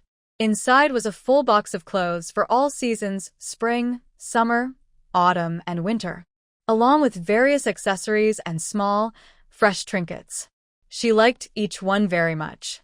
It was as if the original owner of the box knew her preferences well and had prepared for her for a long time. Whenever she found something suitable, they would put it in. Besides Yanqing, who else would understand her so well? But the tiger girl said it was a gift from a city lord. Suddenly, Tang Ruan recognized that some items were from the merfolk. Merfolk items often have sleek, flowing patterns and are very exquisite. Merfolk. Then could it be that this box contains? Her heavy heart suddenly felt lighter. But she dared not be sure, afraid of disappointment. Because not long ago, Hu Che had kept his distance from her. She carefully took out each item to look at. Suddenly, a white dress caught her attention. The dress's material was unknown, but even in the dim light, it shimmered brightly. It was the dress she wore in her dream. She had also used it to bandage Hu Che's wound. Eagerly, she put it on. It fit surprisingly well. Since beast men have long lifespans, her figure hadn't changed much over the years. Only someone who truly embraced her would know how slender her waist was. So, these were gifts from Hu Che. He must have learned about Horimo and didn't know how to face her, so he deliberately called her that. Tang Ruan happily lay back down. She planned to ask Hu Che clearly the next day, but because she was so happy, she fell asleep peacefully, only to find out he had already left early in the morning. She took a bunch of grapes he loved from her space and placed them on a stone table in the garden. When he returned, he would definitely pass by here. Tang Ruan ate while waiting. Suddenly, she heard people talking. Did you hear? Hu Che is going to make a contract with the mermaid princess. Tang Ruan almost choked on the grapes in her throat. She forced herself to swallow with strong willpower. The speakers were the two city lords who came to see Yanqing yesterday. They probably thought no one was in the garden, so they stood behind the flowers chatting. Who told you that? Tang Ruan perked up her ears. Everyone in Red Fox City knows. If it weren't for the mermaid princess liking Huiche, would the mermaids give such big favors to the Red Fox tribe? Not only allowing them to sail at sea and exchange with the island beast men, but also letting them trade mermaid items for goods from the beast kingdom. That's true. The beast men seem to agree. I remember the mermaid people are very proud and look down on us. Anyone who approaches the sea might be eaten by their controlled sea beasts. Rumor has it, someone from the mermaid tribe has already taken a beast husband from the fox tribe. Back then, the mermaid princess was actually interested in Huiche's older brother, but he disappeared. That's why she chose Huiche instead. So, how do the fox tribe live in the sea? I don't know. What does the shark tribe look like? I've never seen them. I heard the shark tribe guards the beast god mountain. Ah. None of that matters. The orc suddenly raised his voice, looked around, then lowered his voice again. Don't you understand? The shark princess. She is the future leader of the shark tribe. Huiche followed him. If he gained her favor, his influence might surpass that of the beast king. Compared to land, the endless sea was just too vast. Although they had never been there, they had looked from the mountaintops. No wonder Huiche seemed so indifferent about everything. He didn't even look at the females of the beast country, but the sweetness in Tang Ruan's words suddenly disappeared. It seemed she understood why Huiche kept his distance while giving her gifts. He liked her. Maybe a little. But how could that compare to the rights given by the shark tribe? Moreover, all fairy tales told her that sharks should be very beautiful. Tang Ruan felt she was being overly sentimental. She had thought he would remember her forever. When the two orcs left, Tang Ruan also stood up and left. Huiche, who had just returned from outside, saw her walking away from the garden. He was about to follow her. Suddenly, a male beast blocked his way and saluted him. Huiche recognized him as someone close to Yanqing. He frowned. What's the matter? The beast king wants to see you. Huiche sneered. Just in time, his gaze fell on the stone table in the garden. Huiche took out half of a blue shell from his face. The shell shimmered with colorful light, forming a mysterious pattern. Here is what you asked for. Huiche handed the shark tribe's pass to Yanqing. Yanqing raised his hand, and the pass floated into his palm. It's only valid for a short time. You should go quickly, Huiche added. They didn't speak more. Huiche turned to leave the Beast King's palace. Suddenly, Yanqing called out, Huiche, don't forget what you promised me, unless Tang Ruan actively requests. Otherwise, I won't agree to you becoming her mate. Huiche stopped and turned his face. He showed a confident smile. Don't worry. I have tried and she loves me. Yanqing's eyes widened slightly. This was the first time Huiche saw such helplessness on his face. He felt a bit proud and turned around again. He pointed to Yanqing's chest.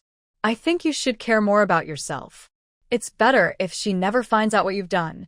Yanqing reached out and touched his chest. As long as you don't say anything, she will never know. Huiche's face always carried a confident smile. Over the years, Yanqing had met Huiche a few times. He watched him change from a hesitant, fragile male into someone confident and strategic. Of course, the hardships and pain he endured during this time go without saying. But it seems he has already gone beyond his control. This made Yanqing very uncomfortable. He emphasized again, the contract between us states that you cannot actively suggest that Tang Ruan become your wife. You also cannot initiate close contact with her. Otherwise, you will suffer the pain of a heart set ablaze. Understood. Huiche turned around and waved his hand behind his back. Older snakes are just nagging. Huiche arrived at Tang Ruan's door. The strong tiger girl stood there like a sculpture. Is Tang Ruan inside? The tiger girl looked at him cautiously. Why does he call Sister Tang Ruan by her name? Only the Snake King and close friends like her can call her that. What do you want with the goddess? Just tell me if you need something. The tiger girl raised her chin. Is she sick? Huiche asked nervously. The tiger girl looked at him suspiciously.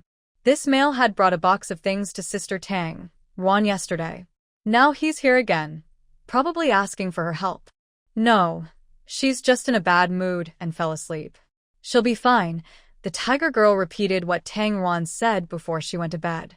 Fox Cheer showed a small, happy smile. It turned out that because she didn't wait for him, she was in a bad mood.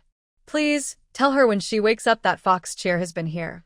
Fox Cheer said this as he took out a small package wrapped in leaves from his space. This is for you. You're giving me this? Hunyo blinked in surprise. She instinctively felt cautious around males. Thank you for passing on my message. It means a lot to me.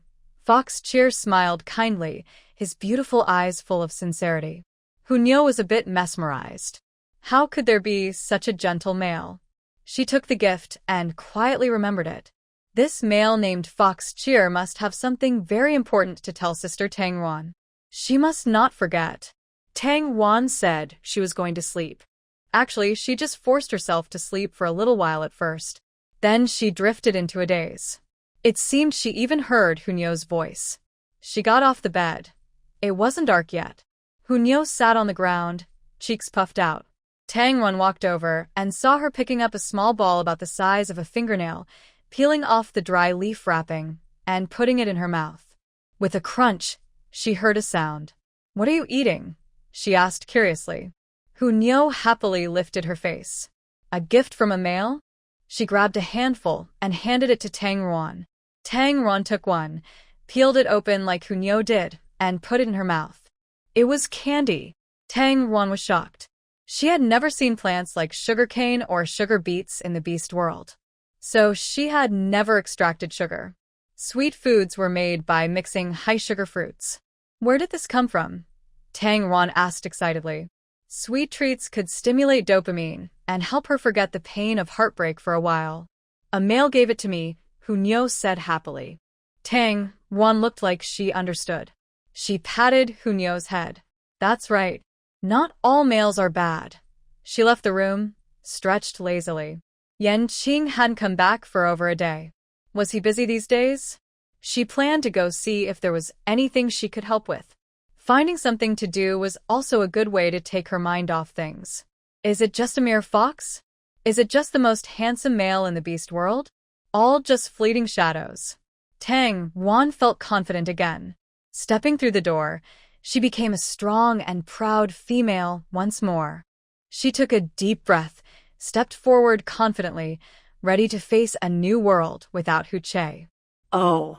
Sister Tang Ruan, Hu Che came to see you. Tang Ruan, does a slap in the face have to come so quickly? She quickly pulled back her foot, afraid that the beast god might hear her thoughts just now. She hurried back to Hunyo. When did he come? You just went to sleep, and it seems he had urgent business to find you. The box from yesterday was from him, and this delicious food was also from him. He's really, before Hunyo could finish saying good, Tang Ruan had already disappeared from her sight. So, Sister Tang Ruan can run this fast too. What kind of beast form is she, then? Tang Ruan ran all the way to the garden.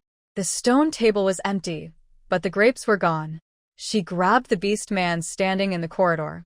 Did you see Hu Che? No, at noon. It seems the Beast King called him away. Tang Ruan thought for a moment. She pushed him aside and ran toward the Beast King's palace. The beast man, still shaken, patted his chest. The Beast King's wife is really formidable. She usually looks gentle and weak, so much so that he almost forgot she's actually a level 3 beast. The pressure she exudes makes his heart race. But what is she looking for Hu Che for? Could it be like the other days, when she came to ask about the female who was looking for Hu Che? The beast man secretly sweated for the Beast King, although he supports the Beast King. But the Red Fox clan is known for their charm and allure. Oh no! Trouble is coming to the central city. Tang Ruan ran straight to the Beast King's palace. Inside, only Yanqing was there. He supported his temple with his left hand, leaning on the railing, eyes closed. He looked proud and lonely. Tang Ruan looked around but couldn't find Hu Che. Just as she was about to turn and leave. Does the wife have something to discuss with me? Flame Blue suddenly spoke and slowly opened her eyes. Her blue gaze fell on him, with no change in her expression. Tang Wan felt strangely guilty. You didn't come back to sleep last night. These days, I just want to be alone. Oh, Tang Wan replied casually, not thinking much about it. She thought he was just busy with things lately and was tired. He wanted to rest alone. After all, whenever they were together, Flame Blue couldn't help but get close and touch. Even though she promised not to before sleeping, she probably wouldn't stick to it after. Then take care and rest well, she said as she turned to leave. Where are you going, wife? Flame Blue suddenly spoke again. Tang Wan stopped. I'm just wandering around. Are you looking for Hu Che? Her heart skipped a beat. Before she could answer, Flame Blue sat up straight and reached out his hand to Tang Wan. Come here. Finally, Tang Wan understood why he looked so cold. Is he jealous? But 5 years ago, Flame Blue's attitude toward Hu Che was different. Back then, he could openly accept her liking a male. Tang Wan walked over. Flame Blue pulled her into his arms. He wrapped her firmly in front of him with both hands. Lowering his head, he kissed her on the face. Did you miss me yesterday? I did. Tang Ruan's voice was a little uncertain. She was full of thoughts about Hu Che yesterday and didn't think much about Flame Blue. But when she woke up and saw he wasn't there, she wondered where he had gone. Maybe she missed him a little. Fortunately, Flame Blue trusted her and affectionately rubbed his face against hers. Tang Wan suddenly felt a bit guilty. But she was more anxious to find Hu Che. Since the city lords weren't here, it meant they had already gone back. If she didn't chase after him now, she might never catch up again. Tang Wan hesitated whether to tell the truth. Flame Blue suddenly let go of her. Tang Wan turned to look into his eyes. He didn't say anything, but it seemed like he knew everything. Come back before dark. Tang Wan hesitated for a moment. She stretched her neck and kissed Yanqing on the face. Then she turned around and ran out of the hall. Yanqing took a deep breath. What's meant to come will come. He always knew she could never belong only to him. But when that day really arrived, he still wished all her other mates would disappear. A streak of red light flashed in his eyes. Tang Wan kept asking around. All the beast people told her. The City Lords group had already left. Did she and Hu Che just miss each other? Every time she watched a romantic drama, she saw the hero and heroine miss each other. People would complain, why can't she stay a little longer? Or, why can't he run faster? But in reality, Hu Che really didn't wait for her, and she really couldn't catch up. Maybe next time he comes to see Yanqing, they will have a chance to meet. Thinking this, Tang Wan looked sad as she headed back home. Suddenly, a small furry ball appeared in front of her legs. She was so scared she took a big step back and sat down the ground. She felt even worse. The little furry ball waddled over on its short legs and stopped in front of her. Hello, Tang Zuan. She looked up. Hua Hua reached out her tiny hand. Let me help you. As she spoke, a round, shiny thing almost fell out of her mouth. She quickly it back in. What are you eating? Honey crystal, Uncle Hu Che gave it to me. She opened her small cloth bag and offered Tang Ron a piece. Where is he? Hua Hua thought Tang Ron was going to go find Hu Che right away, so she put the candy back. She pointed in a direction with her little finger. Tang Ron turned around quickly. Hurry home and find your mom. Hua Hua watched Tang Ron walk away. She didn't expect honey crystals to be so popular. She had to hide hers well so no other kids could see. Tang Wan ran toward the direction Hua Hua pointed. At the end was the Beast Kid School. Next to the school, there was a narrow path leading to the other side. On that side, there were only a few abandoned caves. After the Beast people learned to build houses, they rarely lived in caves anymore. Since you are here, Tang Wan decided to go and take a look. She walked along a small green path. She looked back and saw a few dark caves, but they seemed ordinary. She sighed. Sure enough, children may not lie, but they often talk nonsense. Suddenly, her eyes lit up.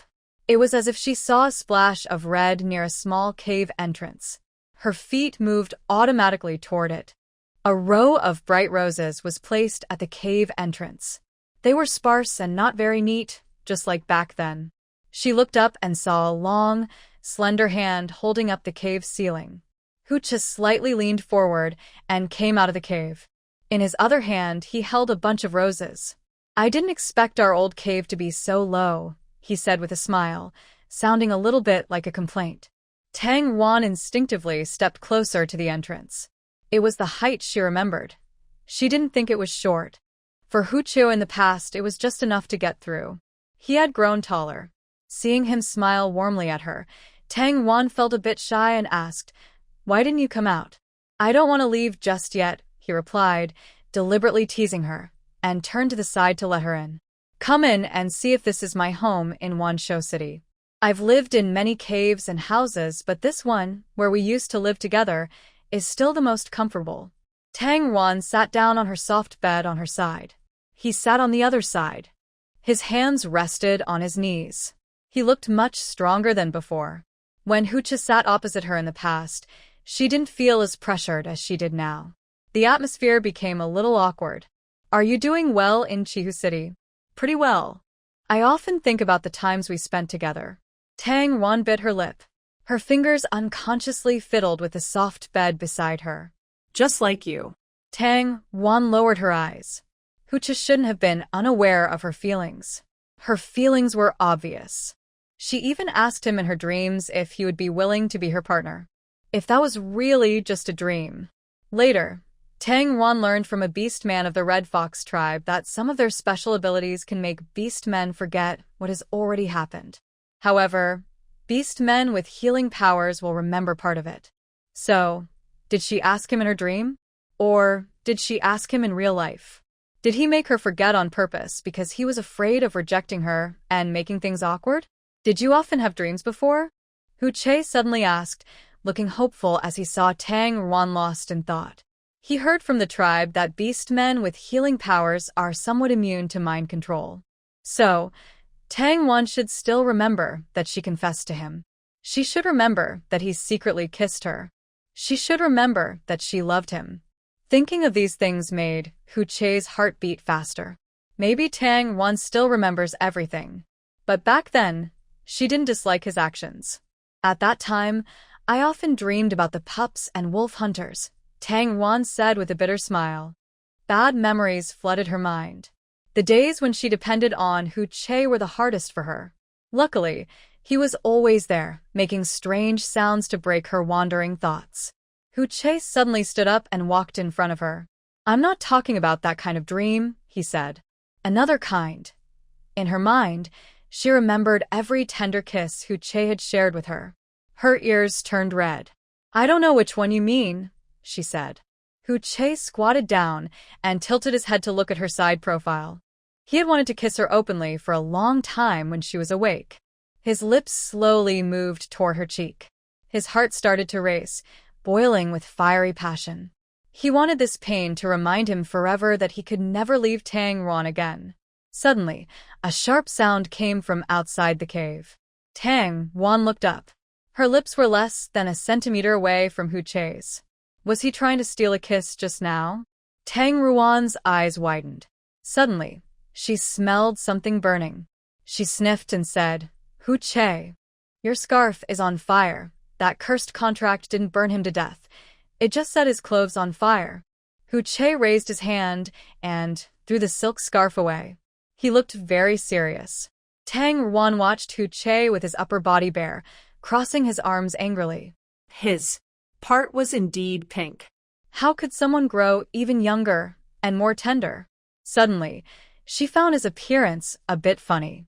Other beast men with bare chests, naturally. Hu Che with his chest bare felt like he was running. "Tang Ruan, have you laughed enough?" Hu Che deliberately looked stern. Tang Wan covered her stomach, laughing non-stop. "Enough laughing. I just suddenly thought, what if I wrapped some beast hide around your upper body to hide it? Would that be funny?" "Stop laughing." Hu Che suddenly stepped forward and grabbed her hand. He had already put on another orange silk scarf. "Come on. Want to go out and play with me?" "Where to?" Tang Wan was pulled slightly off balance and deliberately slowed her steps. "If you walk faster, I might kiss you," he said with a smile. Kiss here. "Is there such a good thing?" Tang Wan used all her strength to resist Hu Che. Seeing she really didn't want to go and afraid of hurting her by pulling too hard, he let go. They stared at each other. Tang Ruan blinked expectantly. You should kiss me. Hu Che wondered. Did I make her angry? Tang Ruan softly asked. What did you just say? Take you out to play.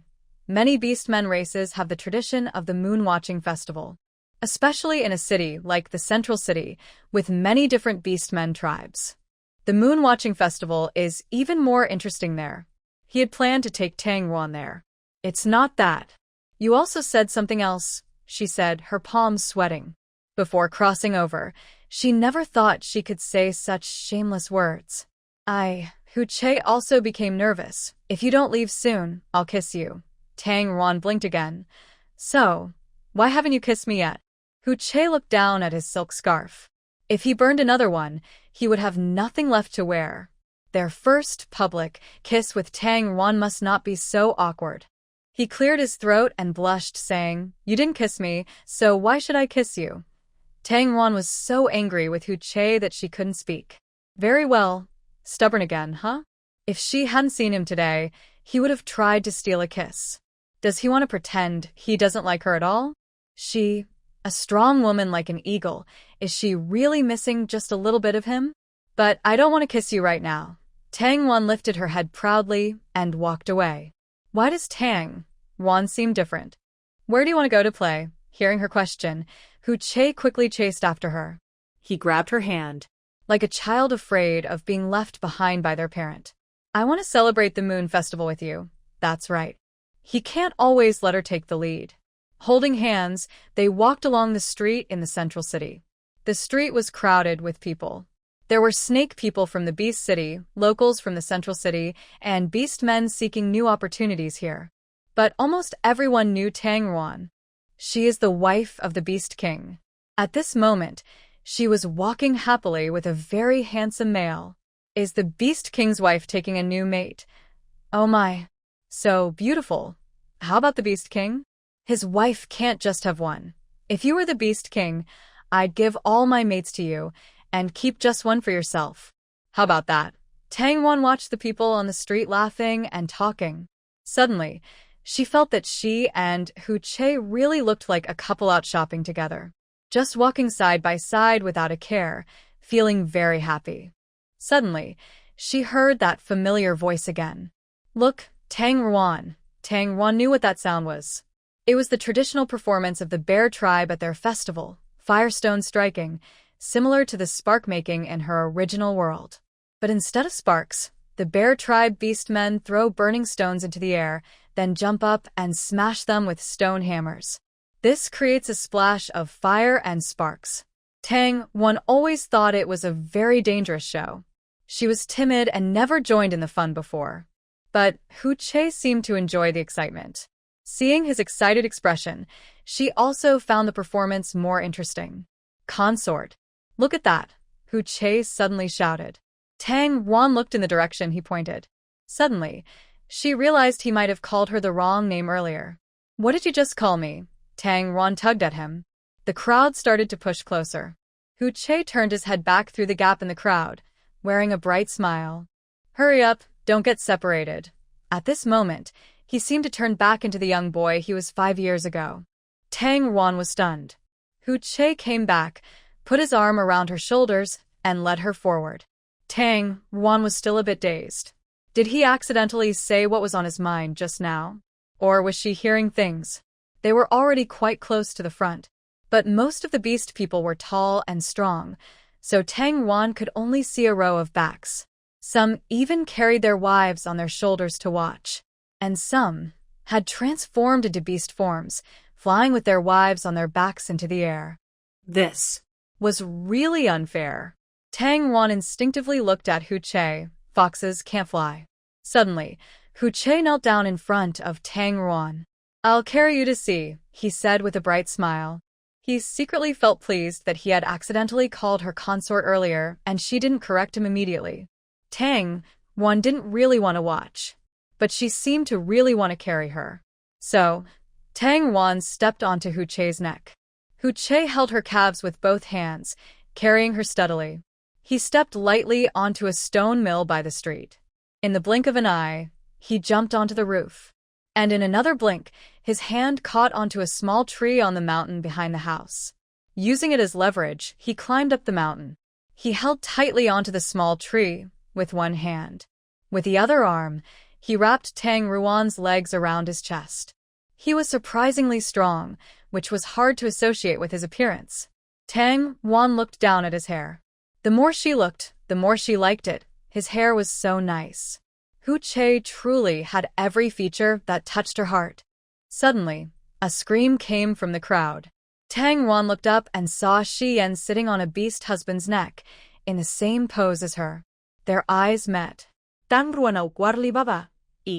Shi Yan opened her mouth slightly, looking shocked. She couldn't believe it. She had sat on a male other than Yanqing. And that male was the same one from 5 years ago. Snake Yan smiled awkwardly at her, and then left. Tang Ruan knew that once she left, everyone in the central city would know she was with Hu Che. But even if she didn't say anything, there were already many witnesses today. Suddenly, Tang Ruan lowered her head and asked, Hu Che, so many beast men saw this. What do you want me to do? Her hidden meaning was, some of these beast men are from the Red Fox clan. The mermaid princess will find out soon. You'll be unwanted soon. Hurry and ask me to keep you. You're no longer a shy young man. Just seeing is enough, Hu Che said happily, then continued watching the show. Tang Ruan thought, is that all? Shouldn't he at least give her a hint or suggest something so she can take responsibility? But in the end, only Tang Ruan was distracted. When she finally snapped out of it, Tang Ruan was lying on Hu Che's back. Hu Che was rushing forward wildly. Suddenly, he stopped sharply in front of the Beast King's palace.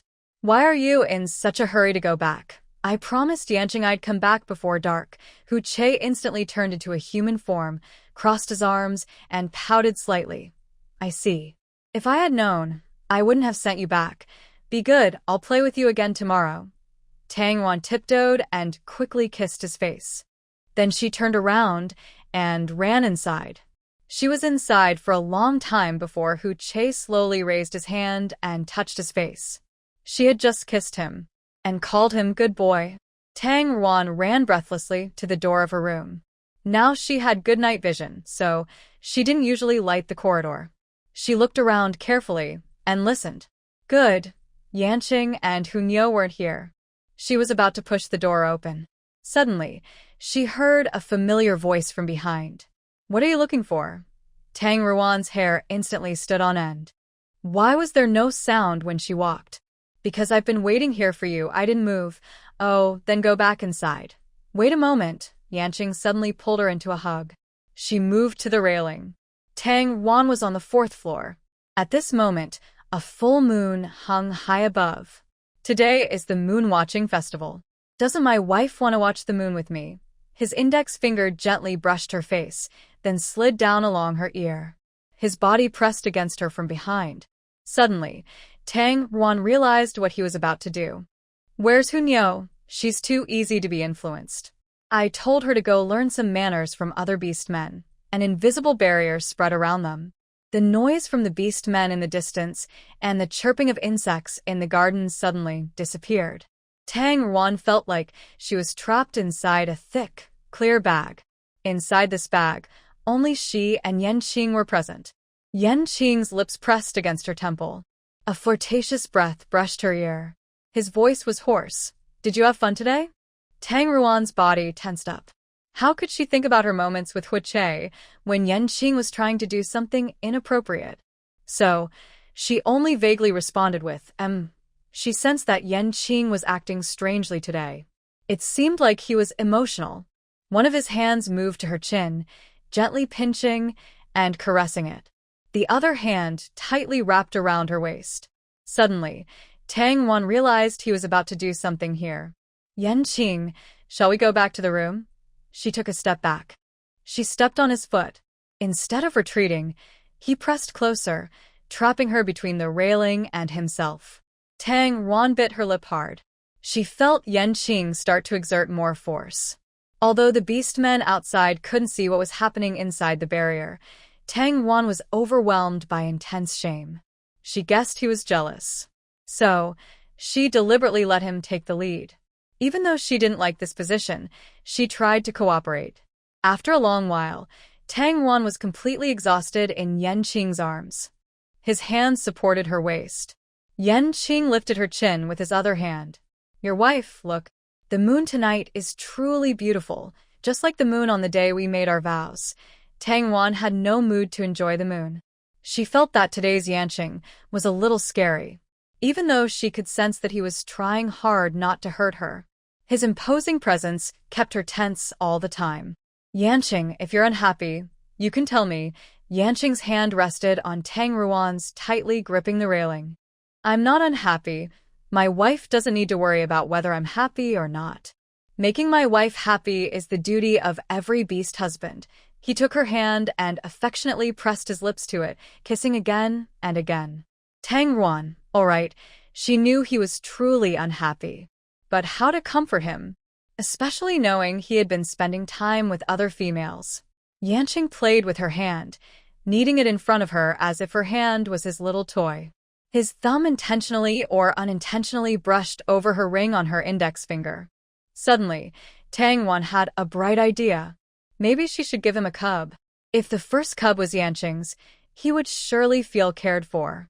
Yanqing was the beast husband she had been with the longest. Not only did he help her become a level 3 beast man, but he also mobilized the entire beast kingdom to help her find wolf hunters. She felt she should repay him somehow. In the beast world, there was no distinction between noble and commoner. But the beast husband who had the first cub would still be very proud. Tang Ruan suddenly pulled her hand back from Yanqing's. Yanqing's heart sank. She used her other hand to slowly twist the ring, about to take it off. They had just mated. If she removed the ring now, the chance of pregnancy would be very high.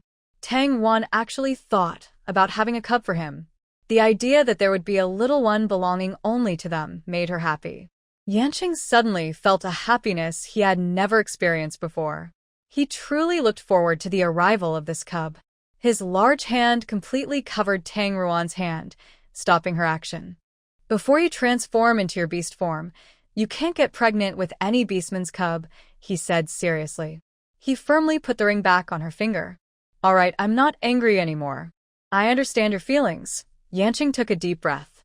His tone sounded like he was comforting himself. Tang Zuan Berlinket. Now, are you admitting you're angry? She turned around and looked at his blue eyes in the dark night. She raised her hand to promise. Yanqing, although I may have many future partners, I swear to the god of beasts that you are definitely the most special one. Only Yanqing gives her this absolute sense of safety. Only when she's with him does she feel like a spoiled, pampered child. But Tang Wan thinks her words might be a little bit selfish. Fortunately, Yanqing is always easy to please. Got it. He pecked her lips once, then again. After doing it 3 or 4 times, he felt it wasn't enough and changed to a deep kiss. He held her chin with one hand and wrapped his other arm around her waist, bringing their faces even closer until they were almost touching. Tang Ruan gently pushed him away. I'm tired. Standing like this is really exhausting. I don't want to do it again. Okay, then I'll carry you back. Yanqing picked her up like a princess. He walked into the room and laid her on the bed. He let her rest her head on his arm and hugged her from behind. Today, Tang Wan was a bit tired, and soon her even breathing could be heard. Just when Tang Wan thought she could peacefully fall asleep tonight, Yanqing's deep voice sounded in her ear. Madam, lying down makes you less tired. Tang Zuan.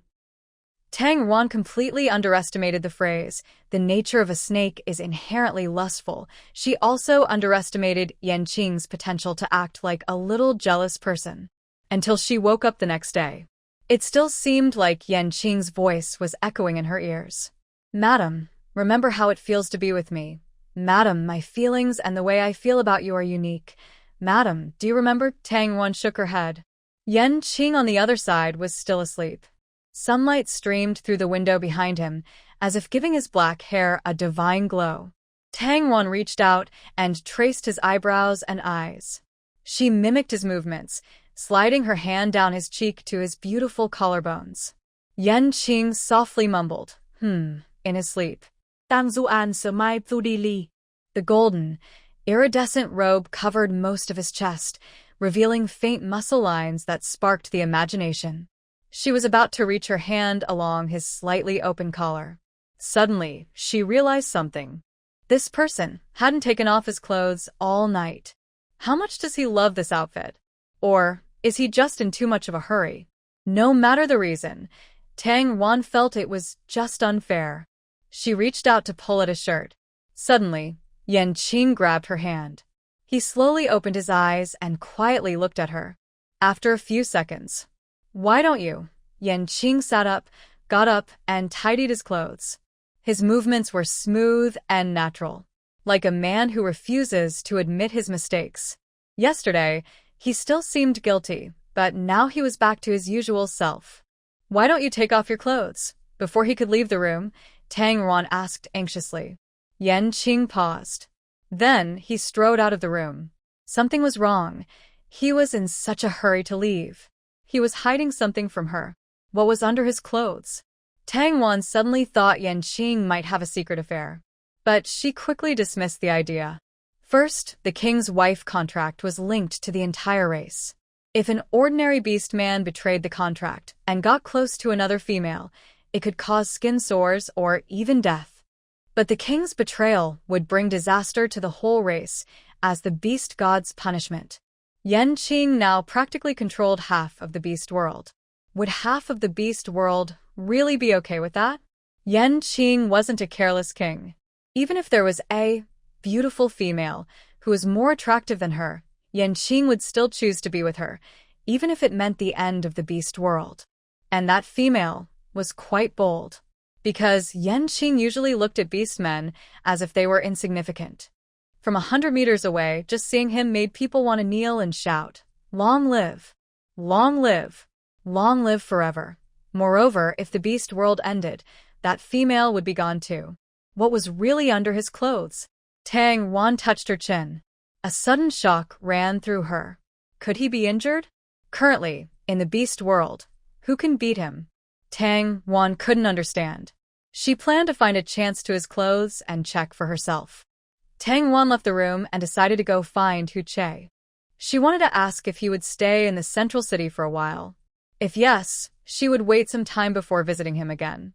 The matter with Yanqing was more urgent. Hu Che had prepared the cave for himself. It couldn't just be for reminiscing with her. He must have other important tasks to do. Tang Wan exited the room and went to the first-floor corridor. She saw the beast man she asked about yesterday. "I haven't seen Hu Che." The beastman's voice was loud, and he reported proactively. "Got it." As Tang Wan walked toward the palace, she thought, should she tell Yanqing that she was going to find Hu Che? If she told him, she was afraid he would get jealous. If she didn't, she was afraid he would get angry. Passing by the main hall, she finally decided to go in and say something. Anyway, she would eventually need to bring Hu Che back, so she might as well prepare Yanqing for the change. Just as she stepped onto the stairs with one foot, suddenly, a strong beast man, as big as a mountain, blocked her way. Shenmu bowed deeply to Tang Wan. "Goddess, greetings." Tang Wan immediately jumped back 2 steps, afraid he might hit her. Shenmu was a newcomer beside Yanqing, taking over the position of Shenming. Unlike Shenming, who was cheerful and joking, Shenmu had almost no expression. He looked like his beast form, a textured snake, stiff and unyielding, very methodical. He was taller and more powerful than most beast men, with shoulders twice as broad as some slender males. His muscles were like stones, one block after another. Every time Tang Wan saw him, she had the feeling that if she accidentally bumped into him, she might be thrown out directly. But his exaggerated size did match well with Tiger Girl. Tang Wan snapped back to her thoughts. "Can I go in? The Beast King has very important matters." Tang Wan frowned. In the past, no matter how important the matter was, he never avoided her when discussing with anyone. She repeated, Can I go in? The Beast King has ordered that no one is allowed." Tang Wan raised an eyebrow and took a deep breath. Very good. It's starting to look more like an affair. Then don't blame her for not saying goodbye. Tang Wan left the Beast King's palace. Suddenly, her eyes brightened. Hu Che was standing at the gate. One foot was on a stone by the street, kicking it absent-mindedly. Just as Tang Wan was about to call out to him, he suddenly looked over at her. Hu Che waved his hand and hurried over. "Why are you here?" "Waiting for you," Hu Che said proudly. He opened a space. Suddenly, a bunch of things appeared in his arms. "This grilled fish is very tasty. And this one is a bit like the pancake you made, but inside is a fruit I've never eaten before. And this one, I think it suits you very well." Hu Che shoved a bunch of food into Tang Ruan's arms. Then he picked up a woven hairpin shaped somewhat like a dove. The hairpin was white, but shimmered with some blue-purple light. It was clearly a small accessory from the bird tribe. Tang Wan usually didn't wear jewelry, mainly because the craftsmanship and style of the Beast Country's accessories were outdated and didn't match her taste. But after Hu Che helped her pin it in her hair and showed her a copper mirror to look at herself, Tang Wan thought, "It looks really good." How did he know what suited her? Could it be that he sees so much of her in daily life? Tang Wan instinctively looked around. Sure enough, she saw a few young females nearby, near the Beast King's palace, sneaking glances at Hu Che. The problem was, they came with their beast husbands. They hadn't dared to get close, probably because they were afraid of Yanqing. Tang Wan pinched her brow. Yanqing definitely wouldn't expect that she could help her rival in this way. She needed to make a contract with Hu Che sooner. Letting a handsome young male live outside alone was just too dangerous. "Hu Che, when are you leaving the central city?" Tang Wan asked. If he wasn't in a hurry to leave, next month's full moon would be perfect. "I'm not leaving anymore." Tang Wan suddenly looked up at him. "Not leaving? Then what about Red Fox City?" Hu Che took a fruit from Tang Ruan's arms and took a bite. "There's Hu Xiao in charge there." Tang Wan thought she had heard this name before, but couldn't remember where. Hu Che briefly explained the story to her. Originally, Hu Xiao became a beast husband to survive. Later, Yanqing burned down Hu Ling's cave and framed her by creating two fake Hu Fox clan bodies, one pretending to be Hu Che and the other Hu Xiao. They both were saved. At that time, even Tang Wan was fooled. It was only then that she realized how much she cared about Hu Che. She instinctively reached out and grabbed Hu Che's arm. Hu Che happily placed his hand on hers. "I used to somewhat resent Yanqing. After all, Hu Xiao and I are old acquaintances. But I didn't expect he would save him too.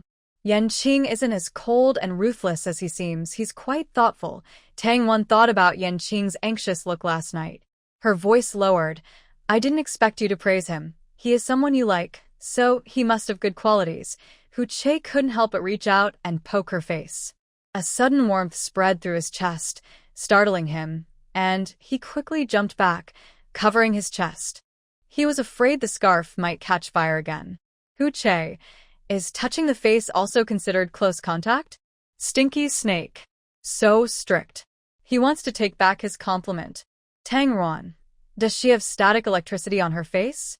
If only Yanqing could be as open as Hu Che thinks. Tang Ruan and Hu Che went shopping together. The central city has many beastmen selling small items from their own kind, basic animal skins and meats, and processed foods. Although the beast country has no currency, beastmen exchange with fragmented crystals or barter goods. Hu Che bought almost everything he saw, regardless of usefulness. After buying, he stuffed everything into Tang Ruan's space. "Tang Ruan, don't you have your own space?" "Hu Che, I bought it for you," he blinked. "Tang Ruan, but I.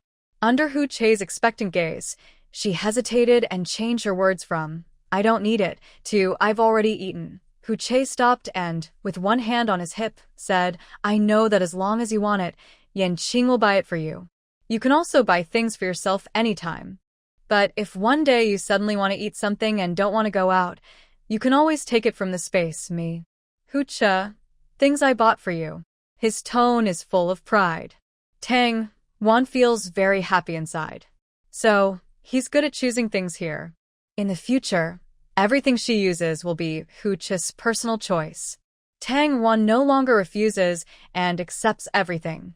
I heard that the Red Fox City is very rich. All the crystal stones in the Beast Country combined are not even half of Red Fox City. He doesn't care about this small amount of money. However, Hucha has made the trade in Red Fox City very successful and has also given back to Yanqing, which makes him feel like he's at a loss. After shopping all afternoon, Tang Wan refused Hucha's invitation to play together tonight. At the gate of the Beast King's palace. "Don't come to see me recently," Tang Wan said. "What's wrong?" Hucha suddenly looked serious. "Are you annoyed with me after just one day?" Hucha's eyes are full of sadness. Like a small animal abandoned by its owner. He wants to get closer to her but is afraid, looking at Tang Wan with a sad expression. No, no. Tang Wan quickly waves her hands. "I just think Yanqing has been hiding something from me lately." She accidentally told the truth. But Hucha, isn't he considered an outsider? However, Hucha's expression looks even more shocked than hers. "What is he hiding from you?" "I don't know. If she finds out, is it still hiding?" Hucha suddenly seems to realize that his question was problematic. He clears his throat. "But if you need me, you must come find me. I'll be waiting for you at our home." Hucha walks over and holds Tang Ruan's hand. When he says our home, his whole body is filled with happiness.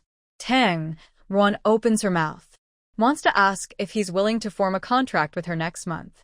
But in the end, she only says one word, okay. She feels she should first tell Yanqing. This is her way of respecting his companionship over the years. When she enters, she sees the guard beast man at the palace gate and casually asks, "Has the Beast King gone out?" Back to the goddess, no. Good, that's good. Tang Wan searched around the Beast King palace, but did not see Yanqing. The Beast King hall was already empty. She went to the first floor corridor and saw the orc, who was about to leave. He looked into Tang Ruan's eyes. "Have you seen Huiche?" "The goddess. Is this person an NPC? Did you see the Beast King?" "Oh. It's not even about finding Huiche. I haven't seen him." The orc's voice was loud. No one was outside, and the palace was empty. Where could he have gone? Suddenly, Tang Wan thought of a place. Below the Beast King Hall, there is actually a basement. In the basement, there is a room which in her original world's terms is called a war room. So, unless it's someone the Beast King trusts very much, no one would easily be allowed inside. Tang Wan entered the basement. She planned to go to the war room to find him. But after taking a few steps, she suddenly heard a beast's cry of distress. "Don't kill me. Beast King, please don't kill me. I'm telling the truth." The beast's voice was sharp, but she could tell it was a male. "Since you know what happens if you deceive me, you shouldn't have done it." "Ah." The man let out a series of screams. Thinking about the possible terrible scene nearby, Tang Wan instinctively clenched her fists. But the person Yanqing wanted to punish must be a bad guy, so there's no need for sympathy. What Tang Wan didn't expect was that after about half a minute of the male's screams, he started speaking again. "Thank you, Beast King, for sparing my life. Thank you, Beast King.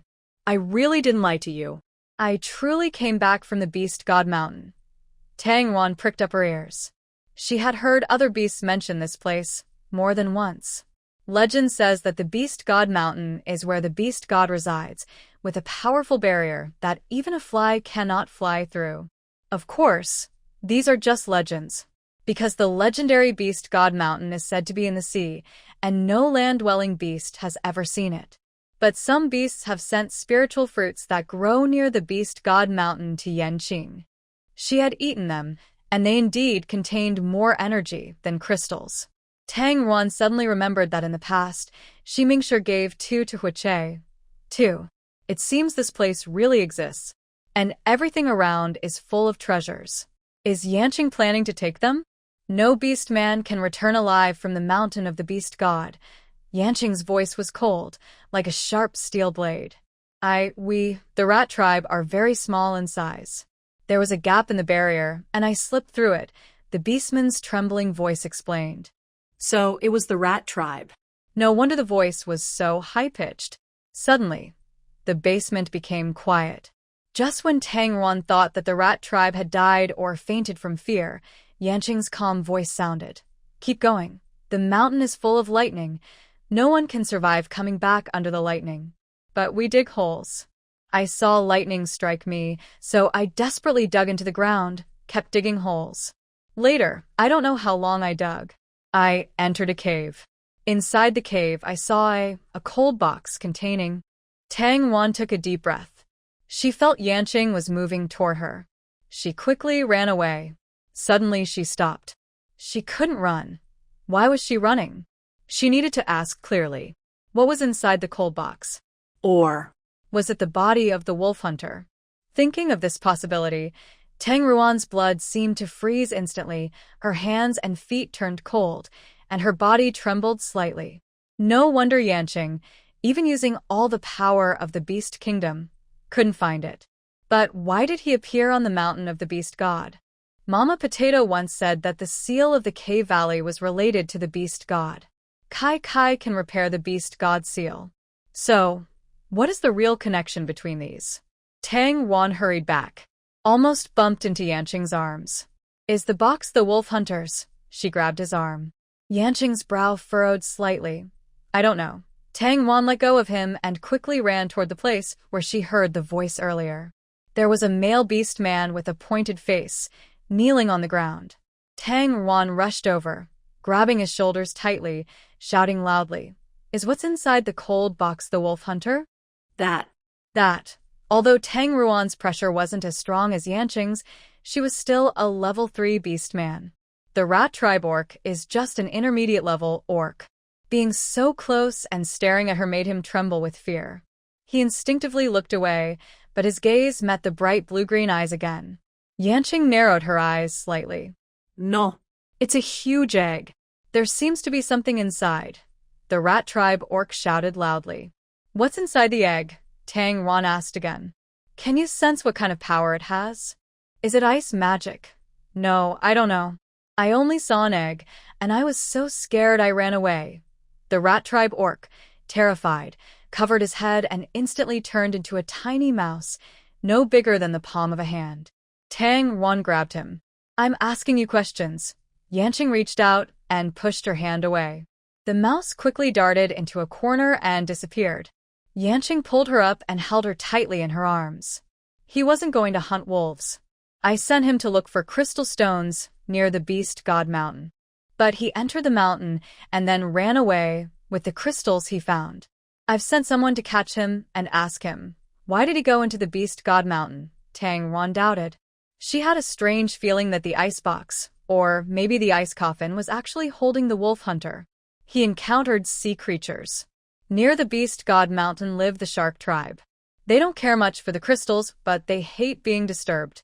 So they release sea monsters to attack anyone who comes close. If you don't believe me, you can ask Hu Che. Tang Ruan looked at him. Hu Che indeed knew the most about the sea. But why? Did you bring him here? Tang Ruan still doubted. Yanqing tucked a stray strand of her hair behind her ear and held her tightly. The shark tribe doesn't care much about those crystals. But land creatures care a lot.